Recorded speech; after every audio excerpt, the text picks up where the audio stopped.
47 seconds of logos. Backwards N, school spelled with a K. How old is Andy supposed to be in this movie again? Because unless it's 6, he should know better. Either that or he made all these box buildings as a 6-year-old and is still playing with them years later, which is just sad. I brought my attack dog with a built-in force field. Well, I brought my dinosaur who eats force field dog. Children's imaginations. Computer animation baby collects another soul if you look it directly in the eyes. Also, in this giant-ass 2-story house with only one adult, why the hell does Andy have to share a bedroom with the baby sister? Does Mom have like 3 separate crafting rooms? Andy is addicted to Woody. This household has a Super Nintendo system, but apparently no games to play with it. Also, Andy has a Super Nintendo, but would still rather play with Woody dolls. Probably because of the lack of games, I'm guessing. See you later, Woody. Unlike most kids, Andy actually closes the door to his room. And good thing, too, or else the toys would have to wait until no one was in the house to come to life.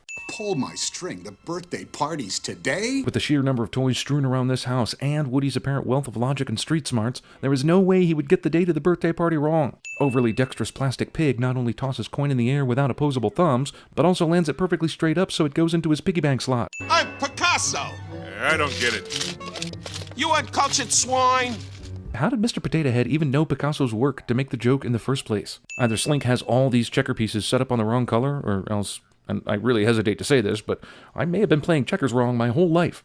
Do the pieces not go on the black squares? Sorry, John Lasseter, no one is reading a supposed 200-page book concerning your 1988 Oscar-winning short Tin Toy. Nice try, animators. What do you say I get someone else to watch the sheep tonight? Scene does not contain a cartoon lap dance. Also, the idea of toys having sex, they're still plastic, right? It opens up so many questions about lubricants and chafing and whether these toys were built anatomically correct. I forgot I was watching a kid's movie. Everybody hear me? Yeah, they can hear you, and possibly Andy and his mom can hear you too.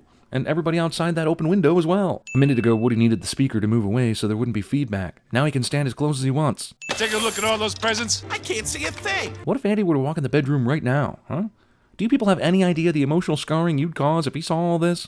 Woody doesn't order the soldiers out to do recon for another 45 seconds or so they literally have no way to know if Andy's approaching, but they're still way out of position. None of the neighbors see this stuff. Am I the only person in America who spies on his neighbors? Wait, his totally solid plastic binoculars actually work? It's a board game. Repeat, battleship. Geez, if not for the surprise Buzz Lightyear later, Andy's gifts would be proof that he's unloved. These toys open the closet door without using the handle. Buzz Lightyear to Star Command. Come in, Star Command. Do all toys start out thinking they're real, or is Buzz unique in that regard? Did all the other toys have a similar coming-to-grips-with-it experience? Buzz is in the typical I'm a toy pose here, but how did a deluded toy such as himself ever learn to do this? How did he know not to say anything to humans when he really thought for a fact that he was a space ranger? You know what? Bravo for simulating the passage of time with the shadows. That just blows my mind. This is a hilarious moment when Buzz thinks he's gonna die, but you're telling me this is the first time since his arrival that his helmet has come off? Andy has had enough time to change his posters and linens and ditch Woody for a new favorite toy, but he hasn't pressed all the buttons yet? A real little boy pushed all those buttons back as soon as the gift was open. Every single piece of exploded combat Carl debris flies straight at our main characters, instead of any of the other directions in the 360-degree spectrum that it could have flown. Somehow this nudge from the car knocks all these tacks out of the corkboard. I see Buzz Lightyear went to the Prometheus school running away from things.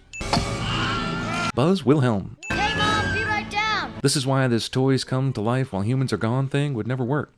They got bailed out here only because Andy yelled down to his mom. Wide open window is still left wide open when family leaves for Pizza Planet. I'm assuming they're going to Pizza Planet at a decent hour, but they go to a filling station that is practically deserted and a surrounding town that looks totally deserted. Can I help pump the gas? Sure, I'll even let you drive. Also, Andy always closes his door at home, but he leaves the van's door wide open while they pump the gas and presumably go into the store, allowing not only Buzz and Woody to exit, but for any hobo to sneak into the van. Also, it took like 5 seconds for Andy's mom to put the nozzle in the gas tank, start fueling, and completely leave the gas pumps so that Woody and Buzz could have their fight and no one could see it. Okay, not to be an asshole or anything, but once you're out of the view of the driver, you don't need to sit still, do you? You are a toy! Woody and Buzz argue loudly so that any truck driver could hear. Luckily, no one does. Conveniently, the Chuck E. Cheese-like Pizza Planet also delivers, and just happens to drive to this abandoned gas station where I heard a guy got murdered that one time. Monstrous stack of pizzas allows Buzz the perfect cover. Also, isn't this plan totally over once he grabs the pizzas and delivers them to whomever? He's gonna see him when he takes the pizzas or when he comes back, right? Pizza delivery guy leaves his pizza sleeves in the truck to keep Buzz's plan working. Pizza Planet serves a 128-ounce mega gulp. Also, burgers. Buzz and Woody demonstrate they can somehow see out of these containers by freezing in position well before the kids run by. Then demonstrate they can't see out of the containers by running into each other. Sid just happens to be at the Pizza Planet because evil always lurks at pizza-themed restaurants. I go on to a better place. Sid puts 1 quarter in and gets a prize on the first pull. This claw works unlike any other in the history of the prize machine universe. I'm sorry, Sid doesn't win this one. There's no way. Evil character has at least one light source that is a single bulb swinging free from a chain cliché. Here's where Buzz finally learns that he's just a toy, but one thing is off about this. It's this room. The adult sleeping in the recliner is obviously into hunting, with the duck wallpaper and the deer head mounted on the wall. There are cans strewn about that say cola and root beer, but we should take these to suggest alcohol, not soft drinks. There's a wrench used to turn on the power of the TV, and a coat hanger used as an antenna. A forlorn guitar propped up against it. It's a poor family, possibly a failed musician. What program is this down-in-the-dumps adult watching where a Buzz Lightyear commercial targeted at kids would be playing? The string of Christmas lights that Woody was hiding in have disappeared in this shot and magically reappear in this shot. How would you even begin to get back into position and put this away in time if someone walked into the room right now? Woody's been gone for not even a day yet and everything falls apart. Catch this! That would be an impossible throw for a human to make. Even Dude Perfect would need 20 or 30 takes. But they're cannibals. We saw them eat those other toys. That's great, but how does Sid explain this to himself when he sees the magically fixed toys? It sure wasn't his parents that did it. Can you fall asleep and stay asleep while still holding something like this hat? Wouldn't it drop to the floor the moment you started to drip off? Okay, movie, you cheated. Just 15 seconds ago, Buzz couldn't even look at his foot without making the standard noises that accompany the movement of hard plastic toy action figures. But then so we can have a little Woody surprise, Buzz is suddenly able to stand up and walk away and climb up on top of the crate without making a single sound, with a heavy-ass rocket taped to his back. Sid's alarm clock goes off at 7 a.m., which he set the previous night at 8:25. That means it took roughly 11 hours for Woody to start asking Buzz to help while he was under the crate. What the hell was he doing before then? Toys don't need to sleep. Okay, let's move! Either Sid is taking way too long to launch his firecracker Buzz, or these misfit toys and Woody put together a fairly elaborate plan way too f***ing quickly. Sid's sister heard the doorbell, but not the skateboard full of toys going down the stairs. 2, 1! Reach for the sky. Woody waits much longer than he needs to in order to distract Sid. I mean, that fuse is practically lit already. Wind-up Frog comes out of the mud completely clean. I'm okay with talking sentient toys in a movie. I really am. But I'm not okay with talking sentient toys that can run fast enough to catch up to a truck moving at even the slowest speed. Toys' plastic fingers have a stronger grip than a dog's jaws. In other words, Woody is puppy chow. Andy's family moved without sealing their boxes. Well, thank goodness for that conveniently timed and extremely long red light. This is cute and all, but you can clearly see that while Woody is being spun, he only has the accelerator pressed on the controller, and nothing is touching the steering wheel portion, so RC should not be spinning in circles right now. Also, RC is a talking sentient toy like the rest of them. There are times in this movie where he freely moves of his own will, so how does this work? Does the remote control supersede RC's own will as a thinking toy? Why doesn't the remote controller have its own separate sentient personality? There's a jump button on that controller too. This guy in the blue car must be flipping out, seeing a remote control car driving 2 other toys toward a moving van with a bunch of other toys cheering them in the back. Whoever's driving this truck doesn't notice this shit. Ah, Disney. Didn't we get enough of that song the year before this came out? I'm sorry, Slink, but in my experience with your sort of toy, you're basically worthless forever now. You'd make a decent instrument for strangulation or accidental maiming of oneself, and that's about it. The rocket! The match! Wow, that match never fell out during all that.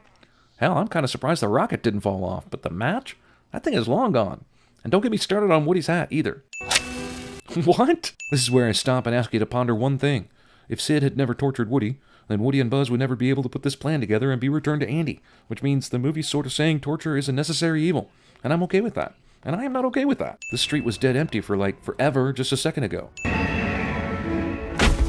Hey, wow! Andy asks no questions why the 2 toys he was looking for suddenly show up in a box right next to him. Disney uses the same logo intro they used for Toy Story, giving me a nostalgia boner for a much better movie. Movie takes place on an island on what appears to be a dried-up riverbed, which makes me wonder where the river is. Is there a drought? If so, why is the surrounding foliage still so green? And why didn't Pixar just make this an island on an actual f***ing river? The late 90s was a weird era when there were basically 2 different movies for every story. Dante's Peak and Volcano, The Truman Show and Ed TV, Without Limits and Prefontaine. I mean, 2 f***ing movies about Steve Prefontaine? Well, here's A Bug's Life, not ants. Based on what I saw a few seconds ago, there's plenty of grain. The climber ant could have avoided the berries altogether, and they are logistically much harder to carry. All in all, this seems like a dick move. Ants, of course, are an absolute nightmare. There's a reason this story takes place outdoors. If it was set in a house, the viewer would definitely want all of them dead. Take that, baby Hayden Panettiere. Instead of just piling up the offering on the ground in front of the anthill, the ants decide to precariously stack the grains onto a leaf, held up by 1 large rock, that's held up by 9 small rocks, right next to a cliff. I'm lost! A real ant would not get lost in this situation. Ants use pheromones to make their paths, so this guy should just be able to walk around this leaf to get back on track with no hesitation. Are those freckles? Liver spots? A weird infection? This is nothing compared to the twig of 93. Island ants somehow measure time by human scales and know a special time known as 1993. Also, are all the minor obstructions revered as natural disasters, even though they only take a few seconds to overcome? What is it that makes this ant so much smarter than all the other ants carrying grain and berries and The ant colony seems to have some sort of educational inequality problem that can in no way be tied to socioeconomics or racial inequality, because they are f***ing ants. She's got enough on her plate already. Training her daughter. Oh, yes, Princess Ada, the poor dear. Aggressive expositional emphasis. Your Highness, I can't count when you hover like that. Oh. The princess could have easily stood behind him without hovering at all. That right, Aphid? Ants and aphids actually do have a mutual relationship, and even though that is a delightfully accurate part of this movie, the ants should treat the aphids more like colleagues and less like pets. Dot, what did I tell you about trying to fly? Not until my wings grow in.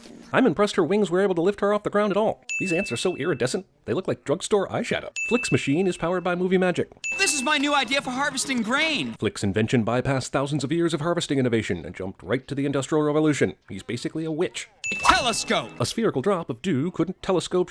If you don't believe me, just look through a clear marble. I'm beginning to think nothing I do works. No, your inventions all work. It's just that no one gives a I need a seed. Flick doesn't say, "Hey Dot, can you grab a seed out of my machine's blade of grass?"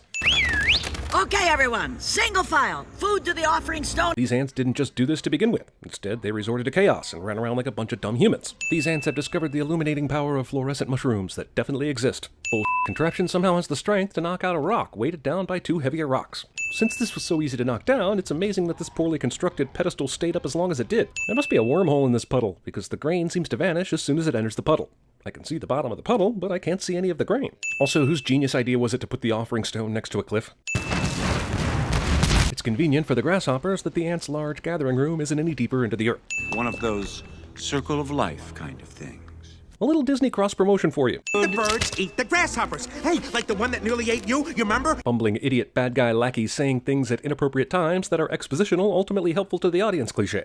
There's still a few months till the rains come. Yeah, there's still a few months until the rains come. The ants will still be able to collect more food for the grasshoppers, who will be dead by then because of their 2-month life cycle as an adult. Also, are they saying this happens every year? They are the oldest living grasshoppers ever. Be back at the end of the season, when the last leaf falls. We'll just be sitting around for months, waiting for that last leaf to fall, which will be hard to verify, but sounds great. I'm starting to think this movie is some kind of bizarre retelling of Aesop's The Ant and the Grasshopper fable, but the only thing the stories have in common is they both involve ants and grasshoppers. Nobody asked you, your royal shortness. Yeah. The proles are a little too comfortable, sassing off to the monarchy. A violent revolution overthrowing the royal family is definitely on the way.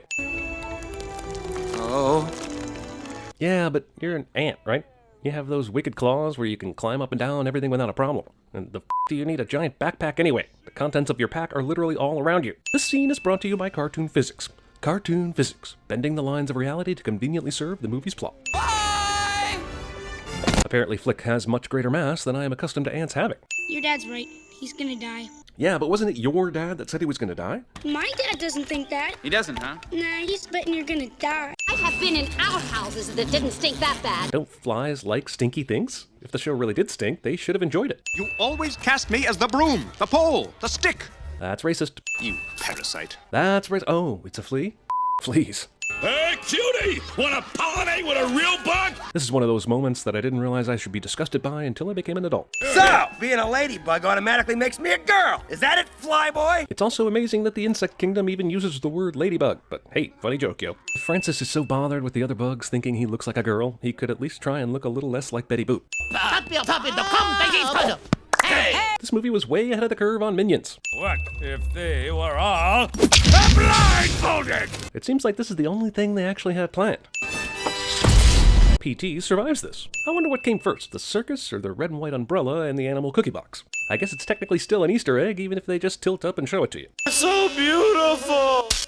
Movie pretends like bugs don't really die when they're set on fire or get electrocuted. So why are we worried about Hopper again? Is anyone gonna help the fireflies in PJ's bottle? They're clearly stuck. This poor bastard has to do this for hours, maybe even days, maybe his whole life.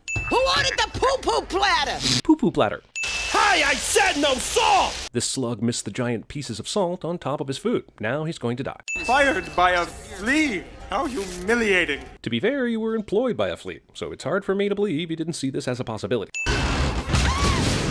This cannot be the first time this bar has come loose and rolled away. I'm sure this establishment has seen plenty of fights that could cause the same result, given that it seems pretty seedy. Just to make sure I understand, are they standing on a pile of dead bodies right now? Talent scout. Hilarious misunderstanding cliché. They're putting the food right next to the fucking cliff again? Did they not learn anything from the last time? Also, this tells me that the ants are still propping up their offering rock pile with that tiny rock that was the cause of the problem earlier. He's our resident thespian. Last year, he played the lead in Picnic. Even though I love this pun, if I know anything, kids sure do love obscure Broadway references. Insect Guernica. Also, I realize this is all ridiculous, but even a second-string Pixar movie is pretty good. -1 sin for the genuinely amusing murder mural. Oh, look at the beautiful colors of the blood. Do the bugs have red human blood in their universe? Pixar had some trouble finding the anthropomorphism line with this movie.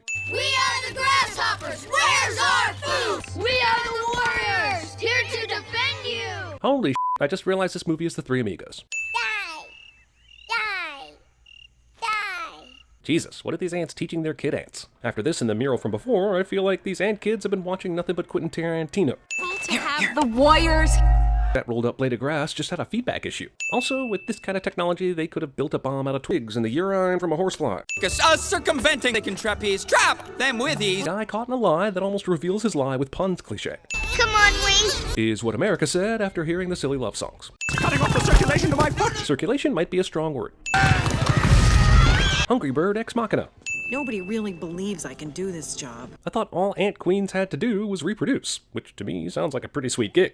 How would you like to be the queen's official aide to the warrior bug? That seems like a given, since he found them. Discount Batman. The ants are able to find twigs that are the perfect bird torso shape. These twigs must have fallen off of a rubber tree, otherwise they would have snapped by now. Reuben Kincaid! Did he just say Reuben Kincaid, the manager on the Partridge Family? Between this and that super topical Picnic shout-out, I can't imagine why this film isn't more beloved by 90s kids. They still have to gather food for the winter, right? This caterpillar is destroying their rations. Also, congratulations to Augustus Gloop for changing the pop culture stereotype of Germans from murderers into gluttons. It's less horrifying by several degrees of deadly sins. Whoa! Look, I'm a beautiful butterfly! I was about to let them get away with the ant literally windsurfing on a leaf, but that compounded with Heimlich using leaves to float down when we all know he would drop like a hot rock is just too much to overlook. These grasshoppers are drunk on grain. You know, I'm sure this is supposed to be evil on some level, but mosquitoes. Those puny little ants outnumber us 100 to 1. Does Hopper not know there are hundreds of thousands of other ant colonies he can terrorize? Who cares if they rise up? The grasshoppers can literally just go anywhere else. Why doesn't the Black Widow and the circus gang eat any of the ants? She's already trapping them in webs. Eating them is the next logical step for spiders. I feel 70 again. Jeez, how long do these ants live? If he's 70, then the queen has to be like 400 years old, right? Oops. I'll get it. This is like second base for ants. Jiminy H. Cricket. Taking Jiminy Cricket's name in vain. Don't you have to fly to get here? At the very least, they had to haul this 2-car animal cracker wagon down a steep hill and up another one, right? How the did he drive this thing through that huge ravine? Meanwhile, in the ravine, PT couldn't have possibly navigated safely down into and get back out of. Paradoxes duke it out with catch-22s in a no-holds-barred battle holding bars. How far does Hopper and his gang have to go before they're back at this particular ant colony? This really seems like more trouble than it's worth. The first time Hopper and his gang showed up, they all hid in the ant hill, but this time they just stand around. I guess they don't want to have to fix the roof again. Didn't you hear, Hopper? He's gonna squish the queen to remind him who's boss. Grasshopper 1 reminds Grasshopper 2 of this, conveniently within earshot of Dot. This creature has been on a leash all the other times we've seen him in this movie, excluding this moment. I guess that's because we needed one additional moment of tension with Dot. Well, what do you know? Dot can fly at the last second just before she fell to her death. Who knew that was coming? Hopper moved into the anthill, and his gang's eating everything. And I heard a grasshopper say that when they're finished, Hopper's gonna squish my mom. Shouldn't you lead with the mom squishing? We gotta do something. How? Come on, you guys, think. Ooh, I know, the bird. Yeah, our original plan. How can she lift anything? She's basically Marcel the Shell. Pretend it's a seed, okay? That worked. Must be an ant thing. No, it's just a dumb thing. I know Flick doesn't have much of a choice at this point, but he seems confident that this team of second graders will be able to fly this bird. We're going to isolate the music here. Does anyone else hear them playing the music from the opening sequence from Aladdin during this bit? Majesty. This is like the third reference to another Disney movie we've seen. How much synergy do they need? Where is she? I'm sorry, a magician never reveals his secrets. The circus bugs seem to expect Hopper to just accept that the queen is gone. The fake bird flies in front of the moon, revealing that it's fake, yet none of the grasshoppers look up in enough time to see that this bird is made of leaves, twigs, and is being suspended by a thread. Yeah, no. Whose idea was this? Who cares? You're killing everybody anyway, right? Flick is all bruised up, because, you know, ants bruise, right? I hate it when someone gives away the ending. He gets eaten by birds, the ants use Flick's inventions and live happily ever after. Ants are not meant to serve grasshoppers. He's right, but no one even questioned that until this movie was made. Ants don't serve grasshoppers. It's you who need us. Actually, no. They can apparently live it up in Mexico, according to this movie. The only reason they're here right now is that Hopper wants to teach them a lesson, so this proclamation has lost some of its power in light of the new evidence. Where are you going? They're just ants! Yeah, but 30 minutes ago, you were warning against this very thing. Hopper forgot how to fly, apparently.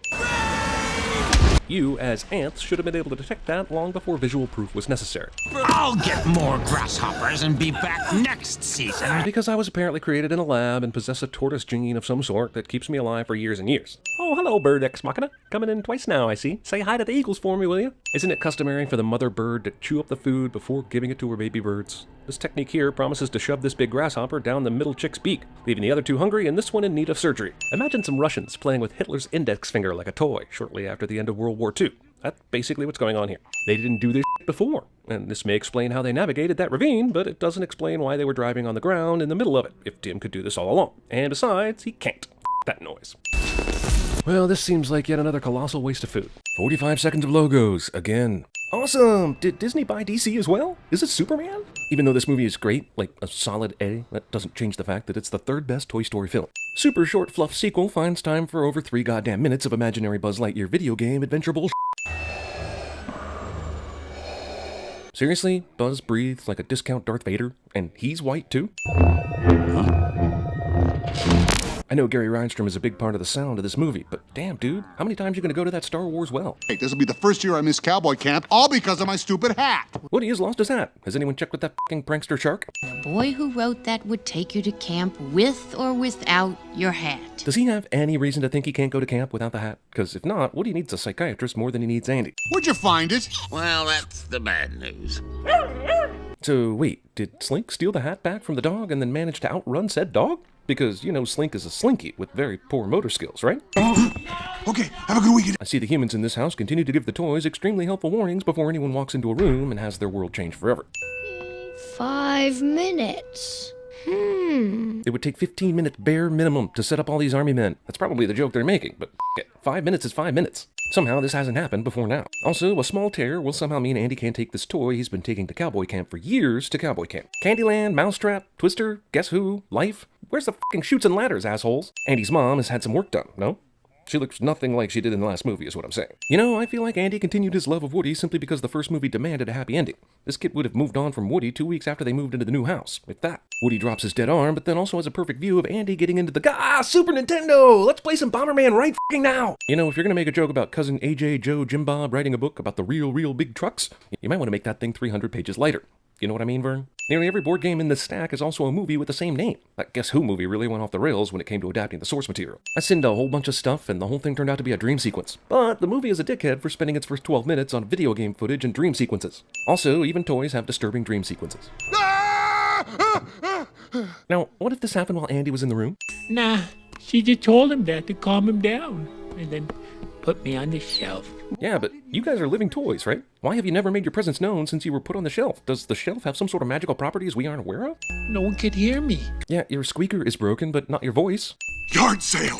All the toys freak out about a yard sale sign the mom is hammering into the front lawn, but I'm much more concerned about a mother who opens a yard sale on her property without even so much as a hint about which toys her son is willing to part with. And while I'm at it, how convenient is it that Andy's not home right now? Okay, boy, to the yard sale! Yeah! What? That dog understands English? Or you already taught it the command for to the yard sale? I mean, I can suspend my disbelief with the best of them, but you're stretching it here, man. These toys move in the presence of humans so damn often it's a wonder they ever even try to pretend they're non-animated toys. Back to Andy's room. After all that trouble hiding, Woody will now ride the back of a dog in full view of anyone who cares to look up. Super well-trained toy-friendly dog is utterly clueless when his best toy friend falls off in the front yard, because the script called for conflict. Perhaps the least believable thing about any of the Toy Story movies is that Al from Al's Toy Barn would be lurking at this exact yard sale at this exact temporary moment when Woody finds himself trapped, and that Woody falling on a table would accidentally trigger his voice prompt, which is the only reason Al even found out he was here. I mean, goddamn! Oh, he's stealing Woody! Al, who is a known local celebrity featured in tons of commercials, thinks he can steal Woody no problem, right after being a pushy bastard about buying it. And don't give me that he dresses like a chicken stuff either, because his face is clearly visible. Buzz's hand somehow punches this trunk open, which I'd normally sin, but I'm gonna take the sin back for all the detail the animators put in to show scratches all around its keyhole. A nice touch indeed. You didn't have a beard like that. Did you guys see this dude or not? How does a ZZ Top beard ever become part of the equation? The kidnapper was bigger than that. Oh, picky, picky, picky. Slink would be amazing at CinemaSins, but Ham would be amazing at being our critics. I can't believe I have to drive all the way to work on a Saturday. All the way to work! This asshole dresses in his chicken costume before driving to the commercial shoot. If Al comes bursting back into the room right now, these living toys are all busted as hell. There's no way they can all get back into place in time. Not to mention how many styrofoam peanuts they've strewn around the room at this point. The toys play dead when humans are around thing really loses its luster when you just script the humans out of the way whenever you need it. Say hello to the prospector! Do you get the sense that Joan Cusack signed up for this because she thought it was the sequel to Toys? Oh wait, nobody would do that. Stupid question. Why, the prodigal son has returned. You know he's evil because the voice is Sideshow Bob.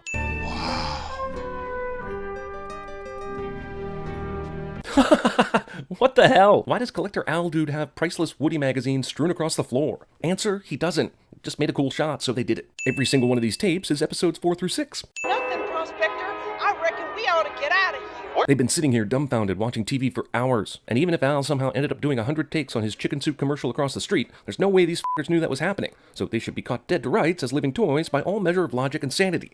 They are, at the very least, some of the stupidest toys to ever forget to pretend not to be alive. Now it's on to the museum! Museum? And now you learn the movie set this whole record player thing up just for a cheap record scratch gag at the sound of something shocking. Al's coming.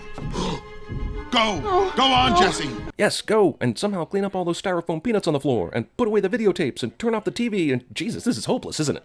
We have a friend in need. Unnecessary patriotism. And that concludes our broadcast day. What? Bullshit. TV channels haven't been signing off this way since decades before this fucking movie takes place. But whatever makes the parental nostalgia bell go ring-a-ding-ding, right? I see that cheese all over his fingers, but how did it get there? This bowl is completely full. He fell asleep before he had time to eat any of it. How blind is Woody to have not seen any of this shit prior to stepping on the first cheese puff? Bullseye! Just like in real life, horses are so worried about being helpful they don't realize how much noise they're making.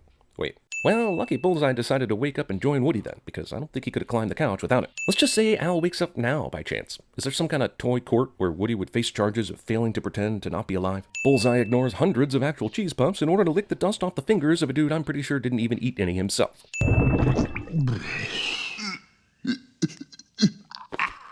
Yep, toys can smell. Who knew? No, officer, I swear! Somehow Pixar thought this would be hilarious dialogue for a suddenly awoken creepy guy to say. No idea where they were going with that, but it's creepy as hell. Super serious toy collector dude pays no heed to his cheesy fingers while picking up a priceless toy.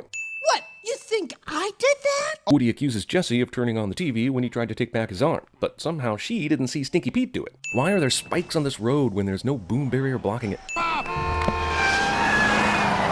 Massive miracle. Also, apparently no one notices these cones moving by themselves. Road that was pretty much abandoned a minute ago will decide to be the hardest level of Frogger ever, so the heroes have a challenge. Also, I'm pretty sure these toys caused a 14-car accident where many people were killed. We just didn't see it because the movie is rated G. This pipe fell off a truck that had to haul all sorts of momentum to stop, and yet it rolls like a gang of nerdy guys are pushing it uphill. Toy Fixer Dude turns out to be the old man from the Pixar chess short, which I suppose thrills and delights me to no end, right? You can't rush art. You hear that, Marvel? Why is the automatic door open and working, but the closed sign is still in the window? Someone didn't do their job all the way. These toys all just saw a human worker come in here, but now they're spreading out just openly wandering around shouting Woody, as though no humans could be nearby. While I admit it would be weird to see an aisle full of other yous, Buzz already experienced the whole I'm not unique and I'm a toy thing last movie. Overstock. This raises an interesting philosophical question, though. At what point do toys in this universe become self-aware?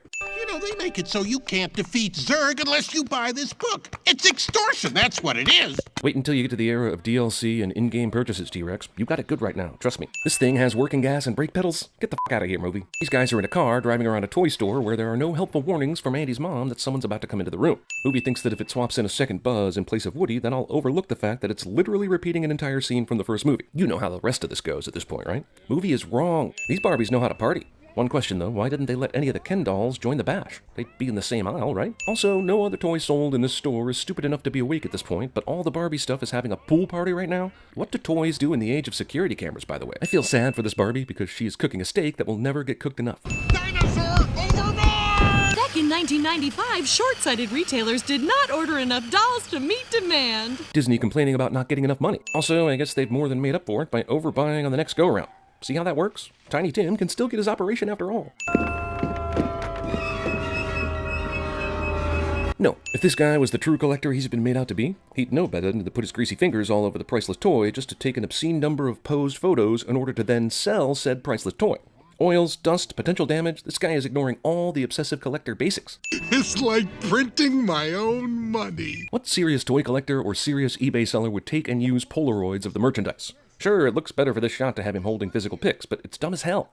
On my way to the office to fax them to you. And he's going to fax them to the buyer. Take too many pictures, use Polaroid instant film, and then fax results. This guy has never sold a high-value item in his life. Damn, this scene's going to appeal to my soft side and make me remove sins, isn't it?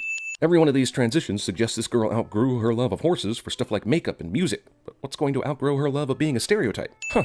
This suggests that Emily grew up during the 60s and 70s, what with the record player and the posters. But she has a poster for a concert at Pixar Studio for the Lemurs on November 25th, 1999, the day after the release of this movie. Something's fishy about that. I don't know what. And this donation center is out in the middle of f***ing nowhere. Buzz just managed to escape at the perfect time and sees Rex's tail hanging out of this bag, so he knows where to go next. Buzz somehow knew these particular toys in this order would lead to him flying toward the door. Zurg toy just happened to be mixed in with the bargain bin. I guess because no one likes to buy the Buzz Lightyear villain, but no one wants to buy Buzz Lightyear either, according to the shelves in this place. Imposter Buzz is able to pull this vent out. You know, I think that buzz owl went to his head. These idiots still haven't figured out they've got the wrong Buzz. Elevator Ex Machina. Actually, Buzz then decides not to use the elevator, but then, yeah, Elevator Ex Machina. Hello, that looks like a thing I can't see since my eyes are covered. Wait a minute, are you saying Mr. Potato Head's eye works even when it's not attached to him? This guy was blind in the last movie when they knocked out his eyes, so you're filthy cheaters, Pixar. You're a child's plaything. You are a toy! Symmetry. You got a friend in me. Retro version of Randy Newman's song from the first movie gives Woody the idea he needs to advance the plot. I thought the guy did a really professional job fixing Woody, but apparently he can just scrape the paint off with a couple of swipes. Right, no one heard or saw him exit the box and walk over here and do this. Totally. Also, Stinky Pete tightens the screws on this vent, the only method Andy had for escape, but didn't do this any time earlier when he knew everyone was asleep. Buzz and gang react to Zurg before Zurg is even visible. Zurg took his sweet-ass time finding Buzz, didn't he? Although maybe he had complications involving getting to this floor, but I'm still sinning it because of this perfect timing. This should mean Mr. Potato Head lost all his body parts to the elevator shaft, but nope, it doesn't. You killed my father! No, Buzz. I am your father. No! Parody note. Also, this line of toys is a serious ripoff of Star Wars, from the story to their sound effects. I know this is just another Newman, Dennis Nedry character Wayne Knight is playing here, and he's evil and dumb, but can he seriously not hear the slinky behind him? I finally defeated Zurg! Rex thinks pushing the toy Zurg off an elevator is the same as defeating him in the video game. And as a guy who actually killed a number of mother brains in real life, I can tell you that my inability to beat them in video games left my frustration intact. Mr. Potato Hat somehow stops these heavy double doors from closing, which is some bullshit. Pizza, anyone? Pizza truck from the first movie Ex Machina. Strangers from the outside. I didn't realize until rewatching this how much lip service this movie pays to the first one. I guess I should be glad that these toys are somehow finding a way to drive this car, but this really goes against all the rules and general stuff they needed to worry about in the first movie. And plus, it's toys driving a car somehow. Coordination between all these idiot toys on their first time driving makes me kind of angry. Drive angry. There he is. How did Al park his car and get to check in so fast? How are Buzz's feet protruding through this pet carrier's floor in order to propel it along the carpet? Bark, bark, bark, bark. Bark, bark, bark. This works. It's not a Pixar movie unless there's a giant factory or a maze of conveyor belts to navigate. Pixar goes for that classic Butte joke, which is something Beavis and Butthead Do America did 2 years earlier, and everyone did whenever Butte, Montana was founded. It's amazing what transpires to make Woody look exactly the same when he finally gets back into the arms of Andy. Toy Story 2 steals the flashing camera weapon from Rear Window and that Itchy and Scratchy Land episode of The Simpsons. Toy horse with no real hooves will catch up to this gas-powered vehicle, American Airlines. Wow, that toy horse was running at the same speed as an about-to-take-off jumbo jet. I'm not even mad, that's amazing. These toys put great faith in the fact that Andy's mom won't find it weird when Andy mentions this to her. Oh, wow, new toys! Yeah, a horsey and a girly doll. What's not to love when you like exclusively dude toys and only use Bo Peep when you need a female for Woody to save? Welcome to Al's Toy Barn. It's good that Al approved an ad where he was so sad we could see the results of his comeuppance. Mr. Shark looked in the toy box and found me an extra squeaker. Which means there's another toy with its squeaker completely ripped out. Either that or this toy comes with a spare squeaker of some sort, which I'm not buying for 1 minute. When did all these Barbies make it into the household? Andy's little sister is like 2 years old. She's not playing with multiple Barbies yet, is she? Whew, I don't remember eating that. I can't. Now let's think about this for a second. This is an animated movie about toys coming to life when humans aren't around. But these outtakes tell us they're actually actors pretending to be toys that only come to life when the humans aren't around. Or behind the scenes toys are filming this. No, it's humans filming living toy actors, all right. I think my existentialism just threw me a left uppercut. Isn't this exciting, Heimlich? Pixar accidentally puts ants in Toy Story 2. DreamWorks is going to be pissed when they find out. Ladies and gentlemen, we have a first here at CinemaSins. I'm knocking off a sin for the combination of Disney and Pixar logos being a blessedly brief 10 seconds, which means this is the first film ever to start off with negative sins. Mind blown. Hey, wait a minute. Why is the M so hard to eat? This monster ate the other M just fine. And since when did letters become sentient beings? Like right before the L in film was eaten? Now, wait a minute. This soccer ball was clearly under the bed in the previous shot. The skateboard would have made more sense. Now the skateboard isn't even here. Hell, the toy racetrack isn't even here. And definitely not a half-played game of jacks. It could let in a child. Evil guy is evil because everything about his character design and introduction lighting tells me he's evil. You're going in there because we need this. Boss wastes natural resources just to demonstrate what the natural resources are. Also, how did monsters ever figure out that screams powered things? How did they first collect it? And this seems like something you should have an abundance of, what with WAV files and digital copies and whatnot. Weird monster penis painting. Car with Teeth inspires the 2 worst Pixar movies ever. Map of the World was also drawn using children's screams. It seems like Sully is so good at this, he should easily be able to work a little overtime and help get the city's supply of Scream back up to normal levels. I mean, how long does it take to get the Scream? Like, a minute? If you extrapolated that over a typical 8-hour shift, you should be able to get the city's power back in no time. So, are we going anywhere special tonight? I don't understand dating in the monster world. Mikey apparently is a completely different species with no discernible genitalia. Mike leaves himself 3 post-it reminders to file his paperwork, but if the first 2 reminders didn't help, it's kind of a sin that he'd think the 3rd one would. I'll tell you what's really creepy, is how they got this kid's picture to put in a file. Also, Monsters Inc. spells yield wrong. That's true for the corporation and the movie. Movie rips off the slow-motion walking sequence from all the movies. Eyes that fall out this easily are maybe not so ready to be eyes. This scene where they realize the girl is too old to be scared and they call for the dead door demolition team makes me wonder, how did they get the doors for newborn kids? Where did they come from? Who builds them or creates them here in Monsterland? How do they even know of a new human child's existence? Kids these days, they just don't get scared like they used to. Sure, kids were exposed to more things even back in 2001, but I find it hard to believe they're so much more used to scary things that actual monsters coming in their rooms don't bother them. Cute design on this monster with the hard hat and the little eye tentacle holes, but doesn't that negate some of the hard hat's effectiveness when something could fall and smash into his eyes? Clearly no sock on this guy's back as he struts out of the kid's room, but then suddenly a sock shows up like magic when he starts walking forward. Monster cup sizes range from 2 ounce to 20 ounce to 115 ounce, and that's it. You either drink hardly enough, the perfect amount, or way too f***ing much. Hey, can I borrow your odorant? Yeah, get smelly garbage or old dumpster. In this world where we've seen 2 toothbrushing scenes, Monsters Inc. wants to have it both ways, and be the opposite of the human world for just this one joke. I know, we're dicks. This is a cute moment, but the movie literally hinges entirely on the notion that Sully is somehow incapable of putting this child inside her room and closing the door before she slips back out. Randall just happens to be implementing his secret evil plan on the very night Sully stayed behind to cover Mikey's paperwork. Also, didn't everybody just get off work? Why is Randall so dumb as to do his shady scaring like 5 minutes after quitting time? How fast is it even physically possible for a workplace this large to empty out? Okay, come on. First, we didn't see Boo at all during the entire last 30 seconds of panic by Sully. Second of all, he seriously can't feel some toddler-sized thing hanging off his back. Wow, with all the stuff we just watched, it's amazing the timing of Randall's exit from the bedroom. Just 1 second or more sooner, and he'd have busted Sully running through the floor with the child in the bag. Also, this is Boo's door, and she's not in there. So what the hell was Randall doing all this time while Sully was running around the locker room? We learn later he wanted to kidnap her, so was he just chilling and waiting? Where did he assume she'd gone? How did he know when to stop chilling and waiting? Why is the system built in such a way that one cannot quickly recall a door that's been sent away recently? That seems like a really stupid design flaw. Plot-related design flaw, but still. I went back to get your paperwork, and there was a door. What? She can't hear them? Ah! Don't you touch me! Sully freaks out over Boo touching him when she's touched him a million times already. You think he's gonna come through the closet and scare you? They sit this kid up so it appeared she wasn't scared of anything, but she apparently really is scared of Randall. So why was she so unafraid of Sully when he walked through the door? Man, think about what her parents are going through right now.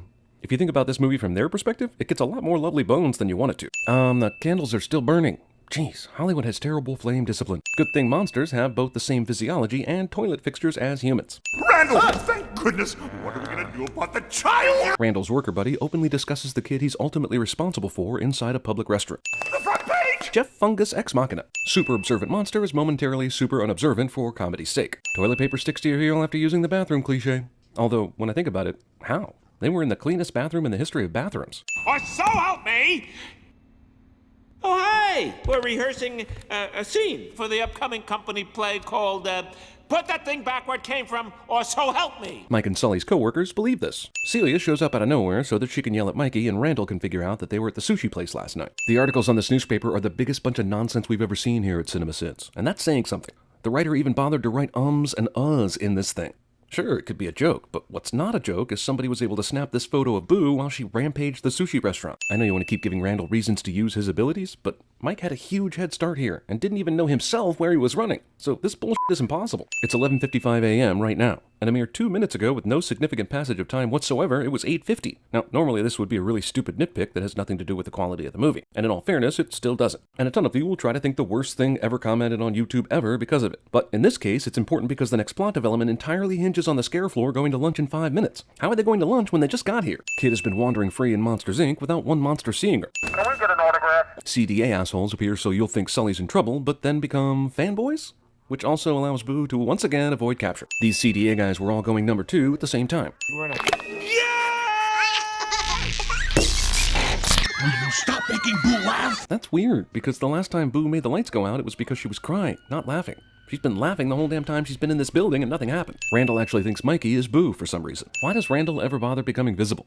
Why not stay invisible and search the entire floor before revealing yourself? Randall manages to increase his distance between he and Sully, despite Sully running and Randall going the exact same speed. Out of nowhere, and super conveniently discovered secret door isn't childproof. Look, this door closes on its own, but also somehow knows to wait until after you hesitate, then finally enter the tunnel.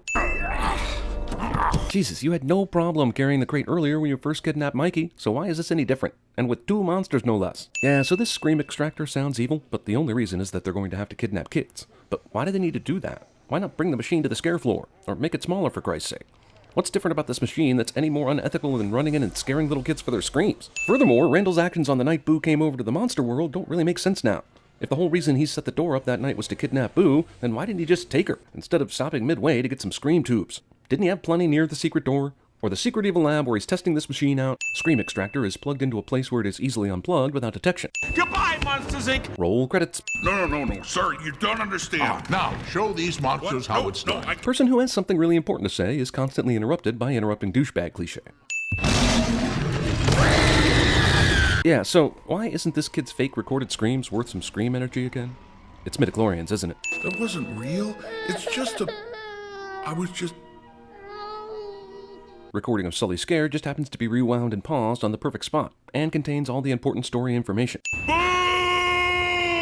Boo! Banished to the human world, so naturally the first thing they bump into is a monster from their own world. Snow cone? No, don't worry. It's Lemon. Monsters, Inc. shows it has the bravery to insert a much-needed pee joke into the script. Wasteland? I think you mean Wonderland! Marketing. Sully's sudden violent outburst leads to the very answer to the problem he was just outbursting about. Doesn't that matter? Sully says nothing because he knows the movie needs all the runtime it can get.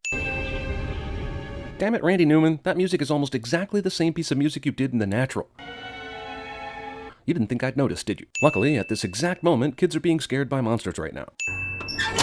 They hadn't started doing this yet? Sullivan got what he deserved. Sullivan was twice the scarer you will ever be. Bullshit conflict between two villains intended to distract and buy time for the hero cliche is bullshit. Sully doesn't remember how easy this secret door is to open. Mike? Sully had a huge head start, and all the kids in the entire village were already being scared, not to mention the security breach the company just endured with Sully showing up out of nowhere. So how the hell did Mikey get here so fast? Mike, you don't understand. Yes, I do. Monsters, Inc. goes back to the interrupting douchebag well a mere 10 minutes after doing it the first time. Mikey throws a snowball that should clearly be melted by now and miraculously hits Randall with it. Damn, doesn't she have a job as a receptionist? Why is she spending so much time in the hallways? No one on the work floor hits the all-stop button on this door machine.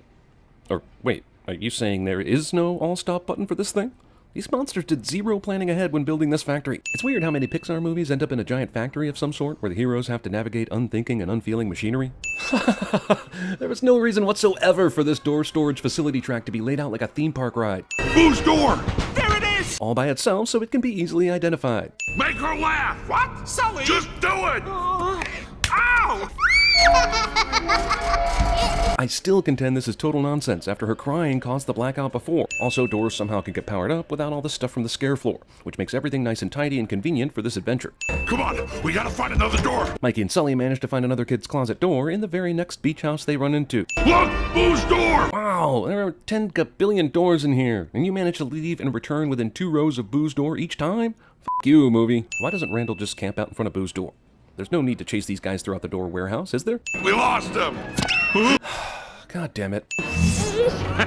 Fucking what? There they are! It's amazing in this giant place, anything Sully is looking for can be found within seconds. Naturally, some of these door factory tracks move faster than others, because Sully needed to catch up to Randall. You've been #1 for too long! Randall gives us a perfect example of monologuing 3 years before the Incredibles even coined the phrase. Alright, come on, over the plate. Let's see the old stuff here. Yeah, there's definitely time for this. Meanwhile, Boo's parents have had the neighbor kid thrown in jail on suspicion of kidnapping. But hey, baseball, everyone. Yep, that's Nemo. And that's the Pizza Planet truck.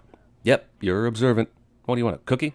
Go start a YouTube channel and do it consistently. Mama, another gator got in the house. Wait, there's a kid's closet door in this trailer?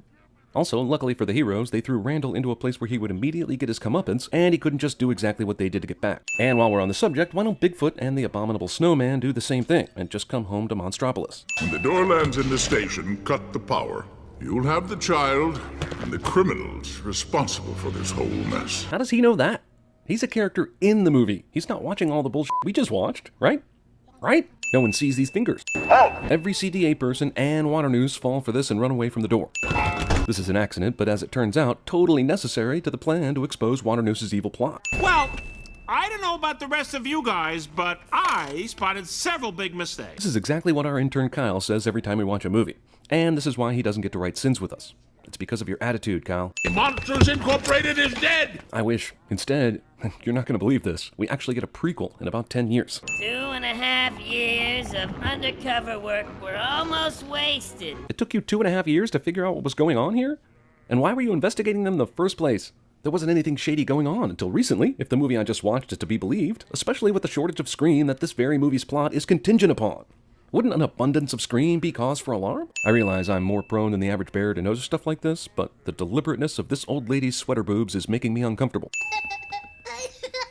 No cops or parents of this girl who has been missing for a really long time are in this room or even close enough to hear the commotion in this room. Oh look, Jessie from Toy Story 2 and the bouncy ball. This is back in the time when Pixar actually wanted you to notice their Easter eggs. Oh yeah, and Finding Nemo again. Oh, testing! This child should still be screaming bloody murder right now. So the movie ends with the positive note that they can merely get kids' laughs to power the city. But I'm guessing the idea of a monster coming into your bedroom to do stand-up is still pretty scary. And you're going to have a way harder time getting those laughs than you did those scares, even if they are 10 times more powerful, which is convenient as hell, by the way. So the first rule of comedy is punchline does not mean hit the child. This is the first rule. And it's not only not going to improve anyone's comedy, it's actually about preventing child abuse, which is an amazing cause, but one I'd hope these folks already support. Gallagher Monster. You know, it only works if you have every piece. Which means this whole thing is impossible, but whatever. Happy ending is at least an ending. Kitty. Okay, damn it. I'm not made of stone. That's worth a sin subtraction. Damn it. And while that definitely deserves a sin subtraction, is Sully just going to keep visiting Boo throughout the years? Does Boo go crazy trying to tell people she has a monster who comes by every night and makes her laugh? Does she get tired of him visiting when she's a teenager? Does it become like the Toy Story series when the kid finally has to put away childish things and become an adult? Happy ending with lots of questions there. 46 seconds of too damn logos. So, Coral, when you said you wanted an ocean view, you didn't think you were gonna get the whole ocean, did you? Fish real estate. Because a lot of other clownfish had their eyes on this place. Every single one of them. That's interesting, since while this movie gets a ton of actual real clownfish facts correct, real ones live in communities where only the alpha male and female are permitted to breed, making me wonder why there are so many damn clownfish clans in this tight vicinity to be competing for marlins and anemone. Oh, look. They're dreaming. Okay, sure, if you say so, but all of them have their eyes open. And they're basically zygotes right now, but whatever. Also, caviar I'd feel guilty about eating. We'll name this half Marlin Jr., and then this half Coral Jr. I like Nemo. For all of them? Also, another interesting moment, considering that all clownfish are hermaphrodites, beginning life as males and then changing into females as the needs of the clan dictate. There's over 400 eggs. Odds are one of them is bound to like you. Foreshad irony. The Sparacuda wouldn't even know about the delicious clownfish babies if Coral hadn't darted down to protect them. Motherly instinct is addicted to kids. Horrible predator fish knocks Marlin straight into his home, where he just happens to be extremely safe from everything. Coral? Movie kicks you in the balls at the 4-minute mark, and your balls will not recover. Oh, man. I'm only laughing because when I went to Wikipedia to research that earlier sin about breeding habits of the clownfish, I read that they're hermaphrodites. So if the alpha female of the clan is killed, the strongest male remaining becomes female and takes her place, which means Nemo is destined to be a chick, and also means I think I just figured out the plot to Finding Dory. I promise I will never let anything happen to you. Again. I have 1, 2, 3. That's all I have? Oh, you're okay. Father thinks that stripe counting is equal to perfect health, though I should give him a break since his wife and 399 children died and left him on his own. How's the lucky fin? This isn't asthma, but it might as well be. Child has some sort of affliction that makes survival harder cliché. We go out and back in. And then we go out and back in. Obsessive-compulsive disorder. Whoa, hold on, wait to cross. Entire trip to school was devoid of other sea life, and then bam, this one spot has all the neighbors. Also, can't you go over it? This crab gets his shell stolen, but then in the wide shot, the 2 fish bullying him have completely changed colors, and the shell is gone. Either that or this school currently has 2 incoming students whose shells have been stolen by duo bullies, which would be weird, even in an ocean-based school. Hey, you're a clownfish. You're funny, right? Hey, tell us a joke. That's fish racist. Well, actually, that's a common misconception. Clownfish are no funnier than any other fish. It's also weird that we even refer to ourselves by the human-given name of clownfish, but that's another story altogether. What's wrong with his fin? He looks funny. Kids. Let's name the zones of the open sea. I doubt it was this exact one, but I'm sending this motherfucker for being the same species or cousin species of that thing that killed Steve Irwin. So lyrical when you think thoughts that are empirical. Is this school or the Wiggles? Marty learns the school kids are headed for the drop-off 10 seconds after they leave, but arrive so much later than them at the actual drop-off that it's basically inconceivable. Let's name the species. You can teach a song naming all the species to fish, but that doesn't mean they'll know which species is which. All right, kids, feel free to explore, but stay close. I see lots of problems with these instructions. Adults arguing about the child's safety fail to pay attention to the child cliché.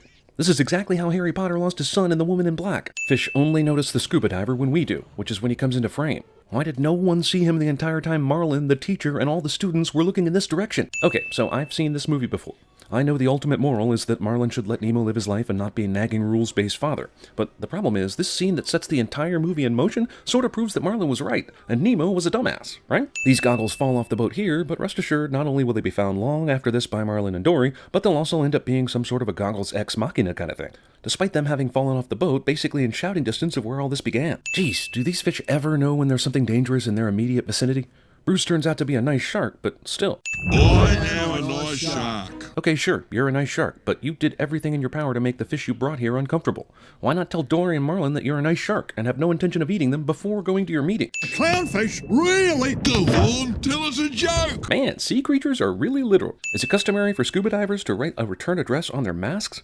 Thank God for Marlin's sake, right? Then we gotta find a fish that can read this. Hey, look, shark! No, Dory! After Marlin just sat in on a shark AA meeting and these sharks have done nothing to eat them, he still thinks they'll eat him, which causes him to panic and chase after Dory, which then starts a chain reaction to Bruce's relapse. Blood cocaine. Here's Brucey! This shark has seen The Shining, or The Tonight Show, but probably The Shining.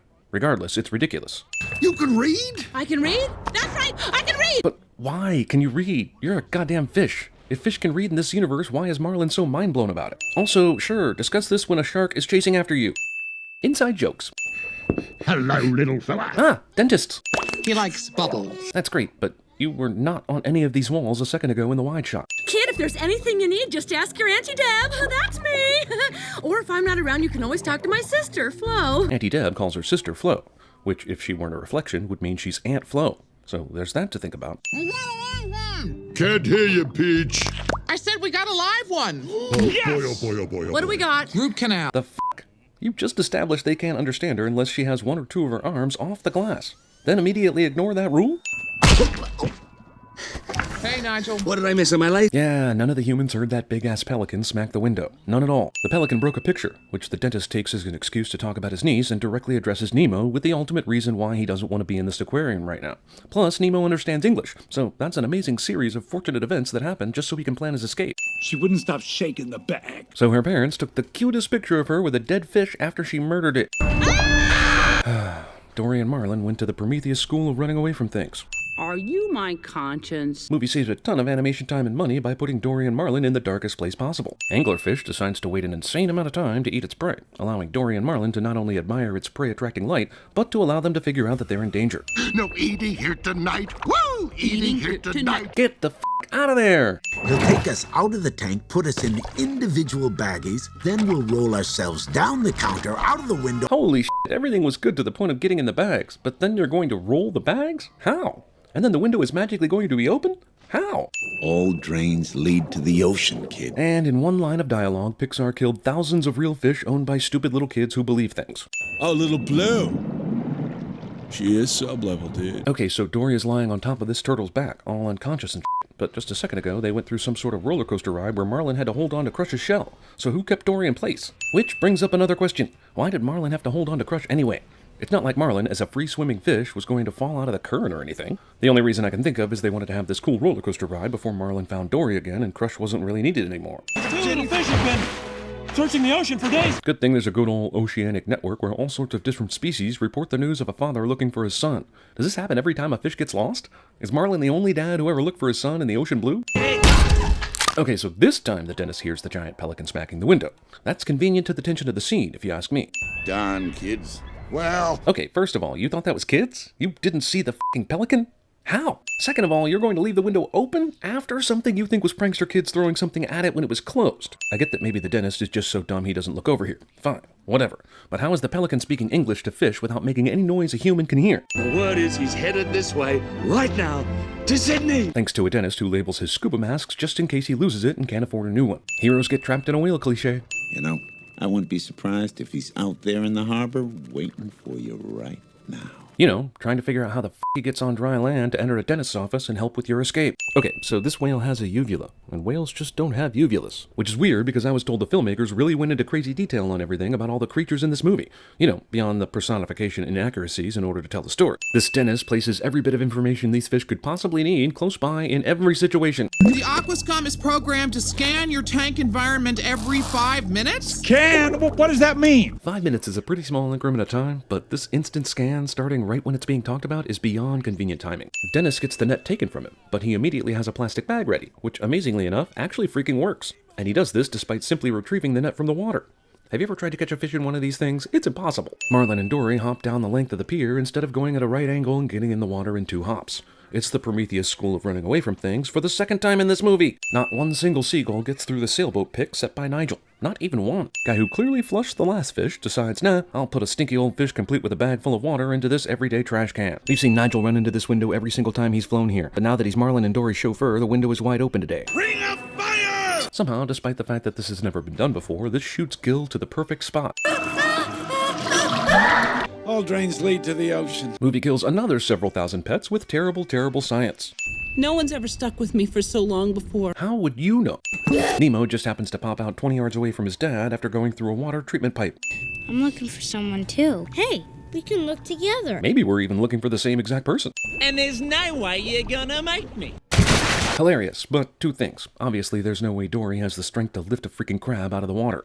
But next, how does she even know there are hungry seagulls waiting above the surface? Even if she did, she'd forget stuff easily. So I'm gonna play Buzzkill here. You know, like that's a surprise. There's no time! It's the only way we can save Dory! But there will be enough time for father and son to have this argument for some reason. Tell all the fish to swim down! Why haven't these fish ever thought to do this? If Gil can figure this out in an aquarium, surely millions upon millions of fish could have figured this out over the years and spread that knowledge. Okay, Thomas Newman, you just revealed yourself with the soundtrack. You just had to go back to Shawshank one more time, didn't you? Just one more time. There! Movie that did all its killing in the first 5 minutes thinks we're gonna fall for this shit. Who is this Sandy Plankton that knows everything wrong? Sandy Plankton knew everything wrong back in 2003, but thankfully for us, he did not start a YouTube channel to share his thoughts. With fronds like these, who needs anemones? So, learning how to let his son take risks somehow also made Marlin good at joke-telling? And these assholes still think this is funny enough even though they heard the gist of the joke 5 times while he was butchering it earlier? Fishfrogger. Now what? Exactly. I guess the movie is telling us they died in those closed bags because they couldn't get out, right? That's pretty damn dark. Even in fantastic Pixar cartoons, nobody can aim for shit. This is all well and good, but someone driving alongside on the street could easily figure out your identity if they noticed you before you did this, or even remember your car. Your identity is toast, Mr. Incredible. Let's go now. Why doesn't he just lay the tree down on the ground? Jesus. The guy stops a train later with his bare hands, so he doesn't need the tree. And as it turns out, unpredictable chase ended up going down the perfect street for Mr. Incredible to stop it. I am your #1 fan! This move doesn't work out any better for Incrediboy than it did for me at Taylor Swift's New England estate, which is why in about 15 years, Taylor Swift is going to be really sorry once I unleash all my evil inventions. How the hell did Mr. Incredible know this dude was on top of this roof? All he heard was that there was a tour bus robbery in progress. He obviously didn't get there while it was happening, but he got there in time to see the robber running away, I guess, but didn't catch up to him until he ran all the way to the top of a building. And not just one, but 2 superheroes tracked and found this asshole. Now you just stay here.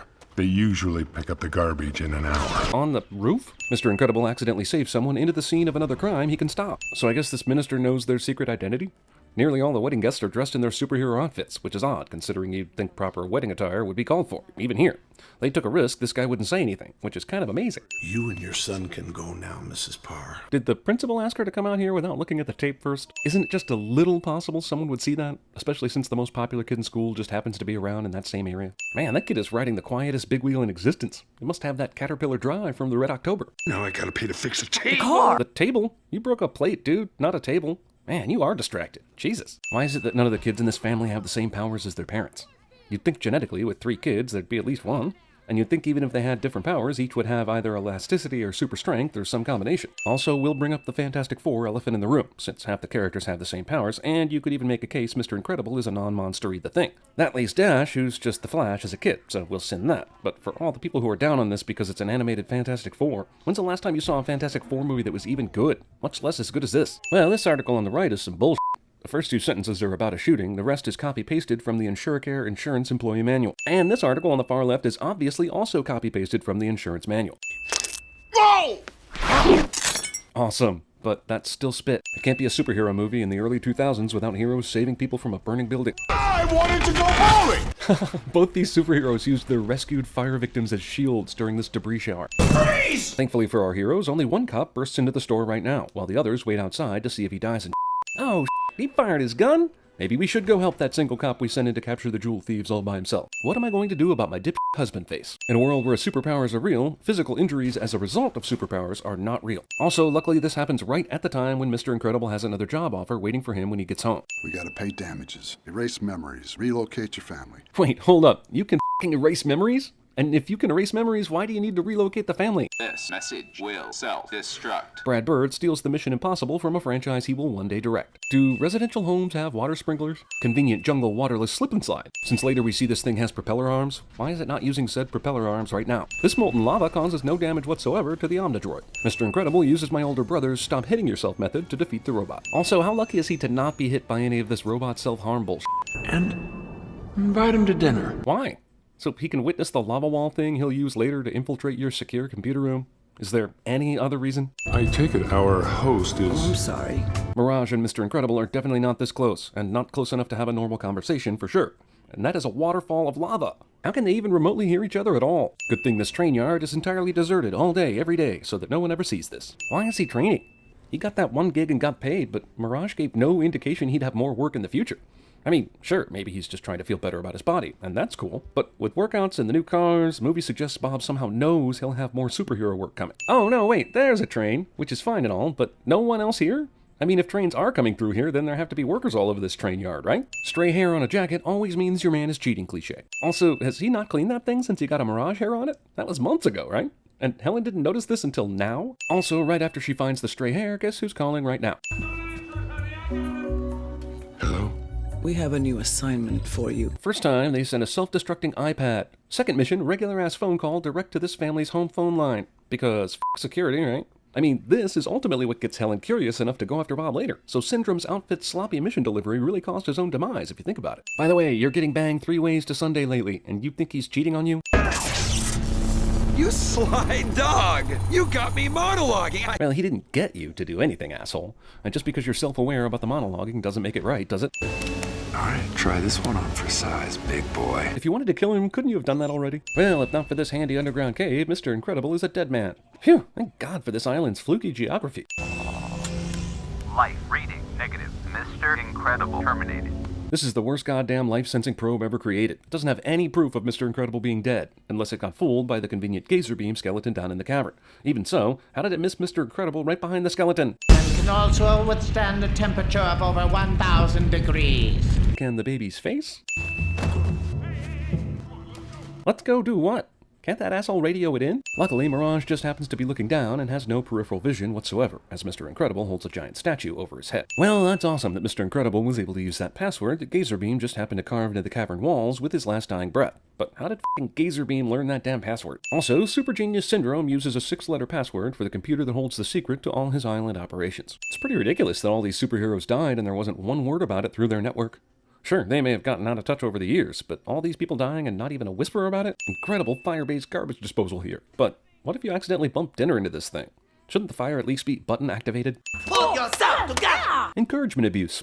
Abusagement. Take that off before somebody sees you. Who's going to see it? You're in a bedroom where you just closed all the blinds. Snug, I'm calling in a solid you owe me. Snug ex machina. You know, I was right to idolize you. I always knew you were tough. But tricking the probe by hiding under the bones of another super? Oh, man! Maybe it shouldn't be Mr. Incredible's amazing trick you're amazed by, but the horrible failure of your probe to detect him. Besides, hiding under?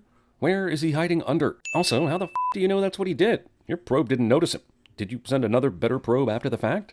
Or did you have video cameras down there, thereby negating the reason for the probe? The kid stowed away, which is cute, until you think about how they did it. I mean, only one of them can turn things invisible, and yet they somehow arranged to sit her in seconds, snuck into the car before Mom for a ride to the airport, snuck onto the plane, and then stayed quiet this whole time. It would certainly suck if these missiles hit the jet, but considering what Edna said about their supersuits being indestructible, would it really be all that bad? They'd probably survive that. Which we would then sin. Yep, this shit rules. One sin off kind of rules. Elastigirl kicks this dude, who accidentally starts shooting everywhere, and wait, shooting the keycard access thing makes the door open? Well, that's convenient. I guess it's a good thing Dash decided to check this cave out at this very moment in time, or else they would have been toast. Unless those suits are as awesome as Edna says they are, where your very face doesn't get burned somehow. That's how freaking far the flames went? Why doesn't Dash just do the thing he did a minute ago when they outran the fireball, and take his sister by the hand and zoom the hell out of range from the spy bird? Syndrome still hasn't killed Mr. Incredible for some reason. There actually is no use for Mr. Incredible anymore, so the only reason why he's still here is just so he can be saved by his family. Of course. Look, I don't care how awesome these little jungle speeder things are, they aren't catching up to the Dash we've seen in this movie. Dash is a Doogie Howser graduate of the Prometheus School of running away from things. The screenwriters blessed Dash with 4 times as much luck as he deserved in this sequence to ensure he landed on this Ex Machina Island security chopper. Yeah! Premature jubilation. Man, Brad Bird loves the bullets whizzing into the water effect, doesn't he? I mean, we know these bullets would lose most of their power once they hit the water, but as shown, damn, that girl should be dead. You married Elastigirl? How do you not know that after following Bob around all this time? Okay, so maybe you don't recognize her because she doesn't have her mask on, but you got Mirage to do some hardcore stalking, and she knew what Bob looked like without his mask on, so I don't get your surprise at all. And when everyone's super, no one will be. Why are they still alive again? Syndrome tried to create a perfect superhero killing robot, but accidentally invented AI, which surprisingly the movie slides right on by without a second thought. So much bullshit. Drums remote! Come on, man, what are you, a rookie? Violet recovers from unconsciousness just at the time she needs to reinsert herself back into the action. Why are there no labels on this remote that explains what each one does? Man, that's some elementary stuff right there, but Syndrome decided, nah, I can memorize it. The only thing hard enough to penetrate it is... Yeah, but I thought Syndrome built an upgrade to the robot you destroyed, and wouldn't that be part of the upgrade?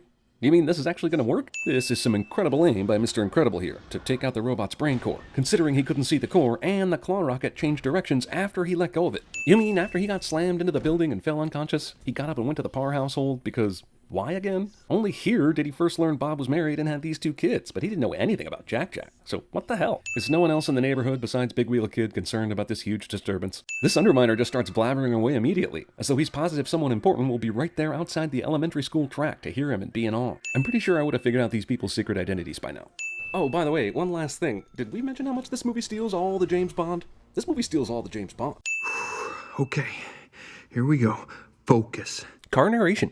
Okay, I get that he's a race car, but he lives in a world where the cars are living things. So why would race cars ever spend time in a dark trailer waiting for some big reveal like a human world race car? Are these cars taking pictures? How the f does that work? Are the helicopters anthropomorphic, or are there cars inside the helicopters flying them? And if these helicopters are on their own, why isn't there a whole world full of them having helicopter races? Also, I see Dinoco still exists in the living race car world, even though this is a completely different world than the one in Toy Story. If they were a car outperforming the others like this, especially at the end of the race, then the race wouldn't ever be in question. In other words, bull. And this is no different than a 10,000 meter foot race, right? Why would an event such as running be such a big sport in this world? Also, if every part of these cars are actual living appendages and need to be changed periodically, like the tires, it really starts to make you ponder the question, if I replace all the parts of an old car, is it the same old car or is it a new car? Separate men and women's bathrooms open up the question as to what makes a car male or female, and how car sex works.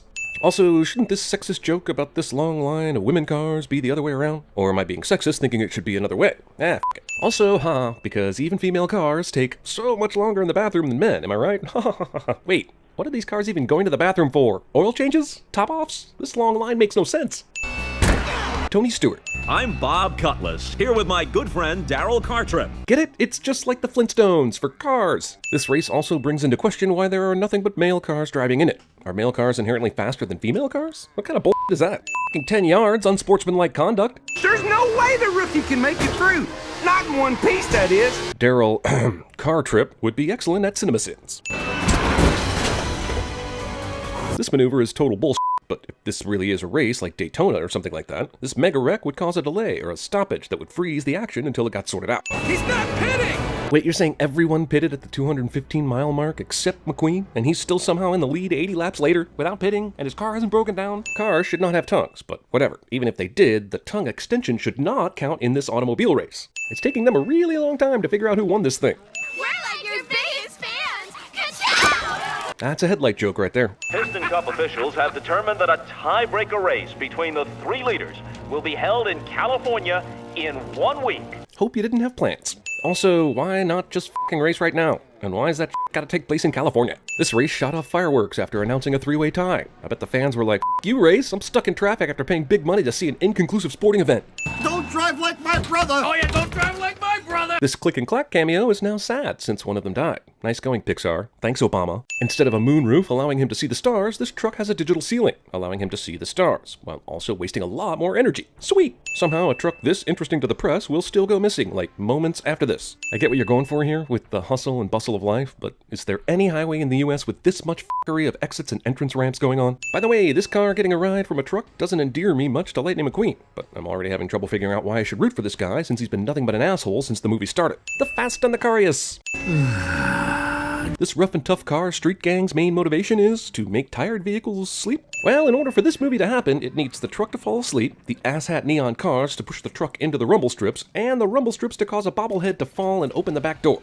Also, a high-tech race car transporting big rig would definitely have a failsafe in place to keep Lightning from just drifting out the back of the truck while sleeping. Also, the tailgate dropping to the pavement and creating sparks still doesn't wake up this semi. Mac! Aren't nearly all these trucks named Mac? Because if they aren't, that's some bullshit and I don't like it. After driving along thinking every semi he sees is Mac, Lightning makes the crazy decision to pinpoint Mac's identity to this one exiting semi, because story.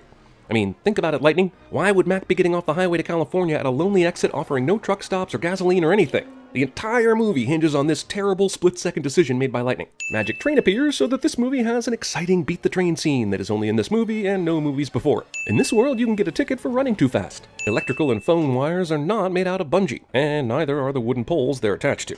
So, remember the movie Doc Hollywood? Michael J. Fox played a doctor who had a big interview at the plastic surgery office and he had car trouble and got stuck in a small town and saw Julie Warner's boobs. This movie is Doc Hollywood dressed up as an animated race car flick and no boobies, unless you count that headlight scene, which I don't. I'm for a good pun, just like anybody, but breaking news? As in news that's so important you break for it? How do we reconcile that?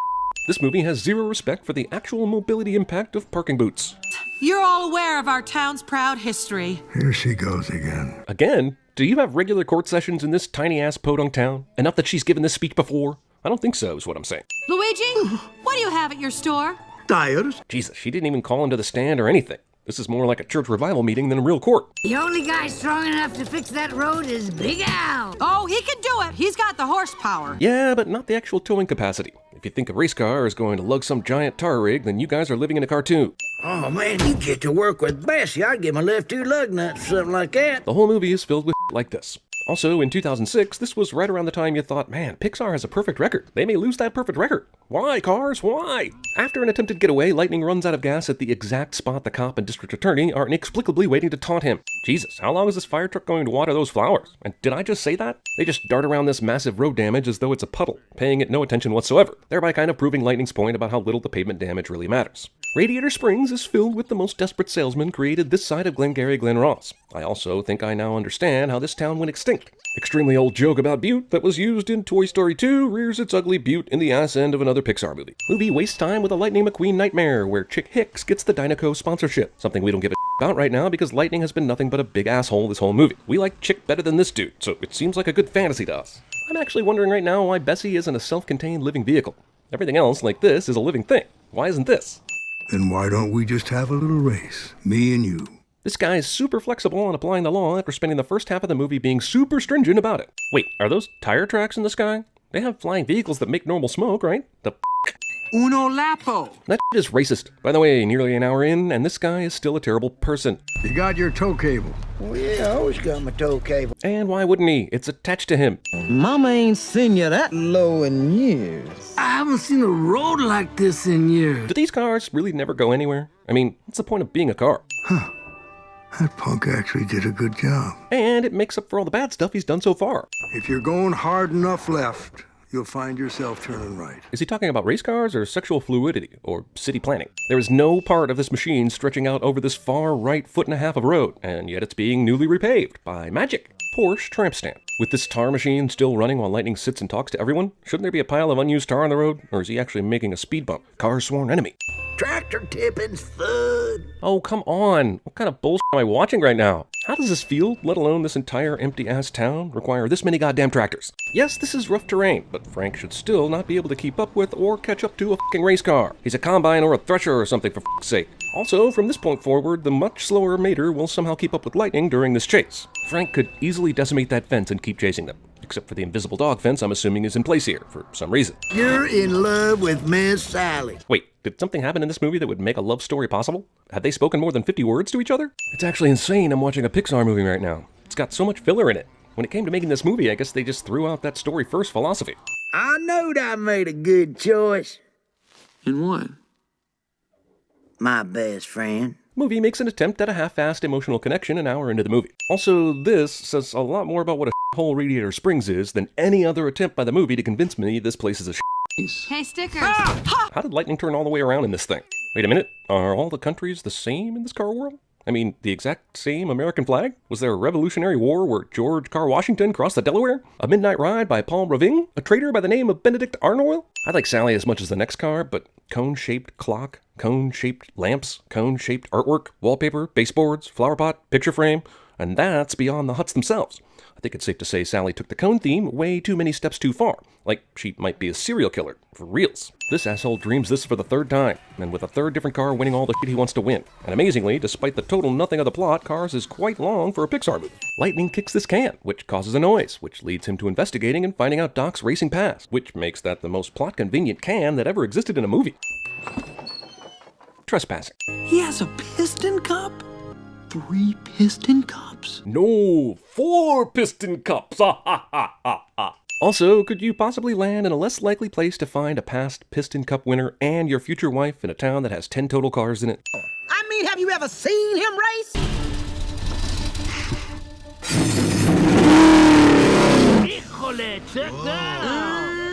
He won 3 Piston Cups. He did what in his cup? Come on, let's take a drive. Tractor tipping last night, lazy afternoon drive today. It's almost like Lightning wants to follow the script more than he actually wants to get out of this town. Every single daylight hour should be spent paving that f***ing road. But no, he's just blowing it off every chance he gets. Falling in love while racing along deserted, dangerous roads? This is a Bond movie without the humans. Okay, so Radiator Springs, the town, is here. The racetrack around Willie's Butte is here. But the farmlands with a dozen tractors and Frank? Nowhere to be seen. Back then, cars came across the country a whole different way. Is Jessie about to sing When She Loved Me? Because I can totally come back in 3 minutes or so if that's going to happen. Also, a movie takes time to give a road history lesson. James Taylor singing wistfully about the past? It literally doesn't matter what else is going on in the movie at this point. I'm duty-bound to remove one sin. What happened? She just told you. The f***ing interstate got built and redirected traffic. Jesus. And then the movie gets way heavy-handed about its small-town businesses killed by the rush of American commerce and kind of loses me completely. How great would it have been to see this place in its heyday? It would have been the same town, only with more traffic. It's kind of nice to slow down every once in a while. Sure, but you have a race to win, and judging by the sunset, you just wasted a whole day not doing the thing you knew to do in order to make it to that race. This tractor tipping thing gets even more screen time in this zero-plot movie. They spend so much time on showing this turn in the movie, there must be one exactly like it at the Piston Cup track. Luckily for Lightning, he's got someone who can show him how to do it. Something tells me this would have been no issue at all if Lightning had made it to California as planned, but because he's stuck here, learning this turn suddenly became the most important thing ever. Even though his real problem so far was that he didn't change his tires and he was a dick to his crew. When I finally got put together, I went back expecting a big welcome. You know what they said? Your history. I have never known a time in sports history when an athlete was still in his prime and got completely ignored just because that person suffered a season-ending injury. You probably still have an owner who would pay for Babe Ruth to be on their team if they could afford the exhuming costs. This is the second time I've seen this fire truck knock over this stack of tires, and I have to wonder, why does somebody bother to continue stacking them back up every time? What did Luigi tell you, eh? Wow, you were right.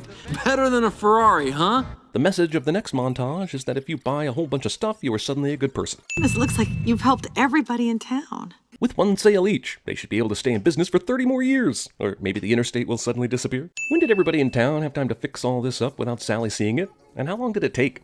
Longer than Lightning has to get to the big race, but damned if they did it anyway. Everybody is a dick to Lightning's hard work that took him 5 weeks. Holy shit, he missed the race. It's over. While the world's been trying to find you, Dinoco has had no one to woo. Lightning's been gone for nearly a week, and the damage is done, and he already knew Dinoco was wooing Chick, but is suddenly motivated to get that stupid sponsorship again because his agent tells him this stuff he already knows. Get out of radiation stinks now, or Dinoco is history, seriously. Did this Pixar movie really need Jeremy Piven doing his entourage agent shtick? They really made this movie from spare parts, didn't they? Pun intended. Okay. This rush of paparazzi after Sally leaves makes me wonder how or why Lightning and Sally were ever allowed that private moment a second ago in the first place. Hey, are you Doc Hudson? Yeah. Thanks for the call. Random media cars seek out the car that tipped them off so that the audience knows who to blame for this plot development. In fact, the country is almost shut down. This country would never shut down or even almost shut down for a fucking NASCAR race. Here's an entire shopping mall that closed for the race because they want to fail. I mean, shopping malls are losing money hand over fist, so shutting down a whole Sunday seems self-destructive. I am temporarily distracted enough to notice that in this arena you can't possibly have two-way traffic going to and from seats. This has got to be the most annoying place to watch sporting events ever. Flashback Fantasy does not contain a 2.5-mile lap dance. I don't think I didn't come all this way to see you quit. Doc? Happy movie moment aside, how does the last-minute unknown pit crew manage to sneak their way into the infield without credentials? Before appearing suddenly at this Piston Cup race, Doc took the time to have his old race name painted on his sides, to help the kids in the viewing audience understand the importance of self-promotion and braggadocio, and to waste time. Why didn't Sally make the trip to the race, since nearly everybody else did? What? Whoa! Get it out! I'm shaking my head. I want you to know my disappointment in this line goes beyond the verbal into the physical.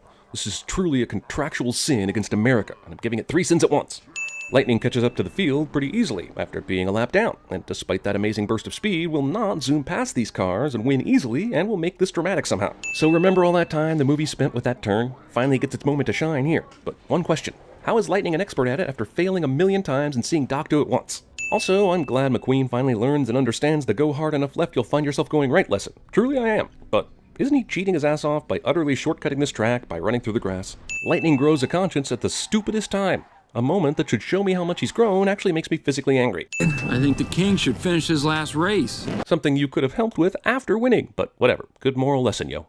Fun image, but in a world without humans, where cars are entities all to themselves, why would the infield be filled with only RVs? The RVs are individuals, right? Camping is a word that should mean basically nothing to the citizens of this universe, right? But I didn't win. Lightning, there's a whole lot more to racing than just winning. Name one thing. I'm happy in the tornado in the trailer park. That's racist. Hey, I'm back. Want to see my car penis? What now happens to Radiator Springs is someone builds a Walmart, followed by a McDonald's, and the charming small town turns into every other place in the U.S. It took 6 writers, including a writing team, to write this movie. Yeah, this movie. Drop and give me 20 miles! Which for a car is normal amounts of driving that has very little to do with any kind of punishment whatsoever. You are a toy car! Disney gives itself ideas for future cash grab remakes whenever this Marvel thing inevitably crashes and burns. They're gonna make me rich! Wait a minute here. They're just using the same actor over and over. What kind of a cut-rate production is this? Mac is right about the cut-rate production, but for the wrong reasons. We French know the truth. The best food in the world is made in France. Francophilic propaganda is scored by an overture about Russia's victory over the French army. Confused yet? Also, anime narration. First of all, I'm a rat, which means life is hard. That's racist. I have a highly developed sense of taste and smell. But what is it that led to Remy's nose being so good?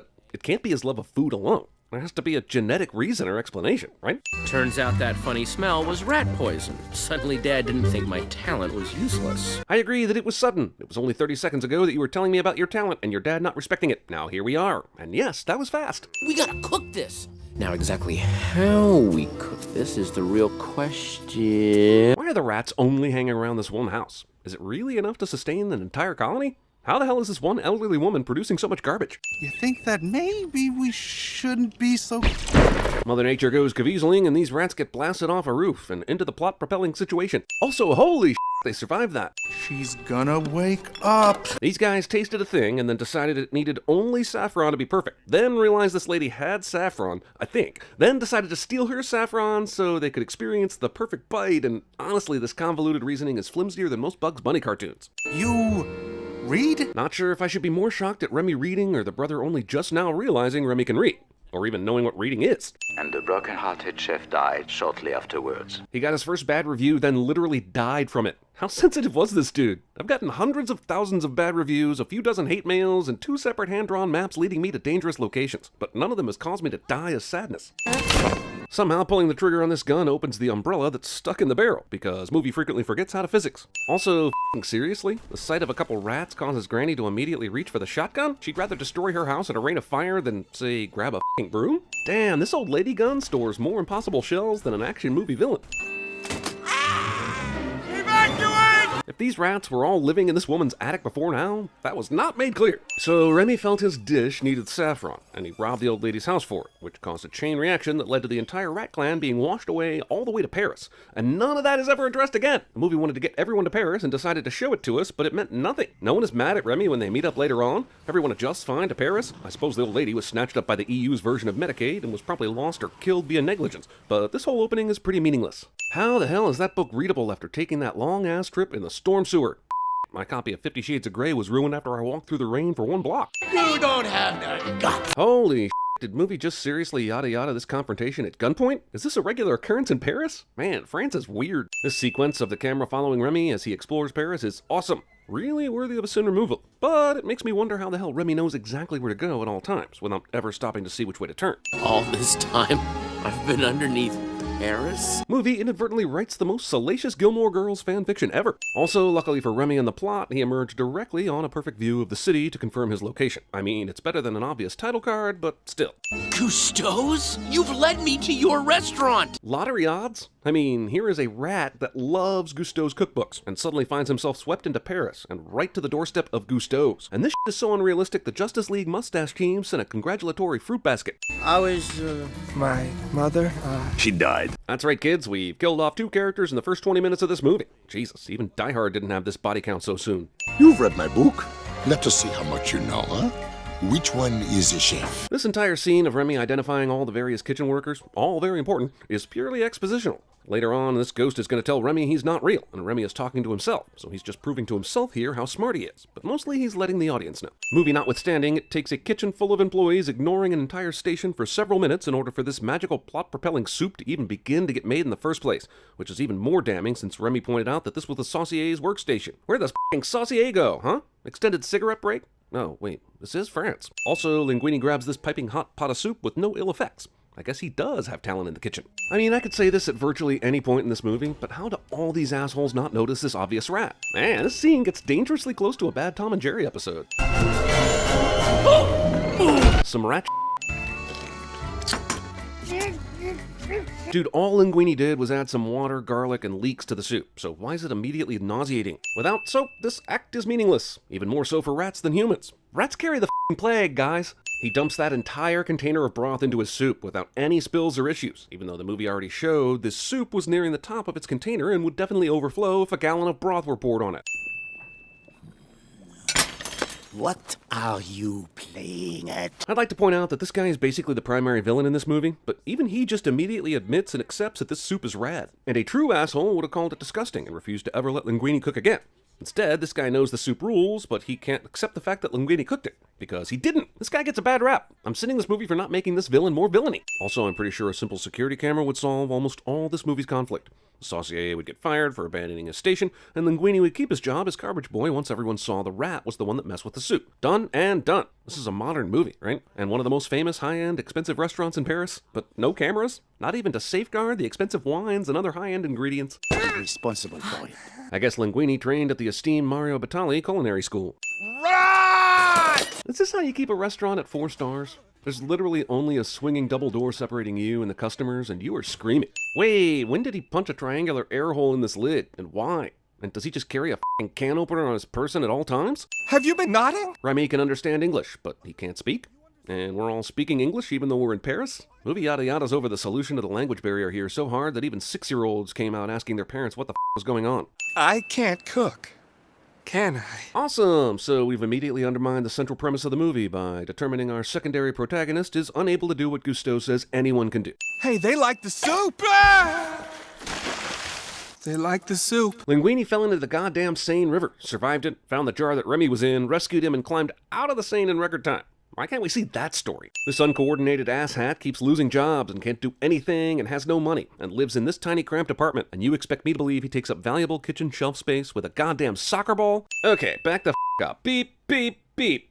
This whole apartment has this view? And this failure of a citizen can afford it? Good thing they both got a good night's sleep last night instead of trying to figure out any sort of plan for pulling off the ruse today. Recreate the soup. Take as much time as you need. All week if you must. Couldn't Skinner just demand the recipe? Or if he wanted to keep Linguini honest, wouldn't he just stand here and watch him make it? This is the culinary version of a Bond villain leaving him to die without doing it himself. This is not gonna work, little chef! I'm gonna lose it if we do this anymore. No one overhears Linguini screaming at the top of his lungs about the rat he brought into the restaurant. And before you say that he's in the walk-in and it would be soundproof, I'll remind you that Jack Torrance was able to easily communicate with multiple people outside of it in The Shining. I'm just familiarizing myself with vegetables. One can get too familiar with vegetables, you know. This is actually a pretty good adult joke, subtly thrown into a kid's movie. But it also means that at some point Skinner definitely stuck a cucumber up his ass. The whole rest of the movie kind of hinges on this, but this is some bull. If something suddenly pulled 2 strands of your hair, the last thing you would do is raise both arms in unison with said hair strands. This takes so long to learn, I'm surprised it's not snowing outside already. Congratulations. You were able to repeat your accidental success. This is verbatim what my college girlfriend said to me after our second time having sex. Gusteau makes Chinese food. Chinese. I haven't seen marketing this blatantly racist since H&M's last campaign. Also, I never understood this. Just because he became head chef at this restaurant, and even if he owns the restaurant, how did Gusteau dying transfer the Gusteau likeness rights to this f***er? There are only 2 ways to get first pick. Grow it yourself or bribe a grower. Actually, you guys accidentally witnessed LaRue's weed deal. Tell them Chef Linguini has prepared something special for them. Something definitely off menu. I mean, I know Skinner's trying to get Linguini in trouble, but he's throwing the entire restaurant under the bus to do it, and why would he want him out anyway? His lawyer just told him it's better to keep an eye on him while he's on the staff. Don't mind me, I'm gonna... Okay, I've held it in as long as I can. The way Brad Bird creates Linguini's physical comedy is perfection, and it's worth 2 sins off, damn it. Special order! Look, I'm sure this is a great dish, but the entire restaurant's gonna order the same thing, just based on looks. It looks like a goddamn pancreas covered in a brown sauce. It's kind of amazing Remy's shadow hasn't betrayed him before now. It is the City of Lights. Remy! A meal? Oh, I can't believe it. Why? What I can't believe is that Remy is anywhere near the colony, considering the sewer split up just after they left the countryside. So there would be no f***ing way they'd both end up in Paris, especially anywhere near each other. Remy, you are stealing? He's just now stealing. What about all that Linguini gave him for dinner? Have you ever had a pet rat? No. Did you work in a lab with rats? No. How is Linguini this cool about keeping his secret? He's a wreck in the best of circumstances. And if he's drunk, he would totally spill the beans. Hey, why did they call it that? What? Ratatouille. Roll rodents. I am deeply and truly offended by these musical instruments. Come with me. I got something I want you to see. You better come take a look at this cliche. What kind of shop would advertise their rat traps with actual dead f***ing rats hanging in the window? Is this an effective strategy? Like, do customers walk by and say, well, I was just gonna let those fellas live, but I guess if those traps are that good, I've gotta buy one. Also, is this really an entire store that's dedicated to killing rats? This works even while he's sleeping? Wake up, wake up! Even in a movie about an English-understanding, Michelin star-worthy rat chef in Paris, this Linguini doesn't wake up crap is asking too much of my suspension of disbelief. He's up here. In your brain. Yeah, why is it so hard to talk to you? You don't have to talk at all. If you're that committed to telling Colette the truth, just take off your f***ing hat. Awesome! Glad to see this badass female chef eventually fall for a forced kiss. Seriously, movie, you could have left this love story out with no difference to the overall movie. I realize you have a little coffin imagery going on, and that's fun, but who would build a room like this? There's nothing on any of these sidewalls but sound-reducing panels, and there's no functional reason for the size or shape of this office, which suggests the character just loved coffins and wanted a coffin office, and that takes the fun out of the imagery, much like the way I take the fun out of movies. Rat with hair and Linguini with willpower fight over the use of his arm. I originally wrote that as a description of the footage so our editors would know what I wanted here, but then I realized it perfectly summed up why this is stupid and annoying. I mean, does Linguini not realize that his hat fell off? Does he not care? I know he's in love and but he also knows that Remy is the sole reason for his success. Hey, Remy. How you doing? The entire movie has been telling us that the rat clan doesn't give a about what they eat, and that Remy was the only outlier. So why would there be a big demand from the other rats about trying Remy's food? If Chef Fancy Pants had any ideas, you think I'd be hacking barbecue over here? Or microwave burritos? Yeah, or toothpick and chicken? You know, 15% of this movie is Remy talking to figments of his imagination. Why would Linguini be filed with your will? This used to be my office. Classic not answering the question. You know, when you get down to it, Ratatouille is just an expanded episode of those Are You the Dad episodes on mooring. It takes this long for a motorized scooter to catch up with a goddamn rat. But why not just stay on the roof? There's no way for Skinner to get up there. And this is a boat. There's really nowhere to go. I know this is an interesting story, but is the ownership of a local restaurant really dominating front page news? How about promoting the dock worker strike? That seems important. Why the hell wouldn't Remy just ask Linguini for the food for his family? He's the f***ing owner now, right? They could supply the whole clan for very little overhead. I find her being a terrible, floppy, awkward skater, and Linguini, aka Pratfall Jones, being smooth as butter on skates, to be one of this movie's biggest and most insulting reaches. Some part of me just knew. The Gusto part? Remy will now grab a tuft of hair on the left side of Linguini's body, but it will cause Linguini's right arm to make a movement. This is probably done because the right hand happens to be on the left side of his body right now, and it makes more visual sense to the viewer this way. But it's definitely wrong as far as how the movie has shown this to work. I will return tomorrow night with high expectations. Why'd you give Linguini the heads up? Isn't the whole thing with food critics that they sneak up on you? I thought they even wore disguises and You're stealing food? What? How could you? I thought you were my friend! Jeez, how many times do we have to see the characters fight over a contrived reason before the movie's climax cliche? So Linguini's having nightmares about Ego's visit, because, you know, he and the rat are on the outs. And somehow, despite having physically done all the acts of cooking and watching it all with his eyeballs, he apparently never picked up any actual know-how. Tell him to hit me with his best shot. Never a good look for a critic to set his opinion prior to experiencing the thing he's here to critique. This would be like Leonard Maltin strolling into a screening of Ant-Man and the Wasp, barking out a "let's get this shit over with." I will have whatever he is having. This disguise and fake voice would not fool a single person that works here. At the restaurant where this guy was the boss for a long time. How does this get solved if the car isn't conveniently parked under several freestanding gargoyles? I realize France has a lot of gargoyles, compared to America at least. But goddamn, are they everywhere? These are the most convenient gargoyles ever. And Disney made a movie with gargoyles that were sentient. I seriously think Betty Crocker has a solid copyright infringement case against the publishers of Gusteau's cookbook. They used blue instead of red and added some fleur-de-lis, but in terms of design elements, it's an open and shut case. Holy this dude gets a raw-ass deal in this movie, getting punished just for doing his job. He's treated worse than David Paymer in Ocean's 13. Maybe the rats will rig a slot machine or something as compensation at the end of the movie. Cute visual, but again, the problem with rats in the kitchen isn't literal dirt. It's disease and bacteria, but whatever. This moment is the best of Pixar encapsulated. Pure joy for the character translates as pure joy for the viewer. See Illumination? You don't have to rely on f***ing fart jokes in a kid's movie. Once and off. The following day, his review appears. Jesus, he was there until after closing. No way a dude that old works on a deadline that early. In many ways, the work of a critic is easy. Damn, this is our third narrator in this movie. We thrive on negative criticism, which is fun to write and to read. Dude just unknowingly wrote our mission statement. Well, we had to let Skinner and the health inspector loose. And somehow never encountered any legal or ethical issues for abusing and imprisoning them. Ha ha ha, what a ripping good yarn that abduction story is. Ha ha ha. Which one would you like? Surprise me. And rats were never considered vermin again, and swarmed into kitchens around the world. The end. A frightening image of the future as we see garbage stacks as high as the tallest buildings, creating their own skyline. Mainly due to its visual, humorous, exciting storytelling, this movie kicks CinemaSins' ass so much in the first half, we're going to remove 3 sins right off the bat. It's the anti-CinemaSins movie, really, since so much of it is anti what other movies do.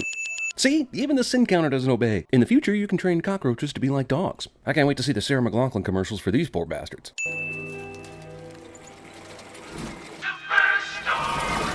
How did this society so dependent on fossil fuel ultimately decide to put solar panels on something as small as a PA system? Or did the Wallies do that because they like the song so much? I'm sinning it either way, so take your pick. Filmmakers said, hey, let's take Johnny Five from Short Circuit and put him in a bleak future with no humans where he's stuck stacking up trash. And now I'm depressed as all hell. Robot main character rides by multiple dead copies of himself, leaving me to wonder why this one Wall-E was left alive after all the others failed. Was it his compassion for roaches? You see? Damn. It's stuff like this that's so fun about this movie. If this were a DreamWorks movie, this now wisecracking robot would say to his cockroach friend, yeah, Spliff, looks like I need some new treads. This guy won't be needing his anymore. If we play our cards right, we'll be back in time to watch The Sopranos. Bada bing. Gotta say, the use of actual humans in this cartoon footage is a little unsettling. It's not like we see actual humans later when Wall-E goes into space, so what's up with this? Pilot chart a course for non-stop entertainment, fine dining, and with our all-access hover chairs. I mean, we hereby interrupt this largely dialogue-free movie opening to bring you a ton of dialogue-heavy exposition. Wow, look at all these human non-robot trinkets this asshole has stored up. This worker robot seems to have just enough personality to qualify as AI, basically. He has a favorite movie, obsesses about cleanliness, collects trinkets, and crushes on a girl robot. They should have called this movie AI and saved about 3 letters and a dash. Wall-E plugs in a video cassette into some sort of ancient VCR, which not only still works, but is compatible with an iPod. Also, this old VHS tape somehow plays with HD quality and absolutely no static. I'm also compelled to ask how a robot so beholden to his programming that he's still compacting trash long after the other Wall-E units have broken down is still so free-thinking to have collections and favorite movie scenes and cockroach friends. Is this AI or is it a slave bot? You can't have it both ways, damn it. Man, this sandstorm warning seems awfully late, coming 5 seconds before the storm hits and all. The Twinkies and cockroaches survive the apocalypse cliches, finally get married and have a baby. Why doesn't he do this just before sundown? At least a little bit, so his morning routine isn't so full of I might actually die moments. When Wall-E runs over its pet cockroach, we can clearly hear crunching and cracking, yet it gets back up with no problem. Sorry kids, this cute roach is dead. Thankfully this plant doesn't have deep roots, or else Wall-E would have just crushed humanity's chance at a new hope. Also, luckily Wall-E finds proof that the Earth can still grow plants just minutes before Eve shows up, a robot built to detect and report such things. We find out later that this red light is from a spaceship that has many red lights, so how did this one escape and have a mind of its own? Scout robot, whose deployment has been almost all electrical until this point, somehow still requires a completely separate machine to enter some kind of passcode to be activated. I guess it's so Wall-E can experience the dramatic reveal of his love interest. How does he even know she's a girl robot? Or is this movie pushing a much stronger sexual equality message than I realized? I mean, gay or straight, basically he falls for her based on looks, on pure design, without hearing her say one word. So Wall-E is kind of a sexist dick if you think about it. Eve shoots some sort of plasma ray that causes a mushroom cloud and Wall-E survives it. I get the joke, cockroaches are unkillable, but where are the millions of other cockroaches if that's the case? Also, I understand why Eve would have weapons for self-defense, but why the shoot first, ask questions later mentality? This electromagnet still works, and I see no solar panels. Wait, if Wall-E's down here, why is this magnet crane even moving? I'm serious. This might be the biggest mystery of the entire goddamn movie. And if you tell me it's moving to follow her, then how is the magnet strong enough to detect and follow her from this distance, but not pick her up until she gets even further away? Interactive. Classified. So the humans made the plant-seeking robot's mission classified, in case it encountered another robot? Aliens? I mean, this movie doesn't show us any aliens, so who did they think might even conceivably intercept this robot's objective maliciously? Wall-E. Roll credits. Opening this Wall-E shed during a massive sandstorm for even this short a span of time would definitely fill this thing with 70% sand and debris. Robot sneeze. This is funny, but we all know how Eve operates, and this singing bass and half of Wall-E's living space would surely be obliterated before Wall-E could stop her. Just how fucking big are that toaster's bread holes? Jesus. There's no way on Earth, future or present, that she hit him hard enough to indent steel like this without also destroying him in the process. But whatever. Good visual gag, y'all. What the hell is this shit? This is basically the Benny and June of robot movies. Eve's up till now autonomous nature is completely overtaken by native programming once she sees a sign of life.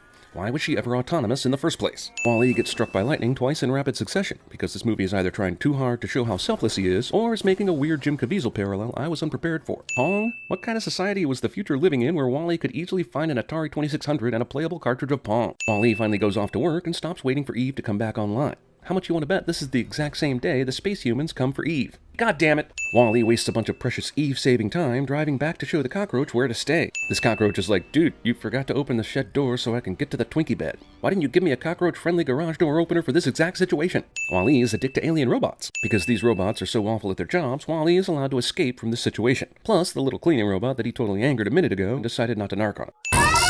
They have no way of having their Eve probe send word of their findings ahead of the actual robot arriving back on the ship. This cleaning robot must completely immerse itself in 420 activities, because it completely forgot about Wall-E after 10 seconds. Also, this robot decides not to start from the beginning of the tread marks and leaves an entire section of floor unclean. Wow. So look, I agree that if a bunch of people from Earth, especially Americans, were shot into space and they were on permanent hold until Earth was habitable again, most of them would turn into these bunch of fat lazy assholes. But all of them? You know there would be at least 10% of the group annoyingly thin, jogging around the ship, eating vegan, and tracking kale everywhere. In fact, how does this lot of fat bastards even breed? There's apparently enough sexual activity going on for this to be going on for generations, but none of these people even know how to move, much less sex each other. Time for lunch. In a cup.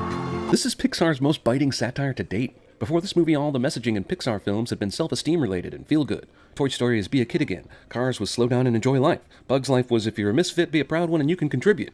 But this movie's all like, yo, America, you were fat and lazy. And you know what? I think they're dead on with this exaggerated future of bring everything to me and put everything in a cup so I can sip it. And I'm even going to take one sin off for Pixar being right in its ballsiest film messaging to date. Highly automated and presumably efficient future society places super important life-proof evidence robot on the same tram as ordinary fat humans on their way to chair-based smoothie yoga. Are they saying this is how long they ran the ship? Because I don't care how good health advances got over the years, there's no way these people survive that long, unless they're constantly provided artificial hearts that can take the abuse. Home? We're going back? If the evil ship's computer steering thing behind this guy is truly evil and trying to stop the return to Earth, as the rest of the movie will suggest, why does it even allow the captain to press the button and see this message in the first place? We have a jogging track? Considering that in a second you don't even know how to pronounce manual, do you even know what jogging is? Operate Manuel. Haha, but Fred Willard literally said manual twice during that presentation, including 1 second before you looked at the manual. Step 1. Voice command. Confirm acquisition. Confirm acquisition. Okay, so how are you reading this shit when you couldn't even pronounce Operation Manual just before this? Voice authorization required. Accepted. Hilarious, but damn, future voice activation software has far outpaced plant life detection software, or tiny robot intruder detection software, or don't get fat and lazy software. No. Caution. Rogue robots. Why would the robot security team bother to inform all the people about rogue robots when they can simply arrest them right now? Instead of closing the pod door and making sure he stays on the pod, Eve turns around and glides towards some unseen control panel to ensure Wall-E escapes again. Here comes Wall-E riding his fire extinguisher, but damn, he had 1 second left before the pod destructed, and he still didn't get the door open at that time. Don't you think he's dead? What would happen to an Earth plant exposed to space? Dr. Tyson? Oh, snap, we got him for Interstellar, not this. Well, I'm sending it then. If humans choke and freeze to death in seconds, I'm guessing regular plants suffer some serious consequences that this movie is completely glossing over.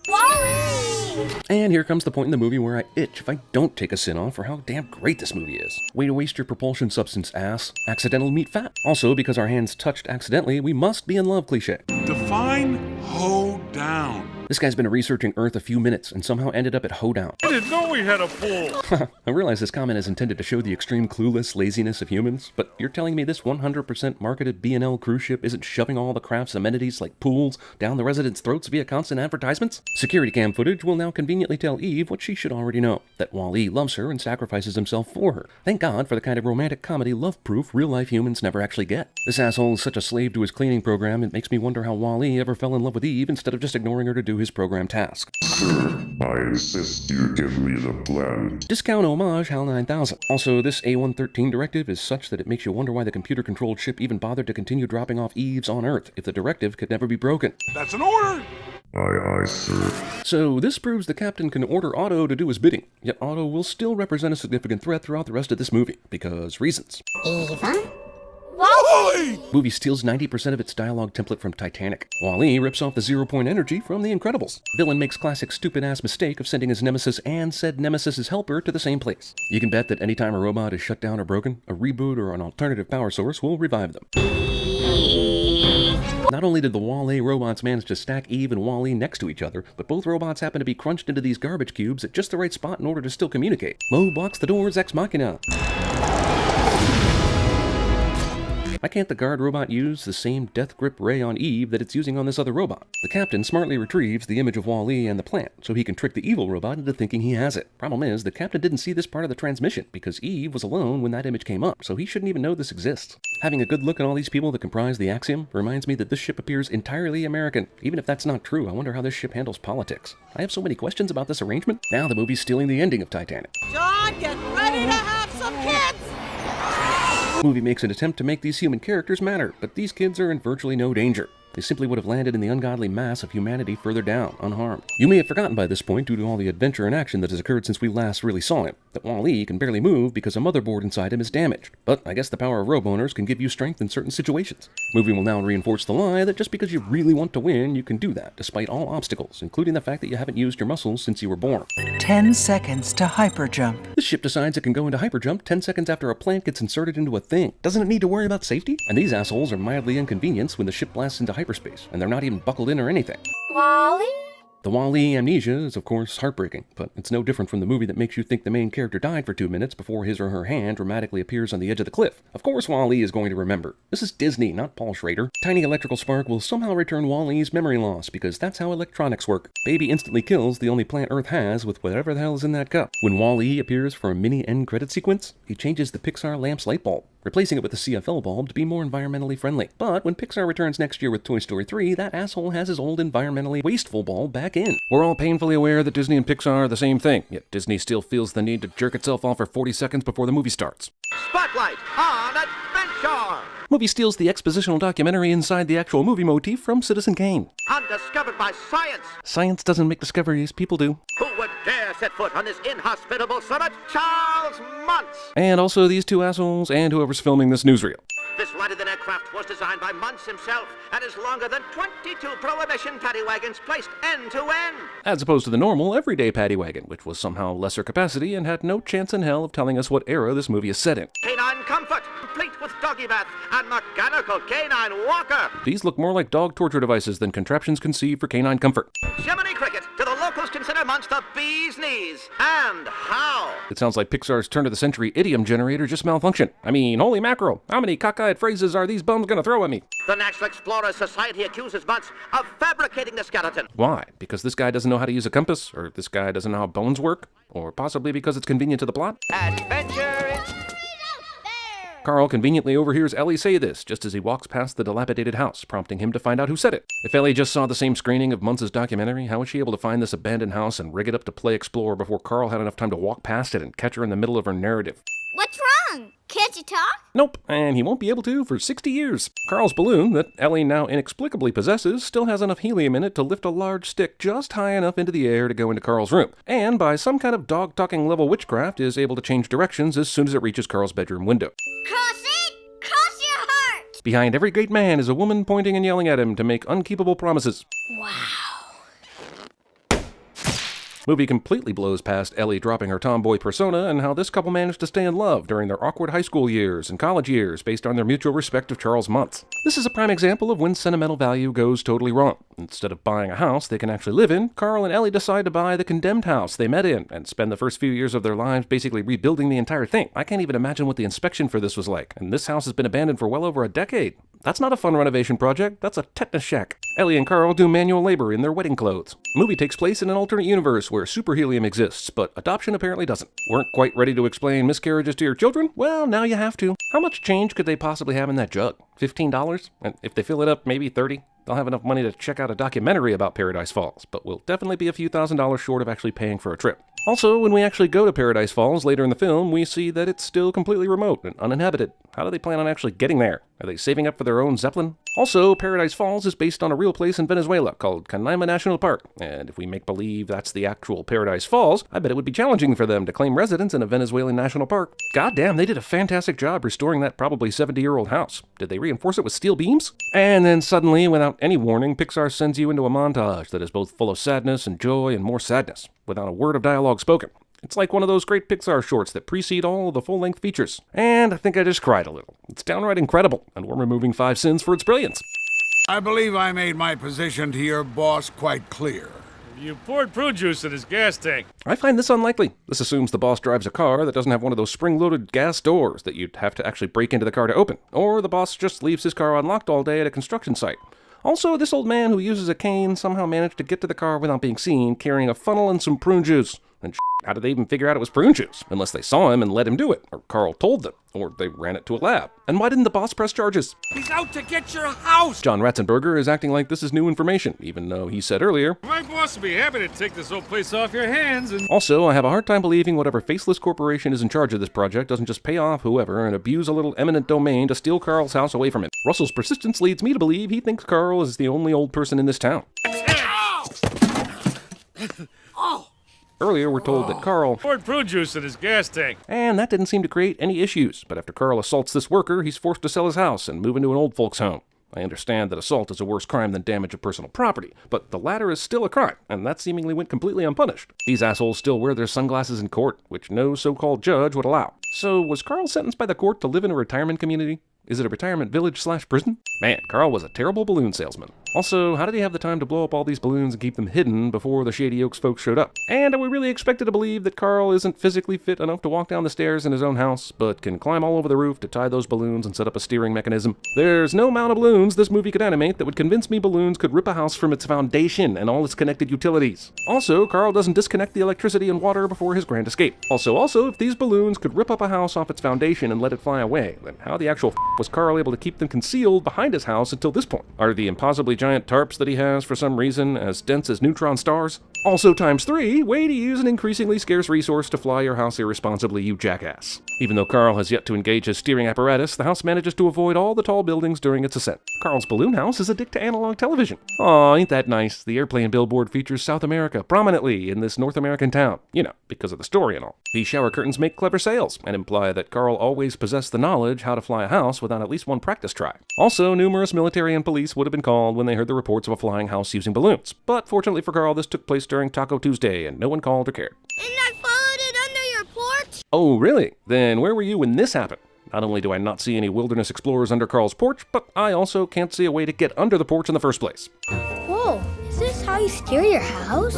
You'd think, but Carl has done zero steering since he got in the air. And it's totally, absolutely amazing he hasn't checked to see if he needs to dodge aircraft or tall buildings. But if you train these balloons well, they know where to go. See? Cumulonimbus. Wow, good thing Russell is impossibly here, so he could warn Carl about the clouds. If not, Carl would have just been sleeping in his chair when the storm came in and movie over. At least we would have had the montage. Carl's house doesn't completely break apart, nor do enough of the balloons pop in this storm, causing them to fall out of the sky. Whew, I thought you were dead. So I piloted this house all the way to South America anyway. We're in South America, all right. Was Carl asleep for several days, or does the movie want me to believe they were a storm and a nap away from Venezuela? The momentum of this giant house, guided by balloons and being dragged by an elderly person and a child, stops right at the edge of the cliff, just like all the airplanes, tanks, Fast and Furiouses, and Starship Enterprises we've ever seen. You'd think that a 50-ton kite wouldn't allow a kid and an old man to maintain their position, but you'd be wrong. Not only do they drop out of the f***ing sky right on top of the place where Carl and Ellie always wanted to go, but they just so happen to be adjacent to the vista that's painted above their fireplace. The same angle and everything. I came all this way just to get stuck at the wrong end of this rock pile? Talk about crotchety. Carl accidentally flies his house hundreds of miles and ends up just a few short miles of where he wants to be, and he's still pissed? He should probably just settle and plop his house right here and begin starving to death. At least they could look at the waterfall while they died. After all, we weighed down. How? Plot convenient physics? How the f*** did they get down here? In the last scene, they were walking along a cliff where there were no trees, but now it looks like they're walking through the thick jungle at the bottom of the cliffs. Did they cut the scene where Russell and Carl decide to take the physically impossible route? Russell, if you don't hurry up, the tigers will eat you. There's no tigers in South America. Zoology. Yeah, so because there aren't tigers per se, let's just stop in the middle of the South American jungle. Because no tigers equals no other kinds of animals that can kill you. Tracks? Snipe. Even though Russell still has his zoology badge, he still thinks this pterodactyl-sized footprint was left behind by a snipe. I found the snipe! I guess it can be forgiven that Russell, as a kid, doesn't know what a snipe looks like, but I'm kind of curious as to why he didn't research what snipes look like, considering that he knew that tiger fact about South America and looks to be a dutiful wilderness explorer. I mean, he should have known they don't exist after the first day. Also, why does this kid even think the snipe came with them on this journey in the first place? Wasn't Russell under and inside the house during this trip to South America? I'm fine with this misidentified snipe for humor and story purposes, just not logic purposes. Mr. Fredrickson is nice. Kevin, a made-up animal that is indigenous to South America, has a keen understanding of the English language. Yeah, that's totally gross, but then Carl picks it up completely dry within 10 seconds of this happening. Oh hey, now they're back up on top of the cliff. You'd think since they have access to some kind of wormhole, they'd just use it to magically go to the other side of the cliff, instead of just bouncing from the top to the bottom. But here we are. Either Russell's pack is exclusively filled with chocolate bars, or he has some sort of infinite chocolate bar that came from the same factory where they made Mary Poppins' bag. My master made me this collar. He is a good and smart master, and he made me this collar so that I may talk. Squirrel! Well, is adorable and hilarious, removing a sin. I use that collar to talk with. I would be happy if you... Doug's collar is programmed with Spanish, a southern accent, and Japanese. You know, the three main languages. Have you seen a bird? I want to find one, and I've been on this set. I'm a great tracker. So does this collar give these dogs a basic level of human intelligence too? Or is this movie suggesting that dogs have the capacity to think just like we do, but are unable to express themselves because they don't have human vocal cords? Also, if I put this collar on a cow or a chicken, would they be able to speak in the same way? Would that mean that all animals are secretly just as intelligent as we are, but are unable to express themselves? I just became a vegan. Come in, Doc. Charles Muntz was able to invent talking dog collars and video chat using technology from the 1940s. The bird is my prisoner now. Where the f*** is this camera located? I just saw Doug a few minutes ago, but I don't remember seeing a camera on top of his head, which is what this current shot would suggest. Is he with that small mailman? A dog that's lived in jungle isolation with his other dog pals and one other human for his entire life is aware that mailmen exist. The house and the hose that connects them to it aren't constantly getting caught in tree branches, and this wouldn't even be a sin if they just stayed on top of the cliff where there are no trees, but instead they keep reappearing in this dense jungle they shouldn't have access to. I think that did the trick. Hi, master. Yep, I'm gonna sin the old pastime of a cartoon character and possibly transporting ahead of the other characters. It's what we do, unfortunately. Whoever gave Russell the tent-building patch that I'm sure he has will hopefully be disbarred from the wilderness explorer community. There must be something in the South American air that allowed Russell's face to heal so quickly. Cross your heart. Carl's surprised that Russell says this, like it was something he and Ellie made up on their own, and not something that people have said for decades. What is it doing? The bird is calling to her babies. How do you know that? Just because you're a dog doesn't mean you speak fluent bird. And hell, earlier you said you didn't even know what a bird looked like, so I deride your bird understanding abilities. Where's the bird? You said you had the bird. You saw this bird on this little video phone thingamajig, right? Who cares about what he said? Muntz has been able to maintain a dog army for the past 70 years or so, with presumably very little food and no female dogs. Are you Charles Muntz? Yes? If he's actually Charles Muntz, that would mean that he's at least 15 to 20 years older than Carl. I imagine Carl is in his late 70s, which would put Charles well into his 90s. Which isn't impossible, but I imagine it would be hard to maintain your health with just a bunch of dogs, a finite amount of food, and no doctors. I mean, he's never even had a prostate exam. Muntz found a cave large enough to fit his blimp. Put him in the cone of shame. What do they tell the dogs that need to have operations when they have to wear this cone? Is it still the cone of shame? Why not have a crate of shame? I found it on safari with Roosevelt. If he means FDR, time-wise, that would make sense, but I'm having trouble visualizing him on safari with the president who was famously in a wheelchair. If not him, then the only other famous Roosevelt would be Theodore Roosevelt. Given Theo's interest in big game hunting, it makes sense that he would be referring to him. But given that he died in 1919, when Muntz was either not born or a small child, that really f***s up the timeline. Epsilon is the finest chef I've ever had. The dog? How does he do anything? Either that's a 70-year-old frozen hot dog, or he's making his own hot dogs out of the local squirrels. There's also the dog army. Russell's been eating chocolate for 2 days and somehow refrains from inhaling this hot dog before this asshole has enough time to take it off his plate. More often I get thieves come to steal what's rightfully mine. You do? You mean there are actual people out there making trips to remote parts of South America to steal your shit? Oh, I've spent a lifetime tracking it. And Carl and Russell ran into it within minutes of arriving at Paradise Falls. But it ran off. It's gone now. Carl lies to Muntz for Kevin, even though he's made it clear several times that he doesn't care for the bird, and he knows Muntz won't kill him because in order to be vindicated, he has to return with the bird alive. Carl should know that if he's just honest about the Kevin, Muntz won't harm him or Russell. If anything, he's just putting Russell and himself in serious danger. Also, human children are more important than birds. Why am I forced to explain this to Pixar? We haven't even had dessert yet. None of you have even had dinner yet. The old man and the out-of-shape child are able to outrun a pack of dogs. The house survives this. Doug uses his super strength to push these boulders down to block the pack of dogs. Now Russell survives this. Dog hound scream. So they decided to get Kevin back to her home, but they decided to lug the house with them? But why? Couldn't you just tie this thing somewhere? Then you wouldn't have to haul it back either. It is funny because the squirrel gets dead. All the dogs have an extreme hatred for squirrels, yet we haven't seen a single squirrel since we've been in Paradise Falls. At least not since Muntz got the hot dog machine up and running. Not only have the balloons stayed inflated for 2 to 3 days now, but they continue to not get popped by branches. The wilderness isn't quite what I expected. Kinda wild. Haha, funny joke, but this jungle's been anything but wild since they got here. They ran into one rare bird and a bunch of trained dogs, not in their natural habitat, and nothing else. Even with all their treacherous detours, they still made it to the falls side of the cliff, just as the balloons ran out of lift. On some of these pictures Carl flips through in Ellie's scrapbook, I can honestly say, where's camera? You're telling me they set up a delay on a camera and got these candid shots? Or did they have a photographer constantly following them around? If they'd trimmed the professional photographer budget, they probably could have eked out a trip to Paradise Falls. Upon further examination of Ellie's chair, I deem it unsittable. An old man who needs a machine to go down the stairs is able to throw all his furniture out the front door. Doug the dog knows how to knock. I was hiding under your porch. Is there some sort of magical alcove under Carl's porch that allows dogs and children to hide down there and then move onto the porch while the house is in the air? Russell has Superman flight powers with a leaf blower where he's able to will himself forward, even though the leaf blower only blows at one speed. Also, how does he keep from continuing to float upward? Well, if you're here, Fredrickson can't be far behind. Yeah, because you totally figured out that he found a way to make his house fly again, even though he's been hauling it around for the last couple days. Carl slings a hose and gets the sprayer to grab onto the cargo door on the first try. Then he ziplines down it like it's second nature. How do we get past these dogs? How do they not smell your prune and denture cream scent? Or the other dog. The dogs can cook a gourmet meal and tie a human boy to a chair, but still need a chew toy to fire a gun on a biplane. Okay, I've been pretty forgiving of Carl's super old person abilities, but I'm gonna have to draw the line at climbing an upside-down ladder and almost falling off but catching himself. I hate squirrels! Movie continues its needless assault on squirrels. Also, the dogs never get picked up after this battle is over, so I can only assume they live the rest of their lives starving in the Venezuelan jungle. I don't know too much about dirigibles, but I would imagine having a house on the back would screw with the balance and create an issue. Also, it looks like Carl, the normal old man, is able to stop the house from sliding off the back of it.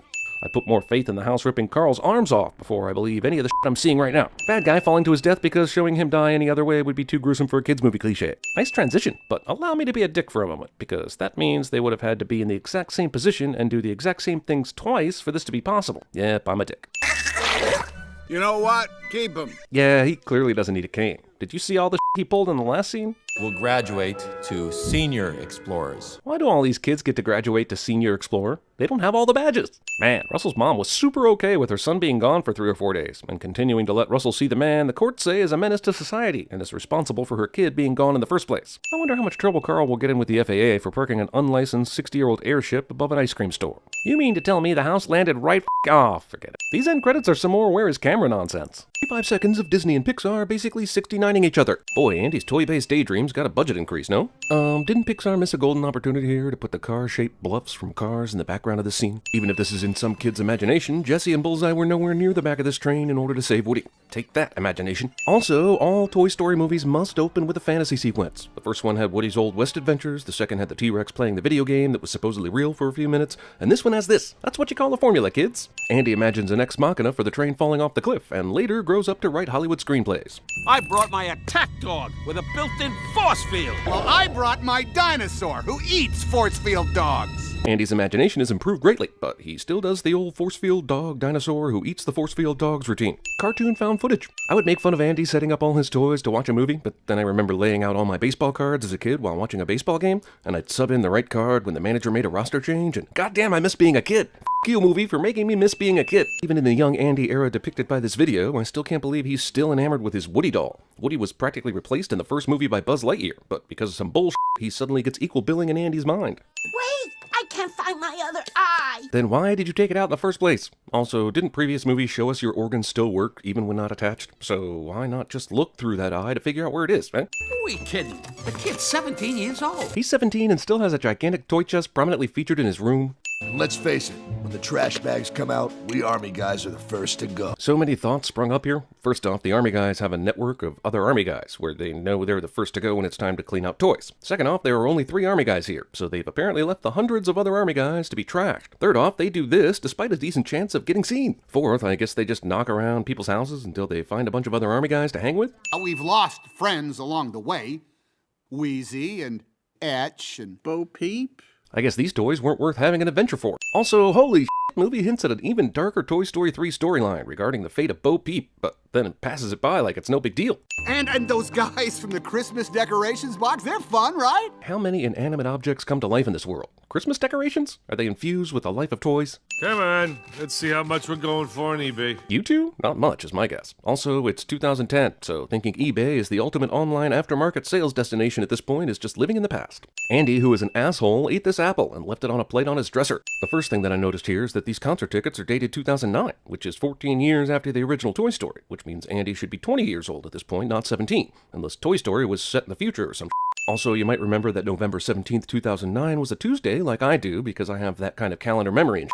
Also, I googled it, you know, just to make sure. Nice memory exposition board, but this letter here is addressed to State University, which means Andy has not yet applied for college. That classic Toy Story decision, will Andy pick Buzz or Woody? And to my amazement, it's Woody. I can't breathe. But you can breathe in the toy chest, I guess. And what happens if you can't breathe for too long? Do you finally become a real toy? And this entire movie's events happen because this one American home has an exceptionally springy pull-down attic door.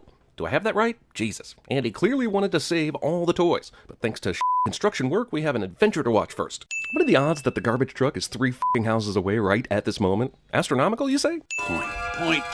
Not only are the toys strong enough to puncture this bag with a toy dinosaur tail, but they're able to make a big enough hole without being seen in world record time so that they can escape. Luckily, the guy picking up the garbage has both sunglasses and headphones on for maximum obliviousness. Buzz! Jesse! And that should end this little adventure. This should have been a Pixar short that ended right here. Unfortunately, some total bullshit is about to happen to allow the rest of this movie to take place. There's no time to be hysterical. It's the perfect time to be hysterical. Keep playing the hits, boys. Yeah, I know. It looks bad, but guys, you gotta believe me. They should, but they don't. It's crazy how many license plates in this world have A113 on them. That's gotta make the cop's job harder, and the DMV's job the easiest ever. Molly and I have been growing apart for years. It's just... I can't believe she would throw me away! Okay, I'm going to ignore the blatant sexism and having a Barbie doll meltdown like Sharon Stone in Casino and focus on the fact that it was clearly not Molly's preference to get rid of any toys, but her mom commanded it. Disney utterly breaks my sin-writing brain with a shot that contains over 1,200 unique details to scrutinize, and I'm just gonna call this Disney 1, CinemaSins 0 and move on. Well, hello there. Big purple bear with a cane telegraphs this toy's evilness in the first second. Come and pull.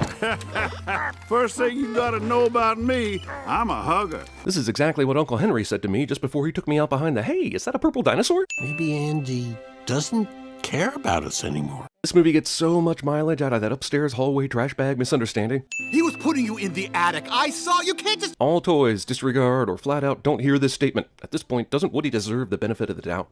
Bullseye, no. You need to stay. After that big speech about leaving, Woody and See No Man's bullseye. This wet floor sign says no running, which makes me think that there was a period, however brief, at the wet floor sign factory when the workers went on a passive strike, creating signs that said things like no running, stop, drop, and roll, and I'm on strike. Woody Ratatouille's his way out of this situation. Yes, he's never been here before, but basic looking where you are going could have avoided this almost fall off the edge moment for Woody. Woody somehow assumes he has to cross this entire playground to escape, and never once considers just running to his left to the edge of the roof, which is clearly much closer to the wall. Stupid Woody. Luckily, Woody's hat is blown by the breeze straight into the kite ex machina that he will use to get off this roof. Of course, no one sees this. How many films can claim wind as an actual antagonist? Like this one and Twister, I guess, right? Oh, The Happening! Thankfully for Woody, in this film's plot, a 3-year-old girl happened to be walking right here at this moment all by herself. In the end, though, is this any different from what Andy did to these toys when he was filming the train robbery sequence in his head? He put those toys through hell, right? But this is supposed to be worse? Also, I'll admit this toddler stampede is hilarious, but the fact that none of these world-wise toys who lived with a toddler for years picked up on the fact that daycare might not be so awesome. You're doing great. Are you classically trained? Is there a situation where one of these toys broke character? Even in the first movie, Buzz, as deluded as he was, didn't break character, and Woody only did it in an emergency to that evil kid Sid, who's a serial killer now. Are we supposed to believe that a daycare leaves all the toys lying around like this at the end of the day? Thanks for that imagery, Pixar. Did anyone notice the transom? Why is it open? Nobody knows. Yes, he's a toy, but I've played with pipe cleaners before, and they are not suitable restraints, especially when the toys are sentient. F.A.O. my Schwartz. Taking a toy store's name in vain while hacking up a Spaceballs reference. I'll go get my friends. Whoa, hold on there, boss. Buzz specifically requested that he and his friends move to the cool kids room, and Lotso said request granted. It's impossible he didn't hear the specifics of the request, but you gotta pad your features runtime somehow. There's a Buzz Lightyear instruction manual just lying around in the library of a daycare. To return your Buzz Lightyear action figure to its original factory setting, slide the switch from play to demo. Why would there be such a switch on the back of an action figure? What can you add to a Buzz Lightyear that would require you to go back to demo mode? And why does it make a difference for this toy and everything he's learned? I thought these features made no difference in a world where Christmas decorations apparently come to life. I see Andy. What? That's impossible. My other eye, the one I left behind. It's just now letting you see Andy's room? That's amazing. So at none other time while you've been gone, have you seen Andy's room until now? Great timing for this eye to suddenly work, so that the toys that thought they were being thrown away know that they were actually being loved by Andy after all. I have over 30 accessories, and I deserve more respect. Lotso takes off her mouth to stop her from yelling. Hilarious. But last movie and this movie showed her eyes and ears work even when detached, so why aren't these lips in his hand still bitching out Lotso? When Buzz's factory setting was introduced to Andy's toys in the first movie, he was combative as hell, but in this movie, returning him to factory setting makes him programmable and controllable. This feels like an overabundance of clothes baskets that the evil toys can use for daycare prison. Where the f*** did he get that? Woody left it outside, remember? And who at this messy-ass daycare would have noticed it and actually put it back inside? Or else this suggests someone on Lotso's evil team managed to get outside the daycare walls to grab this hat here by the road. These toys now know how to use Google Maps. It's right around the corner! Because of course it is. Ruled by an evil bear who smells of strawberries. Shouldn't he smell like strawberries and at least a little bit daycare? Daisy loved us all. Let me guess, this ends with Daisy either losing or giving away her toys, much like what happened to Jessie in Toy Story 2, only this time without a song. I mean, don't all these toys have pretty much the same stories that keep leading us to the same kind of movies? Also, ain't it great, Woody found a home where one of the toys that broke out of Sunnyside used to hang with Lotso, and this backstory is going to be important to this movie's plot? These parents left behind 3 toys when they put their daughter in the back seat. 3 huge, easily seen toys, marked by their daughter as her favorites, and they seem like such loving parents. It took forever, but we finally made it back to Daisy's. Homeward Bound, The Incredible Toy Travels. Cast off, unloved, unwanted. And riding on the back of a pizza truck from the first Toy Story. Nothing but sand and a couple of Lincoln logs. I don't think those were Lincoln logs. Pixar steals the gross poop joke from DreamWorks Shrek movies. Between the Toy Story films and the Finding films, it's pretty obvious the bulk of Pixar writers and animators think children are demons. There's only one way toys leave this place. Poor fella. Trash truck comes at dawn. Then it's off to the dump. So wait, can that toy not wake up like every other toy and simply get out of that trash or escape the trash truck? You know, if it were Woody, he would. The monkey's the eye in the sky. He sees everything. Classrooms. Except when Buzz broke out earlier, the monkey totally didn't see that. In fact, it took Buzz running into the big baby in the attic of that snack machine for the evil toys to even notice he was gone. Oops, you forgot that, didn't you? Even the playground. Yeah, but these toys managed to get past all that other security before they stupidly tried to openly scale the wall. So either this monkey is terrible at his job, or the cautious toys trying to make their escape decided to be careless at the most crucial time. This monkey sees everything, unless he's being distracted by Mr. Potato Head, who has already been cornered by the other employees of Lotso's security detail. Wait a minute, was this always here? Or did Woody cut this out? Seems like if Mr. Potato Head knew this was here, his first night in the box wouldn't have gone so bad. Somehow, Toy Story 3 found room for a changing outfit montage, like we're watching Mrs. Doubtfire or Dumb and Dumber. Get the tortilla! The tortilla, as in a tortilla you knew about before this plan started? How did you know it was in this lunchbox, carelessly left behind by a toddler anyway? Still can't believe the best idea they had was for Potato Head to plug this into a f***ing tortilla, as opposed to, I don't know, a molded glob of Play-Doh or something. They basically rewrote all the rules of the Potato Head family to make this movie work. Luckily, they did this on a night with a full moon, huh? I don't know why this couldn't wait until morning, Ken, but... Barbie dresses up like Astronaut Ken to fool the bookworm, but how did she ask for the Buzz Lightyear manual without sounding like Barbie doing a bad Ken impression? Caution! Do not hold button for more than 5 seconds. Bitácora Espacial. Holding the Buzz Lightyear reset button for more than 5 seconds turns him into Antonio Banderas. We gotta switch him back. Well, how do we do that? I don't know. That part's in Spanish. This is actually becoming infuriating. How would you know those particular directions are in Spanish? And why would an instruction manual with English and Spanish instructions only have instructions for changing him back in Spanish? And wouldn't there be a picture somewhere? If you ever find yourself wondering how this third movie in a series is an hour and 45 minutes long, look no further than this scene here. I'm sorry, cowboy. They broke me. Fine, but you did not know their entire plan, or their exact up-to-the-second location, did you? Also, how did they know to torture this asshole? They would have had to know something was already going down before going to him and torturing him, right? Big Baby would be excellent at CinemaSins. The needs of the one, oh god damn it, the needs of the many outweigh the oh f it. How the f did that happen? The dumpster door was completely closed when they started running across it. Now he's stuck in the door? Come on. And of course that's the way the Ned Beatty Bear gets Woody into the dumpster. Toys have the power to lift giant TVs up. Just wanted to let you guys know that. Don't worry, Slate, we'll get you down. You might want to take a look at this. You better come take a look at this cliche. It's not a Pixar movie unless the heroes are on some sort of giant conveyor belt of death. Despite Lotso being basically the devil, Woody will still feel compelled to try and save him, ultimately endangering the lives of everyone else in the process. Hashtag just let Lotso die! Push it! Where's your kid now, Sheriff? And that's what you get for trusting a dude that has been nothing but a 100% asshole dick face this entire movie. Mount Doom literal fires of hell make this children's movie dark as f***. I have at least one niece that is scarred for life thanks to this movie. Claw Ex Machina. Also, yep, those three somehow separated from the main group, then overpowered the humans in this claw control room, then figured out the claw controls in a matter of seconds. Also, how the f*** does this large-ass claw somehow pick up every single toy in danger without a single one slipping through the oh, f*** it, like I really care. Sure, this romance began when he was in Spanish mode, but still, what the f***, right? All toys should be doing it. I had me one of these when I was a kid. Movie couldn't just let Lotso get away with it. He had to be found by a garbage guy who actually loved this toy as a kid, but somehow is inexplicably punished by being hung up on a truck grill for some reason. Andy's still packing, but he's almost done. Jeez, how long does it take for this asshole to pack? Hey. Andy doesn't even remotely question why the toys he knows he threw into a garbage bag and he knows his mom took to the curb are now here, neatly in a box waiting to be sent to the new kid. And so, we're assholes. This ending is extremely f***ing touching. Might even make you cry. I'm just gonna remove 5 sins and be done with it. But also, when I was Andy's age, I sold all my Transformers toys in a garage sale so I could pass them on and grow up, and I regretted it hard. Like, I might have cried about it once or twice my freshman year in college during the really lonely nights kind of hard. And by me, I mean some other loser who cries over toys that is definitely not me.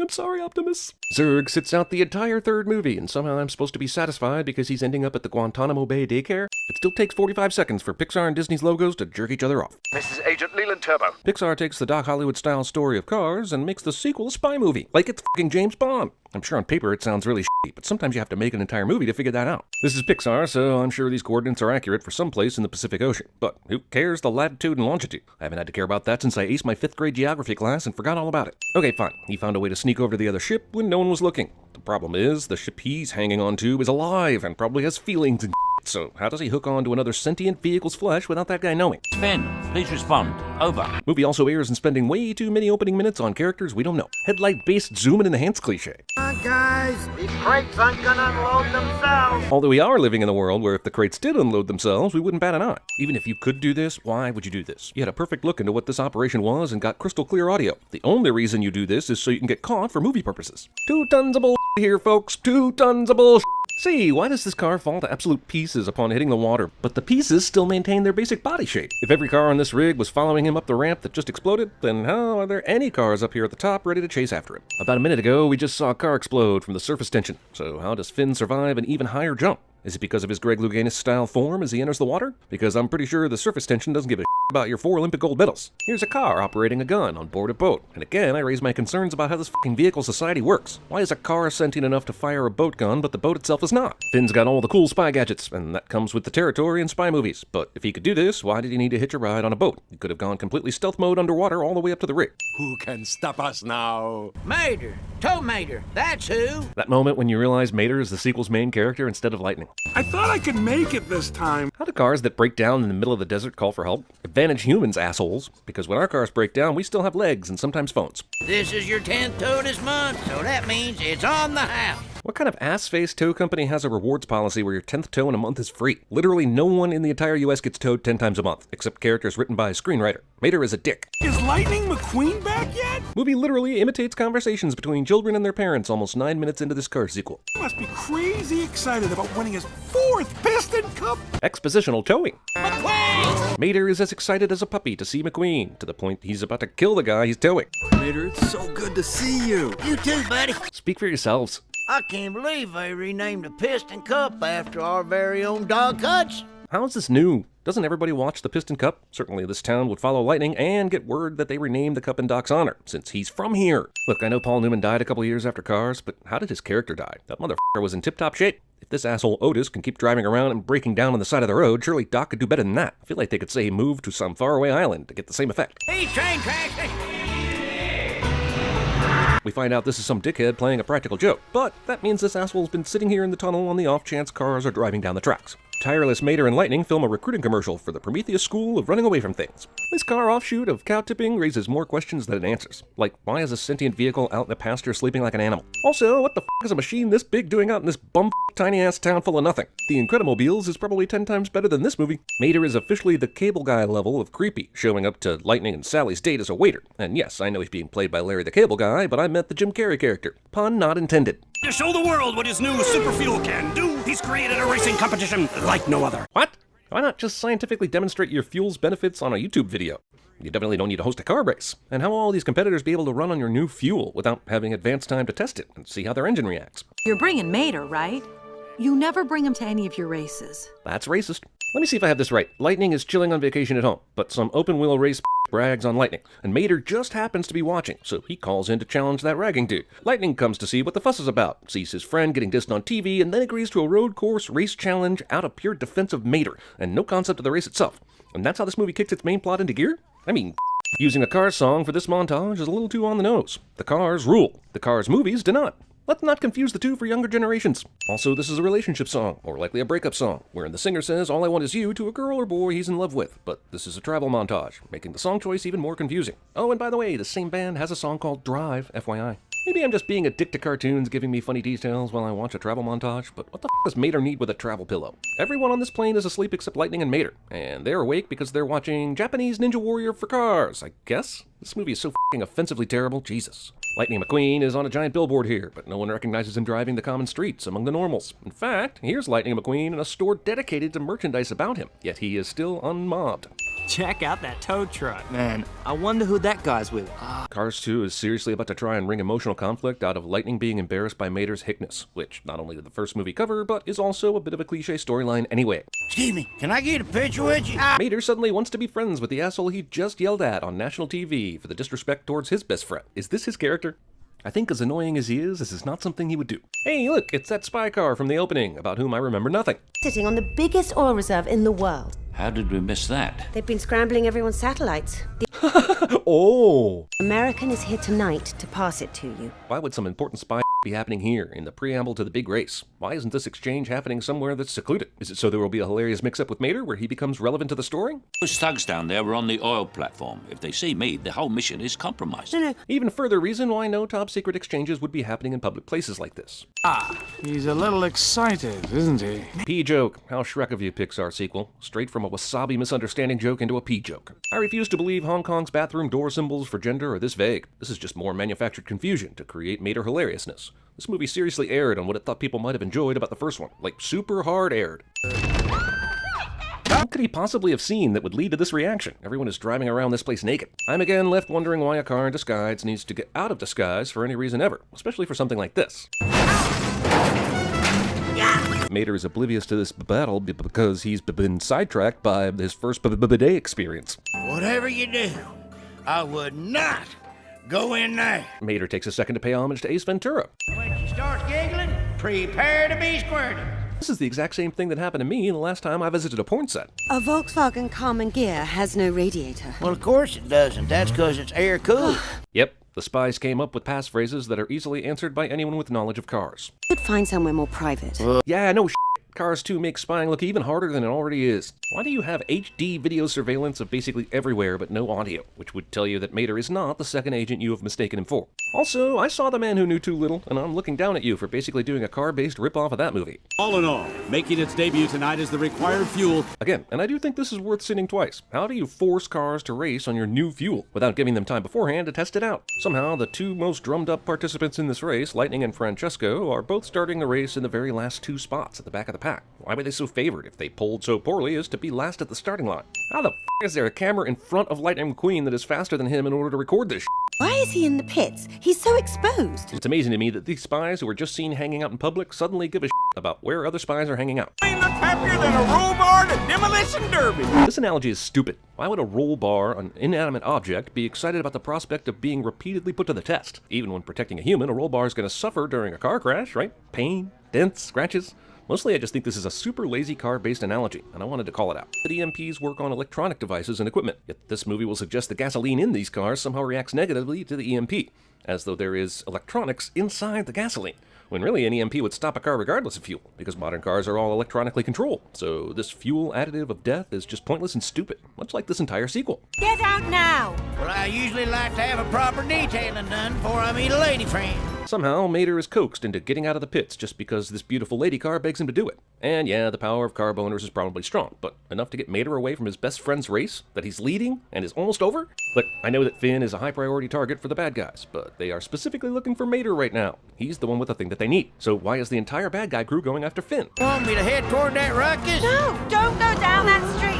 Mater, who's been thinking with his car dick this entire time, decides not to follow Shiftwell's instructions in this instance. Have karate demonstration. Mater's stupidity is kind of a liability for this movie. It works in small doses, but this is cringeworthy and generally insulting. I lost the race because of you! We're supposed to believe that Lightning learned his lesson from the first movie so well that he's repeated as Piston Cup champion 4 times, but he's just as dickish in this movie as he was in the last one. He was barely redeemable in the first cars. Now he's maybe worse. I don't need your help! I don't want your help! Movie rips off the telling off of Encino Man from Encino Man, which basically ripped off the shooting of Old Yeller from Old Yeller, which basically ripped off the Abraham Isaac story from the Bible, which basically... Finn McMissile, British intelligence. Told Mater, average intelligence. Mater grossly overstates his intelligence. Also, Mater mistakenly believes British folk, in general, have a high intelligence. Though in his defense, this was a decade or more before the Brexit vote. Who are you with? FBI? CIA? Let's just say I'm AAA affiliated. Seriously, if Mater were even a tiny bit not dumb, this movie couldn't exist. Though, in his defense, the British intelligence agents in this movie are basically just as much to blame, since they actually think Mater is a secret agent most of the film. I know some karate. I don't want to brag or nothing, but I got me a black fan belt. Hang on! These pursuing cars grunt instead of, jumping out the window and following these assholes. Like Cap and Winter Soldier on the rooftop. Oh, he jumped! Guess I'm f***ed then, oh well. When Pixar resorts to jokes, you know something went wrong. This plane takes off despite a flat rear tire, and while I'm guessing that may be possible in real life, this movie showed me the plane veering wildly to the side after the tire blew. So how did the pilot hold it steady after that to actually take off? And how's he gonna land? I didn't really want him to leave. Yes, you did. End of sin. Good agent, gets what he can, then gets out before he's killed. Sorry. Why didn't this secret agent write down some extra details if he could only take one picture? Like a good neighbor, Mater is there. How much did State Farm pay for this? On the one hand, it's their jingle, and forever tied to them. On the other hand, he actually sang Mater instead of State Farm. So my point is, State Farm might actually have tried to stop this mention, as opposed to sponsoring it, since it doesn't exactly make them look good or bad. Ain't exactly been much help to anybody recently. You're helping me. Please, Mater. This movie is a long-awaited collaboration between Michael Caine and Larry the Cable Guy. I guess planes are pigeons now. I've sort of lost track of what's supposed to be intelligent life and mere livestock in this movie. Mater, get back! Does this guy have f***ing binocular vision? One involved in this plot is one of history's biggest loser cars. That's car system. A secret meeting in 2 days. Where's this meeting taking place? Porto Corsa, Italy. That's where the next race is. Gee, I wonder what car absolutely needs to be in the location of every race. And we've seen his dubious backstory, and is trying to sell all in all. Could it be Axelrod? Dents are valuable. Really? I come by each one of them with my best friend, Lightning McQueen. Holy this movie just became the most strictly bullshit imaginable. You don't buff out the dents caused by your time with Lightning McQueen. Are we sure this movie's plot was propelled by Mater's attraction to a female car? Because it sounds like Mater's more in love with McQueen. Also, I think the alternate, more believable plot to this movie would be called E2 Mater Tombien. Queen isn't just part of your cover. Friendships can be dangerous in our line of work, Mater. Michael Caine cuts her off before Mater has a chance to ask what she means by cover. Honestly, how many car races does the Pope even go to? I like how every now and then the film cuts back to Lightning, letting us believe he's still a main character, even though he clearly is not. Fuzzy dice! Every single joke in this movie is some sort of car-related replacement for whatever humans use in this world. Stop manufacturing us. Stop making our parts. This entire world has already explained or implied that men and women cars get busy and have children, unless this now implies that they don't. So do couples who want children need them to be built? And if so, is there some sort of pricing where couples would want gremlins and pacers because they're the cheapest children to buy? Just happened. I'm working on it. You're working on what? The fact that a heavily favored car just wrecked? Can you not actually see through those things? It was meant to be alternative fuel's greatest moment. After today, everyone will race back to gasoline. Let's talk about the villain's plan. The villain definitely being Axelrod. So his whole plan is to make an alternative fuel that would replace gasoline, but create a flaw by which it fails publicly, so that everyone will go back to gasoline, of which he owns a lot. But why do this? If everyone was already using gasoline, wouldn't they buy your oil anyway? Or are there many different kinds of alternative fuel out there besides all in all? And he's hoping that its failure will be a black eye for all alternative fuels. But it doesn't make sense either, since the other fuels aren't exploding. Finn did not see, and more importantly did not hear, a helicopter anywhere near the area before trying to jump over. Letting you choose your fuel for the final race, do you have any idea what it's going to be? All in all. What? Well, that's just fucking stupid. Look, we know what's going on here, but they don't. All they know is that cars are exploding for a reason that could only be all in all. These assholes all pull guns on Mater, but then give him time to Mater. I didn't mean that kind of shoe. Correction acknowledged. Deploying chute. Mater is just going to keep accidentally-ing himself through this entire movie, and it's like I'm supposed to be all happy because he's wearing a backpack. I said you killed out there today. Okay, so we're supposed to believe that before Lightning could get through the crowd, the bad guys grabbed Mater and replaced him with this evil lookalike guy. And if that were the case, then some of these folks near him would have seen that and would speak up. This one here on the right has a goddamn camera. The bad guys gas Mater instead of killing him, because they too have a great stake in the toy line Cars inspires. Way too much of the gas-induced Mater hallucination. This is some maniacal right here, tying a man to a... Wait a second, how the did Cars get up here to even tie him into place? This movie gives me a rage boner, and I'm gonna it hard. London, Mater. Inside Big Bentley. Big Bentley. Glamour shot of Big Bentley. Say, why did the Car Society build all the same we have here in our real human society? Okay, you movie. When Mater awoke from his gas nightmare, these two were this close to being smashed by the next gear change. But now you want the gears to move and end up with them even further away than where they started. This is computer animation, f***ers. You don't actually have to accept continuity errors. You created them and have the power to fix them. These motherfuckers move another slot closer and yet still are a full slot away from being crushed. Listen, this movie is terrible in pretty much every way, but the single most terrible aspect is this gear moving without question. Makes me want to kill. We shouldn't be saying this at all, but I hope you win today. Movie thinks that if it makes Axelrod say this, we'll believe he's not the bad guy. And I'm telling you right now, you had no chance in hell, movie. EMP suddenly doesn't work because God hates all of us. And yes, I know what the movie tells us about McQueen's fuel later that totally explains this, I just don't care. The previously tested and working laser ray to f with cars running on all in all doesn't work as expected, so they call in Plan B, which is super sudden and also a f***ing bomb planted in McQueen's pit, which is a way better method of killing him than some kind of laser ray anyway.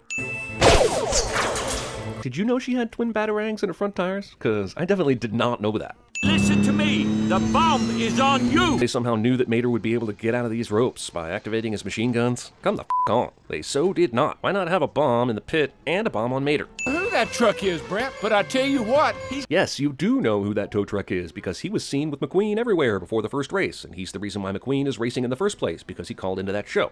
You mean to tell me there wasn't a story about that and numerous pictures of McQueen's best friend? Also, Mater, a tow truck, is outrunning Lightning McQueen, who is Lightning. I'm the bomb! Yes, Mater! You are the bomb! Entire movie is built around repeated asinine misunderstandings, and it makes me want to kill something in anger, like a plant or a beetle. Nothing cute and lovable, obviously, but still, angry enough to kill. Movie is sadly overestimating my love of Mater and McQueen in this series of close calls. What is happening? Movie speaks for the audience and does so expertly. Queen, let go! Never! Even more of this f***ery. What do we do? It's very simple. You'll blow up. Does Lightning blowing up still somehow work for the bad guys at this point? How would no one know what happened? How does this get blamed on all in all? Becoming powerful and rich beyond your wildest dreams ain't gonna make you feel better. Citation needed. Yep, that's just ordinary water, somehow knocking the bad guys 100 feet back. Yeah, it's coming from a fire truck and it's probably strong, but we're talking about cars that weigh a ton. Made her foo. Sam! What? You're leaking oil at the party in Japan. Keep in mind, this bomb had 3 minutes to go just before they kicked the bad guys' asses. I know it's a cartoon, and this is what spy movies do, but it's still infuriating. Why not just give him extra time so that all the stuff they do in 3 minutes doesn't seem impossible? He created All in All. Yeah, but what if he found that huge oil field just as the world was trying to find something else? This brings us to the flip side of the plan. If All in All is such a good product, why can't he get rich selling that? Clearly he can sell All in All and nobody gives a f*** that it's actually gasoline in disguise. It's like he's worried that if he sold All in All for real, he'd be discovered as a fraud. But isn't he risking that very thing right now? Is nobody testing this fuel? He's crazy! Keep away, you idiot! Mater! Deactivate! Bomb deactivated. Why would you make it so that this bomb could be deactivated using only your voice? If you think there's a scenario by which you would need to deactivate the bomb, which is unlikely, why wouldn't you think of how it incriminates you? It's official. You're coming to all my races from now on. Gee, you're such a great guy, McQueen. I can't f***ing wait for Cars 3 now, where you're probably a dick again for some unknown reason. Mater f***ing with stoic British guards is everything I hope this movie wouldn't be. I'm Mater's girlfriend. Oh, you are not. Investigation proved that All in All was actually gasoline. Okay, so maybe this explains all the bullshit about the plan. But how does a new product get introduced like this without people finding out it's gasoline in the first place? The plan is still stupid, despite this revelation. Just sell f***ing gas, man. It still doesn't explain how All in All would be the end of all alternative fuels forever, either. People would just blame All in All, and not the entire industry, right? Why did it take me so long to realize this movie's Francesco is just a discount Jean Girard from Talladega Nights? 44 seconds for 2 logos, which, with these 2 studios, is par for the course. Still simple as hell. Castle, lamp lettering, boom. You're done in 10 seconds if you have no ego. Can I? Discount Arya Stark. A beau, Fergus. She's a lady. Movie has conflicting emotions about gender equality in a span of 2 seconds. Damn, how bad was her aim? Movie expects me to believe that this arrow shot went that deep into the woods. Movie barely cracks the 3-minute mark before introducing magic. F***ing magic. The lord of all movie ex machinas. Follow me now, child, and your mother will become a bear later. Will-o'-the-wisp Reese's Pieces. You know, some say that will-o'-the-wisps lead you to your fate. Others say they just waste your time, making you prance wildly around the forest, but everyone agrees that they exist, which is some bull. This giant-ass bear somehow snuck up on everyone. Come on, you! Movie thinks we're fooled that Fergus died by cutting away at the last second. Some say our destiny is tied to the narration. The story of how my father lost his leg to the demon bear Mordu became legend. And therefore we didn't bother to animate it or show it to you. It was too legendary. I can never get away with anything. That's because you're eating an apple and you look like an asshole. In what way did she think this was private? Also, she takes one bite and then throws it on the ground. At least leave it intact so it doesn't get all rotten. Why did she bring this apple in the first place? If you remove all the murder and rape, Merida is also kind of a discount Sansa star. Holy crap, now she's stealing apples and she's a princess, so nobody can say anything. So that's double asshole duty in 2 minutes. She sure can ride a horse out of the castle into the wilderness, but can she paint with all the colors of the wind? Huh? So basically badass maid Marion? Horse dog? What the hell? Is she doing a Tom Cruise impression? Or is this shit actually happening right now? I don't really know what prevented her from falling to her death, but thank God for an unusually strong grip that can stop falling momentum. Awesome. Now what? How do you even get down? 3 apple scenes in 4 minutes. This is an orgy of evidence that this movie was made for CinemaSins 6 months before we existed. I won't go through with it. You can't make me. What? An arranged marriage in a Disney movie? That's par for the course, actually. So, sin for repetition. He divided the kingdom among his 4 sons. One who is obviously evil because he's in the shadows and has demon eyes. Also, and this is totally racist, the bad brother is represented by the black chess piece. He followed his own path, and the kingdom fell. Seriously? The message here is that he followed his own path, and that's the reason why Merida can't shy away from tradition? What about the clearly more important part of this story where the guy was power-hungry and obviously an evil guy? But is Merida gonna bring up this point? Hell no. I swear, Angus, this isn't going to happen. Not if I've any say in it. But you and everyone else in this movie have gone out of their way to show me how much you do not have a say in it. They're the family you worry about, but turn out to not be that important to the story after all. They're the family that will eventually lose to the well-regarded Pentium clan. I can't breathe. And here's the I can't breathe cliche, as seen in all the movies where the plucky young heroine puts on restrictive clothing and doesn't want to marry whomever it is they're being offered. So we're supposed to think the awesome muscular guy is this dude's son, but his son is standing behind that guy. And my only question is, why is the strong, awesome guy standing so prominently in front of the crowd if he's not the dude's son? This king has a slippery grip on his subjects. Titty twisters. Well, this movie is doing nothing to improve the reputation of Scottish folk. Not that it claimed to be or anything, but still. Drinks and fights a lot. Check. I choose Archery. The princess declared archery would be the contest of choice, so what's this f***ing log tossing going on for? 23 minutes in, and these kids have absolutely zero good qualities. They are terrible little bastards, aren't they? Also, these kids went through all this trouble to steal pastries, when there are about 100 different ways that didn't involve climbing a tent and swooping down to get them. Merida thinks this plan is going to work, as if Scottish laws deal in loopholes as ludicrous as this. Yep, Pixar is now stooping to, hey, look at my hairy asshole moments for humor. And I'll be shooting for my own hand! This is probably as blunt of a masturbation metaphor as it gets. Also, super sexist, ancient male-dominated society just lets her do this. This is probably as blunt of an emasculation metaphor as it gets. Do you ever bother to ask what I want? This whole script so far basically comes from the dusty blueprint of Rebel Without a Cause. Honestly, as valid as the conflict is in this movie, it just comes off worn out. Luckily for this blunt metaphor, the picture was drawn in such a way that the divide between mother and daughter is easy to slice a sword through. Overbearing parent literally destroys child's precious thingamajig cliche. Mom feels guilty about burning Merida's bow roughly 8 seconds after angrily throwing said bow into the fireplace. This movie is moving fast, at least emotionally. Try and keep up, okay? How is the recent betrothed and sobbing princess allowed to leave the castle without anyone trying to stop her or telling her dad or even making written note of her exit? Discount Stonehenge. These bright blue forest lights are basically Merida's video game prompts. Also, this is some air traffic controller type magic lighting. The magic behind this must be half GPS. Apparently, Merida has never heard the story of the big bad wolf. Also, discount power pellets. Without any evidence or proof, Merida keeps following these things deeper and deeper into the creepy forest. Why would the wisps leave me here? I don't know. Maybe because it's a mysterious house in the woods? And man, you are super trusting of possibly evil creatures in the forest, aren't you? Merida doesn't immediately run out of the creepy woodcarving hut. Fantasia Broom is Fantasia. Toy Story Pizza Planet Truck Easter egg makes no goddamn sense in this ancient reality. You couldn't find a single Pixar character whose cameo would make more sense in this time period? Like Rex? Really? A goddamn pickup truck 2,000 years before trucks were invented? I'm surprised how upset this makes me. Are you sure you know what you're doing? How could she possibly know what she's doing? She stumbled into a witch hut in the forest and instantly asked for a spell. She's the very definition of no idea what she's doing. Have me here.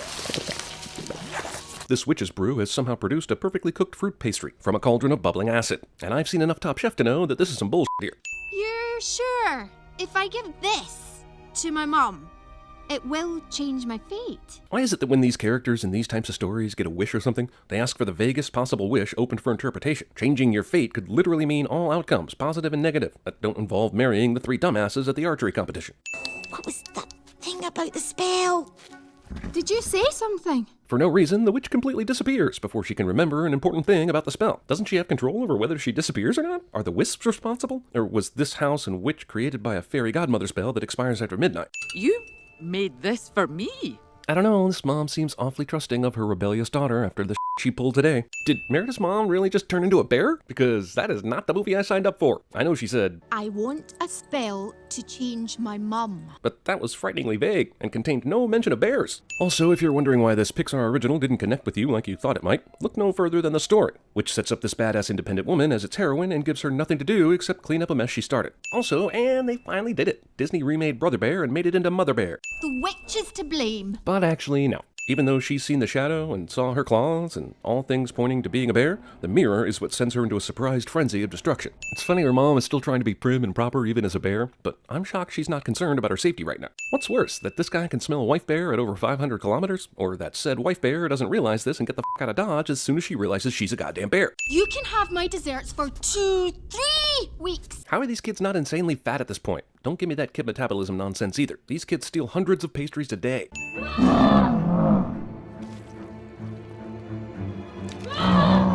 The idea that a bear growl can be made this way, and a chicken on a stick even comes close to looking like the shadow of a bear. Talk to the bear hand. I can't believe it. I found it. I can't either, since this stupid place disappeared completely in the last scene, and now it's reappeared for no reason other than to give you hope.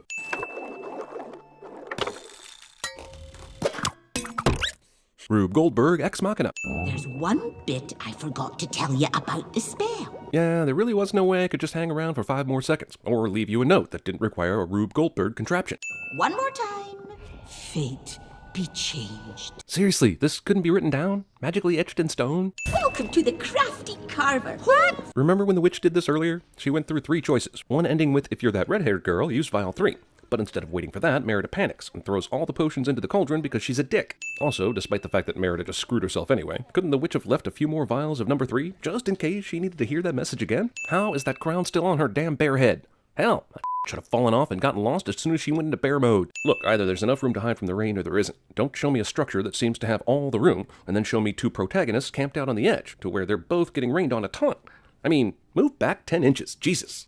I'll always be right here. Even if I'm a bear. This fire is the exact same fire in the fireplace from earlier. A princess should not have weapons, in your opinion. Merida tries to teach her mom a lesson about how it's good for a princess to have weapons, in a situation where they both are in this mess because of her in the first place. Yep, her mom is still a bear. Just popping in to clarify that continued apparent fact. Do bears even like their fish cooked? I can't imagine why or how or why they would, considering they can't start fires. I know this particular bear used to be human, but is there no bear inside there at all? 3 sins in one here. She thinks bears fish just by opening their mouth. This fish jumps directly into her not moving open mouth, and she spits it out like it's gross. Lady, you are a bear now. Get with the program. Yes, what every icy mother-daughter relationship really needs is for one of them to be turned into a bear and face the hardships of salmon fishing. Mom's full transition to wild bear happened really fast because I just saw a montage of her romping with her human daughter for like 5 minutes, and now this? I thought she had until the second sunrise. They'll show us the way. Will they really, though? They showed you the way to the witch's house earlier, and that just turned into a disaster. Why do you even trust these assholes? Isn't it nice that these ruins have a perfectly placed pile of rocks, so that if you fall through the floor, it won't kill you or even hurt you? Rock depicting the story Eleanor told Merida just happens to have a split between the good brothers and the bad brother. Split, like the tapestry. I know! The parallels between that story and your story are crazy similar. This bear waited until Merida learned everything before coming into attack. Unlikely. Also, can we just go ahead and say the wisps are the antagonists of this movie? They are not kind, they are not helpful, and they are total assholes. These clans have been shooting at each other for what appears to be, well, long enough to shoot 100 arrows into each of all these tables, and no one is dead. I will say that this dude catching an arrow is hilarious. He's the best character in the movie because he's clearly above it all. We'd remove a sin, but the sin is that he's not in it enough. Sure, many of these clans are facing away from the big giant bear walking behind them, but Fergus and everyone else are facing toward the bear and somehow miss her completely. And Jesus, does no one see this f***ery going on? That is a lot of f***ery. Also, somehow all this works. Merida says we should love whom we want, and everyone beholden to these Scottish traditions just says, okay, well, at least we got to play some pointless games after sailing all this way. Just no fair marking us. This guy is harder to understand than Ennis Del Mar. Eleanor's bear-like tendencies show up when the plot needs it to. Funny how it didn't happen once while Merida was making her plea to the clans. Eleanor. Domestic violence. The best way to keep your daughter safe is to lock her up, cliché. Triplet bears ex machina. Get the key. These assholes have been bears almost as long as Eleanor has, but never did anything bear-like or turned into real bears or anything remotely close to anything that matters to this story. One of the many talents Merida possesses is sewing while riding on a horse in the rain. We didn't see her honing these skills earlier, but we must assume that she did. Also, by the way, this whole thing is solved by sewing the tapestry back together. It did not require sneaking Eleanor back into the castle at all. This movie's resolution could have happened 10 minutes ago. This is the first time the Wisps have ever done anything useful. King is a dick to his daughter. I mean, this bear he doesn't realize is his wife is completely restrained right now. Why does he need to violently shove his daughter out of the picture? Mor'du prefers the knock people as far away as possible method of fighting, as opposed to using his claws to destroy them. Mor'du finds a way to taunt Merida, instead of revenanting her ass. When this movie started, if you'd have told me it was going to end with a human bear and a bear brawling in a rip-off Stonehenge arena, I'd have flipped you off and not even watched this shit. So, sin for you for not telling me that shit before I watched this movie. None of these onlookers try to assist in the takedown of Mor'du, because they're all little bitches. The deadline of the second sunrise is apparently set up to be when the light reaches the bottom of these stones, which is some horse shit. You know what I would have enjoyed more? A movie about a strong-willed Scottish princess refusing to get married by parental arrangement that contained no magic mother bears. We saw absolutely nothing that changed from the moment Merida put the tapestry on her mom to the time of the second sunrise, other than her crying. Which means that this is a supercalifragilisticexpialidocious asshole of a curse to tease this family like this. You changed! Oh, darling. We both have.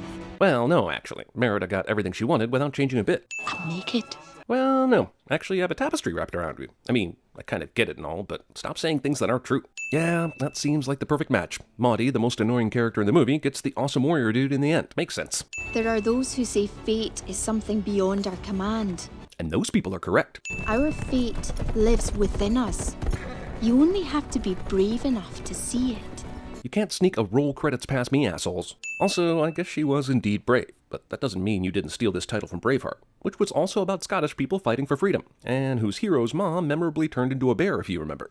So chew on that, you thieving jerks. This Wisp is still an asshole. So are different kinds of monsters like different races, or are they like completely different species? You've got different numbering of eyes, some with wings. I just want to know what the rules are here. Frighten Elementary is one of presumably many shameless scare puns that we will see throughout the film. And no fire breathing. But all of the other strange powers that these monster children probably have, i.e. laser vision, spitting acid mucus, and this guy, who seems like his mere existence is a hazard, are totally okay. Who are we missing? Quirky protagonist got left behind, creating a significant reveal cliche. I wish I had pockets. Does he mean pocket like a kangaroo? because no one here is wearing any clothes. We're cousins. Again, not sure of the genetics going on here. Is fur a dominant or recessive trait? We're entering a very dangerous area. Which is apparently okay to bring a school group of children to. This is where we collect the scream energy to power our whole world. Between this movie and the other Monsters movie, there's never been a clear explanation as to how it's collected. Are they just collecting sound? Why does human scream produce this energy and not monster scream? This all seems very complicated when they could just capture a bunch of human children and make them scream for a while into a large machine. Oh, wait, that's the plot of the other movie. Carry on. The right stuff style heroes walk cliche, which also appeared in Monsters, Inc. If you rip off your own ripoff, does that make it new? I learned everything I know from my school, Monsters University. Roll credits. It's the best scaring school there is. You wish. Fear Tech's the best. These colleges are all so vaguely named. Are they diploma mills? I guess it kind of sucks that he can't see what's going on, but all he's missing is a monster walking through a door, something he probably sees every day. What happened to the buddy system? Maybe the teacher should let the pairs take turns seeing what happens, instead of letting them crowd around a dangerous entryway. Mike going over the line. Mike knows not to go over the line because they said it like 4 times in the last 3 minutes, so if he's clearly going to break the rules, why would he not try to sort of hide? Also, this teacher is a really incompetent buddy. I thought I heard something. That dad didn't look around for 2 more seconds and say, I don't remember buying our son a blue alligator skin jacket. So after the monster collects the scream, he just casually walks out of the room through the closet? And no kid in the history of scream collecting has found this to be weird? There are trading cards for the best scarers, who are essentially factory workers. This monster society is pretty big on communist propaganda. Also, since the scaring isn't televised, how are these guys big stars with trading cards and shit? Everything looks just like it does in our world, but has little spikes on it, because, you know, monsters. I'm welling up with tears. The bus driver is able to pronounce her S sounds really well, given her jaw and teeth situation. What are the suitcases carrying? It's well established that no one in this world wears clothes, except for an occasional shirt, hat, or jacket. Which brings up this question. Is everyone just walking around completely naked? And if so, do they not have genitals? If they did, this would be a very different movie. Universities of our world would kill for this kind of diversity. Imagine the pamphlets! Who's that monster throwing that giant frisbee to? Was it the one other 50-foot monster in the school? If so, I'm glad they like each other. They would be very difficult to avoid. Also, how many items are scaled up for the giant monsters? She certainly can't attend any classes in buildings or sit in chairs. Also, I know this is a universe filled with monsters, but this is the only giant we've seen between both of the films Pixar's made about the monster world. I would think that the 50-foot monster would be viewed as a freak and would have a very difficult life because they couldn't fit anywhere. This is the real story here. It looks like they're just making normal doors. How do they know what the doors are supposed to look like to match up with the closet door in the human world? Is it the door that's special, or the apparatus that holds the door? There's a lot missing here. If they eat the trash, then why do they have trash cans? It would probably be more efficient to just take what you aren't going to eat back up to the buffet counter and avoid the trash can altogether. It seems like your physical appearance is indicative of what social club you should join, which is something that their universe and our universe have in common. That's racist. The things humans have that allow them to comfortably wear glasses do not apply to Randy, and many other monsters that we will see later. Yet his glasses are staying up, no trouble. Yeah, but lose the glasses. They give it away. And that's how Randy got his devious squint, by foregoing vision correction. How many college-aged kids still have retainers that they need to wear all the time? I guess this is an effort to make him look younger and dorkier. But I've seen several other monsters that have a greater need for an orthodontist, like this guy. They made Monsters University way too much like regular human college, and not the backdrop of A Nightmare Before Christmas. Fail that exam, and you are out of the scaring program. I'm not sure why the monsters seem shocked at this. This is a society that's huge on bureaucracy, and this is a venerated program in a famous institution. This pass-fail requirement should be common knowledge among students. Dean Hartscrabble is one of the few monsters that gets to wear clothes. Sullivan. Like Bill Sullivan? The scarer? Yeah, he's my dad. Sullivan is a very common name. This was a roll of the dice. This is like a student waltzing in named Jones, and the professor says, like Tommy Lee Jones, the actor? And that being right. I'm sorry. Should I keep going? No. Mr. Sullivan's covered it. All Sully did was roar. He didn't answer the professor's question. My theory is that the professor has a monster equivalent of a hard-on for Sully. Don't let go. This monster, explicitly called a pig, isn't much bigger than Mike, and appears to not be anthropomorphic. So they could theoretically, eat it? What are the rules? Sully and Mike's first encounter and subsequent rivalry occur because somehow a pig Sully stole from Fear Tech managed to climb into Mike's dorm room, which is at an impossible height for pigs or Sully. Is this pig also half spider? Or can pigs just run up walls in this universe?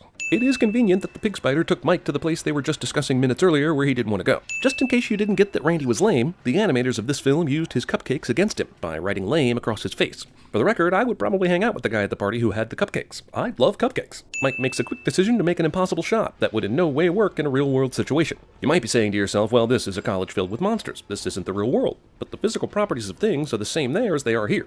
So the sin still stands, thus ending an argument I just had with myself. Now that the pig spider is caught in the trash can, he is making no further efforts to get away, even though he easily could. That guy just happens to have a Monsters U sticker with him. I'm glad he found a place for it. Also, is the logo for the school the same as the logo for the Monsters, Inc. Energy Company? There's no indication that the energy company owns the school. Also, we met a graduate from Fear Tech working on the scare floor at Monsters, Inc. We either have some vertical integration going on here or some serious copyright infringement. This guy's a Sullivan? Like the famous Sullivan? This round, one-eyed guy is the only character we've met so far that has a voice that matches the shape of his mouth. Even Johnny here shouldn't be able to speak so smooth with that underbite. Slow down, Squirt! I really don't think that this guy can call Mike Squirt. They are the same size. Is this their version of beer pong? Get the gooeyest guy wasted so that we can play tic-tac-toe on his chest with our ping-pong balls? That seems a lot more complicated and difficult than the way we do it. Apparently, the only way to get on the Monsters U or Fear Tech football team is to be purple or orange, respectively. Now that's racist. Where did this guy come from? I feel like I would have noticed him at the line of scrimmage. Also, having a giant blob on your football team that is impossible to take down is colossally unfair. This story just glazes over how Mike loses his job after injuring several students. Dominant silverback gorilla. How do they know what silverback gorillas are? Do they have silverback gorillas in the monster world? One frightening face does not a scarer make. Isn't this entire course in scaring basically just an acting class? If that was so important, why was it not bolted down? Or better yet, why was it even there at all? There are college freshmen in there every day, goofing around near very insecure artifacts. This is more Dean Hartscrabble's fault than Mike and Sully's. So a roar wouldn't make him scream, it would make him cry, alerting his parents, exposing the monster world, destroying life as we know it. Has the monster world, which is full of modern-day technology, always had this ability to jump into the human world for power? Or was there a monster version of prehistoric times? A monster industrial revolution? Less scaring classes and more history classes, please. Also, how does a kid crying endanger their operation over a kid screaming? This seems like the monster could easily run away before the parents got there. Well, less crime makes parents instantly appear like genies afterwards. What you lack is something that cannot be taught. You're not scary. Granted, she's just saying what someone should have said to Mike long ago, but her inspiration seems to be just because they broke her scare canister. The inspiration is further supported by the fact that she had to have let him into the school in the first place. She's the dean. This is a flagship competition for this school, yet they couldn't splurge on a better banner. I bet Foghorn Leghorn just forgot to get one and improvised. But if you lose, you will leave Monsters University. I know Dean Hartscrabble is a total hard-ass, but Monster Society is extremely civilized. Seems like this wager would run afoul of bylaws and ethics committees. 30 years in the textile industry and then old Dandy Don got downsized. Figured I could throw myself a pity party or go back to school and learn the computers. This is too real. Painfully real. Is too real a sin for a cartoon monster movie? Shouldn't a monster universe have a human creature on their Lisa Frank-style notebooks? A unicorn griffin thing probably lives out there somewhere. So basically, you guys have no scaring experience? Not sure why Sully asks this question with a cadence of surprise. Based on the look of these guys, he should have known that they have no scaring experience. You're about the scariest fella I've ever seen, even with them pink polka dots. I'm afraid Don is colorblind. Those are purple polka dots. Is that an anarchy symbol in the middle of Scare? What is Pixar trying to promote? Human children are toxic, and anything they touch is toxic. We know this isn't true because of the other movie. But if everyone believes this, how are any of the monsters able to move around these kids' rooms without freaking out? They clearly touch things in the room that the kid has touched. Because we have everything we need to win right here. Heart. Wait, where's Mike's heart? He's 80% mouth. There are so many toxic spiky balls in this race, there's no way any team could possibly navigate it cleanly. Yet, for the most part, this happens. I'm gonna beat you over that finish line. Get ready to eat my dust. Sully and Mike think that in a team race, it's best they race each other instead. I don't care what universe you're in, if someone found out that the dean of a university was condoning events where the students were being exposed to toxic material, the dean would be forced to resign, and the fraternities involved would most likely be disbanded. Hey, second place ain't bad! I find it totally ridiculous that know-it-all Mike thinks that just because he and Sully crossed the finish line without the rest of the team, they finished the race. The use of illegal protective gel is cause for elimination. I would check the other teams for protective gel also. I'm having trouble believing that only Uzma Kappa members were the only ones that ran into the spiky balls. Also, if you're a frat, why would you cheat when you have the frat that is so obviously bad that they're going to lose? All you have to do is not come in last. There are no points for first. Oh, a ladybug! For those of you keeping score at home, they have silverback gorillas and normal ladybugs in their universe. The faculty at this school can get away with literally anything. The noise he made was completely out of his control. Yet it got him physically ejected from the building by being thrown through the roof. Also, this monster remains completely unharmed even after being thrown through the roof of that 4-story building and hitting a tree. Is that legal? You better believe it, Mop Top. The only rule is don't get caught. Not getting caught is loosely defined here. I would think that doing something to make the librarian aware of your presence would be getting caught. Since it's important for the parents to not believe there is actually a monster living in the closet, they shouldn't even want them to be made aware of their presence. But that wouldn't allow our team of ragtag monsters to win this challenge, thus ending the movie.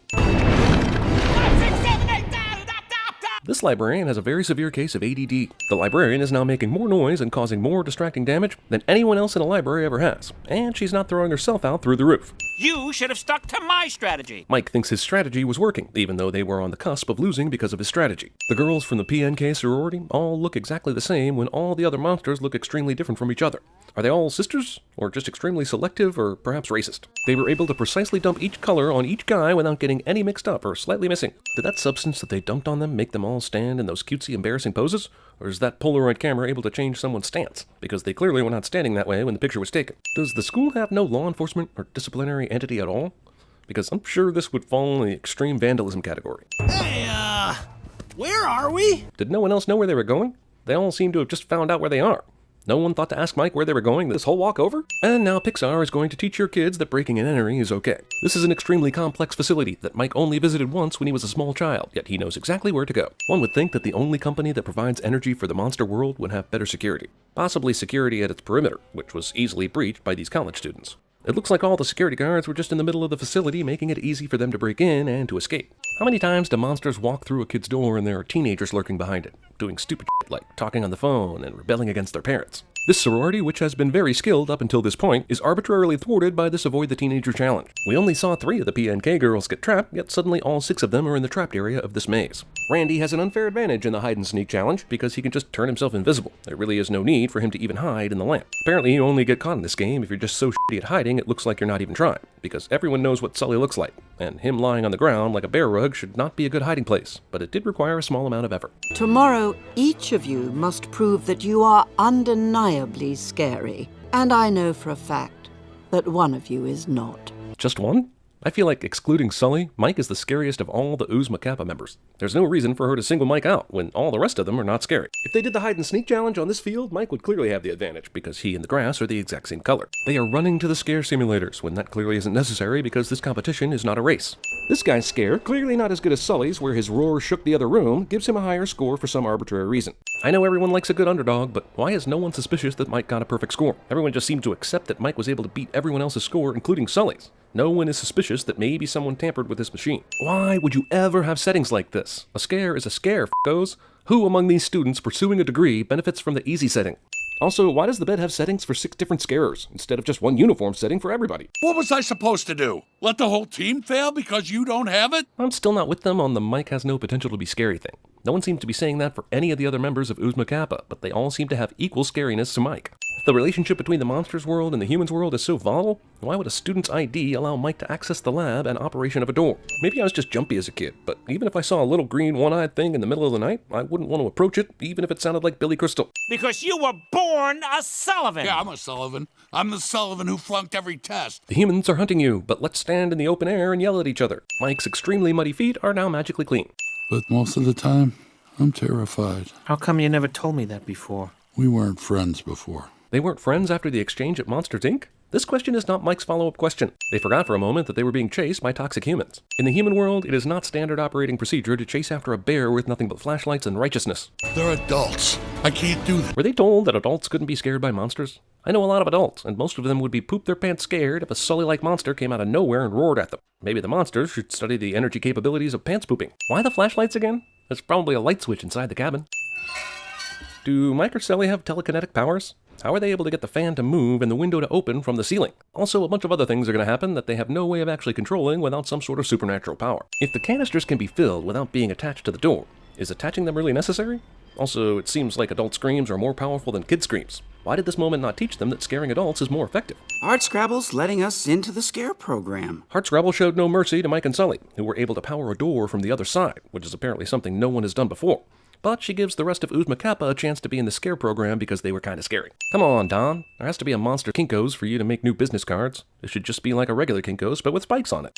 You're the scariest bunch of monsters I have ever met. Don't let anyone tell you different. And since they didn't show up in Monsters, Inc., that's the last time Mike and Sully ever saw these friends. Just like real college. A red curb. I wonder how many meetings Pixar had to have about what the parking laws are here in Monster World. Sully was able to run and catch up with the bus that was an impossible distance away from him. Careful, Mr. Sullivan. I was just warming up to you. Does warming up to him include expelling him from school? Monsters, Inc. hires 2 monsters recently expelled from school. I'll have you know tampering with the mail is a crime punishable by banishment. Lazily tossing in a reason for the abominable snowman's banishment. Monsters, Inc., the only company with internal upward mobility. 45 seconds of 2 freaking logos, as usual. Darkness instantly tells me there's gonna be some narration in this bitch. Do you ever look at someone and wonder? Narration. This baby memory should have fallen off the track and smashed on the floor, thereby giving us a good reason for why we can't remember baby stuff. Or how about a memory troll with 18 million hit points and infinite mana? Discount Marble Madness. That's Fear. He's really good at keeping Riley safe. At that age, Riley would have ran right over that power cord and wouldn't have given 2 shits about it. Also, movie steals its entire premise from Herman's head. It's broccoli! How did this child's brand new emotions know they hate broccoli, let alone what it even is? This is disgust. That's anger. Okay, so far we have joy, sadness, fear, disgust, and anger. And that's it. The rest of the movie. No love, no loyalty, no competitive spirit, no logic, no... Riley, if you don't eat your dinner, you're not going to get any dessert. How is Anger already reading a newspaper about no dessert before Riley's dad said anything about it? Great newspaper, by the way, but we're still sitting this because we're assholes. Right after you eat this! None of the other emotions have any control over anger, even though they are all within stopping anger from pulling these levers distance. These are Riley's memories. Which are somehow not shot from her POV, but I guess we get the point. Goofball Island is my personal favorite. Riley's memory storage system is a discount Pinterest. Well, I'm definitely on some kind of watch list now. Thanks, Pixar. Oh, I love Honesty Island. Movie creates a series of islands that all seem worthy of their own emotion character thing, but whatever. The islands of personality are what make Riley... Riley. And we 5 main emotions with direct access to an action control board have no say in the matter whatsoever. Let's get those memories down to long term. Damn, that is a lot of long-term memory she's supposedly going to hold on to forever. Apparently this is the first time Riley is noticing the house going up for sale, or given any warning they're going to move. Also, Pixar dips into the Toy Story well for a cheap family is moving plot starter. Neither apes nor mutants are attacking the Golden Gate Bridge in this scene. Riley clearly has no understanding of the real estate market in San Francisco, or she'd be freaking out over how much money her parents are going to earn when they flip this thing. See, this is the problem with choosing 4 negative emotions and only 1 positive one as the 5 main Riley emotions. She's constantly going to be fighting for any scrap of happiness. A bed there, and a desk over there. The hockey lamp goes there. Put the chair there. Why would anger, sadness, fear, and disgust have some sort of weird say in how this room looks? The moving van won't be here until Thursday. Why does the moving van status cause more than 10 memories to occur? She makes her move. She's closing in. Hey! Oh, no, you're not. Hockey once again saves a marriage. What the heck is that? Who puts broccoli on pizza? Movie continues its assault on broccoli. Congratulations, San Francisco. You've ruined pizza. No, Chicago did that. What kind of a pizza place only serves one kind of pizza? The non-existent movie kind, the one you find in screenplays that drive the emotions of the plot. Movie does some kind of explaining that things are going weird with the memories and core memories and the emotions, but does such a poor job of it that I'm left thinking just about anything might happen, which is exactly the case. We've only got capital to last a month, maybe 2. Parent openly discusses family financial trouble in full auditory view of concerned child cliche. Come live with me, Riley. Somebody order a broccoli pizza? Hey, love this dream, but apparently dreams are mind-numbingly literal and directly reference things that happen during the day. I'm organic. Eat me, I'm organic is my new pickup line. Considering you 5 emotions literally control Riley's actions during awake time, it's crazy you have no control over dream time. Let's make sure that all the sadness stays in the circle. Sadness imprisonment. Since we moved? Well, crying on your first day of school while introducing yourself to your classmates is basically the worst day of school ever. Way to go, slack-ass emotions. You're not in headquarters. Without you, Riley can't be happy. Apparently she can't be sad either because you're also not there, but that's something we'll gloss over. Also, this is why you don't make 4 of your 5 core emotions negative ones. The movie puts a whole bunch of bullshit between Joy and Riley's brain just for the sake of the runtime of the film. Riley's headquarters looks an awful lot like the CN Tower. Won't it be great to be back out on the ice? Here's an interesting quandary the movie is in at this point. Supposedly, Joy and Sadness are in a place where they're physically stuck until they can figure out how to get back to headquarters. But what if her parents suddenly moved back to Minnesota? She reunited with all her friends and everything went back to normal. Would a magic vacuum enter Riley's head and suck them back into headquarters? This in itself is sad, as Mom's head appears to be captained by sadness more than any of the other emotions. But also, and more importantly, why are all of Mom's emotions females? And Riley's emotions live in a co-ed dorm. The father is thinking about a full game of hockey while eating? That's racist, but also impractical. Unfortunately for Joy and Sadness, they just happened to be walking across the Goofball Island Bridge at the very moment it decided it was going to collapse. Training from the Prometheus School of Running Away from Things actually helps these emotional gals. Are we getting close? Yeah, just another ride. Why is Sadness pretending to know which way to go? Phone numbers. We don't need all these. They're in her phone. This movie is genuinely clever, and we love it, so take our sins as a function of us just being dumb gorillas. But Riley is a millennial, and it's doubtful she ever memorized phone numbers. This is more of a joke for people in their 30s, who grew up memorizing numbers, but when the cell phone age began, suddenly didn't have to. You know, Riley definitely ain't happy here, but isn't she kinda happy singing this song? She's definitely not disgusted, scared, or angry, so... Hey, stay happy. How do these emotions stay happy? Apparently Riley's long-lost imaginary friend goes around stealing long-term memories? I mean, what? Is he the guy responsible for losing socks in the dryer too? Also, guy who can certainly help out is kind of embarrassed about his Riley memory stealing and thereby takes off running instead of helping. Because Horton here's a who? The joy? The joy? Mm-hmm. How does news about the various emotions travel outside of headquarters to imaginary friends or employees of a human head? Is that the weirdest thing I've ever written? Yes, it is. Just want to be clear, the imaginary friend inside of Riley's head just sprained his leg? Walk! We're not walking. We're taking the train of thought. Movie just keeps inventing ways out of the bullshit scenarios it puts its characters into. What is going on? We're abstracting. There are 4 stages. This is the first. Riley's own joy and sadness are now in her abstract thought, and I just lost the battle with my own existentialism. How is Riley talked into playing hockey again, especially since she's completely shut down since Joy left headquarters? Apparently one's ability to play hockey is dependent upon the ability to keep memory balls in a thing. Perhaps this is an exploration of Riley's heart? But the heart never really makes an appearance in this movie, physically speaking. Here comes the tickle monster. Tickle monster. Riley's dreams are truly the weirdest thing ever, because they are all based on earlier events. Does she ever have that dream where she's trying to get somewhere, but no matter how far she travels, she never gets any closer? What? How did the cops in Bing Bong get that freaking far that quickly? It's where they keep Riley's darkest fears. Apparently there's no room for happy thoughts in the subconscious. And couldn't some of the darkest fears have popped up in imagination land? I guess that would have ruined the production design. It's broccoli. God damn, I know it's common for kids to dislike vegetables, but this assault on broccoli is offensive. That is delicious and nutritious. Grandma's vacuum cleaner. What is this, a cat's subconscious? How is a vacuum cleaner a subconscious thing? Something we're vaguely aware of, but not quite sure is real. I guess this is why the hairs on our neck stand up every time we walk into a Sears. Instead of lifting up the balloon cage, Joy tries to do this. I mean, we see her do this with a different balloon down here, so it's not like balloons are super heavy in this place. Honesty Island crashes into the train of thought, and so the train gets derailed. But doesn't she still have a train of thought about running away? If we're making physical representations of abstract things, does this mean she's not thinking anymore? Am I overthinking this? I'm pretty sure I am, but it's amazing how convenient all these physical interruptions are to the plot. Well, what would have happened if it had missed and just fallen? Can emotions die?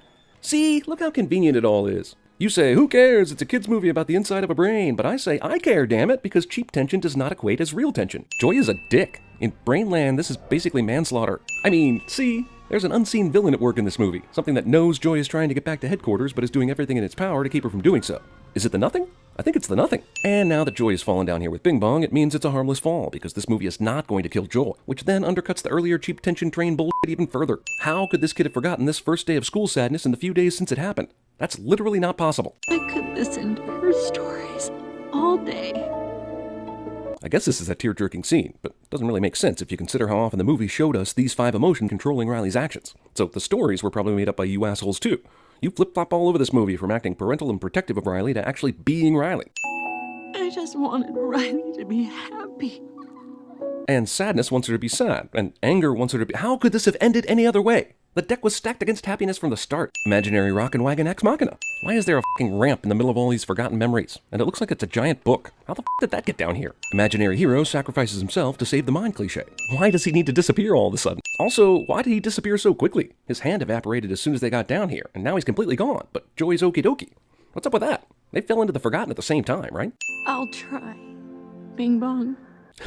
Sorry, I was getting sad about his death there, for real, but then she said his name again. Joy gets the idea to follow the trail of sadness balls to find sadness, but why can't this be from earlier, when she was being dragged all over the place and touching the bottom row? I reject this notion that sadness can just make every single one of these memories sad by just touching them. And if you tell me certain memories are going to be looked back upon with sadness just because of all the shit she's going through, then I'm going to tell you all these other memories on the higher shelf should be affected too. You can't just pick and choose that shit, yo. Funny how all the other islands immediately crashed, but this one is staying up because family, I guess? If it's that strong, does its survival really depend on whether or not Riley gets on that bus? I am positive this is crazy! Indeed, but that rainbow wagon rocket worked, so just get on with it already. Well, we've been dicks to this movie, and this is the type of quality Pixar was hammering out almost every year until Disney decided to make them churn out sequels to everything. This is a return to form and will knock 2 sins off. I like tragic vampire romance island. Twilight. An island? Everyone shut up. Boy band island. Hope that's just a phase. Amazing they could sum up an 11-year-old girl with 5 f***ing islands, but a year later there's a whole Caribbean out there, because the age of 12 is magic. Sorry. Girl.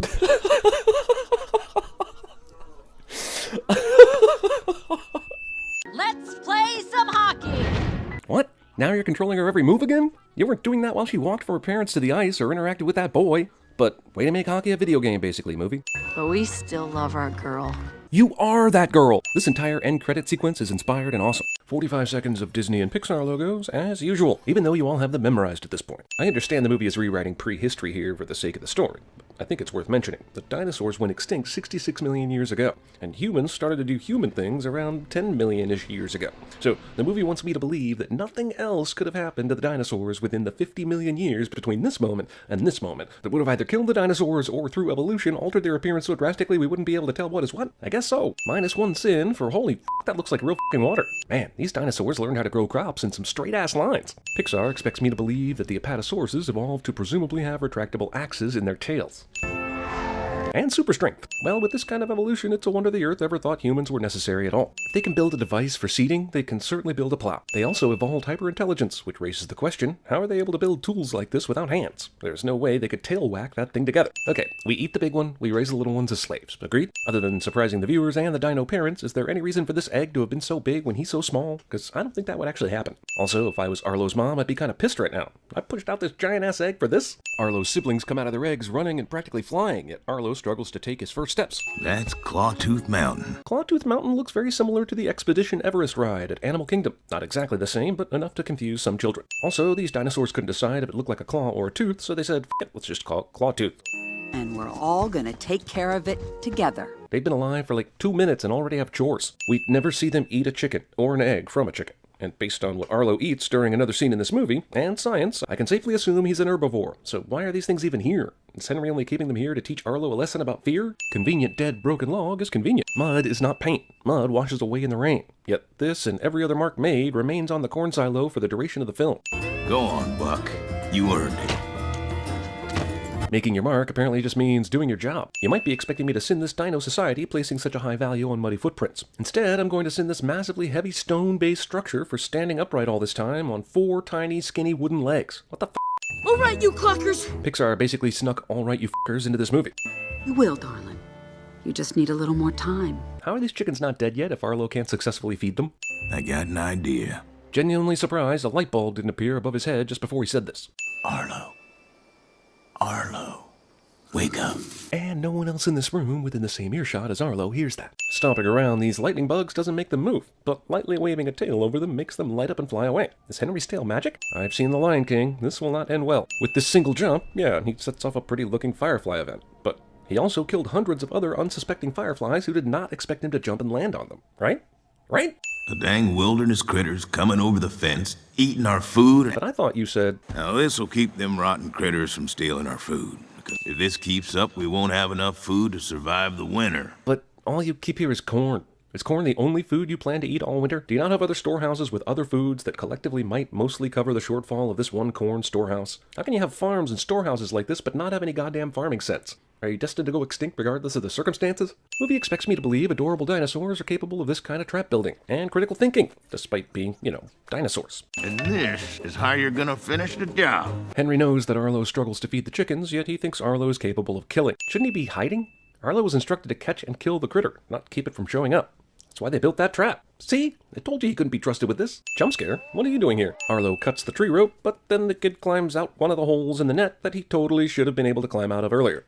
What if we get lost? As long as you can find the river, you can find your way home. Well, that sounds like some conveniently prescient bullshit that will come in handy later. Arlo literally trips over the only rock in the pathway. Fucking Arlo. Yes, I saw Disney's Hercules too. Yes, it's a hurricane, but this river behaves as though the freaking Hoover Dam exploded upriver. Why? Because we need to Mufasa Arla's dad, of course. Well, hello, Lion King. I enjoyed you before, but did not expect to see you in dinosaur form. And from the same freaking studio. I mean, they just cranked the Lion King up to 11. I wish I had that cliche. What was this kid doing with his eating corn cobs before Arlo opened this hole up 30 seconds ago, eh? How fortunate for the plot that he sees a new hole and instead of being scared like a feral human child, he decides it's an upgrade to wherever he's been tossing his food waste. My papa would still be alive if it weren't for you! That's true, but it's also a clear case of transference. Arlo ends up in the raging river waters mostly because he's stupid and has no spatial awareness, though the movie will try to blame it on the feral man-child. Well, clearly he's going to get knocked out by a rock any second now. Also, he doesn't drown after this. Instead, he's floated to the surface to find air and other life-giving bullshit rather easily and conveniently. It was very considerate of the river to place Arlo in this shallow pool with his head kept above water on a rock. I see that he has bruises? Maybe it's just dirt, who knows? But no cuts or gashes or open wounds. It's one thing for him to survive, but another thing to survive mostly unscathed. The animation in this movie is f***ing phenomenal, and I'll even knock another sin off for it, even though I really don't like this movie. Mama? Protagonist is really stupid. That's what you get for not having hands. Jeep, it's what's for dinner. Also, he's gonna have to go down at an incline at least as steep as the one he climbed up, right? He's like on top of the world here. He's got nowhere to go but down. Where's home? Upriver, dipshit. Yep, he somehow climbed from there to here. I know, right? Heimlich? Don't ever do this. Many random forest berries are poisonous. This movie is a terrible role model. Seriously, every bone in Arlo's body is broken at this point, right? It looks like we have a 127-hour situation on our hands. Well, more like our leg. Bruce Almighty Moon in the house, y'all. Have I mentioned how good the animation is in this film? Because the story is terrible. What makes this lizard food and not another creature they can talk to? I'm not sure who I should feel bad for here. Spot isn't great at killing animals before bringing them to Arlo for consumption. My modern house cat at least has the common courtesy to kill a mouse before bringing it to me. Movies Timon and Pumbaa stand in predictably offers the far-from-home lost protagonist bugs as food. I'm glad Neander Kid figured out Arlo is an herbivore, but still. Isn't there like a 60% chance these berries are poisonous? Or was I just overwarned as a child? If Spot got the berries from this spot before, how was he able to get there without the Arlo bridge? Spot is a distant relative of Darla Sherman. Arlo survives this fall, which is categorically— oh, who f***ing cares? If you took your young child to this movie, I bet you regret it. So, are humans in this version of history dogs? One could argue that the panting is just heavy breathing because of the wrestling match with the snake, but he's also sitting like a dog, and his name is f***ing Spot. This is Dream Crusher. He protects me from having unrealistic goals. So does that mean they're married? Both Arlo and Spot must have Lance Armstrong's steroid-level lung capacity to make these gopher creatures pop out of the ground. The good dinosaur, the trouble with tribbles. Aw, he taught him how to human paddle. These two obviously eat some shady shit, but fortunately for them, the only side effects are hilarious hallucinations. Maybe his parents were wolves. That's the only logical explanation for his continued non-ape-like behavior. But based on his ability to quickly and quietly move, maybe his parents were cats, or hobbits. Because it's a movie, a storm can literally roll into the area in like 3 seconds. I used to have a name like that once. That was before I started following the storm! So are the pterodactyls cult members, or are they just religious? Who is Pixar trying to warn me to avoid? Damn, Disney hates Ice Age. Also, that's horrific. And how did it take me this long to see the Lion King hyena connection to these 3 pterodactyls? Just like Jurassic Park, sudden T-Rex saves the day. Hey, you okay, kid? The carnivorous T-Rexes are nice to the smaller, defenseless, and potentially delicious creatures, because I guess John Lasseter was tired of Steven Spielberg's vilification of the T-Rex. Do longhorns have feathers? Nope, and neither did velociraptors until 2007. Tiny Dino is able to keep up with 3 super-fast T-Rexes, somehow. Howdy. The rustlers are predatory killers and have no reason to keep Arlo alive, but sure, let's chat. Well, Arlo. And now we have the crows from Dumbo. Excellent. Ask me what I think they're doing. Nervous? So the pterodactyls are some sort of religious zealots, the T-Rexes are ranchers, so what rural stereotype are the raptors? Meth addicts? Gotcha! Could Butch just snap his neck instead of doing all this throwing? Wouldn't that eliminate the problem from happening in the future? Tiny Horse Wolf Thing is able to take down a giant T-Rex with no problem. Arlo continues to conveniently find things to hide behind. Grasshoppers do not double as harmonicas, even prehistoric ones. But my tail was stuck between a rock and a hard place. This movie has 2 127 hours references too many. One croc bit me on the face. And a dash of Finding Nemo. This is a Disney Pixar cliche stew, basically. Dang! Nash and Ramsey respond like they've never heard this story before. Arlo conveniently discovers his ability to crack his tail like a whip, which is an ability I'm positive would hurt like hell. Is there any reason this wild friend of Arlo's has to be humanoid? Isn't the entire point of the conceit of the asteroid missing the Earth so that you can shove dinos and humans together? And then when you do, you make the human such a mongrel that it might as well be a wolf or a prehistoric ferret? Miraculously, none of these birds took a shit on him. That seems unnecessarily dangerous. Jesus. I'm gonna be really upset if that's a person, because that will mean that all my theories are false, and Pixar decided to make people dogs in this movie for no reason. Yep, it's a person. We need to get home. Arlo denies his friend the chance to reconnect with family on his own quest to reconnect with family. In other words, Arlo is an asshole. And all the corn you can eat. Didn't he have that before? This asshole didn't learn from the last time he saw this shit. Oh no, an upside-down sky shark! Run! It's also super convenient and kind of those pterodactyls to dip their lower fin just below the cloud line in unison to tip off their presence. Also, circling like sharks takes the shark parallel you're going for one step too far, y'all. This doesn't pull the savage child's arms out of their sockets. These things are like the bizarro eagles from Lord of the Rings. They just show up suddenly whenever the script needs some cheap tension. Arlo survives this, although given the movie's previous events, perhaps this shouldn't surprise me. Also, those things would definitely eat Spot well before Arlo ever got out of this mess to try and save him. They likely split up Spot's limbs on the flight back to the nest. Main character is having a vision where his dead father shows up and tells him what he has to do to embrace his identity and fulfill his destiny. Now where have I seen that before? I gotta go help him because I love him. It's okay to love your dog, man. Just don't love your dog. Dream Dad melting in the rain is actually pretty horrific. If I had kids, I'd be mad at Disney for scarring them with this movie's oddly gross imagery. Wow, the climax of this movie is taking place at the same time a weird hurricane is passing directly over the main mountain. Will wonders never cease? For some reason, the pterodactyls put the human food inside a hollow tree before trying to eat it. I guess for sport? Hey, let's steal that food kid and take him home, but then put him in a hiding place so that we have trouble eating him. Brilliant! A 500-pound pterodactyl cannot carry a 2-ton Apatosaurus cub. Tree knocks these two into the water, and they promptly forget how to fly. F*** off. Also, millions of years from now, Arlo's ancestors will make trick-shot YouTube videos. Already pretty hairy situation, amplified by conveniently timed super landslide. Both Arlo and Spot survived the same type of mudslide disaster and waterfall that killed Arlo's father, because Arlo is clearly invincible. No one knew this before because he was so f***ing scared he never did anything. Of course, they both Richard Gimble themselves into surviving this somehow. Movie does that thing where it tries to make you think someone's dead even though there's no way they're dead, which is kind of tired and annoying at this point. I guess blowing on someone is the prehistoric equivalent of Dwayne Johnson yelling "Don't you die on me" while doing chest compressions. Why are they all white-haired? Are these Anderson Cooper's ancestors? His ancestors? That's right, Spot. Just Mowgli off with your new family. And that's the story of how Spot led the humans to the silo, thus ensuring their survival and killing off a good dinosaur family. Arlo got lost and manages to make it back home, all while not really accomplishing anything, so he gets to finally make his mark, whatever that means. Isn't it about time these assholes merge these two logos into one and spare us the 45 seconds it takes to suck their own cock? Dory Cupcake! Cupcake. Fish hugging. Jesus, another fish has gone missing? This makes me feel like the NSA dude at the end of Hunt for Red October. You've lost another submarine? Hi, I'm Dory. Can you please help me? Finding Nemo opened with a gut-punching emotional scene of loss of life, setting the urgency tone early. This movie opens with a scene of a forgetful child, then cuts straight to her being alone. Movie could have done itself tons of favors by showing us the actual moment Dory lost track of her family, but instead we just gloss that over. She could come from anywhere. Wow, you are no help today. Movie gets terrific comic actors Bill Hader and Kate McKinnon to voice fish, but then gives them nothing else to do in the whole movie, which is a waste. This sin is for the fact that her blindly trusting ass hasn't been gobbled whole by a bigger fish yet. The idea that fish come up to the surface to stare at the stars, that's actually laughably stupid, but whatever. Good Milky Way shot, Pixar. You're perfect. Hi, I'm Dory. Was it something I said? No, it was you popping out of nowhere suddenly, thereby scaring them. Are you stupid in addition to having memory issues? A white boat! They took my son! Finding Nemo Origins. A whole year? Making it a whole year is going to make it very hard for me to swallow that Dory will be successful in finding her parents. Also, you're telling me that after the original Finding Nemo adventures, she's managed to stick around, but then a whole year after that she's going to wander off?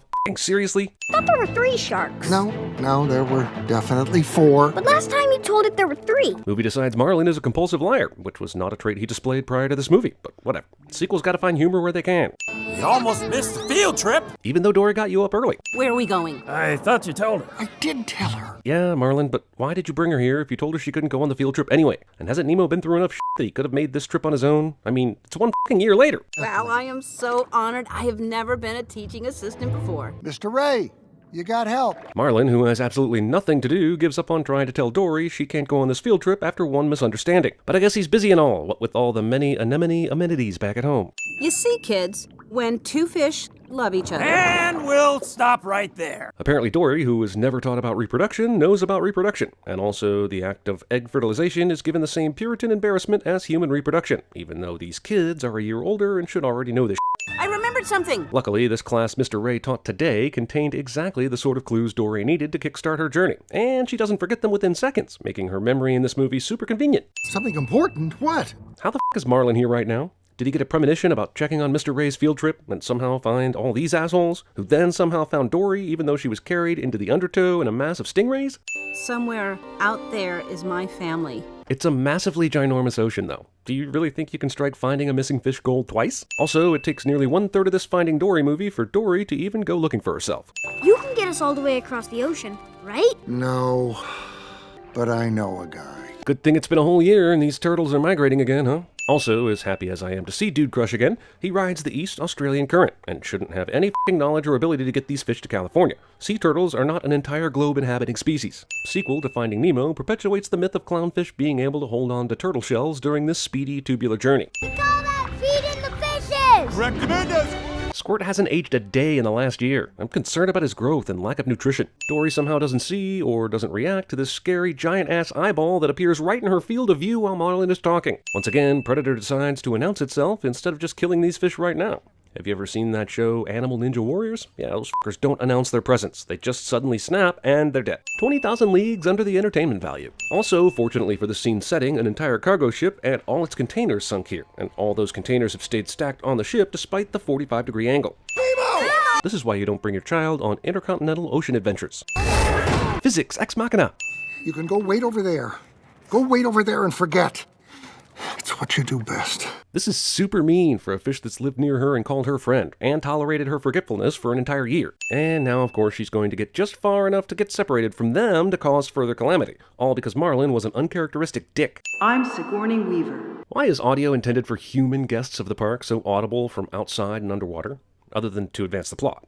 I mean, do they actually have speakers underwater so all the fish can hear this too? Where we believe in rescue, rehabilitation, and release. Except all the fish who can help Dory find her parents. They aren't released yet. That would be silly. Why would a Marine Life Institute in California have a picture on the wall of the Australian dentist's niece from the first movie? And how old is that Apple IIe computer back there? Octopi can camouflage, but that's very different from complete invisibility. There wasn't even a telltale lump here, meaning this octopus can also camouflage his 3D body into something 2D. If I just take your tag, I can take your place on the transport truck. How the hell does he think he's getting this tag off? This is one of those super impossible cable ties. Now, maybe it's because he's an octopus. He doesn't know that. But he does know something about Cleveland and understands human speech, so you can forgive us for being assholes about that. I suffer from short-term memory loss. It's kind of a drag. She has to keep saying this over and over because it makes the movie kind of boring. We're supposed to be releasing the octopus back to the ocean today. Amazing this octopus was planning his prison break on the very day Dory got captured, and these two could start some sort of symbiotic relationship. How does Hank look green when his camouflage takes the color of his surroundings? There's no green here except for on the map, and it's not in range. By the way, nice job making the octopus basically Randall from Monsters, Inc. Hey, look, shells. Hey, look, shells. Jesus, this movie is like Memento crossed with Slumdog Millionaire. Dory's memory is inconvenient until the world, which is conducting some sort of parental scavenger hunt, provides perfect clues at the perfect time. Base, this is Carol.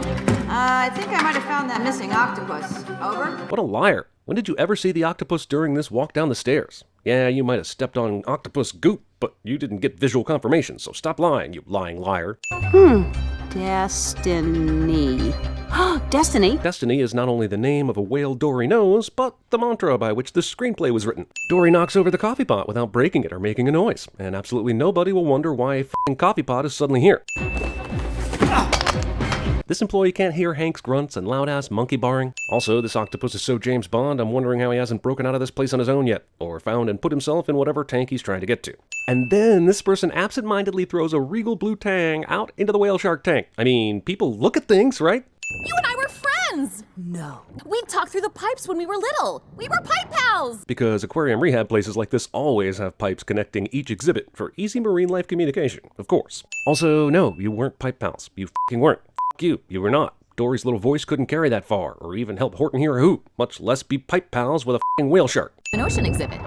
A fish with a memory problem, a shark with an eyesight problem, Nemo's weak fin. It's almost as if these movies think disabilities are easy joke fodder. I'm sorry, but there's no other way. There's no other way. There's no other way. Now this movie is getting f***ing ridiculous. Like, Dory spent a whole year not hearing anything that reminded her of her parents. Now she's hit a virtual treasure trove of memory joggers in one day. And maybe the movie is saying her memory is simply just getting better, but it's still a ridiculous amount of reminders in a short amount of time. What are you even doing? We're calling her over, of course. In the animal kingdom, the pronoun game is a huge problem, even worse than poaching or overfishing. Becky keeps humorously pecking Marlin, but isn't this beak a beak? Like, tear fish and other small prey apart kind of beak? All you have to do is imprint with her, mate. Oh man, they dragged Twilight Breaking Dawn 2 into this, didn't they? How exactly is Becky supposed to carry us? Gerald! Man, how many lost fish have broken their way into quarantine using Becky and a sand pail? These sea lions make it sound like all the time. Hey movie, how did these two get out of the tank and across the massive human walkway to hide in this stroller? I know you glossed over it, but I cannot. Still not clear. These assholes watching two amazingly large sea creatures are not in any way dumbfounded at this kind of behavior right now. Just the beluga's posture alone, with its fin in the air, would make me want to call the park authorities. Mad, on-the-loose baby stroller driving through families and other moms, but nobody gives a The world's most powerful pair of... I know that. Why do I know that? No idea, since you were just a little baby when you left, and I can't think of one reason why you'd ever see that sign while in captivity. This feels sort of like the traffic cone thing in Toy Story 2, where miraculously no one is observant, and no one even as much as walks by this tree with a pail of fish in it. Tree Limb has unreal catapulting powers and insane accuracy by throwing Marlin and Nemo into a fish tank that would definitely be sitting around outside a gift shop, but thank goodness they landed in water, am I right? What are the odds of that, by the way? I believe my disbelief has served its proper suspension when it comes to this octopus-driven stroller that no one in this entire building notices, and is now on full alert bullshit status. Lucky alcove of luckiness. That's it! You have wasted my time. Wait, no. That transport truck leaves at dawn and I'm not missing it, so give me your tag. I honestly can't argue with a single thing this guy says here. Why would a spiky fish like this be put in the children's touch pool? Do you want to get sued? Because this is how you get sued. She remembers the Just Keep Swimming song from her childhood and decides that is advice for her current situation. And despite all logic, it apparently is. You made her feel like she couldn't do it. Didn't we cover this in the first movie? Are we really covering it again? Seriously? She would just look at the first thing she sees and...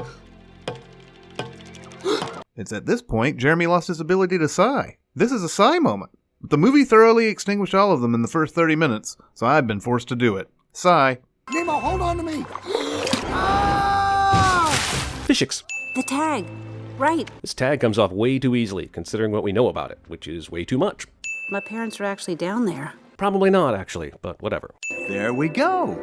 Now, if you ever get lost, Dory... Despite Dory's parents not being in this tank for quite some time, the shells they laid out still managed to keep their trail over a whole year. That why you're not in quarantine? Quarantine? Yeah, that's where they took all the blue tanks. The ex-machinas in this movie could fill a whole series of Harry Potter novels. Dory? Hello? Pipe pal thing saves the day with a lucky whale who uses echolocation in the other tank. I mean, I'd settle for a convenient trail of Reese's Pieces at this point. Also, thankfully for Dory in this movie, this beluga figures out his echolocation abilities at just the right time. Oh, thank God, it's Marlin and Nemo. But why the f*** did dude's echolocation show a much larger fish this whole time? Was it for suspense purposes? I bet it was. You've shown me how to do stuff I never dreamed of doing. Outsmarting sharks and jumping jellyfish. Yeah, those would be called lucky, not some sort of amazing intellectual survival skills. You made all that happen. Did she? I think the sea turtles, the pelican, and the dentist's tankfish deserve a lot more credit than you're giving them here. I mean, did you even see the last movie?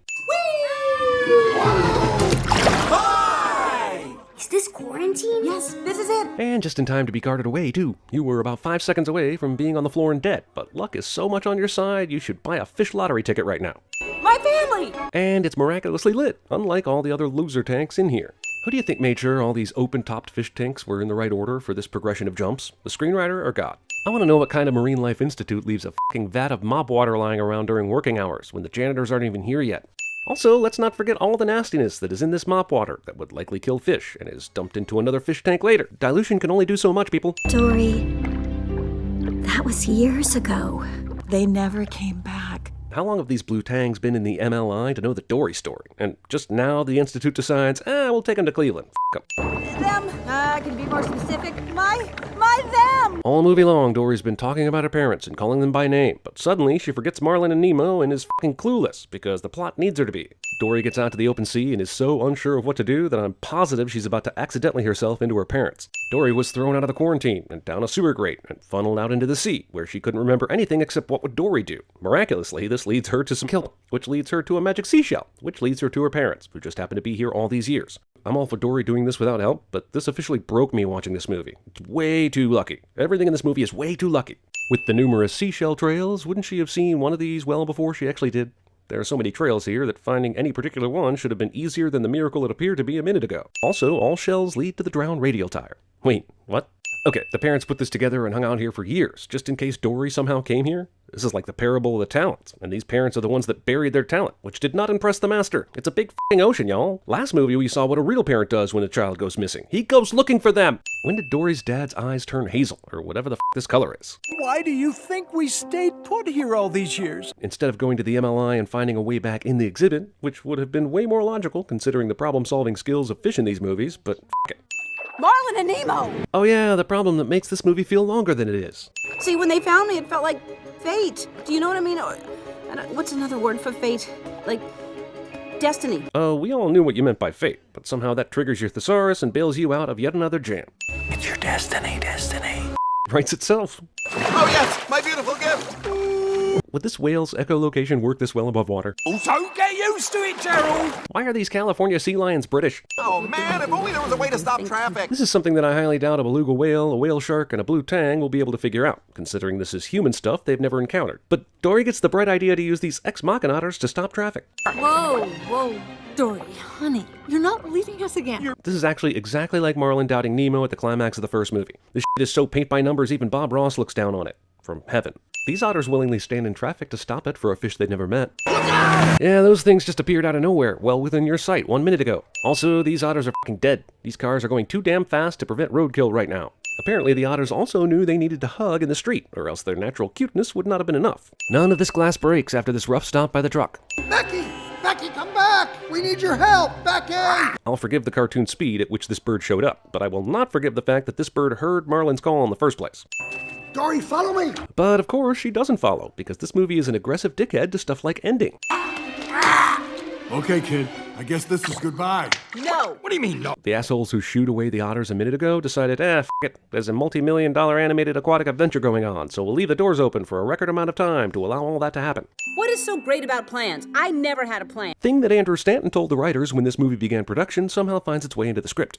Also, do they have time for this? When does time get invented in this world? The best things happen by chance, because that's life. Is this movie's message seriously that we shouldn't plan for stuff and just take life as it comes? While I recognize the problems with over-planning, this is a terrible, terrible message to send to kids. I see this movie's A113 gag is here, so a few dozen animators across the country can jerk off now. I can't see squat! Which way are we going? This joyride doesn't end with 20 people and numerous species of fish dead. All these fish switch tanks, which is definitely hilarious, but none of them fall or break. This truck jumps 2 concrete highway barriers and keeps going. That's bull. Then the goddamn fish tanks inside again go unscathed. It's like this movie was made just to test my patience, and the movie has won. Seagulls! Hank, follow those birds! The ocean's left. Seagulls often fly in from the ocean, at least as often as they fly out to the ocean. But hey, you had a 50-50 chance and you needed a lucky break. The cop response to a stolen truck is mesmerizingly fast, and despite the fact that they had no idea where this truck was going, they managed to set up a roadblock in this direction. Sweet! I enjoy this What a Wonderful World slow motion shot as much as the next guy, but these doors were locked from the outside, damn it. They do not fall open during a free fall. All these fish miraculously miss the rock on which these sea lions are perched. You can do whatever you put your mind to. Another terrible message to send to kids, because that is patently untrue. What if my kid sees this movie and then puts his mind to jumping off a building to fly? Huh? It really is quite a view. Of what? Blurry water as far as the eye can see? You fish need to get out more. Okay, props and respect to this movie for giving us fun visuals underneath much of the end credits. Something not enough movies do. One sin removed. How are these assholes not dead? Fish gets lost and needs rescuing by other fish. Teacher Manta Ray sings the same melody. Epipelagic, mesopelagic, bathyol, bisopelagic. Migration, let's learn about migration. A comedic side character uses a single word and repetition to create the sound we humans think of as their standard call.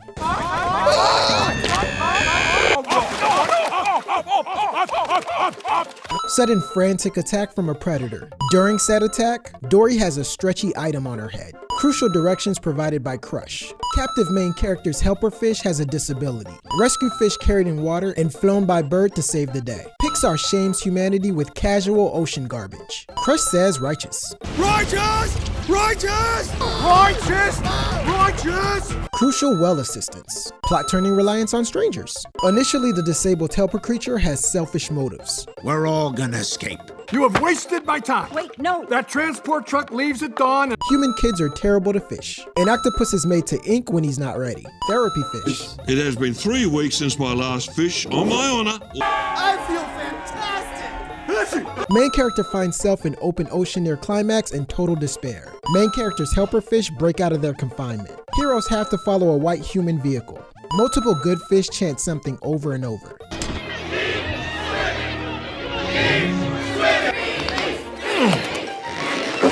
"45 seconds of logos." Okay, here we go. Focus. Speed. I am speed. Movie echoes back to the first film's opening because it doesn't have anything original to say. Also, narration. One winner, 42 losers. This is the same opening as the first movie, minus the Sheryl Crow. That ain't racing. For each airing of this film that used unreleased, posthumous audio for this character, each of Paul Newman's salad dressings receives 1 cent. Putting your movie title on a Jumbotron is cute, but Kiss Cam still plays better with crowds of all sports. While I realize that it's pointless to start arguing yet again how the hell works in this world of talking cars, if one car pulls in between two cars like this, it's pretty much gonna them up, right? I mean, this is their physical body, their skin, essentially. And this is just squeezing right in between them, probably doing damage to the equivalent of major organs, just so he can watch a race. Bye, Cal. See you next week. I'm pretty sure Cars 4 is going to be about how Cal has had enough and becomes a serial killer. Hey, Bobby.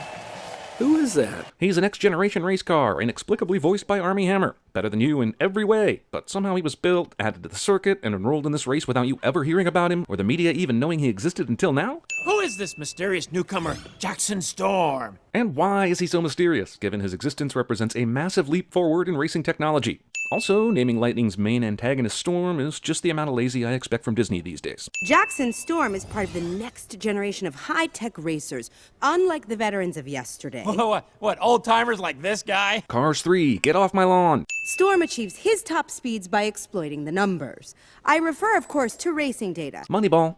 We've got 6 more next-generation rookies in the field. This is as good a time as any for me to once again ask where these f***ing cars come from. Factories? Are they fitted with personalities in a factory? Did 2 former race cars have sex and create a more advanced race car? They're treated like individual people, but this whole next-gen nonsense suggests that they're just machines being created by some big-ass god car in the sky. Cal Weathers, he's hanging up his Lightyears. No comment on that either. Did a bunch of the Pixar creative staff get together and decide that doing a movie about retirement and getting older was what the kids today wanted to see? There was more life in Up, which is a movie that has an old retired guy as the lead character. Thankfully, when Doc died, it was discovered his will specified that any of the townsfolk could enter his garage and watch his old racing films for inspiration. Your history moved right on to the next rookie standing in line. Movie pads out its runtime, which is already too long, with archival footage of the Paul Newman character. I'm just waiting for a CGI Grand Moff Tarkin to pop up randomly.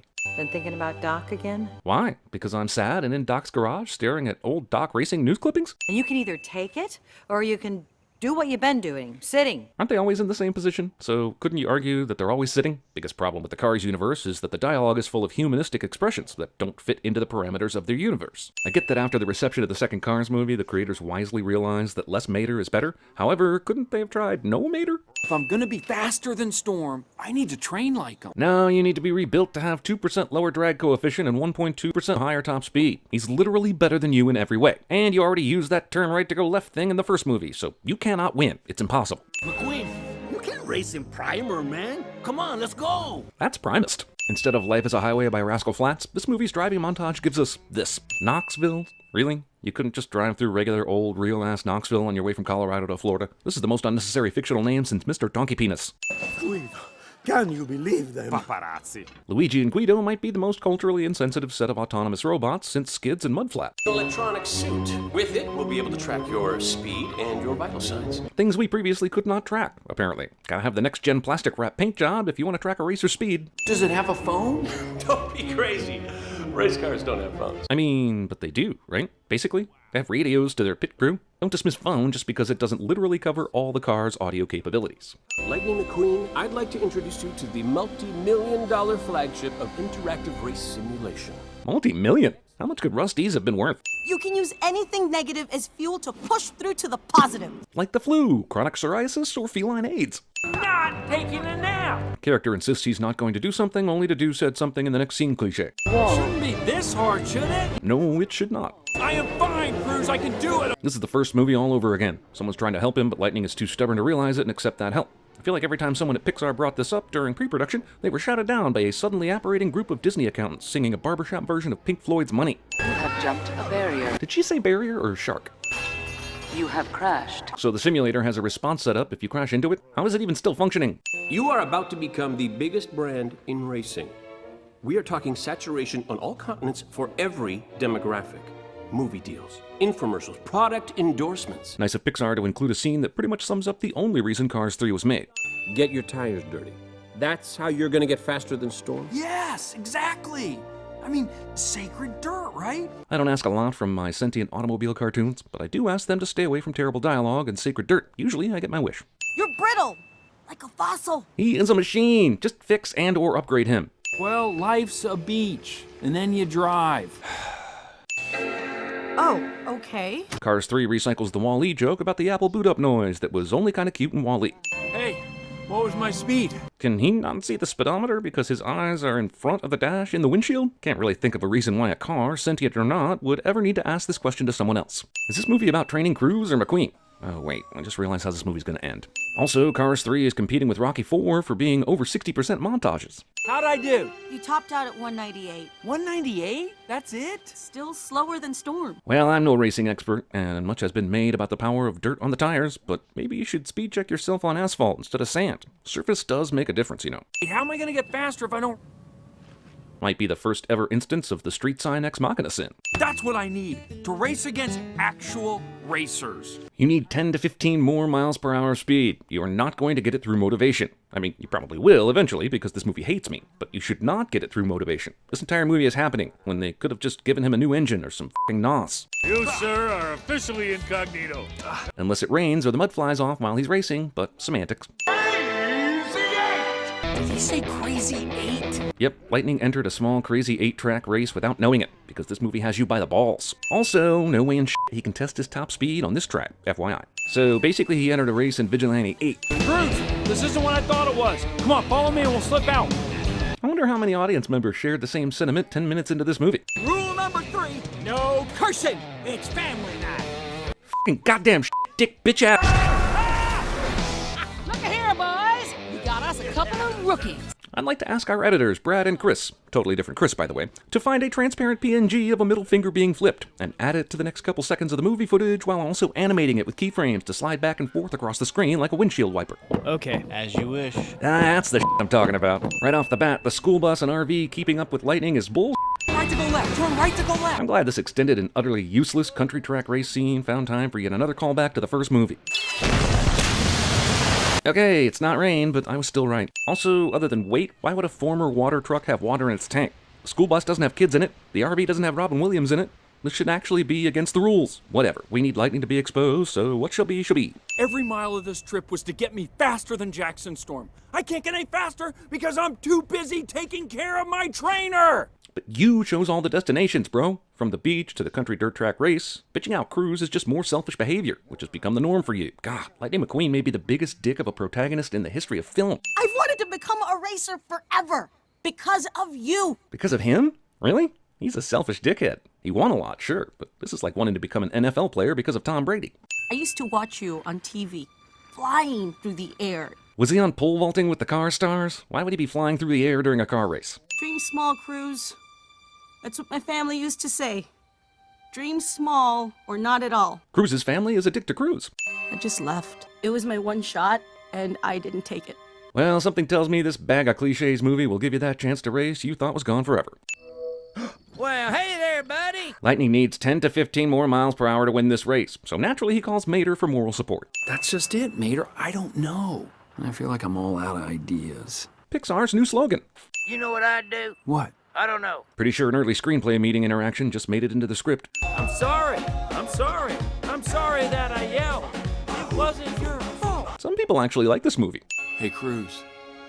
You want to check out the home track of the greatest racer ever? Why not? We've got 40 more minutes to kill somehow. Okay, this animation right here, amazing. I'm taking a sit off for a movie I didn't enjoy because of how amazing this is. Lightning slams on the brakes here instead of just steering his car to either side of this truck on the track. Apparently these older cars just like to sit around in a bar and listen to songs about how f***ing old they are. Cars 3 might be the saddest animated movie since Bambi. Wow, life's too short to take no for an answer. Not sure this is the best message for kids without some context. Everything changed when the rookie showed up.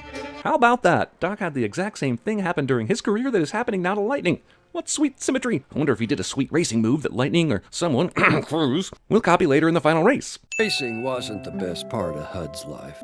You were. Jesus, they got on the same page at the end of the first movie. Everyone in the world forgets the bullshit that is the second movie. Now suddenly they had a father-son relationship off-screen between movies, and Lightning was unaware of how happy this made Doc until he saw newspaper clippings. You'll never be as fast as Storm. Finally someone says it. But you can be smarter than him. What? He literally takes the optimum path on every lap and is faster than all cars. You didn't show up in Florida for qualifying, so you'll be starting dead last. What to sin? What to sin? The fact that he f***ed around this whole time and missed qualifying? Or the fact that this movie feels he needs more obstacles to winning than just a rookie car that literally goes faster than him? Literally nothing he's done this entire week has actually done anything to benefit his desire to beat a much faster car. This tractor version of how Simba killed his father is supposedly teaching something to Lightning. Supposedly. Drafting? I've never had to do that. Yeah, that's when you were fast. Now you're slow. But couldn't they just add parts to McQueen to make him faster? They had to repair him after the crash, so why would adding a better engine or something along those lines be such a stretch? No lights. Instinct only. Lights and instinct are not opposites. Instinct is great, but even Sherlock Holmes stubs his toe on something in total darkness. Yeah, there's a Bruce Almighty moon in the sky, but this is still some total crap. Also, how is this supposed to help? Is McQueen going to be blindfolded in the next race? Does he have to take down the Death Star because his eyes can deceive him? E.T. called. It's not flattered. Hurry this along, boy. Mac shares the sentiment of anyone who watches this movie. Lightning has a crisis of confidence right before the big race. There are only two ways this movie ends. He regains confidence, does that wall flip trick at Doc's and wins, or he loses but finds peace in retirement and starts training Jackson Storm. Or maybe Cruz. My money's on the last one, but either will feel cheap. Well, it won't be enough to catch Storm. Considering he started dead last? But how is he catching up with all these other cars? If they're the same variety and build as Storm, then wouldn't they be as fast as him? Take out that spoiler and those racing tires. You look ridiculous. You are a trainer, remember? Not a racer. Okay, now 100% certain Lightning will accept retirement and train Cruz. Thanks for tipping your hand, movie. No, not me. Her. They're not gonna let you just replace yourself with your trainer mid-race, dude. I mean, wait, they are gonna let him do that? Today's the day, Cruz. You're getting your shot. What? I started this race, and you're gonna finish it. Wait, what? So everyone wants to see McQueen get his one last shot of glory, but we're now gonna have to watch Cruz? I don't recall the Rocky movie where after 3 rounds, Rocky put his gloves on Paulie and said, go get him. That can't be legal. The rules only say the number has to be out there. Doesn't say who has to wear it. What? Why are you doing this? You said it yourself. This might be your last chance. Questions that could be asked after the race. Do these cars even understand the concept of a time crunch? Also, what makes Cruz's car type able to compete with these new models? She looks like she's in the same class as McQueen. So how does she end up winning this race, especially when she's so behind? Tell her she's a fluffy cloud. Or just put a headset on McQueen, since he's her trainer now. And yes, they're gonna do that, but only after 3 of these tell her this moments. Cruz follows the psychological cliche of picturing everyone as naked tractors to get over her anxieties, so she can win the race. Movie has already shown her passing more cars than are even in this race. God damn it, was this contractual? And if it was, Pixar, why did you agree to that stipulation? Intentionally ramming another car into the wall for a half turn to the track should be illegal as f***. This is not bumping. This is attempted murder. Here's that Doc wall flip move, and I wrote this movie screenplay in my sleep. As you know, we have a long history of great racers. Except for Cal. Movie felt like it had time for one more dig at Cal. Hang on now. Smokey knew they were about to add Lightning to the winners list before the Jumbotron changed. He's f***ing psychic. Why is my name up there? You're the star of the movie, maybe? You did some mediocre racing earlier today? Does it really matter? He decides when he's done racing. That was the deal. Hi. Oh yeah, Sally. She was his girlfriend up until this movie. But I guess they had an amicable breakup and remained friends? This movie treats Sally like any random Radiator Springs resident. Poor Bonnie Hunt. I'm actually more worried about what Tex is gonna say, considering he, bought Rusty's. Thanks, Tex. Well, glad that was wrapped up so neatly. Now on to Cars 4, The Revenge of Cal. When will Disney and Pixar studios just merge already? They are only separate because they both love logos. Also, I don't care if it's 2 of the most successful studios of all time, that's 44 seconds of 2 logos. Sometimes I think I'm cursed. And a narration. And one day, he left with his guitar and never returned. The opening narrow exposition of this movie is so Beauty and the Beast that I'm now half expecting at least one character to end up with Stockholm Syndrome. She rolled up her sleeves, and she learned to make shoes. The role of the great-great-grandmother will be played by Daniel Day-Lewis, who not only learned to actually make shoes in preparation for this role, he spent the last year being animated. God, he's such a craftsman. You know, the last time I was in a room with a woman this old, a wrestling mask, and feathers, I've already said too much. Abuelita runs our house just like Mama Imelda did. I'm not sure hatred of music could or would be passed down this many generations. No one in this family ever stopped to ask if maybe the real villain in that story they tell every year is the Music Man and not music itself? The inside jokes in these Pixar movies and movies in general are becoming distracting. No music! No music! No music! This really is just the Mexican animated version of Footloose, right? I am not like the rest of my family. Ratatouille, Brave, Moana, The Good Dinosaur, Frozen, Planes, Zootopia. Wouldn't it be weird to see a Disney Pixar movie about a protagonist that was exactly like their family and followed all the rules and was still a compelling character? The inside jokes in these Pixar movies and movies in general are becoming distracting. Until 1942. While I ponder this oddly casual death being played for a laugh, I have to ask, was there any reason that bell had to be real? I know this is a cartoon, but the candles and flowers situation here is making me anxious. Not to mention all that fruit next to the candles. Who wants warm, raw fruit? And ordinarily I would approve of the booze, but again, fire! Dia de los Muertos is the one night of the year our ancestors can come visit us. We've put their photos on the ofrenda so their spirits can cross over. Expositional lecturing. I feel like I've seen this idiot dog character played this same way in at least 3 previous Disney movies. Perfecto. That he or anyone, including Jesus and Bob Dylan, could ever properly tune a busted-ass homemade beater guitar like that. Look at this thing. The strings are all different distances apart from each other. This kid's Ernesto shrine is kind of sweet, and it shows he really does get what the Day of the Dead is all about, just with his personal hero as opposed to family. But I still can't remove a sin. The fire safety ignorance is a much bigger generational problem for this family than their hatred of music. Earlier, his grandma had super hearing for anything resembling music, but here he is in the attic, listening to and playing along with music, and no one in the entire house hears it. I will also take a sin off because of how well this movie portrays Miguel's genuine, deep love of every note, a trait I've only ever seen in the very best and purest musicians. Sure, he can sneak out, but his family celebrates this event together, and they're going to notice him missing. I don't know how he expects this plan to work. Miguel is kind of stupid. It's time you joined us in the workshop! Nike! Mama Coco's father was Ernesto de la Cruz! What? Sure, this is exciting information, but why does Miguel think that this changes anything? He already knew that Mama Coco's father was a musician, right? So why is he emboldened to spill all this to his family? Kurt wrestling. I don't want to be in this family! Miguel! Well, I yelled his name a couple times. That's probably enough to convince him to come back. No need to chase after him or anything. How is the guitar not crushed along with Ernesto by that Tim Burton's Batman bell? That kid is 65 pounds tops. The only way that lid moves here is if it's greased. Granted, we're about to experience spirits and magic and supernatural shit, but that guitar being in tune is going to end up being the #1 thing that bugs me about this movie. Also, Coco and the 6 strings. The guitar! What? Were there people who heard a strum drawn rapidly here with flashlights? Come on, Miguel. It's okay. How the would Julio know this? Sure, they're able to get back and forth today, but they have no clue what's happened to Miguel, and this could potentially kill him dead. Ah, I see Heaven was designed by Dr. Seuss. Hey, Cristo, I wanted to take a sin off for the unbelievable animation about 5 times already, and the movie's finally broken me. 2 sins off! Welcome back! Anything to declare? You mean to tell me I've got to put up with fucking customs even after I'm dead? If the border agents know that the bridge won't allow anyone to cross over, why do they even bother trying to stop Hector? That devil box tells you nothing but lies. Cambridge Analytica. Dante doesn't have any hair. And I don't have a nose, and yet here we are. Old-timey bookkeeping skeleton guy would be excellent at CinemaSins. Get your family's blessing and everything should go back to normal. But you gotta do it by sunrise. Who's making up the rules on all this?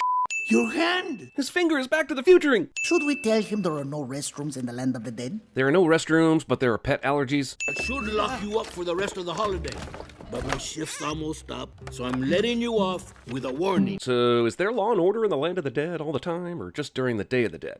And regardless, what's the judiciary system based on? Do they use the same laws as the living? If so, what replaces the death penalty for particularly egregious acts? Nice gag, solid joke. Why does he even have eyeballs?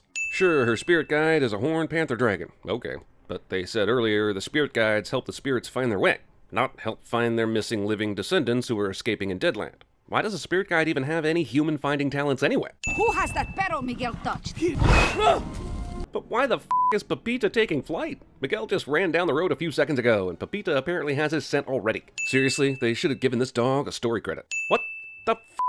Ask him how he died. He choked on some chorizo! This land of the dead still celebrates the rich and famous from life, like Ernesto and his tower party going on right now. But this place also bullies and mocks people who choke to death in life. And all I can think about now here is where exactly Jimi Hendrix would land on the social scale here. Also, they're mocking this guy for choking to death, but Ernesto gets a celebrity pass against afterlife bullying, even though he died by falling Mexican Liberty Bell. If you really want to get to Ernesto, there is that music competition at the Plaza de la Cruz. Winner gets to play at his party. Not only is everything in this room expositional fodder for Miguel's journey, there's an extremely convenient music festival that would allow him to meet De La Cruz. Also, this is the second major music competition in this movie, and while it's not the movie's fault, the Pitch Perfect series has really worn me out on that kind of thing as a plot device. Like the time you promised to bring back my van? Or my mini fridge? Oh, you see. Or my good napkins? My lasso? My femur? Okay, first of all, you lending your femur is on you. I don't care if this guy is the Homer Simpson of borrowing neighbors. Never lend out bones crucial to motor function. Second of all, how in the name of voodoo witchcraft did you use any kind of twine string tying device to secure this pipe to this bone in this manner? Look, movie, you can't have Miguel take down a tomb guitar that hadn't been touched in over 100 years and play it with it being perfectly in tune, and then later show me someone casually tuning a guitar before playing it. Either guitar tuning matters in this movie, or it does not. Pick one. Another sin off for the movie again getting gifted guitarists right. Every single one I've ever met can wow me with their own playing in one moment, but sit in awe at the talent of another player in the next. And her knuckles, they drag on the floor. Those aren't the words. There are children present. Classy, Pixar. This is one of those jokes for the parents studios like to sneak into kids' movies, but in this case, the kids will actually get the joke, which is concerning. Gracias. Chicharron waits to Yoda until the exact moment Hector and Miguel show up, just so Hector can explain how this works. The f***? Shouldn't the tequila be running through Hector's skeleton and hitting the floor? I never thought I'd say this, but Barbossa from Pirates of the Caribbean is a more believable dead guy. Wait, what happened? He's been forgotten. Okay, so he's living in a hammock in this part of the Deadland for those who never get their picture put up during Day of the Dead. Fine. But now that he's been entirely forgotten, he disintegrates? So many questions, but chief among them, who the f*** was thinking about this guy the last couple decades but not putting his picture up? Because that guy is a douche.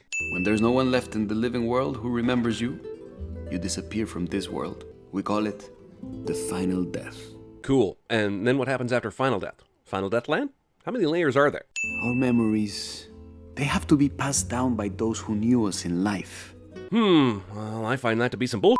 My memories aren't good enough or powerful enough unless I've talked about them ad nauseum around enough friends that one of them still remembers the stories.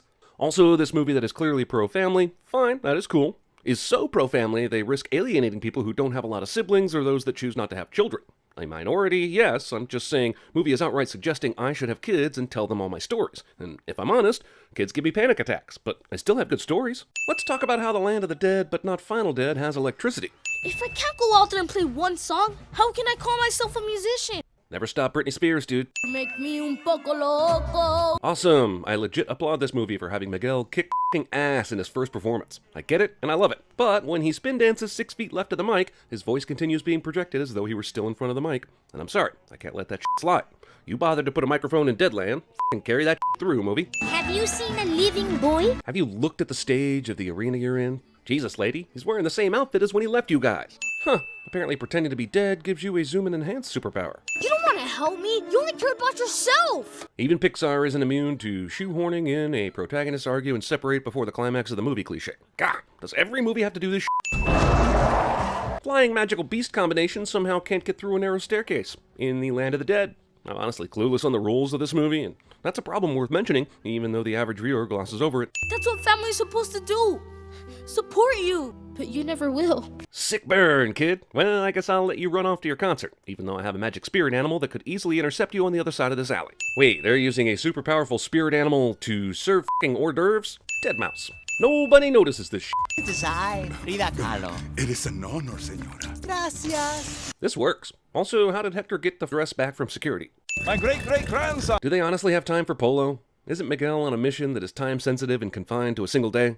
I am sorry to see you go, Miguel. It's at this point that movie prematurely gives the twist away, considering there's 30 minutes of runtime left, and there's no way this will actually work. That's Don Hidalgo's toast in the De La Cruz movie. Look! I would move heaven and earth for you, mi amigo. But in the movie, Don Hidalgo poisons the drink. Hang on, this exact clip is playing right now? I'm really starting to think they should change the name to Land of the Plot Coincidence. I would move heaven and earth for you, mi amigo. I guess Ernesto's just been carrying that poison around in his suitcase this entire tour, waiting for a chance to use it. If you murder a living human kid in the Land of the Dead, does he die or what? He never died the first time, so he can't die a final death here. Which means that best case scenario, he just comes back here as a proper skeleton, no? My daughter. She's the reason you wanted to cross the bridge.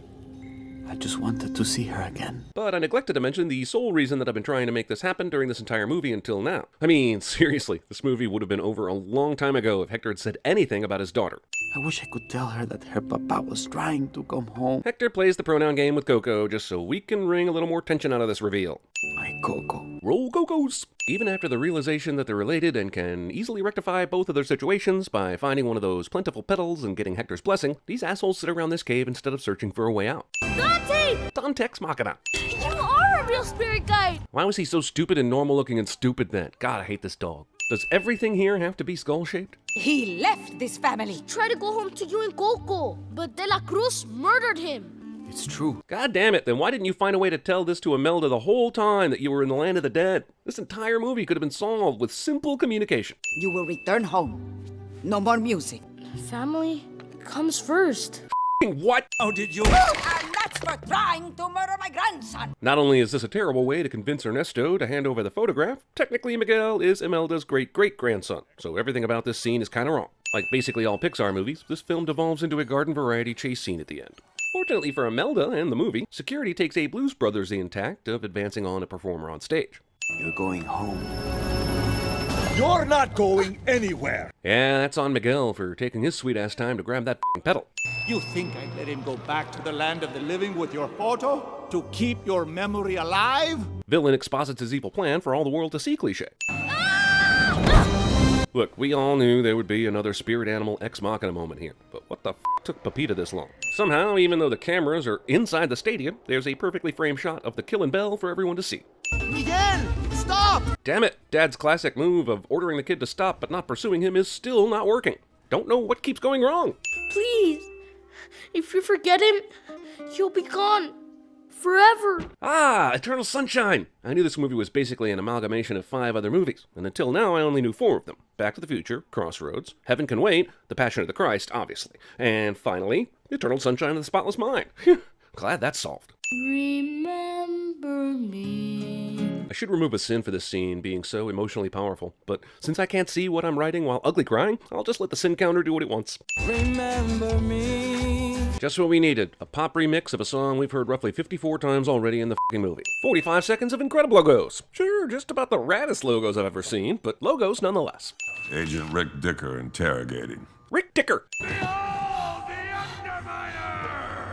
This is a clever way to catch the audience up on the end of a movie that occurred 14 years prior, but it's still Underminer overkill. I mean, this scene basically reinforces to the public that they need the Incredibles version of the Sokovia Accords, but the character otherwise really has nothing to do with the plot. Also, it took 14 years for a sequel to this movie. Trampoline me! Hey, I thought that was just for anniversaries and other special occasions, Bob. Why didn't they call this movie The Incredibles 2, considering the first movie was The Incredibles? Like, did Sean Parker come in and tell Brad Bird specifically to drop the? Oh man, this is almost my favorite part. I think he's about to fight the Balrog.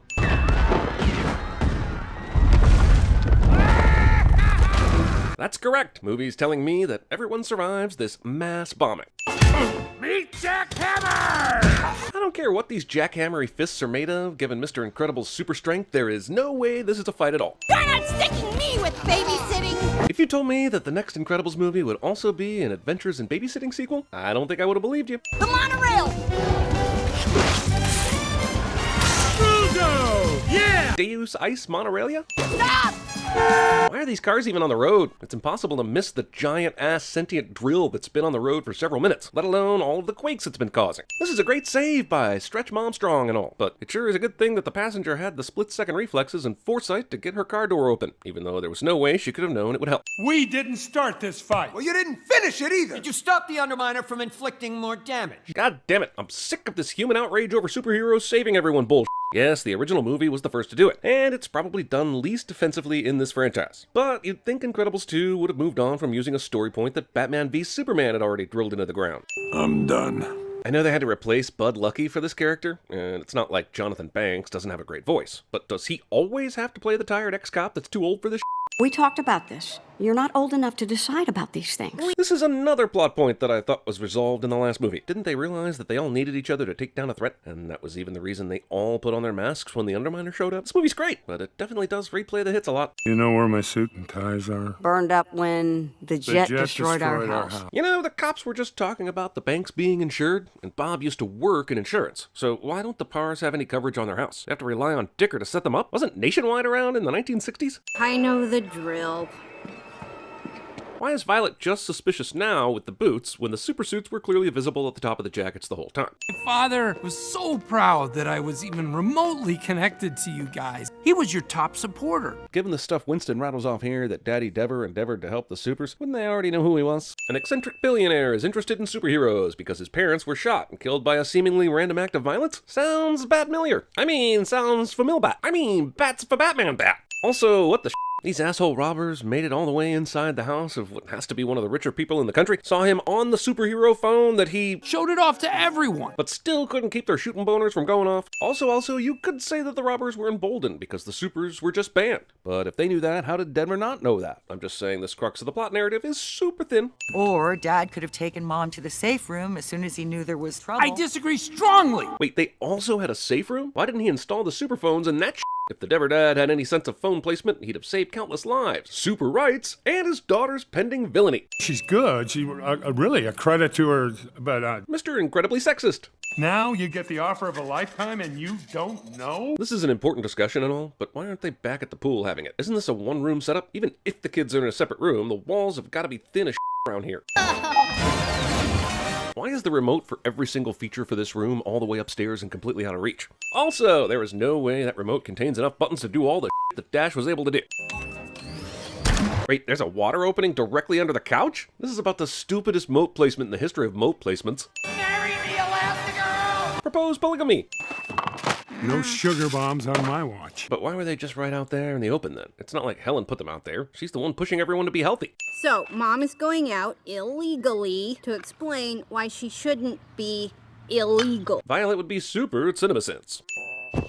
I know it's Pixar and all, but as Shakespeare said, a poop joke by any other name would smell as poop, or something. Dude, there's a lot of pedestrian traffic behind Helen here, but nobody even gives a passing glance to an active illegal superhero. In costume? There's a shortcut. Cut through the culvert up ahead. Elastigirl is able to do this at top speed, in a new motorcycle, in an unfamiliar city, with a moment's notice. And she's now stretching my credulity further than her body can reach. And just like that, Brad Bird proves he's still a god of animated action. Clever touches like a splitting bike for a stretchy super, camera angles that emphasize the craziness of the close movements without ever losing the overall geography of the scene. Total shots of pure glorious cinematic adrenaline course throughout this movie, and I couldn't stop myself from taking a few sins off if I wanted to. Didn't Helen just say that the bike was electric? Did she juice it up with a tank full of flammable diesel just for old time's sake? Honey, why are Don't say anything. Wow, ain't that convenient. All of Bob's kids are having very age-specific issues on the first night he's watching them. Also, why didn't Bob know that Violet was set up to be stood up by Tony on the date? Even if he didn't specifically ask Rick Ehrmantraut to take care of Tony's memory, he had to know something would be done, right? Let me tell you something. I'm about to take a sin off for this raccoon Jack-Jack fight, because it's goddamn glorious. But before we do this, I've got to sin the fact that the raccoon's there at all, considering that the Pars just moved in, and wouldn't have produced enough trash to get its attention. Okay, now that that's out of the way, begin. I told you! Oh man, this Jack-Jack versus the Rock Rack section is like Pixar somehow snuck one of its best short films into a larger film, and still had it make complete sense as part of the story. Having said that, this raccoon survives all this I was cool letting the raccoon be a little more human than seems likely, because, you know, cartoon's got a cartoon. But when you have the vermin purposely tip over the grill because it somehow knows the ash will put out the flame, you've officially pushed me over the hedge. I saved a runaway train! That's fantastic, honey. And on your first night. I get that we have to establish a bit of a strain on the relationship between Bob and Helen here, but ultimately it plays a very small role in this movie, other than to prove how badass the females in this story are. We already knew that. Trust me. Let's move on to more of that Jack-Jack. Did you forget?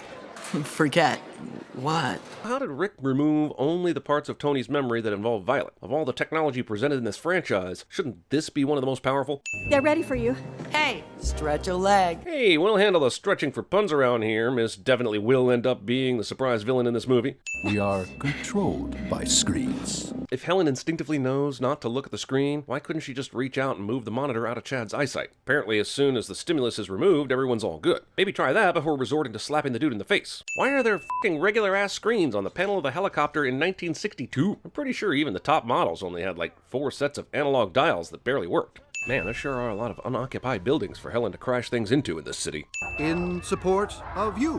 What does your sign say? What the hell? Who is this Stepford daughter, and why did she make this sign? They don't look hypnotized and are never seen again in the movie. So again I say, what the hell? All right, stop talking. Show her. This is somehow a combination of the pronoun game and a you better take a look at this cliche, and it's definitely doubly annoying. The other supers are right in the next room. I am called Brick. Nice to meet you, Brick. They were right in the middle of the introductions, and there aren't many supers here. So why'd they start the party before they all met?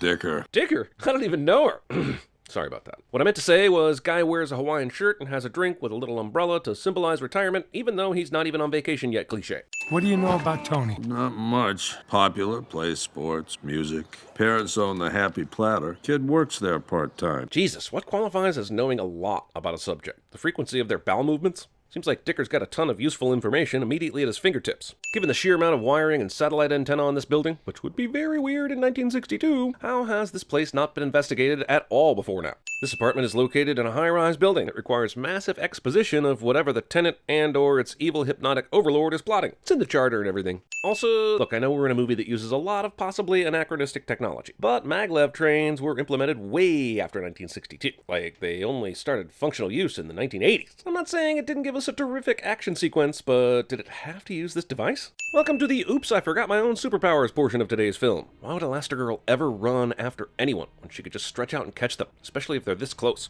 What's going on? What'd I do? What'd you guys do to me? Your tracker worked like a charm, Evelyn. Man, this is so annoying. Helen's been shown to be much more thoughtful than this, and she knows someone's been using hypnosis for nefarious purposes. Given this dude's response, she doesn't even give the idea that he's not Screenslaver a second thought until much later. Also, Screenslaver is a badass looking villain, and the fact that he's given like 10 seconds of actual screen time definitely qualifies as a sin. They said it was beyond repair. They said it was destroyed. They said it was... That's my car! Never pronoun game in anger, Bob. Never pronoun game in anger. Yes, it does, and from any distance, and without a millisecond of lag, because apparently each remote comes pre-installed with a handy convenience chip. Launch the rockets! Launch the rockets! Launch the rockets! I love this scene, but I simply can't ignore Dash's bloodlust here. I mean, he sees it's a crowded fucking room. I've got to succeed, so she can succeed, so we can succeed. I get it, Bob. Bob clearly shows how committed he is to this funny but ultimately boring B story. Put one red thing in, a load of whites, and now everything's pink. This list of bad parenting cliches reminds me that Helen's being well paid for her exploits, right? They have to have a living wage to afford food and services. And if it's coming from Dever, then you're damn sure it's a lot. So even though Bob's trying to be a super dad here, why couldn't he send the laundry out?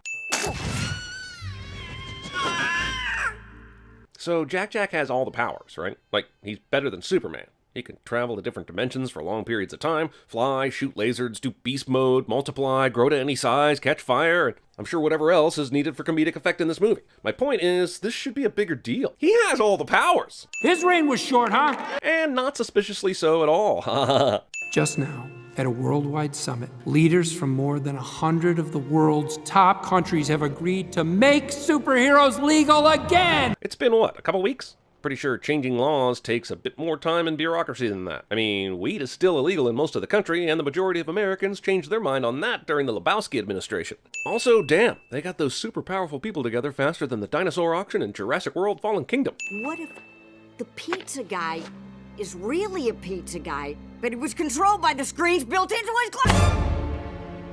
You are good. So you're telling me the character who always seemed a little too nonchalant and played into the female narrative and whose name could actually be pronounced Evil Endeavor was the bad guy? Consider me shocked. Shocked, I say. Also, that's all it takes. Evelyn didn't even hit a button or do anything other than put the glasses on, which were clearly not functioning before. These things aren't just technological marvels, they're downright magic. He slept while I worked in a creative fever. So how did Edna get Jack all domesticated then? Bob was out overnight, but the baby also slept. So she whipped his ass into shape in like 5 hours?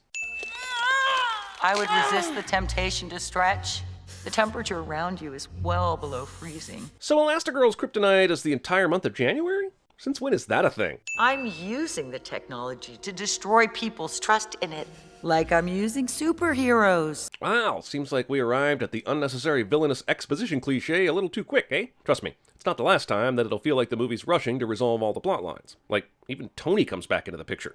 Superheroes keep us weak. God damn it, this movie is better than having the villain turn full villain as soon as she's found out. If she was always this fucking unhinged, how'd she keep it together for so long? Quick question, has anyone tried maybe closing their eyes? She's not exactly clockwork oranging their eyelids or anything. I mean, Helen now knows how this works. Use a thing. See that? That's a current readout. Click it. See the readout? So Edna invented, created, and manufactured this piece of technology that perfectly reads and handles every single one of Jack's powers in one night. And we're just gonna yada yada it? That is some next level incredible bullshit.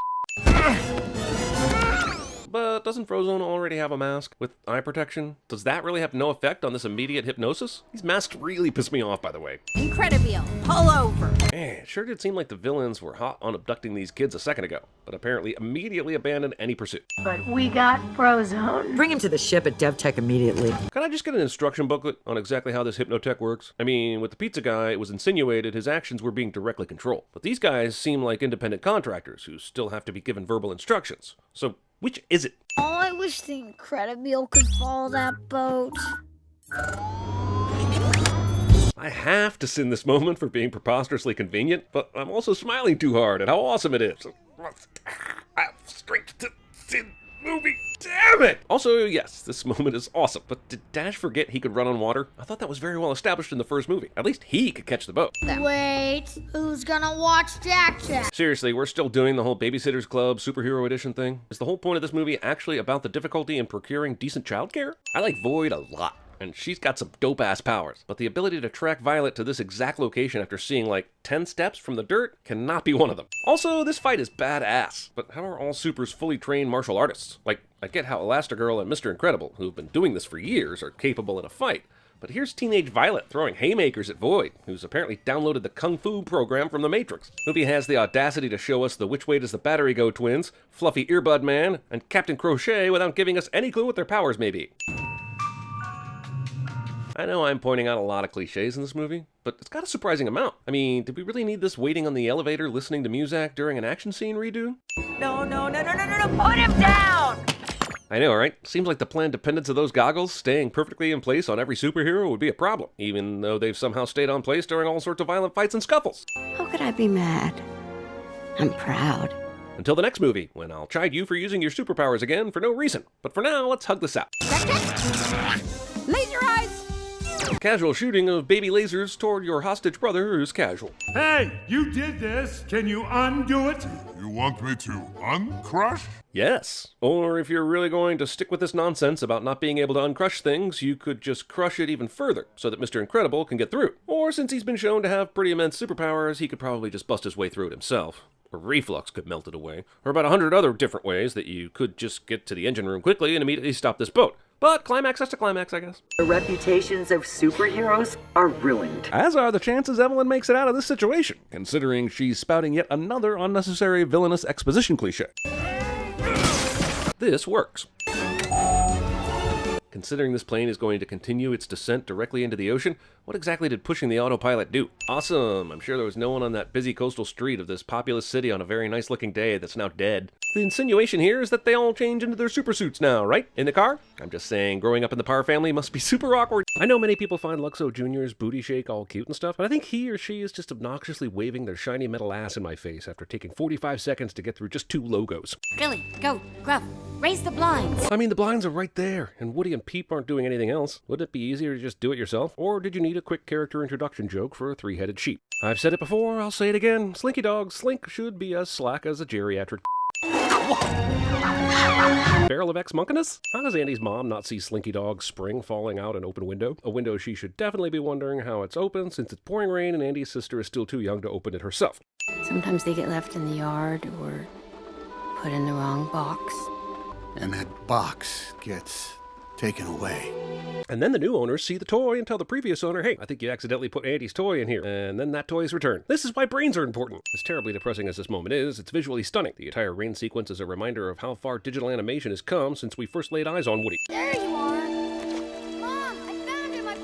Oh, good. Andy put Woody on his bed with the rest of the toys, but finds him in the driveway in the rain. I'm guessing that finding Woody in unexpected places has been a recurring mystery in his childhood. How has he never questioned this phenomenon? We've gone back 9 years to revisit Andy's childhood when we already left his childhood in the previous movie. How many nostalgic playing with my Woody moments do we really need? Also, don't let the nostalgic crack of Randy Newman singing You've Got a Friend in Me distract you from the fact that this is basically an overlong credit sequence that amounts to those catch-up montages Netflix shows you when a new season of your favorite show drops. Keep it to a dull roar, Rex. Deep breaths, Jesse. Deep breaths. Settle down, Slink. Why are they freaked out about being in a closet? Isn't most of a toy's life spent in dark, confined spaces? We've seen them in toy boxes and moving boxes before, and no one seemed bent out of shape about it then. Also, when they aren't being played with, are they forced to be awake? Can't they just assume a comatose position and ride out any boring parts in the sweet embrace of inanimate nothingness? Based on the rules established in this universe, why aren't these playing cards alive? What you gonna name it? What about Dusty? Francis. Harry. How loud is this conversation exactly? Because those toys obviously don't care if they're hurt. Hey, Woody, here. But shouldn't Jesse leave that on since Bonnie put it that way? As concerned as they seem to be about getting caught, you'd think they might not want to make obvious changes like that. And sure, a 5-year-old probably won't remember, and no one would believe them if they did, but why risk it? Damn, Pixar gets emotion, don't they? The first day at kindergarten section is heart-wrenchingly poignant and proof that Pixar can still hack the human heart. Consider my frayed heartstrings sufficiently tugged, you bastards. And the director said, just in case him ignoring her and taking away her supplies isn't enough, let's remind the audience that even 6-year-old assholes have to be eating an apple. Ah yes, a trick. I'm sure this will happen many more times in this movie. So let's just add 10 sins for the someone should absolutely notice this moving toy beneath or beside it bull. Junk drawer, Jesus, in Hasbro heaven. Look at all these toys. This is the problem when you keep making sequels and add new characters each time. Now everyone needs a few lines and sufficient screen time to justify inclusion. So you end up paying Jeff Garlin a boatload of money to just come in and say random things into a microphone. Why does he want to go to the trash? Because he was made from trash. I mean, sure, and you were likely made from Taiwanese plastic. But I don't see you subconsciously booking a flight to Taipei. Plus, Buzz woke up with a full awareness of his toy's backstory and catchphrases. So I think the sentience rules in this universe remain unclear.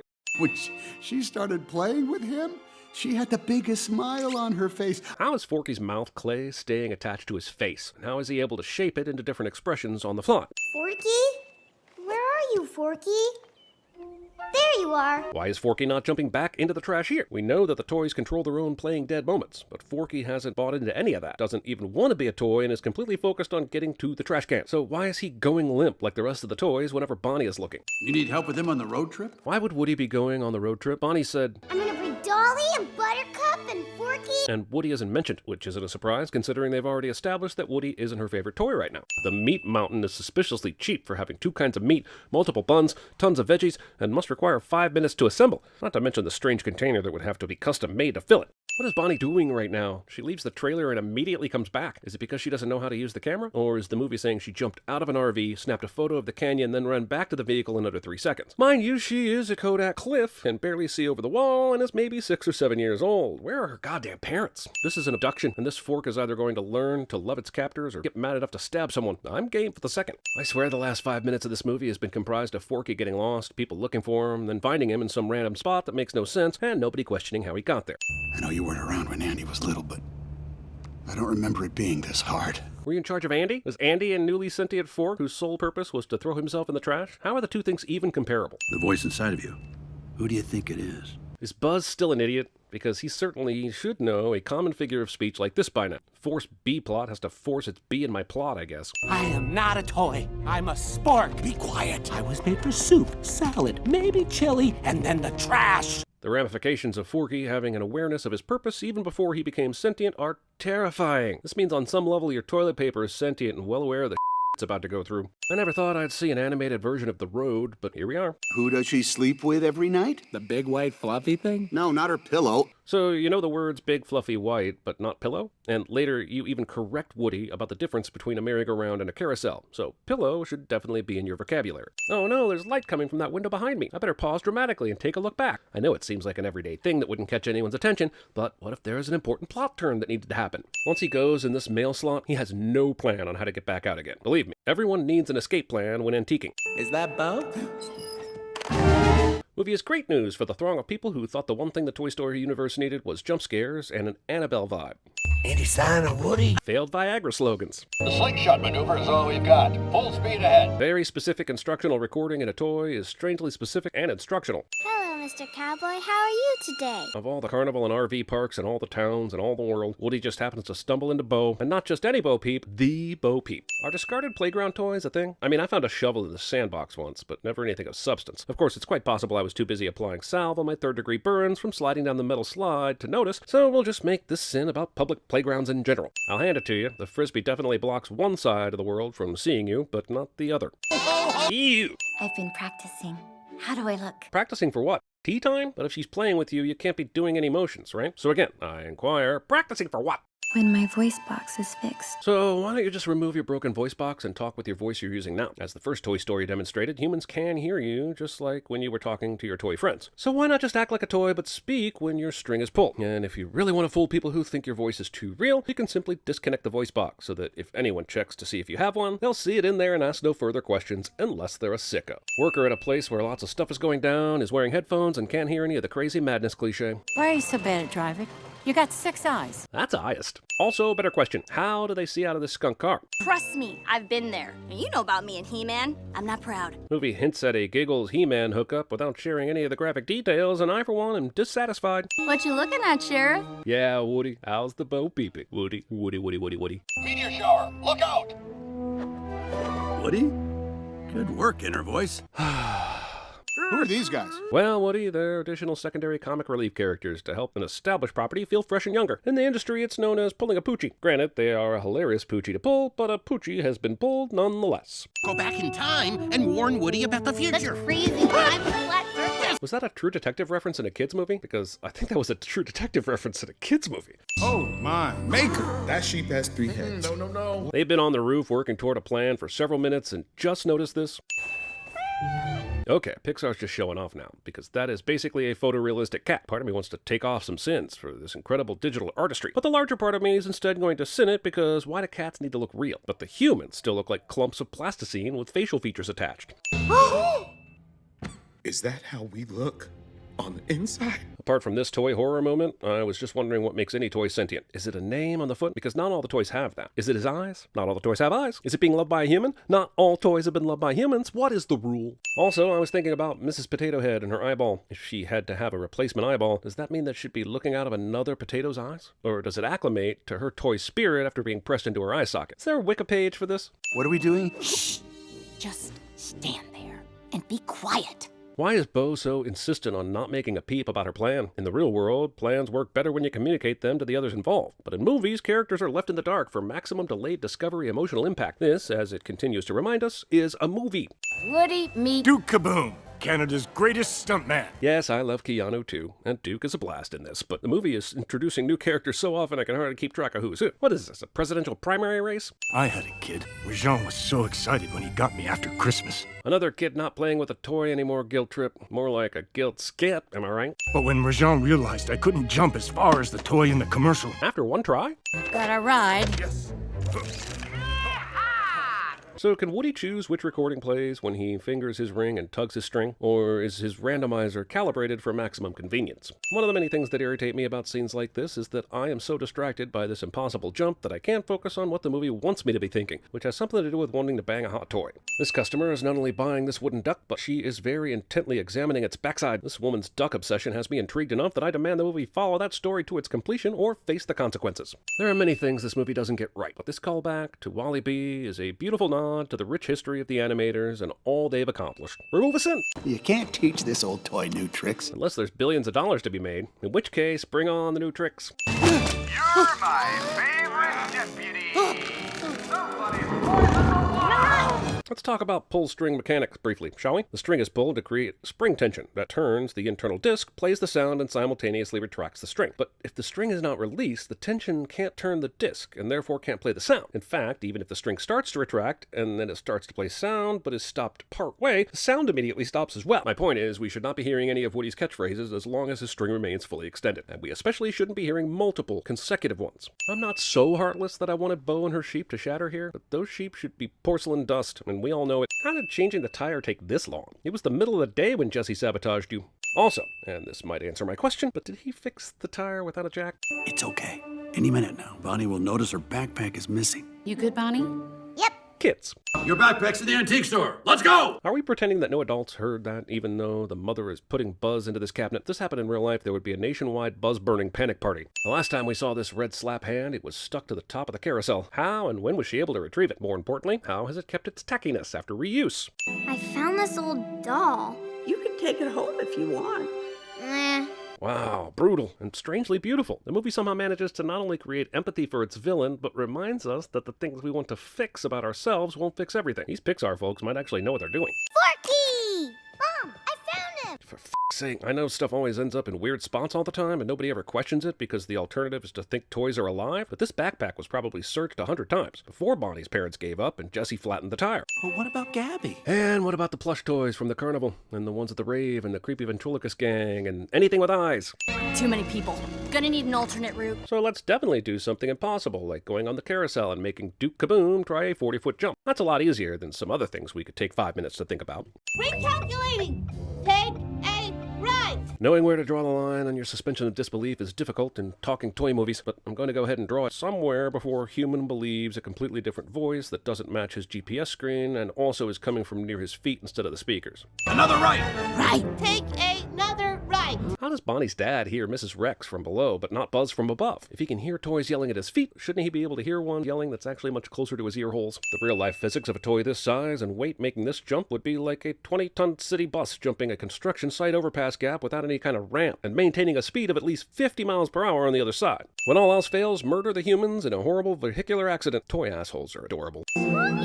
I wouldn't trust this little girl, Mom and Dad. Since you're at a carnival and Jordan Peele is a voice in this movie, it could be her doppelganger.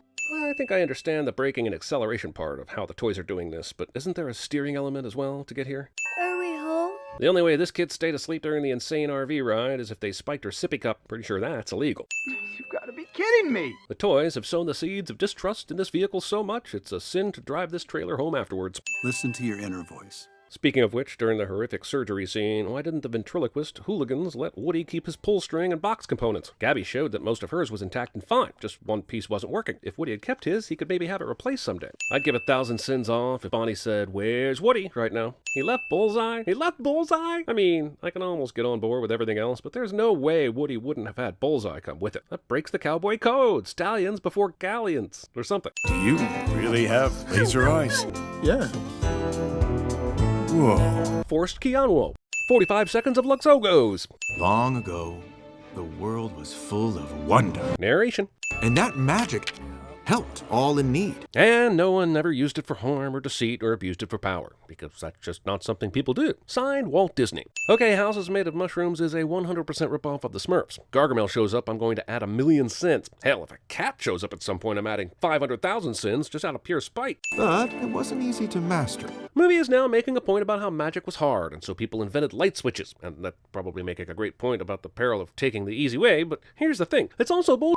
We see plenty of magic spells later with no easy parallel. You're telling me that this world could shrink and enlarge things at will or turn themselves into other people, and they were like, nah, that's too hard. I'd rather drink a milkshake. I'm not saying no one would be sucking down a milkshake, but I am saying that there were plenty of people who would have stuck with it for a chance to make a bigger milkshake and then drink it while in the form of Daniel Day-Lewis. Also, movie suggests that this world gave up on magic because it was hard to master, and science was easy to master.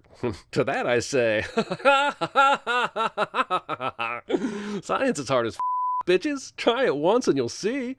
And even when magic does have a parallel, it might not make sense. Who is trading free personal power of flight for the absolute nightmare that is flying commercial? Yes, I'd like to trade my ability to fly for a crowded cesspool of disease, noise, and pent-up anger, please. And could you also make sure it takes 2 hours of screening and groping to board, and that there's only one tiny shared receptacle for when I need to evacuate my bowels? This whole premise of this movie is a lie and deserves all the sins.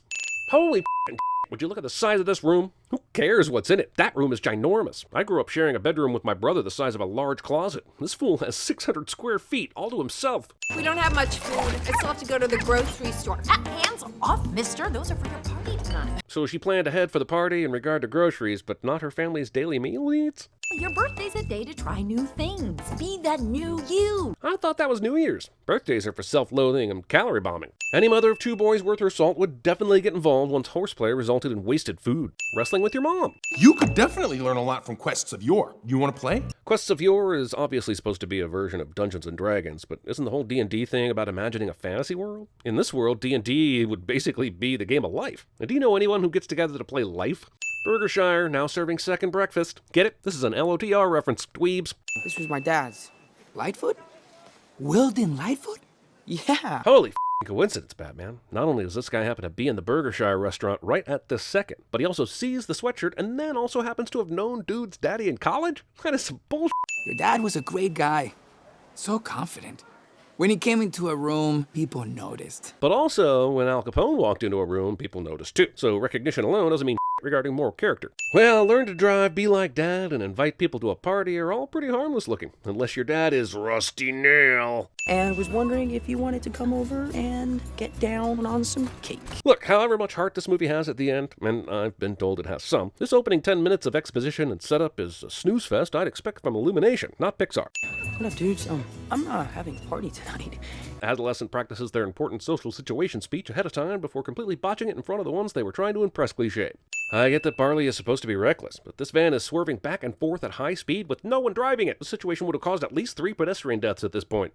Ooh, whoops. Sorry. Let me just file those. Joking about having dozens of parking tickets. Look, I hate the asshole parked illegally the one time I see him, but if I knew he had not only gotten a ticket then, but had also gotten 3 dozen other tickets, and none of them meant anything and he never changed, then I would be voting for parking reform and maybe worse. Movie is now double expositioning us by reading the same letter it narrated to us at the beginning of the movie. Back to life? That's not possible. Well, it used to be, but people got bored with trivial things like bringing people back to life because they're apparently just that lazy. Rebirth. Tomorrow's sun is set. One day to walk the earth. Spelling mistakes. Only once is all we get. Grant me this rebirth. Later we find out that magic only works if you speak it from your heart's fire, and that the higher the spell level, the more difficult it is to summon the strength for it. Yet here, Ian just mumbles some lines without even holding the staff, and because the story needs it, the magic is ready to pop. I'm just saying, I learned pretty early on that if you want the magic to happen, step 1 is actually holding your staff. Oh, feet! Tonight, the role of Barley will be played by Quentin Tarantino. He can't hear us. Duh! He has no ears. A person can only do magic if they have the gift. I'm pretty sure this very movie told me that magic died out because it was too hard and science was easier. So having the gift is some bullshit. Discount Magic the Gathering is about to save the day. This book is for a game. I told you, everything in Quests of Yore is historically accurate.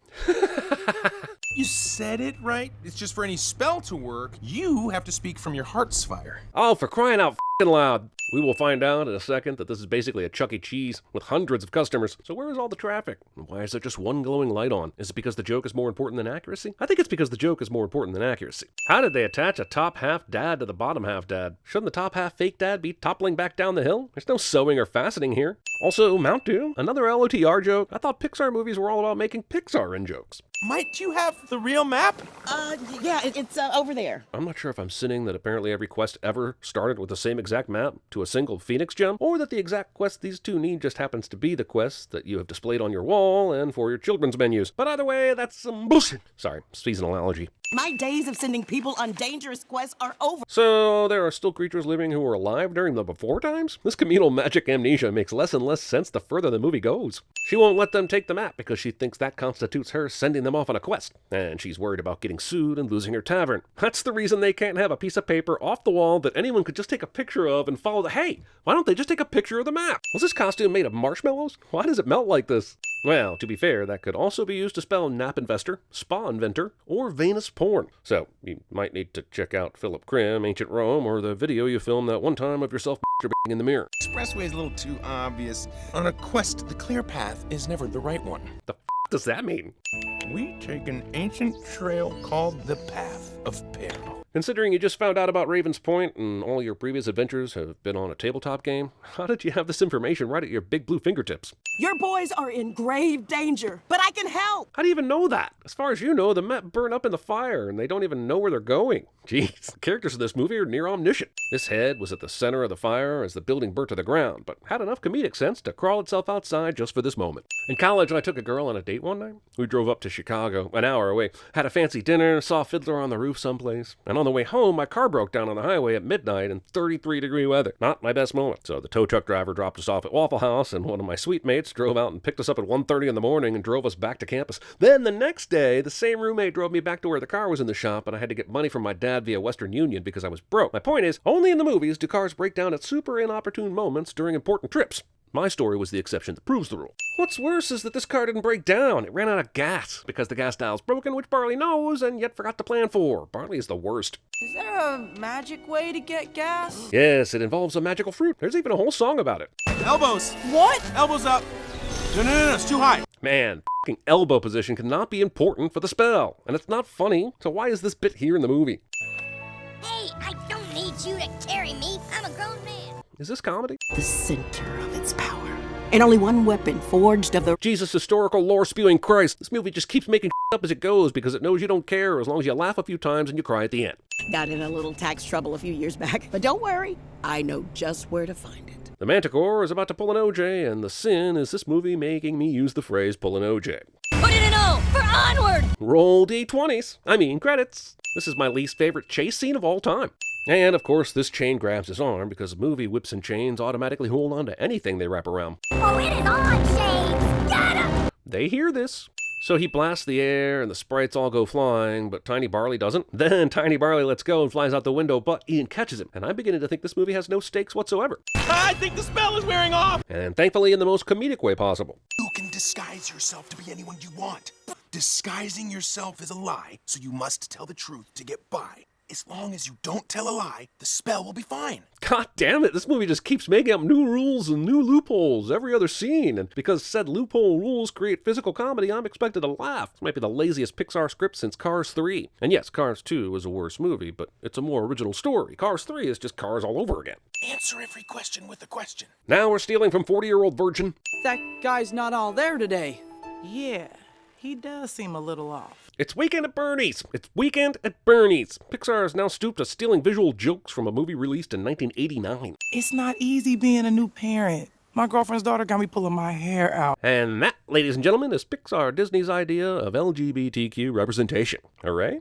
Topless dancing in public. Oh no, here he comes. We know that partial pops can't see or hear, so how exactly did he dance directly over to Barley and grab him with his foot as if he knows exactly where he is? Just do one thing my way. You really think this path of peril is the best way to go to the mountain? No, it can't possibly be. It's longer and windy and has the word peril in its name. So, of course, yes, it's the best way to go. F me. She tells the importance of the sword to the pawn shop owner before finalizing the sale, which causes the price to go up instantly. Like none of these fools have ever seen Pawn Stars. Not only is this bumper conveniently dropped where Colt sees it, but it also magically disappears, so he doesn't run it over when he follows the path. Bottomless pit.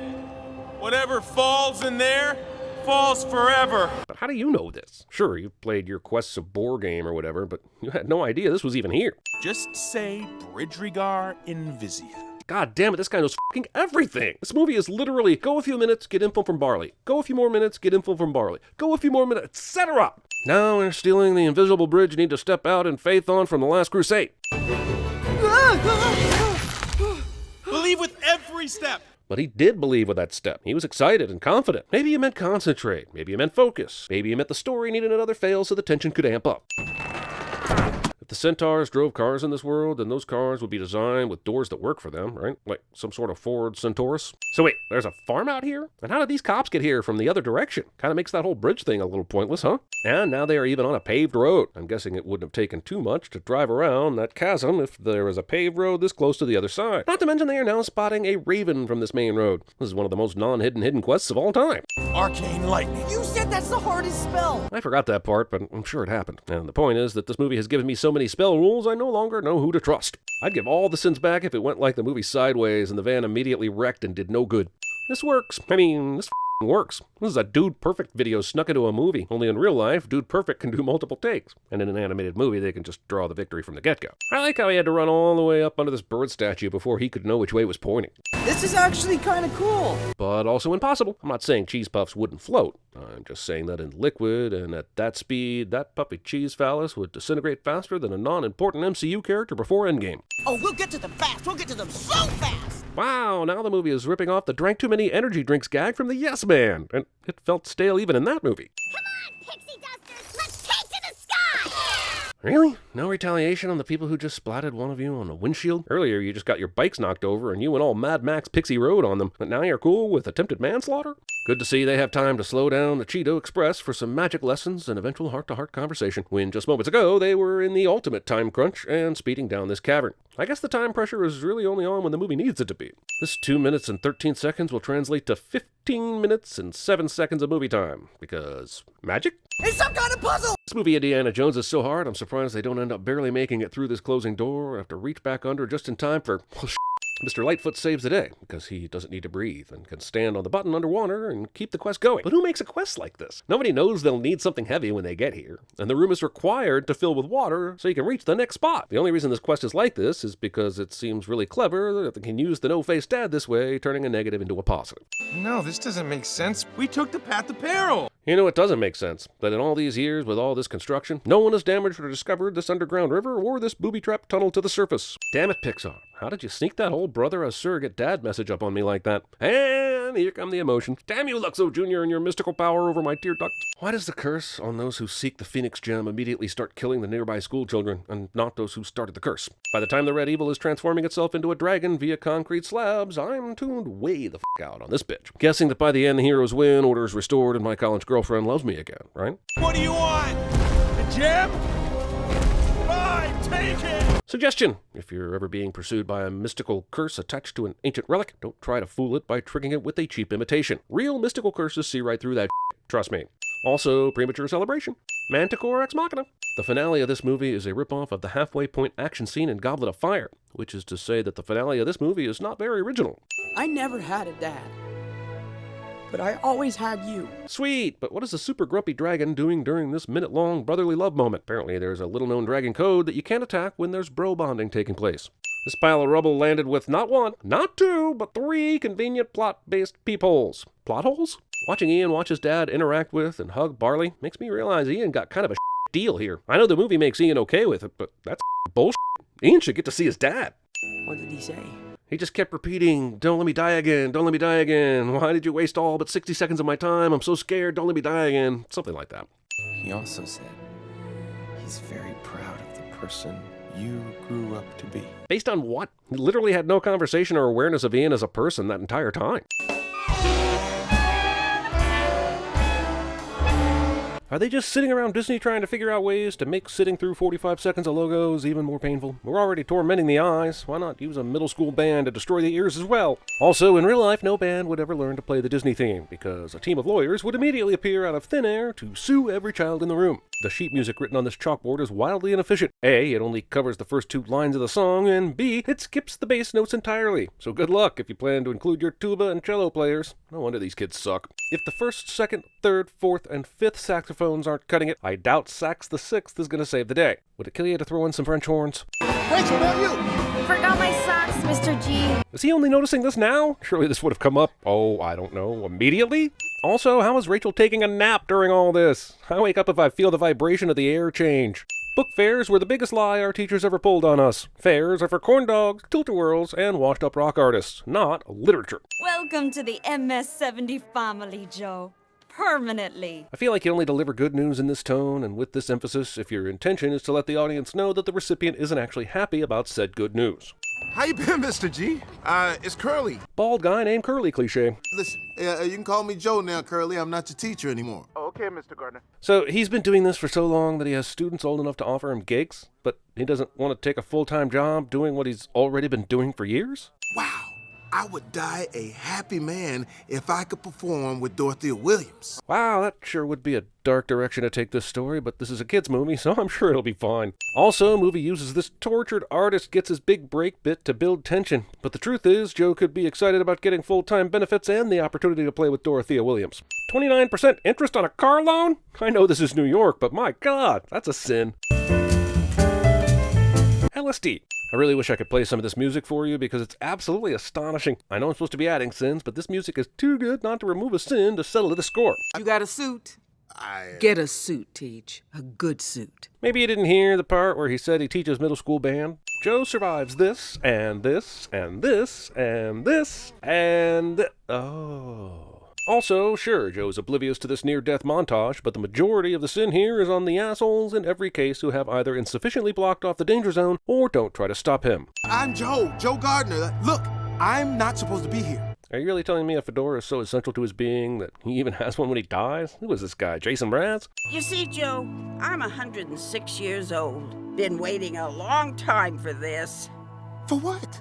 The Great Beyond. The Great Beyond requires some sort of an escalator to take you there rather than just sending you there in the first place, allowing the movie to happen, which is fine. I love this movie, but I hate escalators. Also, why is the moving sidewalk of eternity so completely empty when Joe lands, but then an absolute madhouse later? Also, it somehow allows souls to turn around and walk down, which is a design flaw unbecoming of the afterlife. Writers choose walrus and not Mahaha, the mythical Inuit demon that tickles its victims to death. Also, how is he the only one freaking out right now? Surely there are other sudden deaths that have happened in the last few minutes. I'm not dying the very day I got my shot. I'm due. Heck, I'm overdue. I hear that, Joe. Last time I blew my shot, my girlfriend ended up being overdue as well. I'm not dying today. Not when my life just started. This is Joe's reaction after receiving definitive proof of an afterlife. I mean, maybe this reaction makes sense if he got inside and found out it was a Machine Gun Kelly concert full of bros drinking IPAs. I get it, not your scene, but you're telling me he is not the least bit curious? What was that? Wow, going to the Great Beyond sounds a lot like watching mosquitoes and moths zap the shit out of themselves. They're just trying to follow the light too. Why aren't you running? Why aren't these people running? Why are they all okay being launched into a giant mosquito zapper in space? I know this lady said. Must have been sudden for you. But what difference does that make? Aren't most deaths essentially sudden? None of these souls look particularly old, so why did they get a briefing and Joe didn't? Also, where are all the animals? Because I know for a fact that all dogs go to heaven. I see the afterlife found a bargain on whatever fabric this is that allows Joe to just tear through it. Man, Pixar standards have gone to shit. They just stuck an animatic in the middle of this movie and pretended like we wouldn't notice. Appearing in a form your feeble human brain can comprehend. So does Soul Joe have his human brain? Surely he left that behind on Earth. Man, if I'm stuck in this same brain after I die, the Great Beyond can suck it. We call it the U Seminar now. Rebranding. The movie believes these quantum time-space cloud people would in any way be concerned with marketing strategy. And here's another sin for making me say marketing strategy. Not yet. Your body's in a holding pattern.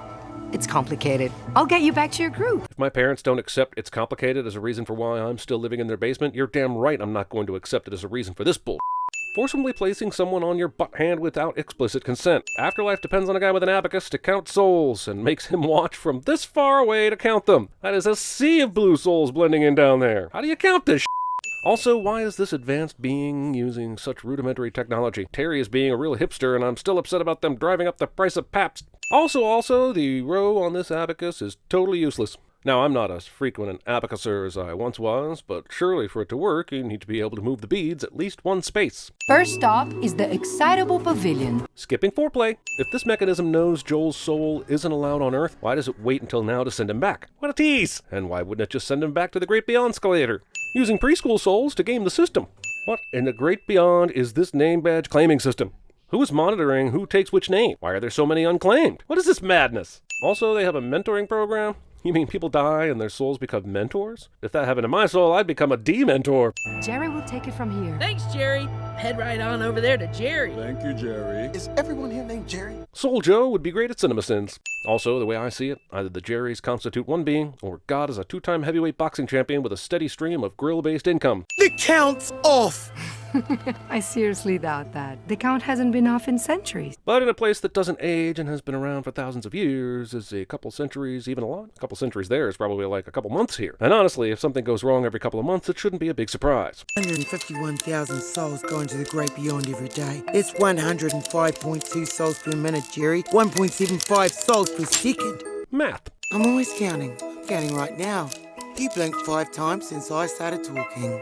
6. To me, Terry sounds like a Virgo. Why are you counting how many times someone is blinking? You have other things to do? If Terry is here investigating the lost soul, then who is back at the escalator counting souls? The intern? Also, when the people of Earth invented computers, these guys just thought, nah, we'll stick to 1 trillion filing cabinets and 1 million billion abacuses, and they said our human brains were feeble. Here at the U Seminar, all new souls are given unique and individual personalities. Either video technology in the great before has not progressed past VHS, or they chose this aesthetic on purpose. Vaporwave is dead. Long live Vaporwave? I'm a manipulative megalomaniac who's intensely opportunistic. 20 preemptive sins for whatever this kid does when they get to Earth, and 1 sin for Jerry playing that for laughs.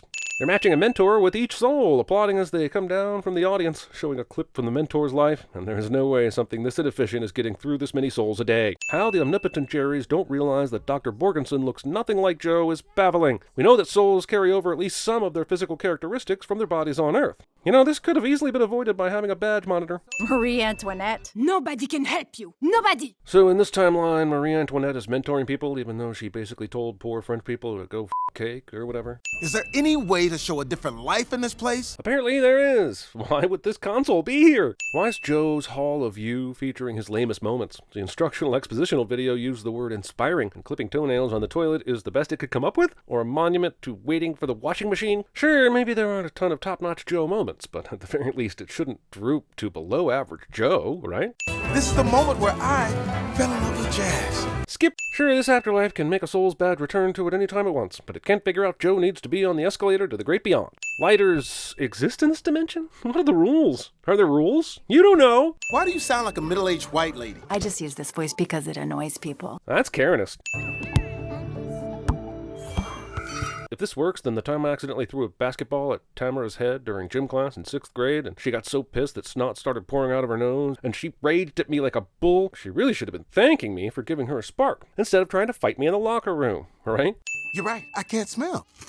We can't taste either? But if you can't taste or smell, how would anyone ever get a chef spark, or a sommelier, or that guy in our dorm who could identify us each by our flatulence? Also, they can't taste or smell, but they have no problem hearing, seeing, talking, and thinking because... Pop in and lock in, windmills, settling my disputes with dance. Step up 4, Old Soul Edition. Check this out. I have been messing with this team for decades. And the Knicks lose another one! Yeah, but 22 is messing with souls that are in the zone. This assumes that the Knicks ever get in the zone. The peace sign is a terrible shape for an anchor, and would be completely useless in the sand. It's almost like the movie is putting aesthetic themes over practicality. I'm Moon Wind Star Dancer at your service. That's Wind Star Dreamer Moon, Dancer Star Wind Moon, and that's Dreamer Wind Dreamer Dreamer. 1 sin for triggering a flashback to a music festival I attended in 2007 where my friend Jim picked me up from work assuring me that he had packed the car with all our supplies. 8 hours later I learned that all our supplies consisted of an acoustic guitar, a box of Captain Crunch, and a tent without tent poles. We've never connected an untethered soul back to its body before, but perhaps if we travel to a thin spot... Don't forget to reverse the polarity and buffer the abacuses. Anchors, away! Aren't there a ton of souls they could reconnect down here, but they're just leaving behind? I'm in New York City on the corner of 14th and 7th. Oh yeah, that's right up from Tonio. I'm sure this very specific yet unnecessary reveal of the location of Moonwind's body on Earth won't ever come up again or be important in any way. Close your eyes. Breathe into your crown chakra. But earlier you said you'd never done anything like this with an untethered body before, so how do you know the exact steps in detail? I hear a heart monitor. If Joe was in a coma, then why aren't there hundreds, maybe thousands of souls looking to get back to Earth? Don't you think the afterlife would wait to put a soul on an escalator if there was hope? Doc, you gotta help me. That's my body, but I'm trapped. Okay, if Joe meows like a cat when he talks, why can 22 understand him? 22 is operating with a human brain now, and thus should hear cat sounds instead of English. In fact, there are a lot of things that they shouldn't be able to do as a cat or human if the soul is separated from the brain and the body. Yet the movie allows it anyway because of creative license, and nobody gives a shit, Jeremy. Then why am I in a cat? I don't know! Apparently the screenwriters don't know either. How does a human soul knock a cat soul out of its body? How does it send the cat soul to the human soul escalator? Yeah, that's Chelsea near Jackson Square Park. Exactly. Wait, how do you know all that? It's all in this stupid brain of yours. In literally the next scene, 22 is bewildered by pedestrian traffic in New York City, so you have access to memories containing locations and landmarks, but not the ones about a pretty standard day in New York. I hope that viral subway rat sues Disney for everything they're worth. Everything! It's so surreal that later, this guy becomes the Joker. We gotta hail a cab. Hold your hand out. Hold it up and out.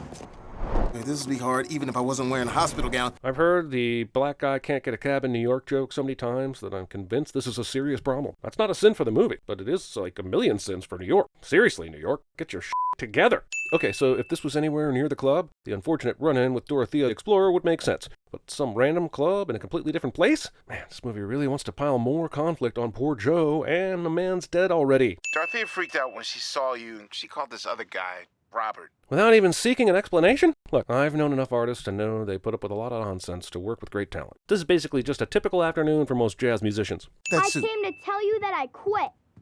Quit? Oh, we don't have time for this. Really? We don't have time for this? That's all Joe has to say about one of his students quitting jazz? Should we be rooting for Joe at all? Because he's coming off like a selfish jazz hole at every opportunity. Shower nozzles with only 6 holes. You 5 will be insecure, and you 12 will be self-absorbed. We really should stop sending so many through that pavilion. You should, but you didn't. And now we have social media. Joe Gardner is his name. Looks like he's back down on Earth. That's not good. That's a mentor we set up with 22. Wait, so if the Jerrys are aware that Joe is 22's mentor and not Bjorn Borgensen, then why the whole ruse? At this point, the only one out of the loop is Terry. So one sin for lying to Terry, and another one for not telling us what happened to Bjorn Borgensen. This won't be a disaster. That's for sure. Character says things will be fine because we all know things will not be fine, cliché. Oh, my lord. You gotta wait, son. This is an emergency. I mean, is it? You're kicking out a guy with an actual appointment, man. I've called the Better Business Bureau for less. You are not all that. Anyone could play in a band if they wanted to. Did this man come back inside just to hate some more? My kind of guy. Hey, I made a song! I'm jazzing! Careful. You keep jazzing everywhere like that and it'll fall off. Your mama's in the back. What'd you say about my mama? You can't eat dreams for breakfast, Joey. Bacon deniers. Mr. Mittens! F*** you, movie. The odds of Joe Cat bumping into this woman in the middle of New York scatting city at this exact moment are astro-jazzing-nomical. Hey, movie, did I not properly articulate my outrage in the last sin? What the hell is Terry's plan here? Just wait and hope that out of the 472 subway entrances in New York City, Joe and 22 would walk into this exact one? How long has he been waiting here? I don't know what pisses me off more, the fact that this is his plan or that it f***ing works. But why did Terry bring him back to the U seminar instead of sending him directly to the auto walk to the great beyond? 22 got her pass? But what filled in the last box? It's kind of f***ed up how the Earth Pass doesn't tell you all the traits that make it up, especially since they show every little detail before they get filled in. You can't press a button and find out? Can you swipe right? If you can't throw the incomplete Earth Pass away as demonstrated earlier, why in the f*** can you throw the completed one away? If the above is true, why couldn't Joe have just hung around and stole anybody's Earth Pass? He obviously doesn't give a shit about anyone other than himself. Ah, the cat came back to life! I know cats have 9 lives, but does this mean they have 9 souls? If so, where the hell did those come from? And Cat Lady just happens to be there? This is some convenient magic nonsense, and I don't like it. Also, didn't we see this cat's soul go to the great beyond? Who's at the wheel now? This concert montage jazzes all over us for quite some time. An incredible amount of detail has gone into every set piece for this film. Every sign, flyer, and piece of trash has been accounted for. Accomplishing this, especially in a place like New York, is very impressive. Makes my job difficult, but respect. What happens to this piano? Shouldn't it disappear or something? Wait, does the piano have a soul? That being said, where did this boat come from? Where does anything come from in this bizarre, neither here nor there construct? Is this the Matrix? Joe! Good heavens, man! What are you doing in the zone? And how is he staying in it now that he's distracted? I just came back to give you this. How is Joe able to carry his Earth Pass with him back to the other side? Since it seems like matter here neither has rules nor needs to follow them, I see no reason why this should have stopped Terry. These beings can manifest into whatever they want in this place. That means this Jerry is choosing to be the pavilion, and that's just weird. In the name of all that is jazzy, how does any of this work? The inside of Joe's pocket and the Samara make it through to the great before, but the jacket the pocket belongs to doesn't? You're pretty great at jazzing. This works. So we all decided to give you another chance. This is nice and all, but it robs the movie of Joe's sacrifice. If he gets what he wants regardless, giving up the Earth Pass to 22 is so much less meaningful. Bring back the Disney that killed Bambi's mom and Mufasa, zero given. Also, the movie wants to have it both ways. A great ending where Joe accepts his fate, and where it gets to have its happy ending too. Wait, Love of Jazz, City of Stars? This movie is pretty much La La Land. These 45 seconds of opening Luke Go-Go's are set to some old-school Italian music, as if that will make them more tolerable. But I can't understand a word they're singing. And when I turned on subtitles, they weren't subtitled in Italian or English. In other words, loggy. There's really no need for this risky mission to the surface. All of these items were doomed to a life on the seabed the second these apparently experienced sailors decided to leave them as close to the fucking edge of the boat as they possibly could, ready to be thrown overboard by even the most gentle of waves or errant elbowing. Stealing. Also, how is this creature even targeting the exact right spot for these things? If he's this able to quickly snag things without being seen, wouldn't you think his collection's complete? Seriously, wouldn't you think he's the boy who has everything? The sea monster, who we have seen deftly complete multiple laps of this boat, somehow swims directly into this net instead of literally any other direction. In the words of one of your fishy brethren from a much better Pixar film, swim down! Also, not fishing with merperson-safe nets. I know it was the 20th century, but we should have known better, damn it. Swimming back to and leaping over the exact boat you were just trying to escape, instead of, swimming under it, or even, if I may, away from it. This gramophone is somehow still playing music. Now, I've never used a gramophone specifically, but I do know that record players skip around if you even dare to breathe in their general direction, let alone after being knocked from a boat and almost fully submerged in water. Ah! Fish out of the barn! Fish out of the barn! Why did Luca have to look inside this so-called barn to confirm what is so clearly f***ing apparent? Was he hoping that an identical flock just so happened to be swimming by while his were still safely tucked away? Also, of course they escaped. This barn has no door! Are we supposed to be rooting for this asshole? Wait! Look, I'll accept a race of merpeople that speak fluent English under the water. Wait, would that be fluid English? Sorry, got pun-stracted. Anyhow, I'll accept a race of merpeople that speak fluent English under the water, but I will never accept an actual fish that bleats like a sheep. The line must reach on, yeah! But also a race of merpeople that speak fluent English under the water. Wouldn't these fish just swim away again? If they were content hanging out by the barn, why did they swim away in the first place? I don't know what Luca is feeding these guys, but this chap over here has either had too much or nowhere near enough. You want to run off like your buddy Enrico? He's either dead or he's out there somewhere, seeing the world. Geez, Disney, we're doing both Finding Nemo and The Little Mermaid here? Do you know how to tell any aquatic stories that aren't about wanting to explore beyond your home? Because if they catch even a glimpse of you... But how have they not caught a glimpse of you? Did you see how close these guys live to the surface? How hasn't a single diver found themselves in Merland yet? They're here to do murder. Learning all the wrong lessons from the plot of The Village. Actually, trying to learn anything from The Village. Oh, it's magnificent. Admiring your crabs. I don't know why dolphins even sound like that. Why don't they just talk? Swim Gaffigan would be excellent at CinemaSins. I was just wondering, where do boats come from? Setting aside the fact that an underwater spit take should result in bubbles, not water, why are they treating this like a question he would be shocked or embarrassed by? Is it the boat sex? Do they have a lot of boat sex in this universe? We do not talk, think, discuss, contemplate, or go anywhere near the surface. Got it? Yes, Mom. Character agrees to not do something that they will end up doing almost immediately cliché. Now let's get back to work. Ah, so this is one of those expositional lunches where no one actually eats anything, but it still feels like you had a ton of crap shoved down your throat. No thanks, I'm full. Having a character voiced by Jim Gaffigan turn down food. Wet pockets. It's fine. I'm not human. I just wear this diver suit around when I know I'm in a movie and need to provide some false tension, forcing someone to become human without their explicit consent.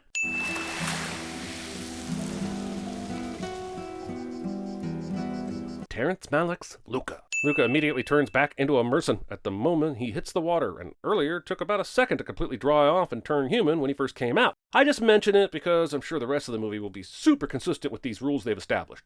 This is, Smooka. Yeah, he's in charge now. This crudely drawn rock will, of course, work on these sheep bass. But why does Luca really expect it to fool his parents? I mean, it does, because his parents are as stupid as the plot needs them to be, but Luca doesn't know that. Wow. Ah!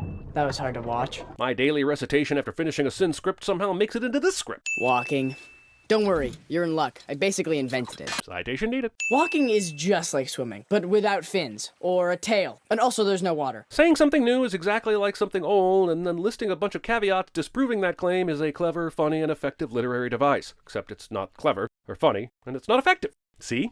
Give it a try. Considering he masters it immediately after this, there's no reason this initial Luca Drywalker section of this movie should go on for all of this amount of the sum time. Everything good is above the surface. G-spot deniers. Also, this flies in the face of some pretty sound subaquatic advice I was given by a crab with a Jamaican accent back in the 90s. Air!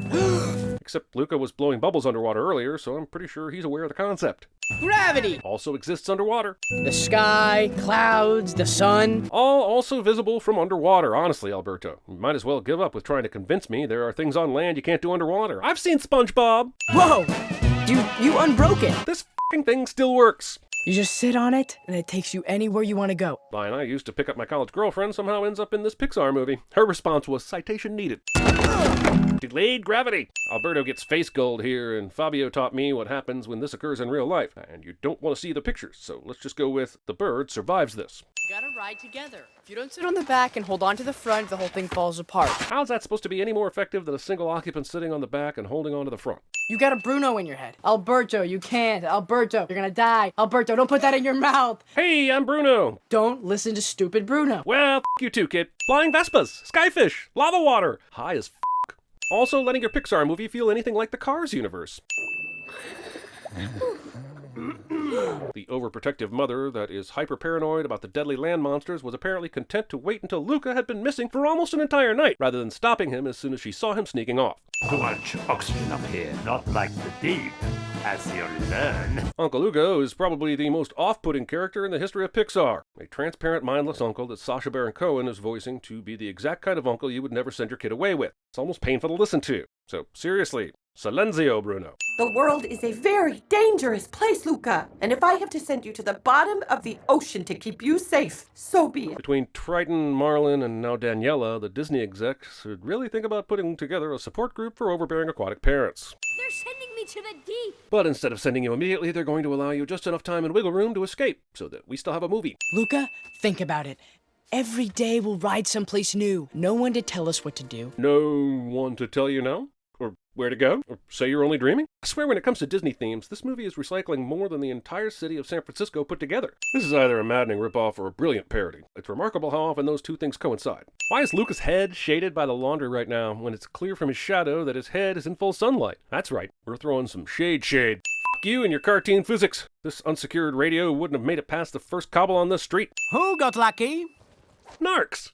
Just a little bit. Attempting to drown a child in broad daylight. We get it. He's an asshole. You mean like a year ago, when you quit in the middle of the race? Because you couldn't stop throwing up? I'm surprised Hercule isn't a bit more muscular, considering the heavy lifting he's doing with providing all this exposition. What's under the dogs? Misquoting the Baja Men. It's an epic, grueling, traditional Italian triathlon. Swimming, cycling, and eating pasta.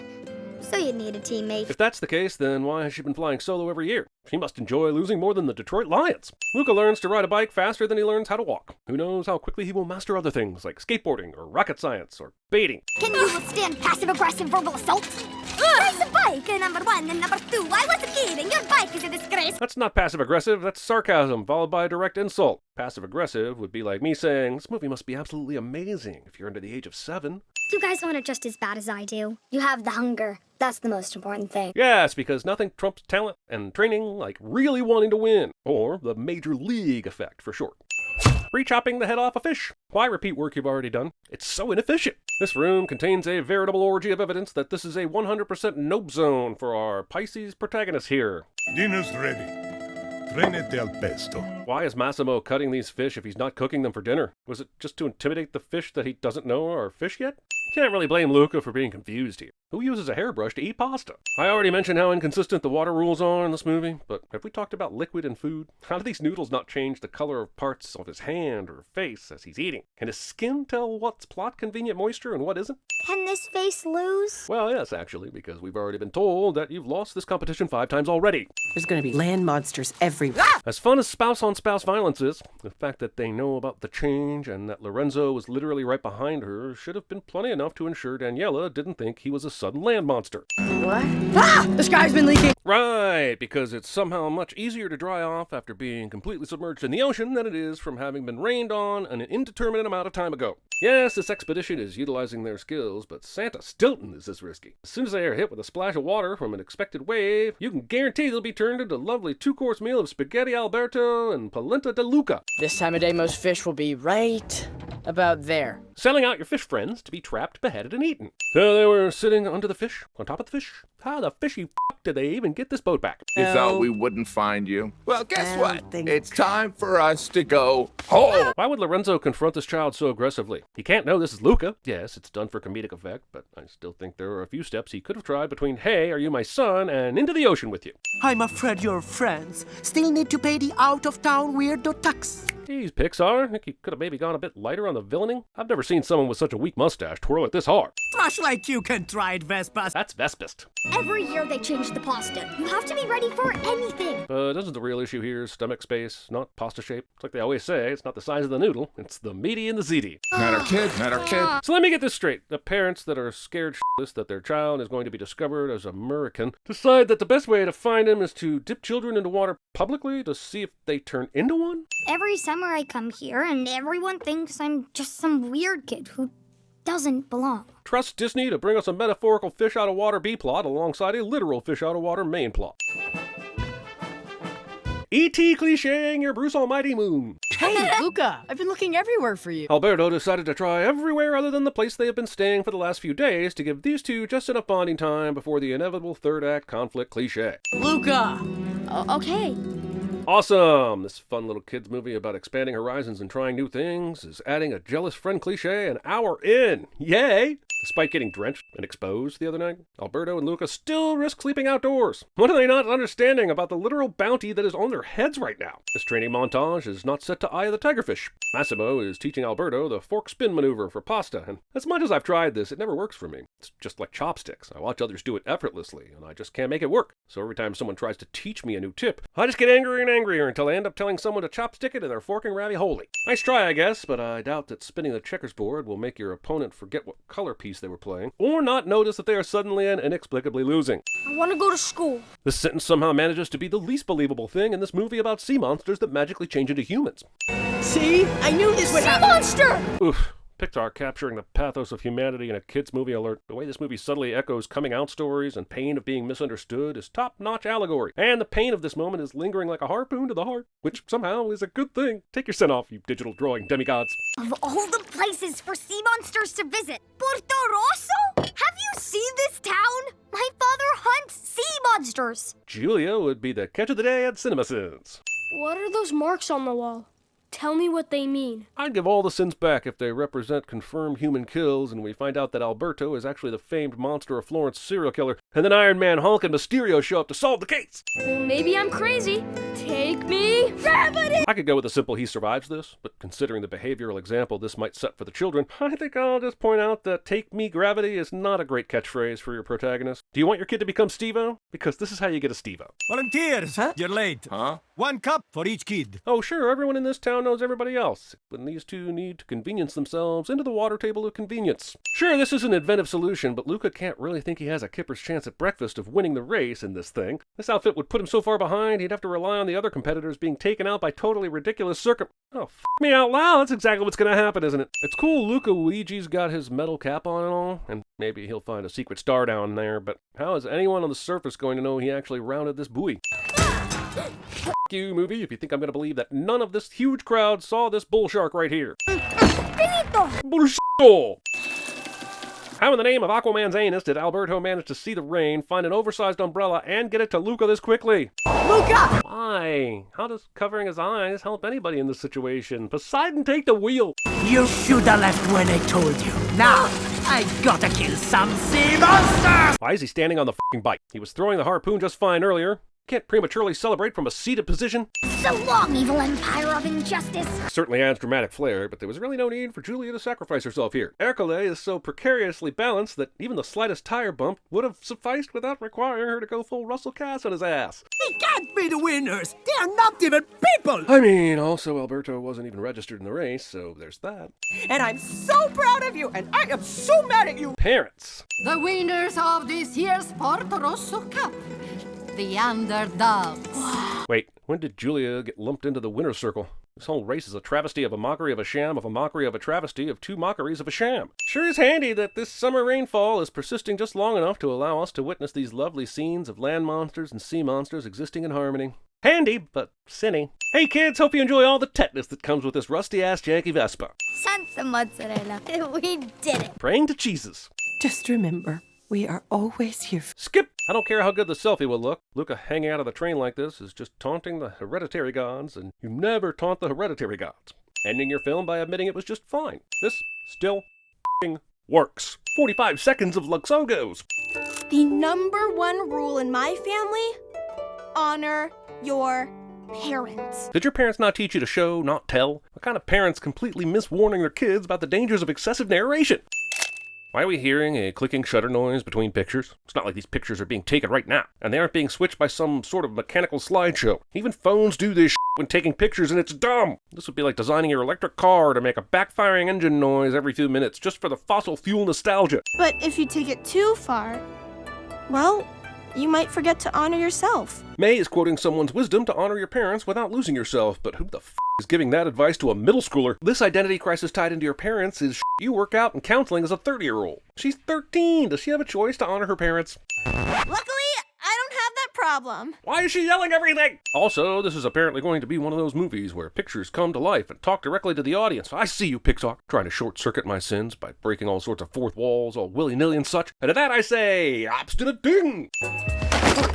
Precisely 4 seconds ago, May turned around and her backpack was basically entirely zipped with both zippers close enough together to only allow tampons out. But suddenly, the opening lets out all the books, pencils without erasers. I am nervous about this movie. We're 2 minutes in, and there have been about 73 quick cuts and zooms, and May is just a ball of energy that I am not prepared for. Sometimes I recommend watching a movie at 1.5 speed because they're so slow. I'm watching this on 0.67, and it's too much. Cursive. Seating your brass section in the front row. Huh?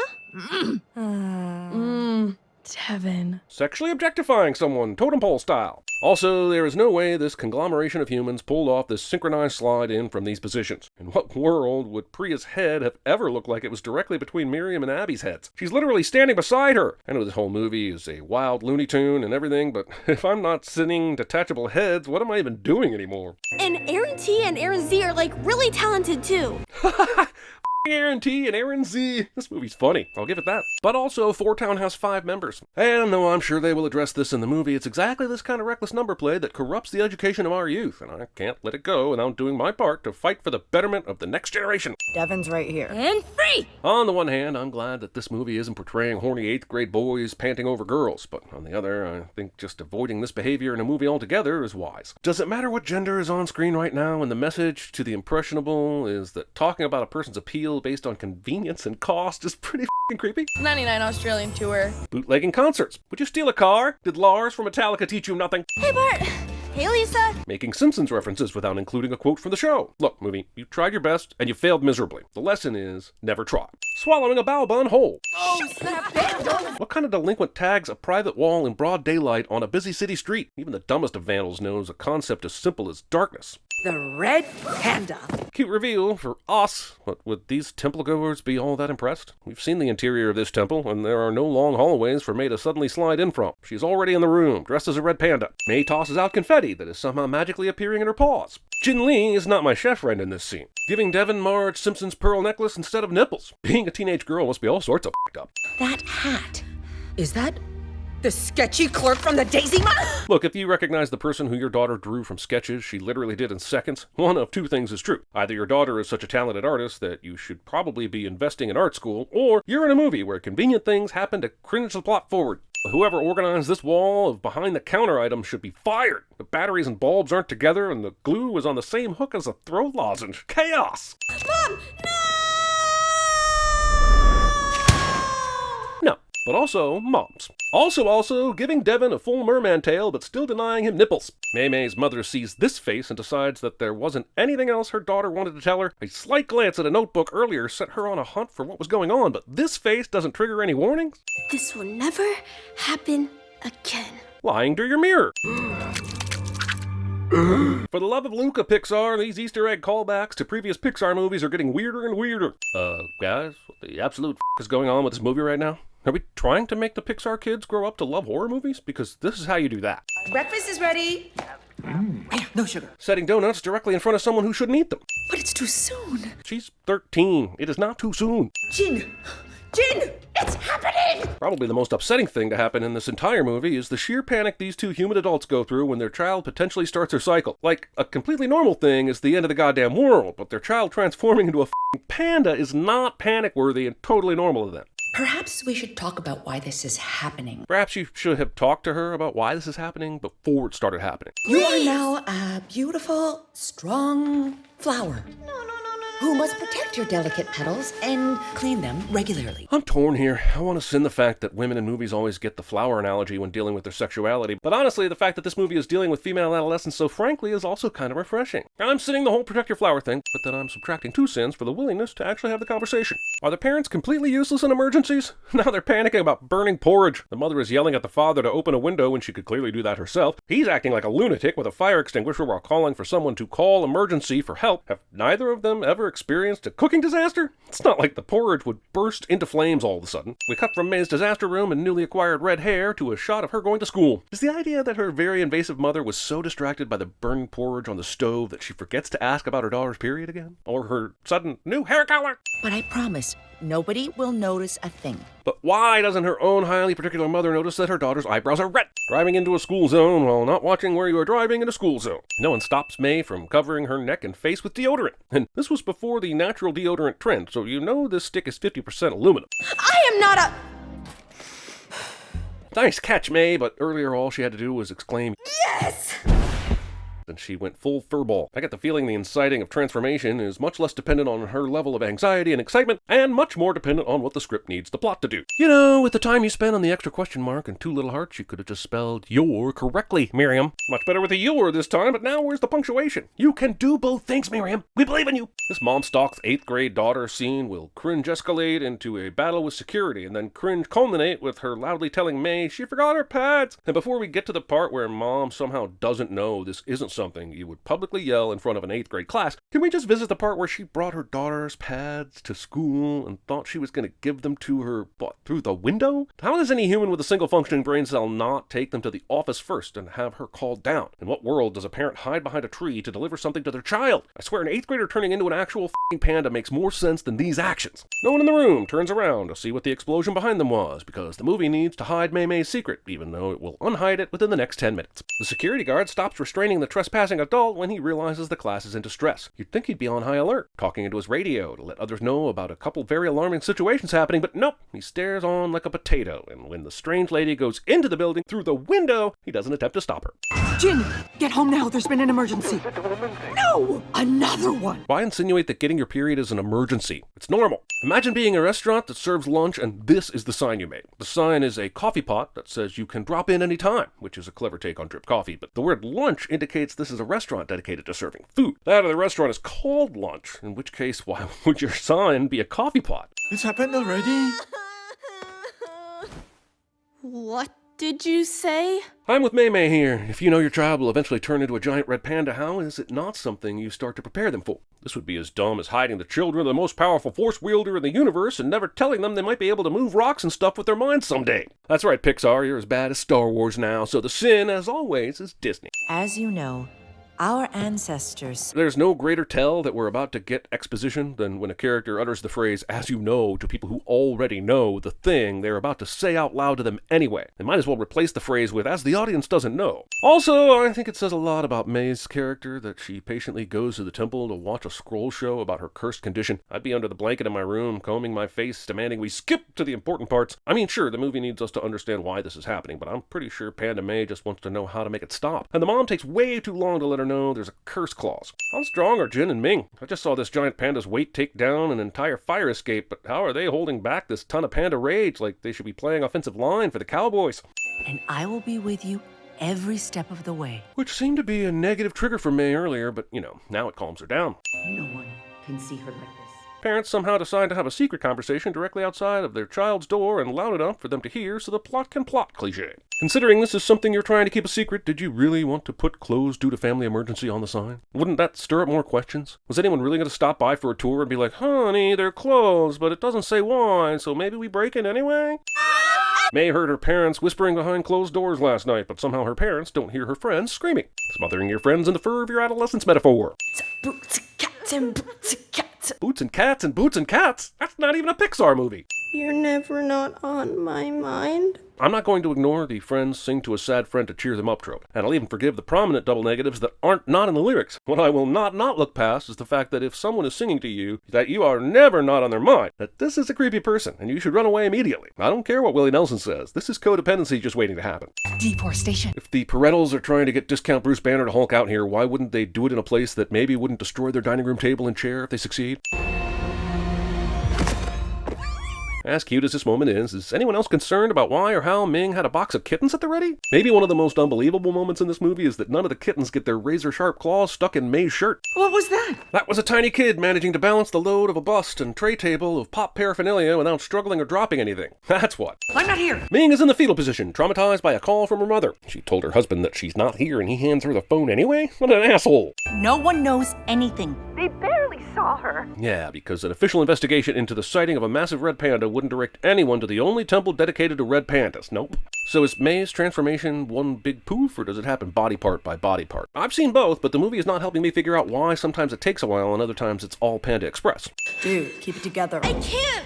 We need to see this concert! Whoa, wait. The scene before this was May getting angry about this kid teasing her about her mom. May got mad and chucked a ball at his head so hard it broke a window and probably killed the class's pet turtle. But now she's worked up because of this concert? Come on, movie, stay focused! I can't be the only person motivated to get to the end of this. We have now entered the portion of the movie where May will sell tickets to let people see her panda, and I have entered the part where I am no longer comfortable assessing this movie as a metaphor. Nope, all right on the surface from here out. For all the trouble the animators went through to get 2002 tech just right, someone failed to teach them T9 texting. The OMG would exist entirely on the 6th key for a long damn time. Behold the array of old cell phones that will prove the animators did their research. And step 3, hustle this panda and squeeze every last loony out of those kids!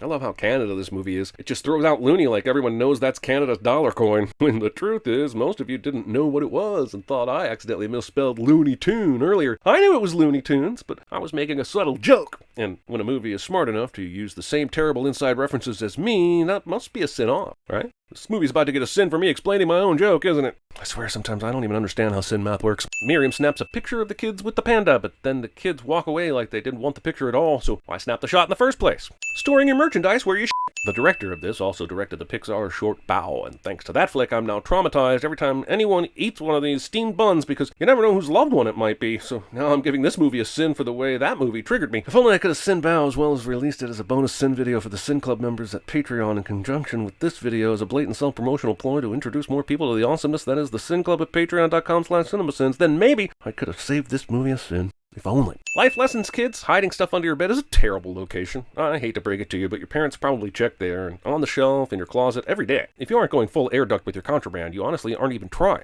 Breathe. Okay, but with which set of lungs? Surely May's transformations aren't all just aesthetics, right? Like, has she filled up her human chest cavity with a panda liver on accident yet? I'll do it. But it'll cost you $200. Okay. Look, if you can just SNL chat and okay to $200, maybe start with that instead of the blackmail. What about your mom? What about all your moms? This party is playing the cha-cha slide, and while that is certainly extremely 2002, it's also extremely sinnable. One sin this time. Two sins this time. Sin to the left. Sin to the right. Everybody. She passed every trigger test. Even the kitten box. Everyone is impressed by this, but why does every generation of panda women have kittens in boxes at the precise time? Are kittens readily available in boxes and I just don't know about it? I found this. A tuft of red panda fur? In the house of a girl who turned into a red panda? How do you know that happened recently and not back when this all began? How do you know that wasn't from an actual red panda that wandered by? You can't pin this on me. I learned it by watching you, okay? I learned it by watching you! Guys, if we can't all go, then none of us should go. This is terrible logic couched in sacrificial bullshit. Clearly, Mei Lin is going because her panda game is the only reason you even have the chance. And then you draw straws for the other 2 tickets or play a game for them, or someone gets something awesome for staying back. Anything other than this all or nothing, no one can have the fun because we can't all have the fun nonsense. I may have some unresolved issues relating to a recent canceled trip to a live taping of Whose Line Is It Anyway? I haven't said much about the merch options yet because I kept thinking that kids are pretty creative, and they did have cash coming in that could have helped fund their enterprise, but whirling tails that look so specifically Panda Hairy is just one merch item too far. This isn't a hidden cache, this is an expositional presentation. The underside of this bed couldn't have been set up better for Discovery if Kurt Connors had left it as an unsupervised PowerPoint presentation. You said the concert was the 18th. Sure, the third act misunderstanding is plenty convenient to sin on its own, but the timing of them hearing it on the radio at this very moment on this rooftop? Wait, were they recklessly dancing around on a rooftop? Are they trying to die? This flyer indicates that the very first stop on the tour is Toledo, Ohio. Come on, Four Town would be kicking things off in LA or New York, no doubt. Aaron Z and Aaron T would be having none of that Buckeye shit. Also, in this shot, it looks like this 2002 World Tour includes a total of 8 dates. 8 dates does not make an official World Tour. 8 dates barely makes an official relationship. Also, they're only doing 1 show a week? This whole tour must be absolutely bleeding money if they're taking 6 days off after every show. Four Town's business manager needs to be fired immediately. She is an animal. Yep, and you knew that when you helped your middle school child create the poster inviting the panda to your house. And if you thought that wasn't a real thing, you certainly realized it was a real panda when May arrived and danced around, shedding everywhere. May, tell her. What? Dude. Did we actually need a third act conflict cliche to go with the third act misunderstanding cliche? If we get a third act plot twist cliche, the third act trifecta will be complete, and Sid Field and Aristotle will appear to fight over attribution of the 3-act structure, resulting in a gigantic climax that somehow resolves in exactly 20 minutes. This camcorder is not only sitting here for some reason, it also just happens to be charged up, get knocked off onto the floor, somehow start automatically playing, and be in the exact right place for Jin to have this moment. Well, isn't that convenient? Did you make this? Oh, some other kid that can magically anamorph into a period panda made it with her friends who look alarmingly similar to May's best friends. Don't ask dumb questions. People have all kinds of sides to them, May. And when they show their sentimental sides, we scoop. The door will open only if we sing from our hearts. It doesn't matter what. Until I see a ceremony where the door is opened by tub thumping, I'm calling bullshit. Also, I hope this isn't a Horton Hears a Who situation. You got that one person that's not really into the ritual binding kumbaya panda shit, and their lackluster humming fucks everything up. And of course we get the classic wrestle with your inner nature by using a mirror trope, because why try something new? Like, how about wrestling with your inner nature by listening to Ira Glass narrate your life as an episode of This Canadian Life? I'm just giving these ideas away for free, Hollywood. You can thank me later. I find it interesting that as May is flashing back to the high points of her panda time, that this moment of scaring the shit out of strangers is top of the list. The way this movie deals with female emotional repression and its consequences on generational trauma is actually kind of astonishing. Is this wacky, over-the-top panda movie making me feel things? Just take the sin off and move on before I have to explore my emotions any further. On this jump, you can see that May May leaves her ceremonial robe behind when she transforms. And that's a nice thematic touch and all, but I now have questions about how far off clothing must be before it leaves the magical modesty zone of transforming with May May. Like, is it points of contact? How does this impact her glasses? If the glasses are jostling off her face a bit during transformation, do they not transform with her? And does that mean Panda May can't see? Also, no one at this concert reacts to this free-falling girl transforming into a giant panda landing in any way other than nonchalance. Looks great and all, where's your concert ticket? Guess not paying doesn't matter if you enter via Panda. I love this moment when the friends reject May but then immediately take her back. Such a great use of tension. Movie never lets us know if this beautiful jump shot goes in or if he was shooting at an imaginary hoop.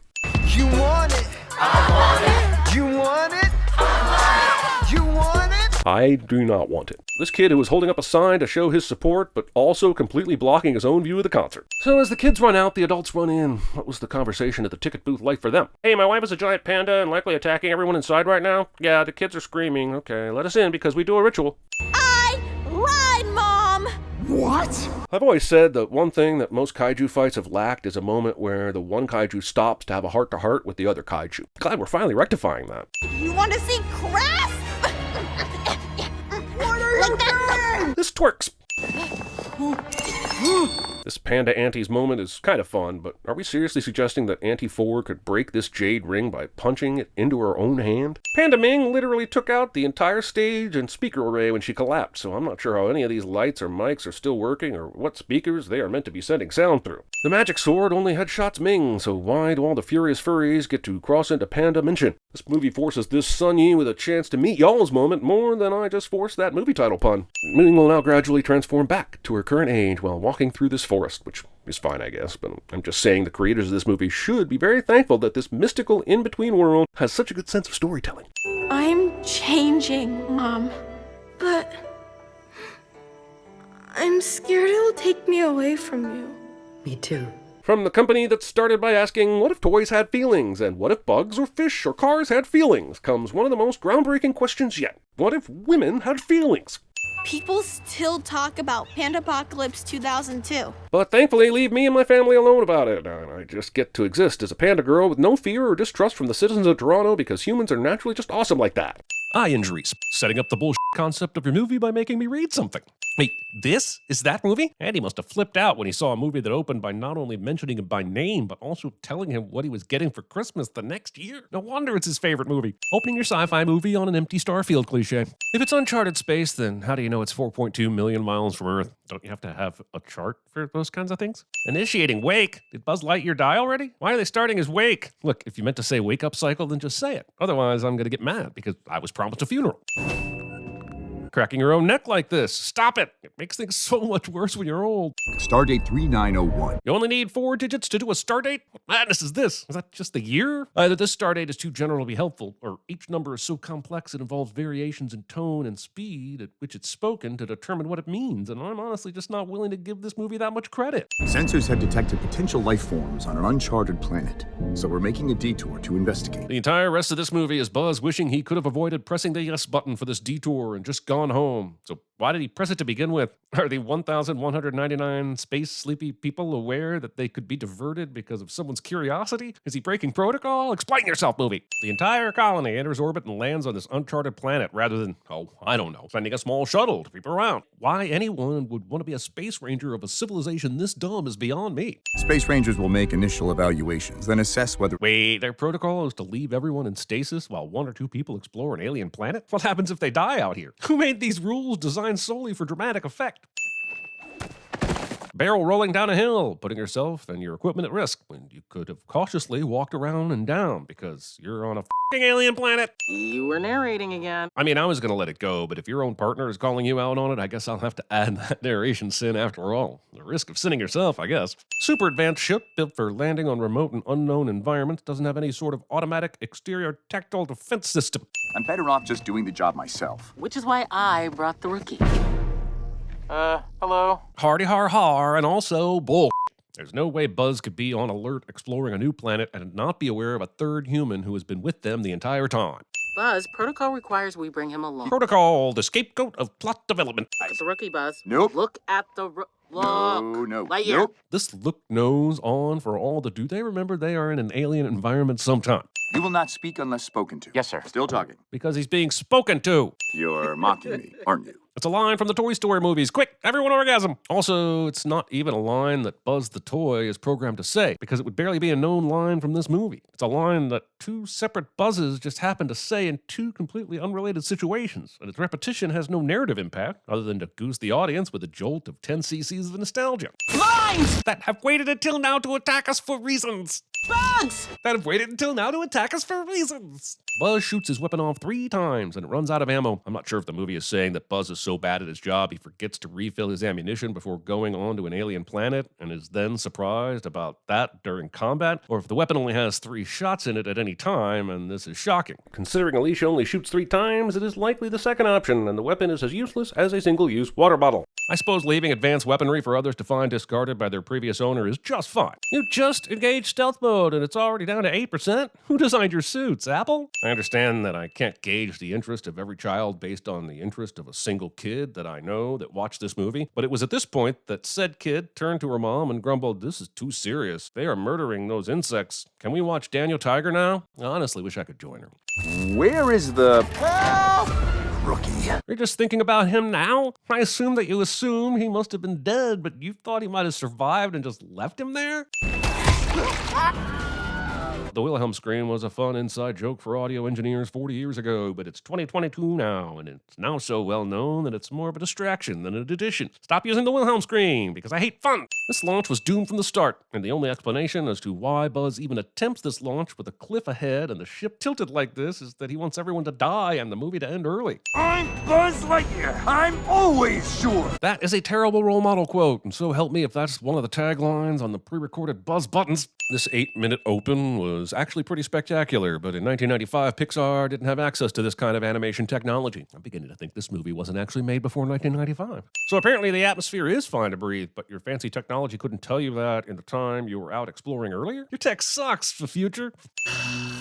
It's bad, Buzz. Yeah, it is bad. Bad enough for everyone to be questioning why their spaceships are designed to crack open like an egg, and the design of their highly integral fuel container on their spacecraft is only protected by paper-thin plexiglass. Where are your shields for the outside and bubble wrap for the inside? Buzz Lightyear mission log, stardate 3902.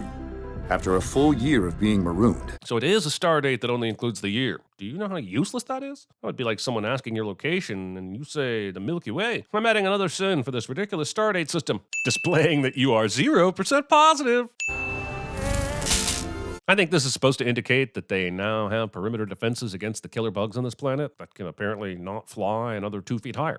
We've got a breach in the perimeter. Right, and that breach started all the way back here with the vine exploding from the ground before it snaked to Buzz. And yet none of the people standing around went to the hole and chopped it down. They just watched it do its thing for comedy's sake. And you might be thinking this was a one-off moment, but it happens again with Diaz, and that vine didn't just go 40 feet down the road. It went through an entire metal jungle to get to him. Are these people incapable of taking action before the vine snagged their victim? Launch. Having a manual launch button. Autopilots. Get it? Because in the 90s, you had to blow on game cartridges to get the dust out. And I'm sure NASA was using cartridge tech in 95, even though much more effective forms of digital storage had been around since the 80s. Increasing speed to 0.6C. Increasing speed apparently means moving the lever all the way forward with no room for anything beyond 0.6C, which is additionally confusing considering he's about to increase again. Where do you increase if you're already at the limit of the shifty thing? Waiting until the last second to activate the heat shields because it looks badass for the cameras. You have 26 seconds to course correct.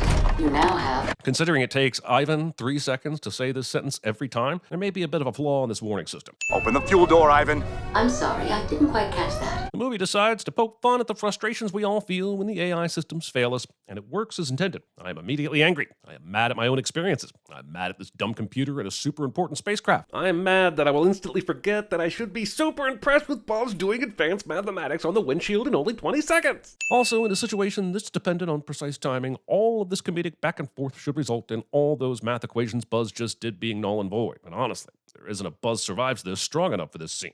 Detonation in 5. It has now been 46 seconds since Ivan said Buzz had 26 seconds to course correct, so I will no longer trust a single thing Ivan has to say about any of this anymore. There's a manual fuel cell eject button, but you had to command Ivan to open the fuel door? How are those two things not connected?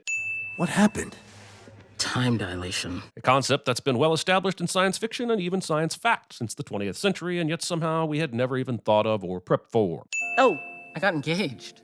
Oh, wow. That's great. What's her name? Score 1 for queer representation, I guess. What's wild is that a queer character shouldn't even be a big deal in 2022, but in 1995, it would have been an absolute shock to see an animated movie address queer life in any way. Somehow this movie is both too progressive for its fictional release year and not progressive enough for its actual release year. Quite an accomplishment. She's one of the science crew. It's funny, I never would have met her if we hadn't been stranded. Except you don't know that for certain. It seemed like waking up the science crew was part of the protocol earlier. So there's a good chance that everyone would have happily ever after, no matter the failures on screen. Probably the most confusing part of this movie is that they ask us to believe that Andy watched this and opted for a Buzz Lightyear figurine rather than a robot cat. Sensors indicate you've missed 4 birthdays. How is this a censor thing? Buzz hasn't aged 4 years. There's nothing to censor here. The records would indicate he's been gone for 4 years on planet time, but his body is like, yeah, a snack before lunch and probably should poop soon. Buzz takes one bite of his triangle gloop and goes to bed. This is insanely wasteful, even for gross space gloop standards. Summer night, ocean paradise, whale calls. No. White noise is fine. Sleeping to anything other than noise of light rain. We are not taking second opinions and have disabled YouTube comments about this sin. You don't have to do this. It's true, he doesn't. And yet the movie will try and make us feel like he does and drive tension from it before admitting he doesn't at the end of the movie. And so I will continue to feel the pointlessness of it all in the depths of the darkness of my soul. People are starting to forget Space Rangers ever mattered. Well, isn't that an education problem? It's only been 4 years since they woke up out of their spacey sleep to survive on a dangerous planet. They launched deceleration rings into space for space travel in that time. How are we supposed to believe they'd forget about the Space Rangers so quickly? Movie makes a montage out of what would have been a better movie. I wonder if Buzz ever thinks about how many times Hawthorne left him at the door to her house and didn't invite him in for cake or celebrations or to be part of her family. She's not obligated to do these things, but for the small amount of time Buzz has to catch up with life, you would think there would be more time spent in homes instead of the car ride to and from the tarmac. Right, because this is how he would find out that his best friend died. No one would have met him as he landed. They'd all have been like, you know, I think the healthiest way for him to deal with her passing is that he walks into her empty-ass office. After he watches the goodbye messages, cold turkey, we can all jump out and yell surprise or something. Also, how haven't they established protocols for this thing after more than 10 trips in 40 years? Wouldn't they have prepared while you were away updates that he gets directly upon re-entry? Also, is this montage saying he didn't spend any extra time at home base in between these visits? When you know you'll be gone for another 4 years, it seems like you could spend at least a year in between jumps with the people you love. And yes, the movie never goes into specifics, so we don't really know, but that's my point. Show us! I missed you. Which I realize could be confusing because I never invited you into my home or shared any cake with you. This is my granddaughter, Izzy. How have you not even met her granddaughter? Alicia just said you'd be back in a couple of years, meaning she's recording this about 2 years after you made the last jump. This girl is at least 4, so she absolutely would have been around the last time you were here, you self-centered, friend-ignoring bastard. To infinity. And beyond. That's some really impressive predictive timing by Alicia on knowing exactly how long the editors would milk the teat of sentimentality on that one, wasn't it? Also, I just thought about all the life and joy in the Buzz Lightyear toy that we met with Toy Story. Phrase to infinity and beyond was vibrant and exciting. This movie is crushing it with emotional anchors and chucking me into the sea of adult feelings. This only means there must be another movie in between this downer and the next one that helps Buzz transition to the fun character we know. And yes, I realize we have the entire rest of the movie to go, but let's be real. Nothing happens to shift his excitement because he meets a grumpy old version of himself and is saved by a future version of this cat that immediately dies. It sucks. Wait, did he launch that tear out of his eye? How did his tear from this position land on the picture? The trajectory just doesn't work. I know the movie wants to make me feel things here, but the only thing I'm feeling is that they might want to call someone to repair the roof leak that apparently caused this. Razor shield. Pretending your antagonist's actually good plan is not actually good. Making a locked door on a military base that can be this easily kicked open. Making a locked hangar on a military base that can be this easily broken into by a known fugitive with clear intentions. Creating a variety of shapes that require each console to be specifically adapted, rather than having one charger for all. Wait, no. Yeah. The formula! The formula that's just a series of colors and numbers that the digital smart cat can't remember or pull up in a log or something? That formula? Cease your actions immediately. I would think there would be many a button on many a panel that would stop many a rogue pilot many times over, but nope. Sure, it looks cool to fire up the vine chopper blade as you run in the dark, but they aren't night lights, they're weapons. This is how people lose limbs. We're sitting ducks here. Allow me. Yowa socks thumb driving up. As I watch yet another space launch filled with ship close-ups and button mashing, I am learning something about myself. I am not the close-up shot of machines or something to be appreciated sort of person. Some people are, and those people probably love this movie. But thanks to Lightyear, I have insight into this searing hatred for panels and metal and wires all smashed together to create false momentum. My next therapy session begins now with all these sins. Or 3 is fine. Congratulations, Captain Lightyear. You have achieved hyperspeed. Yes, because what every pilot craves is an unemphatic congratulatory message from a computer interface followed by a 72% decrease in visibility while piloting a goddamn plane. Congratulations, Buzz. That was utterly terrifying, and I regret having joined you. Socks rules. Is removing the core just like common procedure after flying one of these things? What possible reason would he need that in his hands right now except that it conveniently doesn't get taken with the ship? Somehow the sensors avoided warning Buzz about the presence of another massive spacecraft in its trajectory because it's been designed for ultimate drama. I just love that Zurg was like, hey guys, I know it might take a bit of extra work, but can we really go all out with the magenta lighting accents on my stasis pod? Let me take you into my secure base that has an open-air courtyard in case none of our enemies have heard of the concept of going over things. Wait, how do you know about Operation Thunderspear? Operation Thunderspear was A, the original name for the Free Britney movement, B, Marvel's code name for their unannounced Jasper Daniels Thor team-up, C, a spicy Albanian cola drink, or D, the only way I could get my college girlfriend through the gates to the fabled city of O. I'm not trained with this weapon! This bumbling group of idiots will wait until the middle of a fight to take their helmets off because they know the script said it's now time for the audience to know they are a bumbling group of idiots. Who are you? We're the Junior Patrol, at your service. Right. I'm gonna need more information. You pronounced exposition wrong. Packing the working crystallic fusion core, whose secret recipe is now missing, loose in the back of an all-terrain truck. Transparent whiteboards. Star Command Code 2709.3 forbids me from placing unqualified personnel in harm's way. And yet there are 3 civilians and a robot cat in this vehicle that are surely in harm's way. Also 2709.3. So the star command codes have decimal points, but the star dates are just whole numbered years. I may never get over the star date thing. It honestly is the worst f***ing part of the movie. I guess there isn't an issue with bugs anymore. Are they like Paul Atreides, just walking on the dunes with zero concern about whipping up the local bugs into a frenzy? This suit has been hanging out here for a long time, and you know that crotch pouch smells nasty. Sorry to interrupt. This is at least twice that Buzz has been so completely unaware of his surroundings that he completely missed someone standing right near him. Buzz sucks at knowing if there are people in range of his space. Yep, Buzz is a terrible space ranger. You would wear Space Ranger suits? This one already has my name on it. Right, but they are also fitted for particular lengths of leg and body structure, right? Oh, okay, nope. We're just believing they immediately shift to fit their wearer. Great. Wait, the timer. They don't know about the timer. Buzz forgot to tell them about the timer? No, that did it on purpose to murder them all, and nothing can convince me otherwise. This isn't working! She says, well, the thing they are doing is currently working. Prostate exams. No explanation for Zurg not pursuing Buzz here is ever given, and if you suggest that he didn't see him, then you have severely overestimated my desire to argue with you. Now be careful, because these things combine if they touch. Well, that's just a stupid feature to design into them. Also, if you knew that, why were you even walking that way in the first place?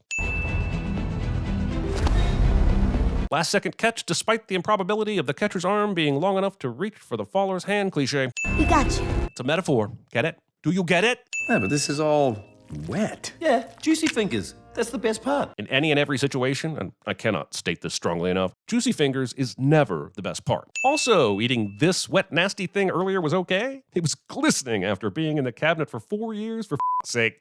Recalibrating. 1. Corrupted file restored. I believe you mean to say 1 conveniently timed corrupted file restored. Simple mistake, I forgive you. Actually, no, I don't. She believed I could fix the mistake I made. And that belief cost her everything. Everything? No. Remember that horrible part of the movie earlier? Sorry, let me be more specific. Remember the scene when Alicia was on her deathbed and said, I always thought we'd get to be space rangers again. I miss being out among the stars. And gave Buzz the most horrible complex about his failure? Yeah, that would have been a great time to say, I've had a great life.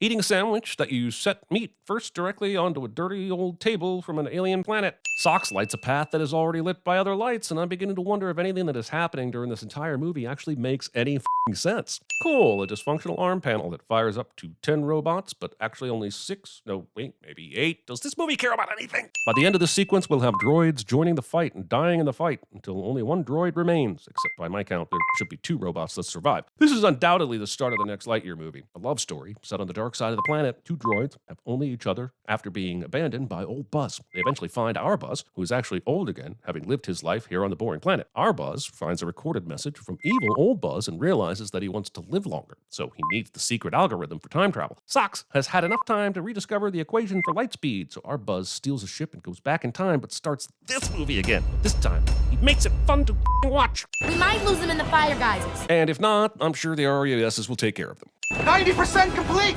Because every action scene needs an arbitrary countdown in it. How else would we ever feel any tension? The obvious mistake aside, somehow these spaceships have protective covers for some buttons, but not the button that would immediately launch their f***ing fuel cell for reasons. I don't understand. Well, I'm sure it makes complete sense. The movie will get to explaining it shortly, and I'm confident that it will in no way just be a final act twist for twist's sake that invalidates all of the story work so far. This is Pixar. They would never let that happen. Robots can't quite say Buzz, so around here I'm just Zurg. Well, isn't that the most bullshittiest retroactive continuity bullshit to ever be shit out by a bull? If we can use this crystal to go forward in time, why not use it to go back? Because that's not how it works, dumbass. It's a good plan. It is not.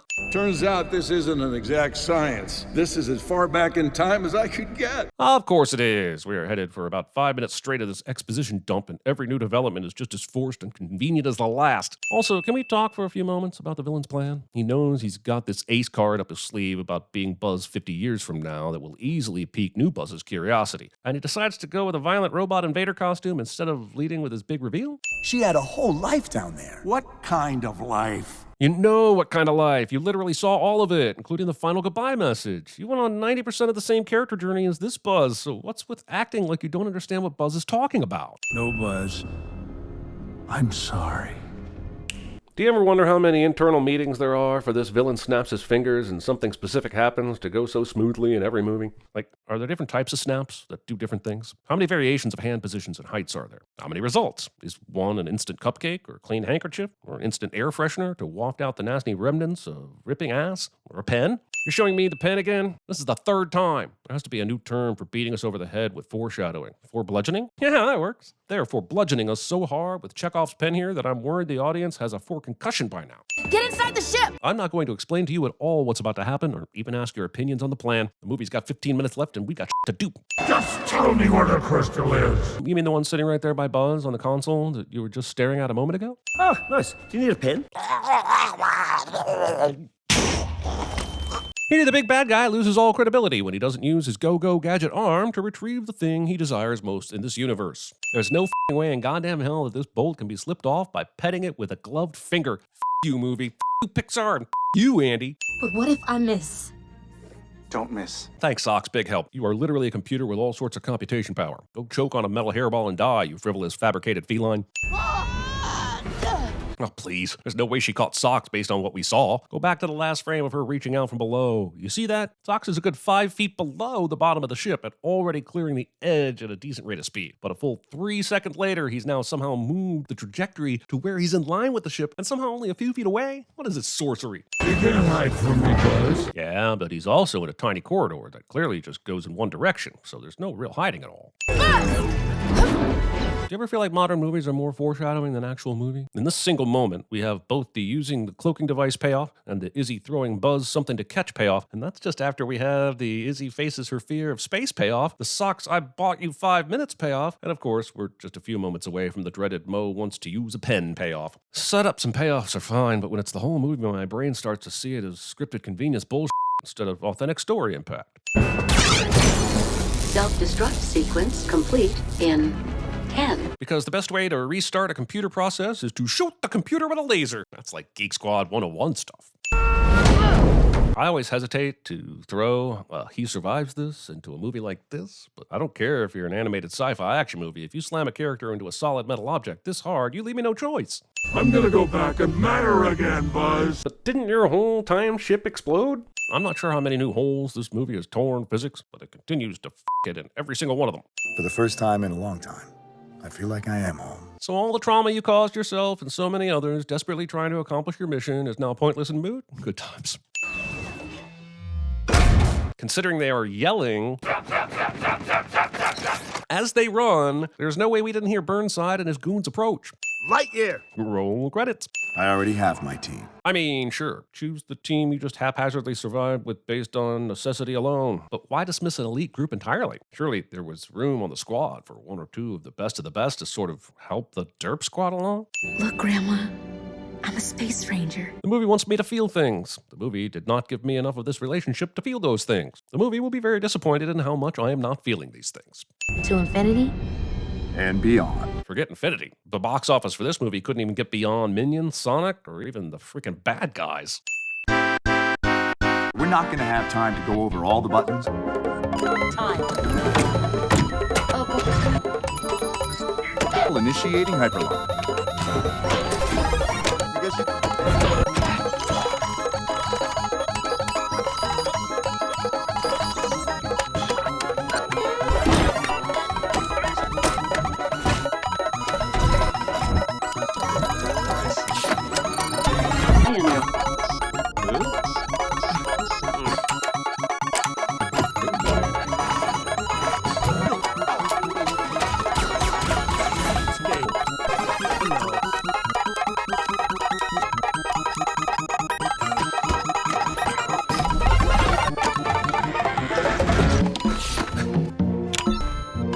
this many houses on the water with so few docks, continuing to turn a blind eye to Pixar's ceremonial sacrifice.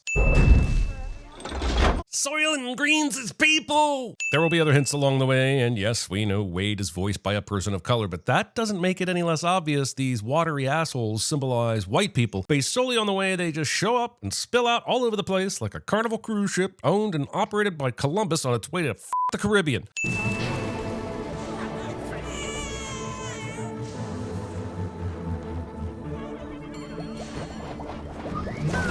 Clever, yeah, but does this mean that cloud airships can't transport anyone without packing the entire thing full of cloud people every single time? I mean, sure, human airplanes try to do this too, but if people don't show up, it doesn't jeopardize the entire trip for everyone. Having all these elemental races in close quarters for immigration is a nightmare waiting to happen. How many times has a water person put out a fire person? How many times has a flame guy accidentally started a brush fire in a family of soil people? Separation here would be an important safety concern, not racial discrimination. These aren't aesthetic or cultural differences. These are actual, physical, scientific differences. This is the problem with trying to create a metaphor about race relations and then giving the races involved actual fundamental incompatibility. Muddles the message, lumping concerns about safety into the same category as racism. How do we spell that?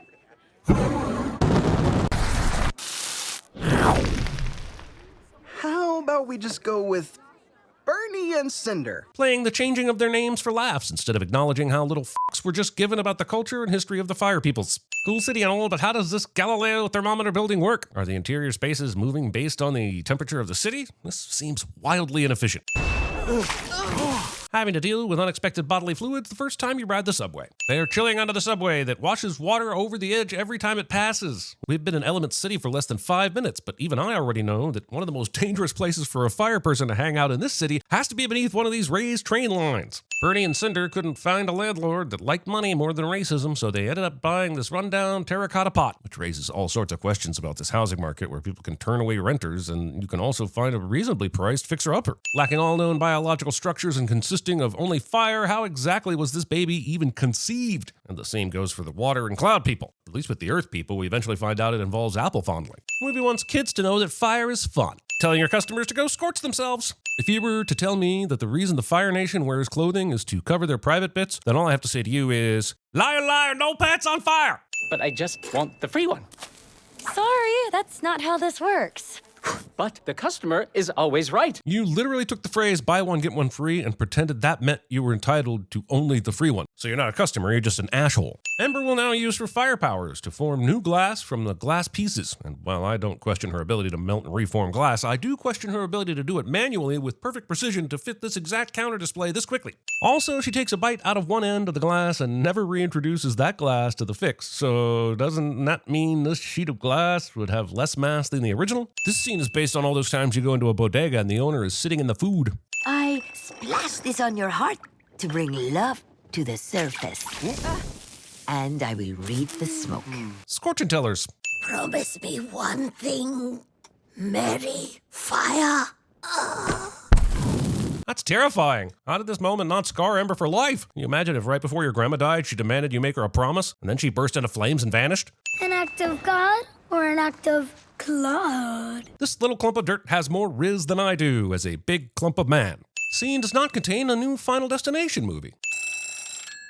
How? I learned from the best. Or you reset it while he was sleeping. I'm just saying there's not nearly enough validation or witnesses for me to feel comfortable signing off on this delivery record. Ember gets pushed to her limit here during the red dot sale, partly because all the customers are huge whatever is at the ass end of fire holes, and partly because her father is a dick who thought it was better for her to run the store alone on the busiest day of the year, as if it was a stress test on bar rescue. Movie will now become a cautionary tale about how you are not allowed to get angry in private. And if you do, your entire world will get turned upside down, and you will be convinced the only thing that makes sense is to move to another city with a guy named Wade. So be careful. Also, considering I've seen that this shop sells fireworks and gasoline, I'm going to go ahead and say that you're lucky that you doing this in the storage room only resulted in a busted water pipe. That pipe squished me all out of shape. Did a Pixar movie just highlight a shapely water butt? I mean, depantsing your animated characters is one thing, but going full splooshy-tooshy is a whole nother thing altogether. I sucked a city inspector into our pipes? I know. Ironic, right? You said the word convenient strangely. For First I'm sucked into a pipe, and now I have the right citations. I can get this place shut down. Considering this isn't somewhere you were sent to inspect it all today, I'm pretty sure the have to part of that sentence has a little wiggle room. Splash hole. Flame! I'm pretty sure that flame is supposed to be a swear in this world, but how did that happen? Does the water crew say drop when they get pissed? When's the last time you got super angry and yelled skid cells? Riding on the outside of a train and then vandalizing your way into it once you realize that was a stupid idea. Her fire is hot enough to start his arm boiling immediately, but doesn't even singe that notebook? I think the heat of her has a plot dial temperature control. Also, sorry for the offensive language. Selling mud patties for $7 when it's $6 for a regular dirt burger, and about half the population could make it a mud patty for free. This shop is my dad's dream. He will never trust me to take over.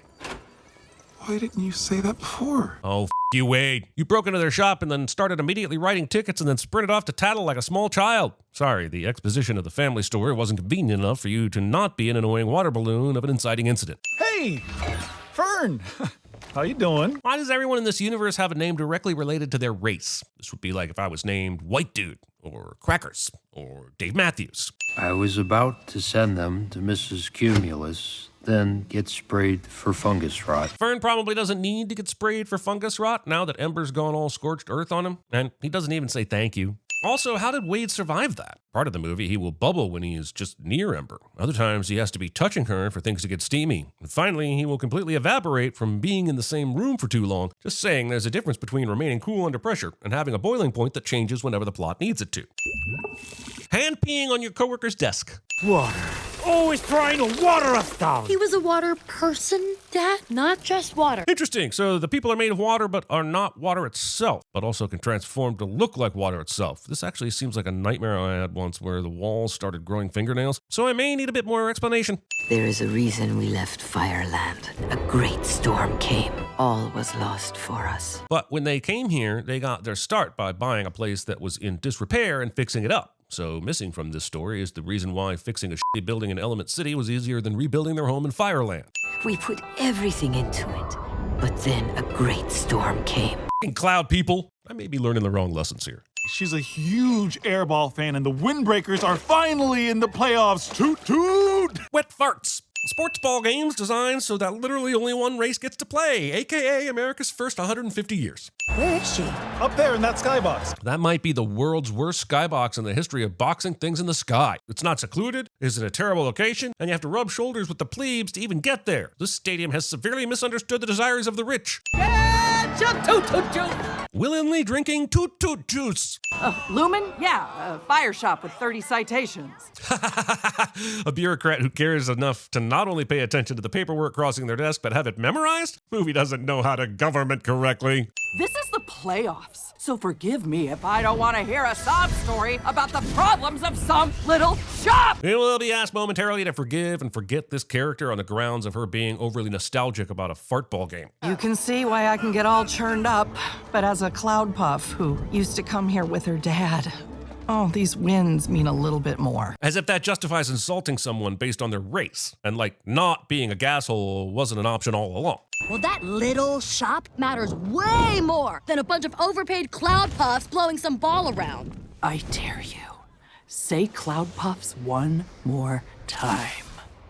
Cloud puffs. Is that a racial slur? Because I'd prefer any character you want me to give a shit about to probably not go around using racial slurs, even metaphorical ones. We love you lots! Come on! We love you lots, everybody! We love you lots! We love you lots! Having immediate coordinated multi-row signs for an unforeseeable impromptu chant. This city may not be accommodating to the fire people, but doing the wave at a sporting event when the odds of it killing a spectator are this high is an entirely different level of not giving a f***. And Wade started this thing knowing full well the danger it posed to Ember. Check out who found the gift shop! Bragging about locating a place that they literally make it impossible for you to miss.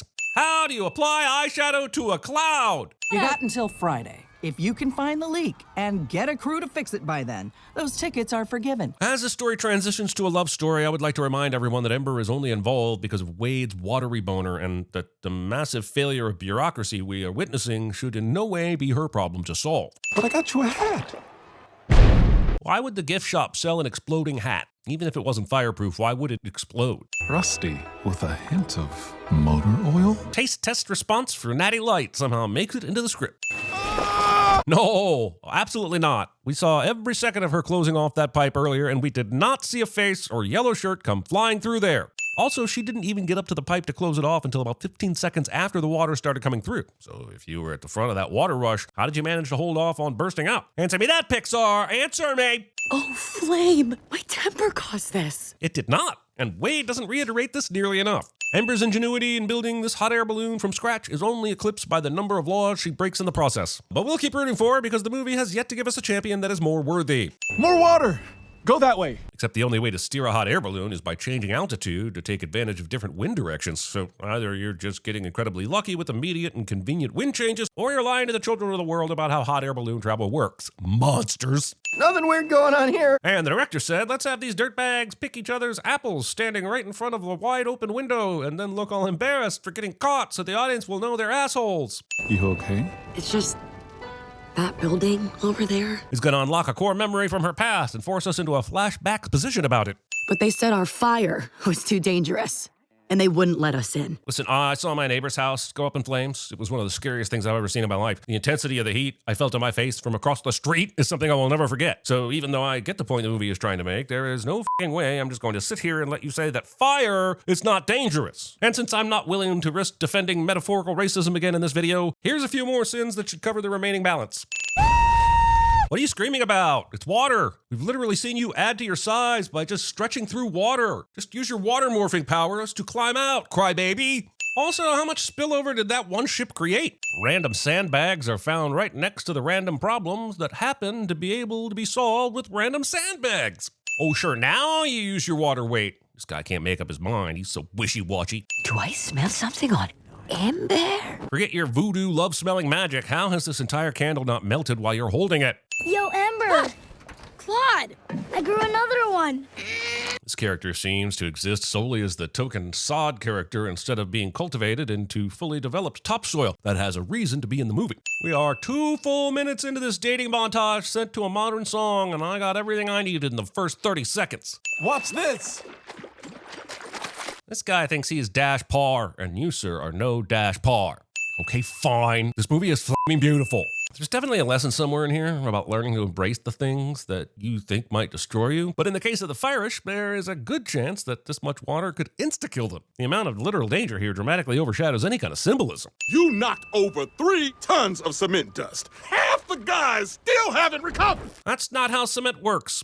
You are city inspector? They are hiding from her father the fact that they are trying to stop the water from coming to Firetown. Bernie may be quick to judge and rightfully untrusting, but he is not an unreasonable man. If you just told him that you weren't there about his building, but about the massive plumbing issue affecting this part of the city, he would give you a chance. At gunpoint, yes, but still a chance. Food inspector? Saying this at full volume and this distance from the person you're trying to fool. No. Inspect with your mouth. Of all the things that can be done with a mouth, inspecting should never be one of them. Your culture's food has spice and our water bodies can't handle it cliche.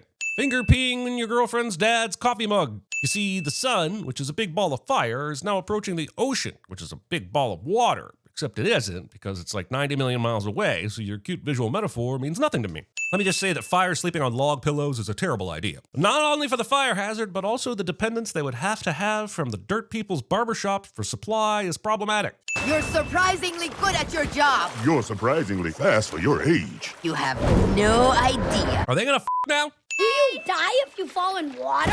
Kids. Every building in the new city is built from just melted glass. That is an interesting detail, and in a movie about racial and economic divisions, it would be even more interesting to know who exactly built these glass buildings if it wasn't the people who can bend and shape steel and glass at will.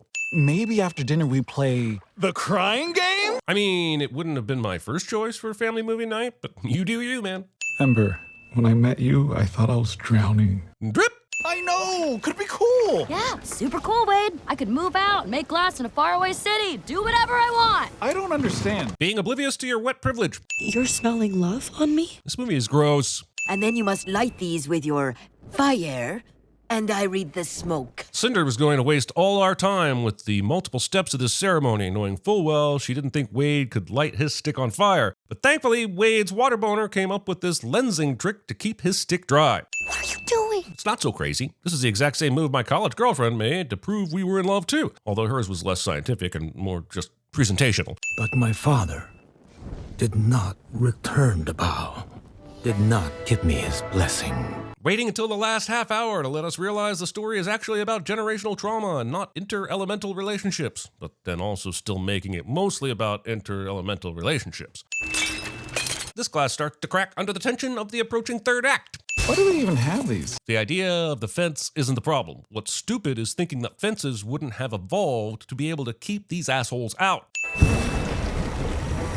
Floatsy. Just a note that she's been holding this giant bubble that is larger than her hands underwater for several seconds now. Have you ever tried to hold a bubble that extends beyond your hands underwater? It's one bullshit bubble, baby. So how is he able to just carry the bubble and it doesn't try to escape to the surface? And there's enough surface tension on the inside to keep her pointing boots from poking through? Honestly, this would all make more sense to me if he actually was the bubble. Like, first he'd tell Gale to blow him, and then after that he would tell Ember, I want you inside me, and then, what were we talking about again? This bubble will now run out of air much more quickly than before because we're now done with the sentimental bullshit part of the movie and must get on to the tension bullshit part. Maybe we can. No.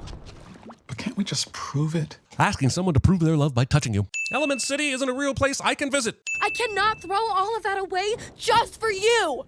I don't understand. This train has been sitting here waiting for the entirety of this heated argument. I guess it's less important that the trains arrive on time, and more important that the third act conflict cliche does. Number 2, I'm crashing your party. Like, what kind of a jerk am I? The kind that thinks that self-aware bullshit like this will make us forgive you, when in reality this grand gesture is something only a true asshole would do. I don't love you! This glass cracks to perfectly align as a visual metaphor for the fracturing of their relationship instead of a sign that this was a stupid way to fix a piece of infrastructure. Sorry, Wade, this isn't gonna work. Once you take someone's flower, they can never get it back. At least that's what my youth pastor said. You have been seeing water? Ishva, You caused leak in shop? I trusted you. Daddy is being mean now, so he can show love later, so we can be manipulated into being sad now and then happy later. This is not a playable vehicle in Mario Kart. I'm confused. Doesn't the overflow occasionally drain? Why has it built up this high? If it doesn't drain, even if the glass held, wouldn't everyone be screwed eventually anyway? Well, one-way ticket to anywhere but here. You were a complete ass at the beginning of this movie, you entitled wet spot. you came back after everything I said. You were not the problem member. No. Oh, wait. Bullshit. Please. There's no way he got to that lantern, got some flame in, and then somehow got in here behind her in 3 seconds between the lantern getting swept away and the fire toppling into this room. That's some of the most moviest bullshit to move from a bull. But your water! We just saw you enter through a freaking keyhole in a door. You can flow your way up through those bricks, no problem, right? But I can't exist in a world without you. Oh, but you really can't. An old man on his deathbed remembers the summer he fell in love. Is condensation based on emotional engagement? I must have missed that day in science class. The earlier evaporation wasn't emotion-based, so other than Pixar's got a Pixar, why would the condensation be? I don't understand. What's going on? Well, we had thought that the movie actually committed to killing off a character, but now that all the lessons have been learned, they can backpedal that meaningful sacrifice into a question about how exactly do water people die.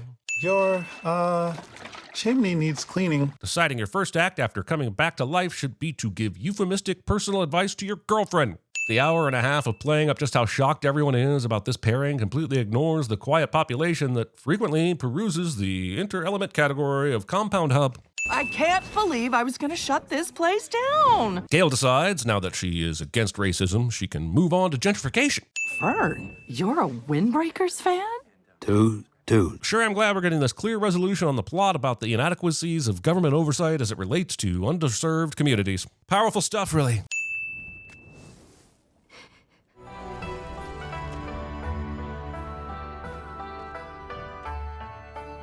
Damn it, Pixar! These emotion-colored fireworks are in perfect rainbow order, but follow the new tradition of indigo erasure. We already lost Pluto, damn it. I'm not letting you take indigo as well. Playing in his 13th year and fresh from the penalty box. The worst part of this sports intro previously on's position is that they waited until after Riley had already started the game to do it. She needs her emotions sharp right now, guys. Get this playtime out of the way before the whistle blows. Helmet, pads, gloves, safety checklist is complete. Scene does not contain enough money for Bill Hader's voice. That's not ours! Scene does not contain enough money for Mindy Kaling's voice. 28! Anderson! Tripping! This is some terrible officiating. Riley's not only focused on playing the puck, she actually makes contact with the puck before the other player falls down, which should negate any tripping penalty. And considering the official unnecessarily calls her out by name, even though it's nowhere on her jersey for reference, I think this might be a personal vendetta. Riley is still exceptional. Finish the sentence. Exceptionally bad at cooking. It's okay to be honest. And she's nice to stray cats. I mean, come on. I want to be clear that Riley is apparently feeding this stray cat cat's milk and not regular cow's milk, which is great since they are usually lactose intolerant, but I had to zoom way the in to see that. And most kids will still pick up the terrible message that it is kind to feed milk to stray cats. And I'll wager you a stair-step full of cat diarrhea, there is a less risky way to show Riley being kind. Where's Family Island? It's right there. She doesn't know? How would any of these characters not know this? They have a tiny room to hang out in for eternity. Looking out the teeth windows at the islands of Riley's personality would be the only thing to do. Creating a poster for display and having the most important how to help section be unreadable from more than a foot away. Also, this graph labeled graph. Turns out when you put all of those beliefs together, they make the most wonderful thing of all. $1 billion movie juggernaut to please your stockholders? Her sense of self. Oh, right. I guess animating nasal canals is still uncomfortable for some reason. Are we not mature enough to see anatomical nose caves? This 6 seconds of time on the clock lasts 13 seconds of full speed action and another combined single second of integrated quarter speed slow motion. This takes the total time elapsed to exactly way the more than 6 seconds. That's my girl! Assaulting an adjacent male stranger. I'm just gonna say it. If Kubert hasn't filed a lawsuit against the Foghorns for stealing his image rights, I'll eat my hat. Please, can somebody pinch me? Finally, someone pinches like I do. See, entire 5th grade class of students that told me I was the one with emotional issues. Punching and pinching are one and the same. Disney said so. What do you say? Yes! Talk to your f***ing parents first. Even I know that. Sleep tight, honey. Sleep? With dirty dishes on your bedside table? You want ants? Because this is how you become a dysfunctional adult that can't prioritize cleaning up after yourself, so you live a life of dirty dishes piling up everywhere, collecting mold and ants. This is for all those memories that belong in the back of the mind. Movie does a good job at adding to the inner world here, but wasn't not suppressing the point of the first movie as well? Sure, in the first movie, Joy was suppressing a fellow emotion, and now she's suppressing memories, but it's all suppression. I'm just saying the danger of only good thoughts was already the lesson of the first movie, and now I'm thinking Joy is the one with the bad memory. It was really nice of Riley's consciousness to create a magical elevator, but how in the did anyone figure out how to access it? Look at the sequence she uses. That would take decades to code crack, indicating that Joy would choose the bottom bunk and Sadness the top. Have you ever slept on a bottom bunk? It's the clear inherent domain of sadness. Also, why do emotions need to sleep? Are they tuning out for the night? What does that say about dreaming? I feel things when I sleep, so who's in charge then?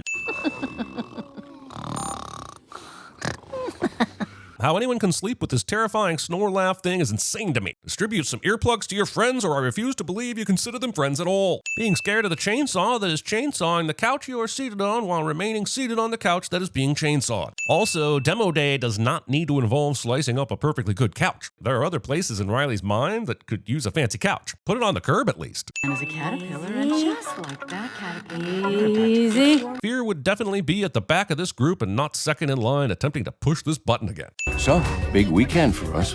What do you want to do? Movie refuses to zoom into Dad's head here, so we better understand the exact nature of his weekend plans. For science. Hanging your welcome banner on only one of what appears to be 3 separate entrances into this complex, instead of across the road where they merge, or, on the front of the building like a sane person. Also, what kind of traffic mania are you trying to create with this entry layout and no yield signage? This is the hockey camp version of the everyone hangs out outside the school in the morning instead of just going the in cliche. Except in this case, it has the added sin of so many potential hockey players apparently not needing a bag or stick. Why do Disney characters always have to bump into the person they're meant to meet? I have yet to walk into a person in real life and have it moment turn into a meaningful fork in the road moment. I even ask about it when I smack into them. Are we best friends now? Do you hold the secrets to my future? Are you the love of my unfulfilled life? Everyone runs away. Where can I put my stuff? Cartoon character suddenly has things that were entirely and absolutely not there seconds before cliche. Look at your hair. Attempting to touch a green woman's hair without consent. We need hair like that. Somehow this button works for Envy, but pressing all the previous ones did nothing. This console is complex for the eyes, but really the manual just says, plot will happen, just press whatever. Okay, who's this guy? And why does pressing the buttons work for him? Sorry, I guess my previous sin didn't really allow me to move on just yet. I'm still pretty annoyed. I'll get better. You got a real sweaty palm there, buddy. Movie cracks this low-riding pants joke while embodying the emotion of embarrassment as an overweight, sweaty oaf. And if you didn't want this moment to feel a bit body-shamey, maybe you should have thought more about what M's bare ass meant. But I've learned that every emotion is good for Riley. Are they, though? I think every emotion may be a natural part of being human, but that doesn't mean they're all healthy. Right? They are often inevitable, so learning how to process them is a must, but declaring all emotions good might be a neural bridge too far. You're gonna love this. I was using that as a cup holder. I was gonna send the old my grandma thought the CD-ROM drive was a cup holder gag, but then I realized no one would even know what a CD-ROM was anymore, so now I'm sending the cold, deathly march of time instead. This horrible shelving unit. That was like 30 seconds ago, nostalgia. How did the new emotions know all the emotion people's names? Seems like Joy and crew are surprised by their arrival, but everyone else has been in the know the whole time. You still have about 10 years, 2 graduations, and a best friend's wedding before you're invited, but I will keep you in the loop, I promise. Wait, does this mean that any and all latent emotions are just trapped in a basement here waiting to come up? And why were none of the OG emotions ever curious about the mystery door to nowhere? You're here to work, not goof around. Got that, Anderson? Love how the movie focuses the uncomfortableness on Riley and forgets that there were 2 other people participating in the 5 seconds of goofiness. Also, all these players give Riley the stink eye as if this phone basket wasn't already something the coach was planning on doing. It's like the movie feels it needs us to feel Riley feeling self-conscious feelings. Oh, thanks so much, Wee Wee. Thing every adolescent male says about 12 times a day somehow makes it into the script. Val wants us! But we promised Bree and Great. Well, good thing the coach is letting you pick your own teams then, and you can bring them over with you and just balance it out. No? Going with an avoidable plot crisis so we can move things along instead? Fine. I don't know how Anxiety knew about Joy's secret tube launcher, but her understanding of basically everything sure does come in handy when it's time to do the coup. Also, what does it matter that the glowy part of Riley is launched to way in the back of the mind anyway? Won't it grow back? If Riley has the power of sacred personal choice, she should be able to reach inward and rediscover herself and pop out another pretty swirly thing. Just don't push too hard. Emotional hemorrhoids are bastards. Over my dead flaming body! Emotions can die in this franchise. That's terrifying. But also that means you can kill Anxiety and skip the rest of the movie, so do that. I am truly sorry. I was so looking forward to working with you guys. Embarrassment's grabbing of these 5 without any instructions from Anxiety, combined with her knowledge of how the memory launcher thing works, suggests a level of premeditation to this exile that the movie never really reckons with textually or metaphorically. It requires more sophisticated emotions than all of you. How dare you, Disney? Implying that joy isn't complicated. Do you know how the whole spark joy conversation wrecked my life? How am I supposed to tell if this crystal dish sparks joy? It has potential, and that makes me get creative, and there's joy in there. It was given to me by my family. Isn't that joyful? I must keep everything in case it sparks joy. That is so complicated. You can't just bottle us up. Oh, that's a great idea. This emotion-sized canning jar that just so happens to be here for visual punning purposes. Well, good news is we're not starting from scratch. We can see that. The pool has lots of lingering memory spires that apparently weren't affected by Anxiety yanking off the swirly bits at the top. Are these core parts of Riley's beliefs like a flower? I thought they'd be more like noodles and flop over into the water when the tension released from the top, but we only know what the movie wants us to know, which is that the core beliefs only goes up so far, and only the pretty part at the top is all that matters. We are suppressed emotions! You are also able to summon a flashlight at will, so that's neat, I guess. Welcome! It's so good to have you here with us today.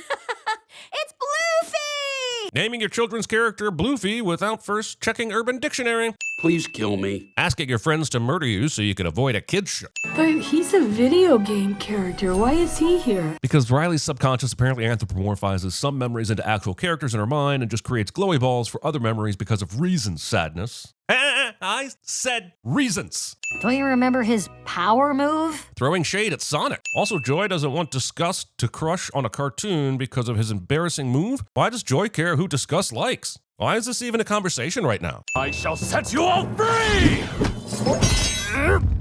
You know, and Disgust said, You must make your curse your gift. I really wasn't sure what she meant, but seeing his ability to get himself into this position, I now fully understand. Pouchy had dynamite in his body all along and never thought to use it to escape before now. You want us to go all the way to the back of the mind? Are you out of your mind? Does she have a mind? Oh, follow the stream of consciousness, and then we take a nice, easy float all the way to the back of the mind. This handmade cardboard paper plan exposition is cute and all, but when in this conversation did Joy have time to put it together? You gotta get to the back of the mind right away. There's no time to pull a South Park right now. Okay, fine, no punting. The Detroit Lions, putting the Canadian flag in your Californian ice rink just because it's an ice rink. They play hockey in Sweden too, but I don't see that banner pasted to the wall. Deep dish. Oh, and it's still warm. You are never getting those grease stains out. Someone has to be at the console to recall us. Anxiety would have thought about that. Right, but so did sadness. So why are we talking about anxiety except to create more anxiety for Joy and for us? Ooh, walkie-talkies. Here, check, check, check. Convenient pair of powered-up walkie-talkies, even though they are also accidentally left on and are sitting at the very spot these two need them for who knows how long, are convenient. There it is. The Pixar Luxo lamp? Yeah, if Pixar does an Easter egg at least once every 5 minutes, a zombie Lightning McQueen rises from the dead and terrifies the world by threatening a Cars 4. The fact that we've never seen any of these new emotions in any other of the adult human brains until the end credits of this movie is worth us preemptively sinning the massive retconning that is sure to happen in Inside Out 3 Sorority Blues. Who likes banana bread? Show of hands! Movie then does what it seems to love to do more than anything, cutting away at the good part. I, for one, wanted to know what everyone thought of banana bread. For me, it depends on the... Quick, recall everything we know about music.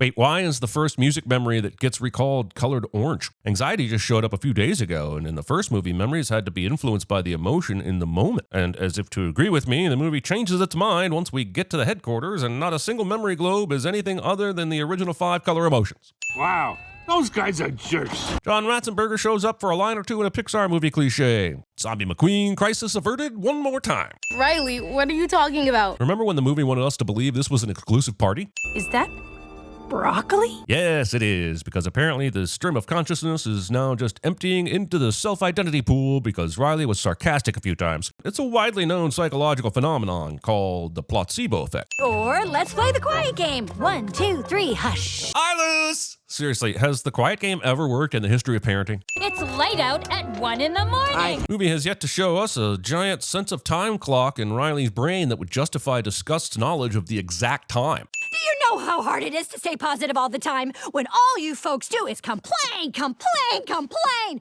Jiminy mother loving toaster strudel. Wait, is Joy angry? Does this mean Joy has a control panel in her brain with a little Joy anger in there? I swear I'll get back all the sins if the next movie in the franchise is Inside Out 3, Christopher Nolan's Insideception.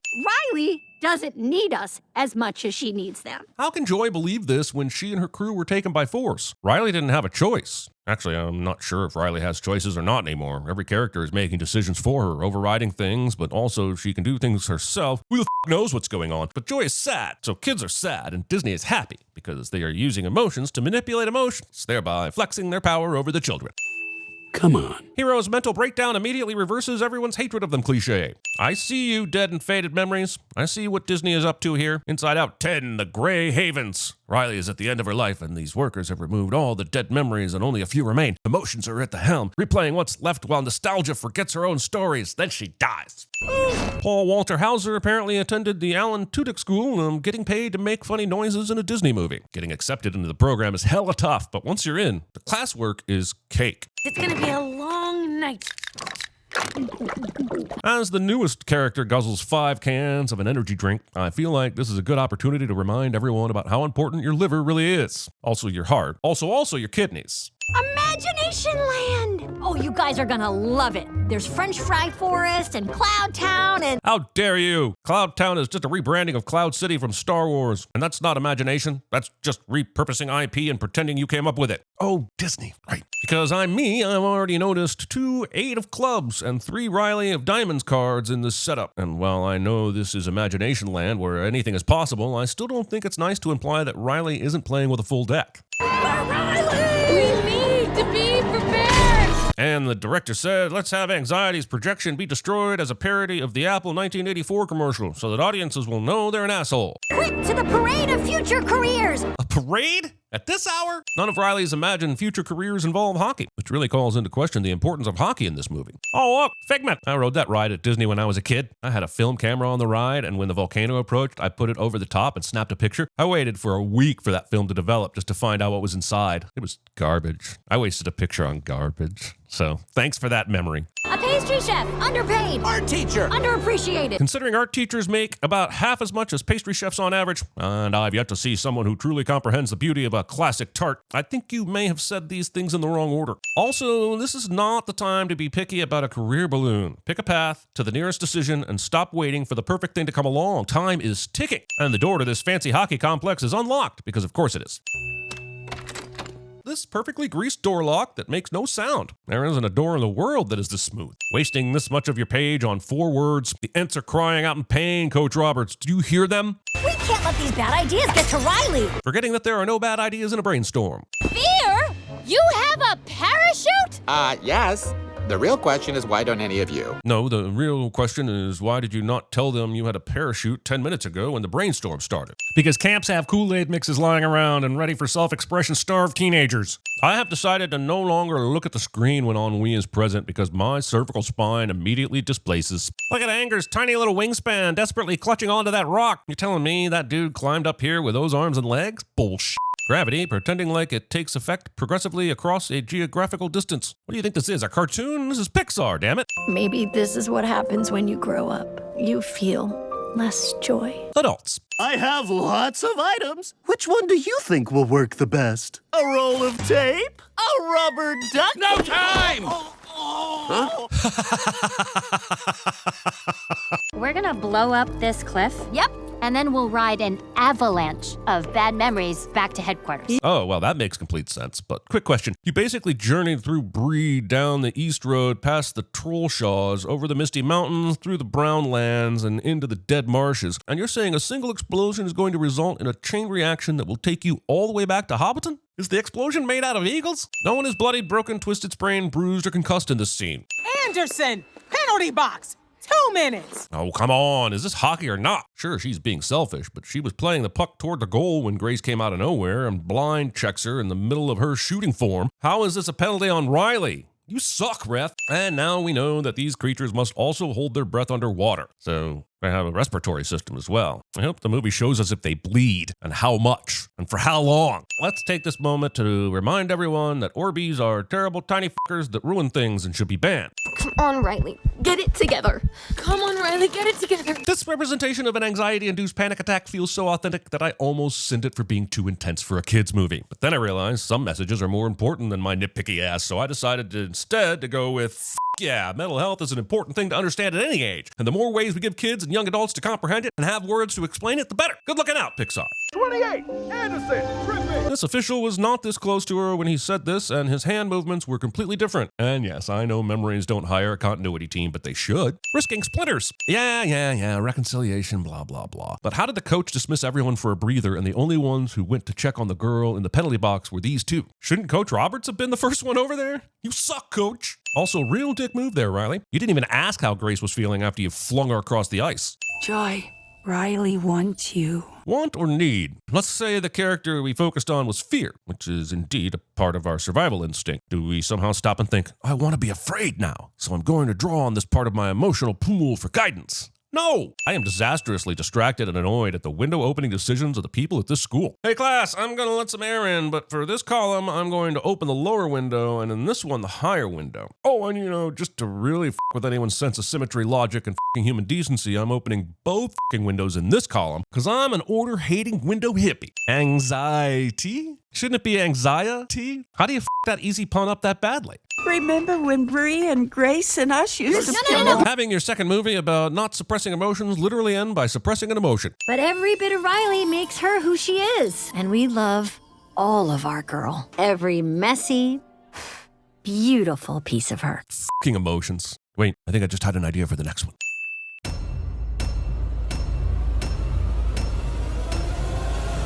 Feeling such strong feelings. Code red, repeat. Did you order the code red? You're goddamn right I did! What's that button do? I'll show you. Never give up. Never surrender.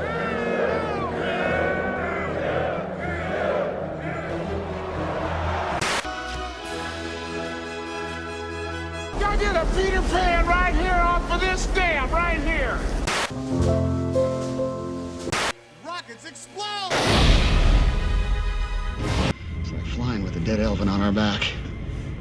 Flight guidance, we're getting awfully close to center here. Aquarius, watch that middle gimbal. We don't want you tugging off in space. I don't like confrontations! You little scumbag! I got your name! I got your ass! You will not laugh! You will not cry! You will learn by the numbers! I will teach you! What do you say I get someone else to watch the sheep tonight? Oh, I'm sorry. It's okay. Sorry. Oh, I'm dizzy. But that never happened in home ec. You didn't know. You didn't know. You didn't hear me when I said very important this morning. What good are you? Do you have a brain? Do you want to keep this job? Shut up, listen, learn. You need to f off and go back to Westworld. But, ma'am, you need to f off. But, ma'am, I said f off. 3 f***s, you're out. It is true, what many of you have heard. The machines have gathered an army, and as I speak, that army is drawing nearer to our home. This is it! This is Ant Island! What do they got there? Apes, but they're not so big. We got 5 minutes max. What happens in 5 minutes? It's no big deal. Just engine failure. Good thing I only need 3. Never give up, never surrender. Wherever there is injustice, you will find us. Wherever there is suffering, we'll be there. Space, a final frontier. Maniacal laugh. Maniacal laugh. Marcus Mouse presents The March of One. Mirror. Mirror! Football practice. Hey, this is our spot. Go on, get out of here. No, listen, you gotta give me the time. I did a test run on this thing. It took me 20 minutes. I thought it could maybe push to 18, but you gotta give me at least 15 minutes. Give me the 15 minutes. Bart Simpson, the spirited little scamp who twice foiled my evil schemes and sent me to this dank, urine-soaked hellhole. My name is Darth Vader.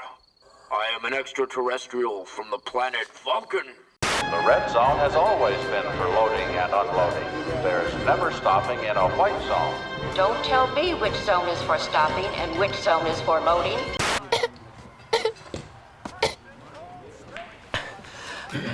I think I'm getting the black lung, Bob. I have to dribble. If I give it to you, you just shoot. You're a chucker. Oh, Chuck. That's right. Every time you get the ball, you shoot. May the best monster win. I plan to. Shut the f up, Donnie. Please be a secret door. Please be a secret door. Please be a secret door. Yay. They look like good, strong hands, don't they? You know what? Let's watch my favorite part again. Shall we? Get your ass to Mars. Get your ass to Mars. What? Get your ass to Mars. Get your ass to Mars. Get your ass to Mars. Coral?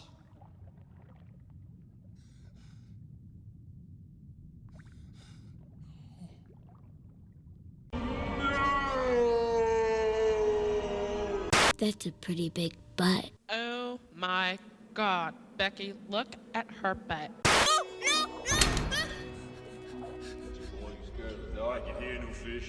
The boys always go fishing with first-timers. And they don't quit till they reel someone in. We'll name this half Marlin Jr., and then this half... 7. 7 Costanza. You're serious? Yeah! Okay. Maybe he only speaks whale.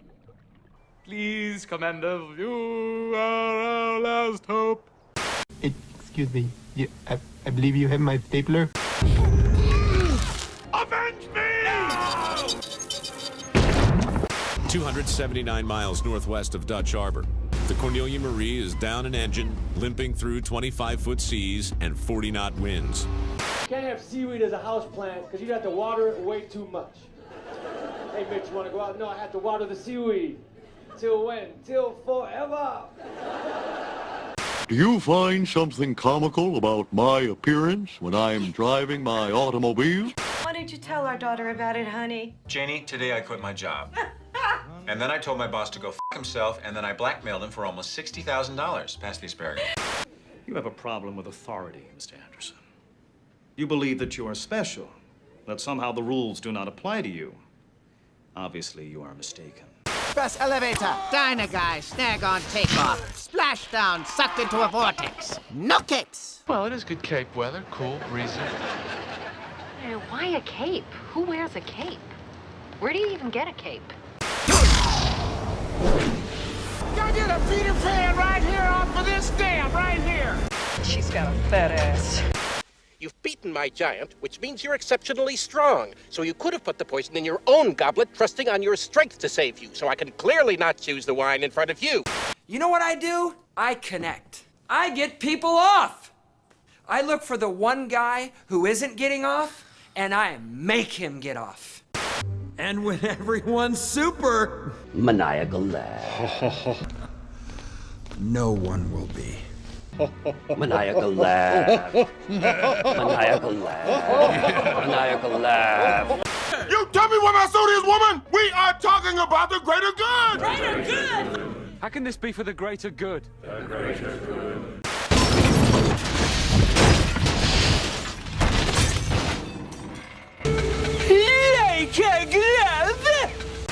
Bob, throw me! I love him so much.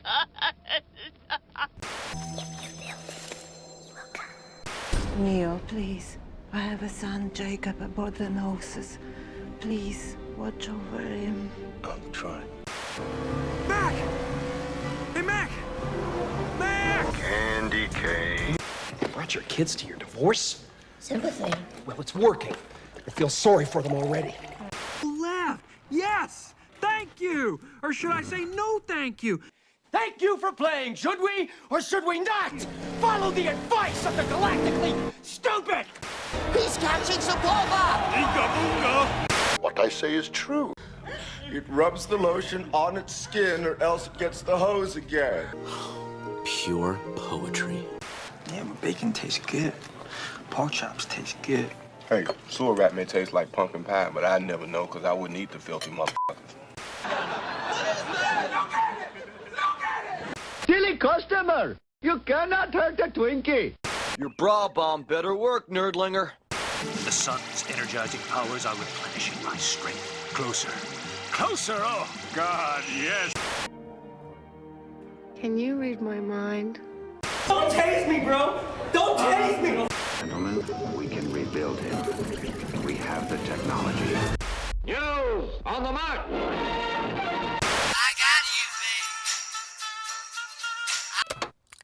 Humility before nature that's being displayed here staggers me. Believe me. Just wait till they get a look at you. Wait till they get a load of me. What kind of dining set defines me as a person? All wings reporting. Red 10 standing by. Red 7 standing by. What happens if the engine stops? We all freeze and die. But what happens when the kids grow up? That's what I love about these high school girls, man. I get older, they stay the same age. 472 miles northwest of Dutch Harbor, Captain Wild Bill Bukowski is on the verge of a nervous breakdown. Anyone need any more vino? He's a little excited, isn't he? Oh, you guys made me eat. Guns. Lots of guns. I am French. You say you're French?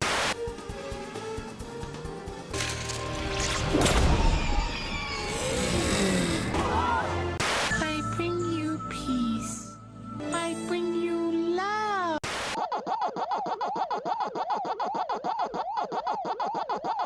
Some say our destiny is tied to the land. Jon Snow. How do you solve a problem like Maria? The bunny's scared, Mike. The bunny's scared of you. And you got Shit, these man. claws You got these and fucking fangs, claws and these man. fangs, man. And you're looking at your claws and you're looking at your fangs. And you're thinking to yourself, I don't know what to do, man. I don't know how to kill the bunny. They can afford timeout, for this is the fishing season. All they have to do is wait. Spider Pig does whatever a Spider Pig does.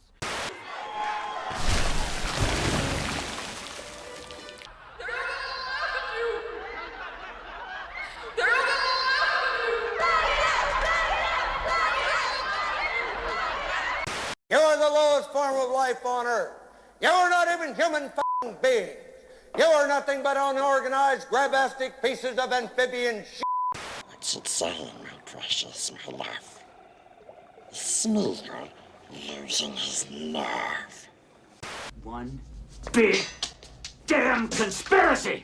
And everyone's in on it! Including her.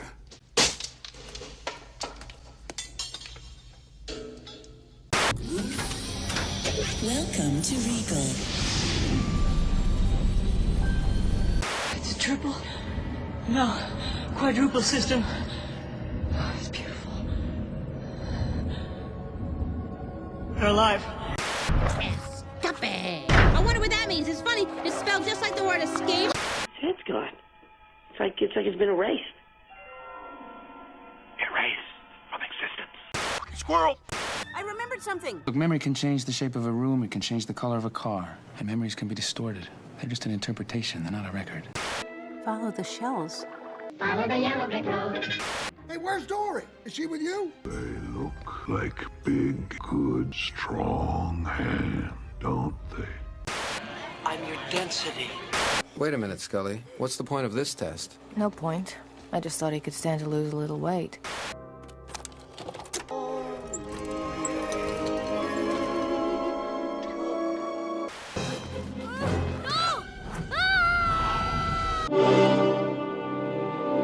What did De La Cruz always say? Carpe diem. Seize the day. Bob, the monorail! What's it called? Once again! Vernon here's got a job. Vernon's got prospects. He's bona fide. What are you? I'll tell you what I am. I'm the paterfamilias, and you can't marry him. I can, I am, and I will. Tomorrow. I am called Rick. Nice to meet you, Rick. People seem to like me because I am polite and I'm rarely late. Are superheroes allowed to drink on duty? I'm looking at porn. Were you scared? I bet you were glad when your old pal Spider-Man showed up in the elevator, though. You weren't much help. I don't owe you a damn thing. All of this, falling apart like this, is on you. You got the address? I'll meet you guys there. Go in our super suits? When you are a man, sometimes you wear stretchy pants in your room. It's for fun. Does someone need a hug? So your inner voice advises you. What? Because I'm good enough, I'm smart enough, and doggone it, people like me. I'm litter! Freedom! 4K!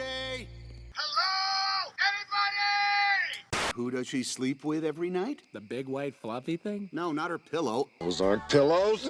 Bo? Oh, I can't believe it. Bo? I never... Ned! Ryerson! I'm Krusty the Clown, and I don't like you. I have made fire! Swamps of despair. What about the ROUSs? Rodents of unusual size? Are you telling me you're the owner of the Bubba Gump Shrimp Corporation? Yes, sir. We got more money than Davy Crockett. Murder traffic. Whatever you do, keep your hands off the wheel at all times. Ah! Did you catch up to the boys yet? No, not yet. Why couldn't I take a cab? For $6, my whole life could have changed. What is he doing? I think he can feel the vibrations of the music, and he's dancing. Like in Footloose, the movie? Exactly like Footloose. Is it still the greatest movie in history? It never was. You didn't file your paperwork last night. It's impossible. Nobody can jump this. 2, 3, 4, stay on the beat. Not quite my tempo. It's all good. No worries. Here we go. I remember one time my dad took me to this jazz club. Jazz was born in a little flop house in New Orleans, and it just because people were crammed in there, they spoke 5 different languages, they couldn't talk to each other. The only way they could communicate was with jazz. Okay, Bama, why don't you get on up there and show me what you got? Well, I'm not prepared to do my thing right now.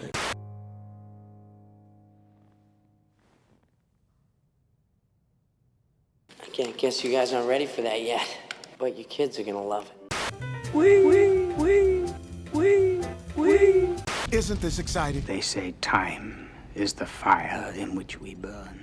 Yeah, you know, time's not really a thing here. People assume that time is a strict progression of cause to effect, but actually, from a non-linear, non-subjective viewpoint, it's more like a big ball of wibbly-wobbly, timey-wimey stuff.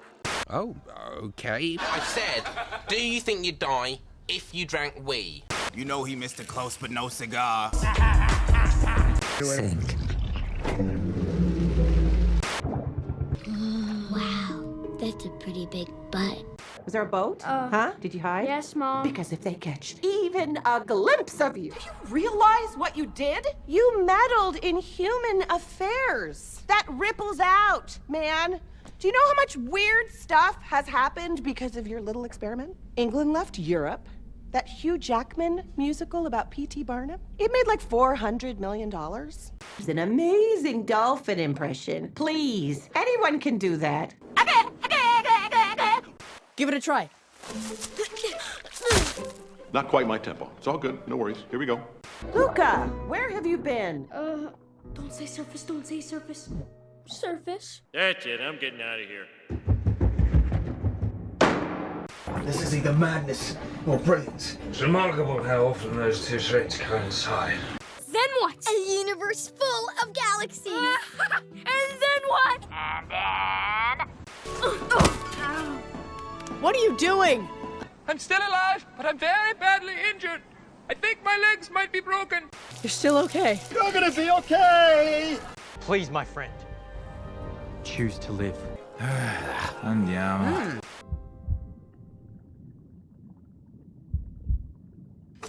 Good feelings gone. It's like I think about you every minute. It's like I can still feel you. You good for nothing, hoser! Take off. I'm gonna do the steamroll. Don't look at the notebook. Don't look at the notebook. Don't!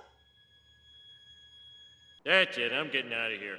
There is no pain, only soul. White noise is fine. Very well. Good night, Socks. Good night, Buzz. This suit means something. It's not just protecting your body, it's protecting the universe. You go to your closet and you select, I don't know, that lumpy blue sweater, for instance, because you're trying to tell the world that you take yourself too seriously. Manufacturing a crystal capable of hyperspeed is like trying to lasso the sun. You want the moon? Just say the word and I'll throw a lasso around it and pull it down. Whale calls? No. White noise is fine. Very well. Good night, Socks. Good night, Buzz. Dory.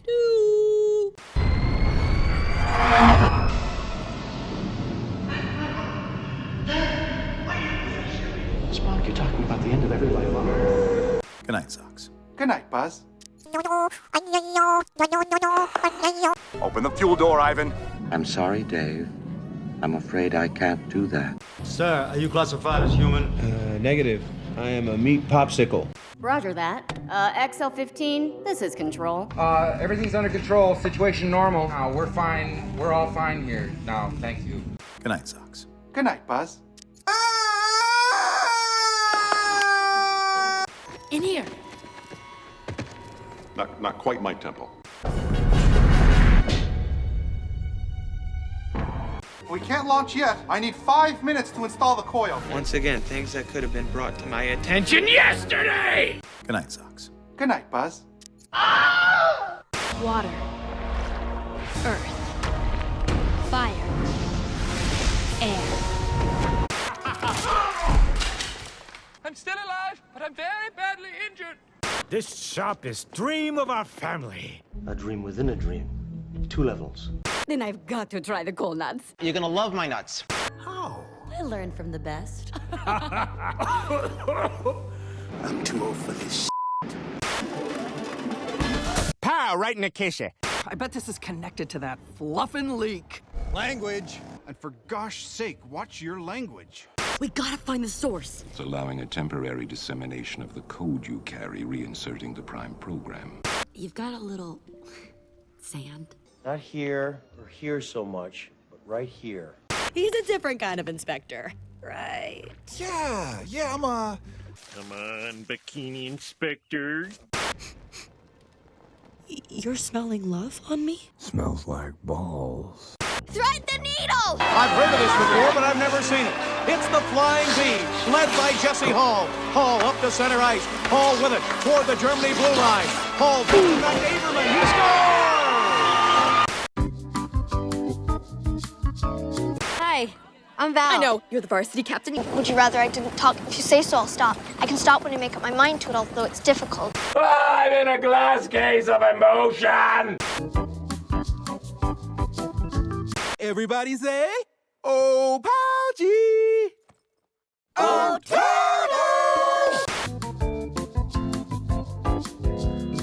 Ooh, walkie-talkies. Here. I'm walkie-talkie. Are you walkie-talkie? I'm as mad as hell, and I'm not gonna take this anymore!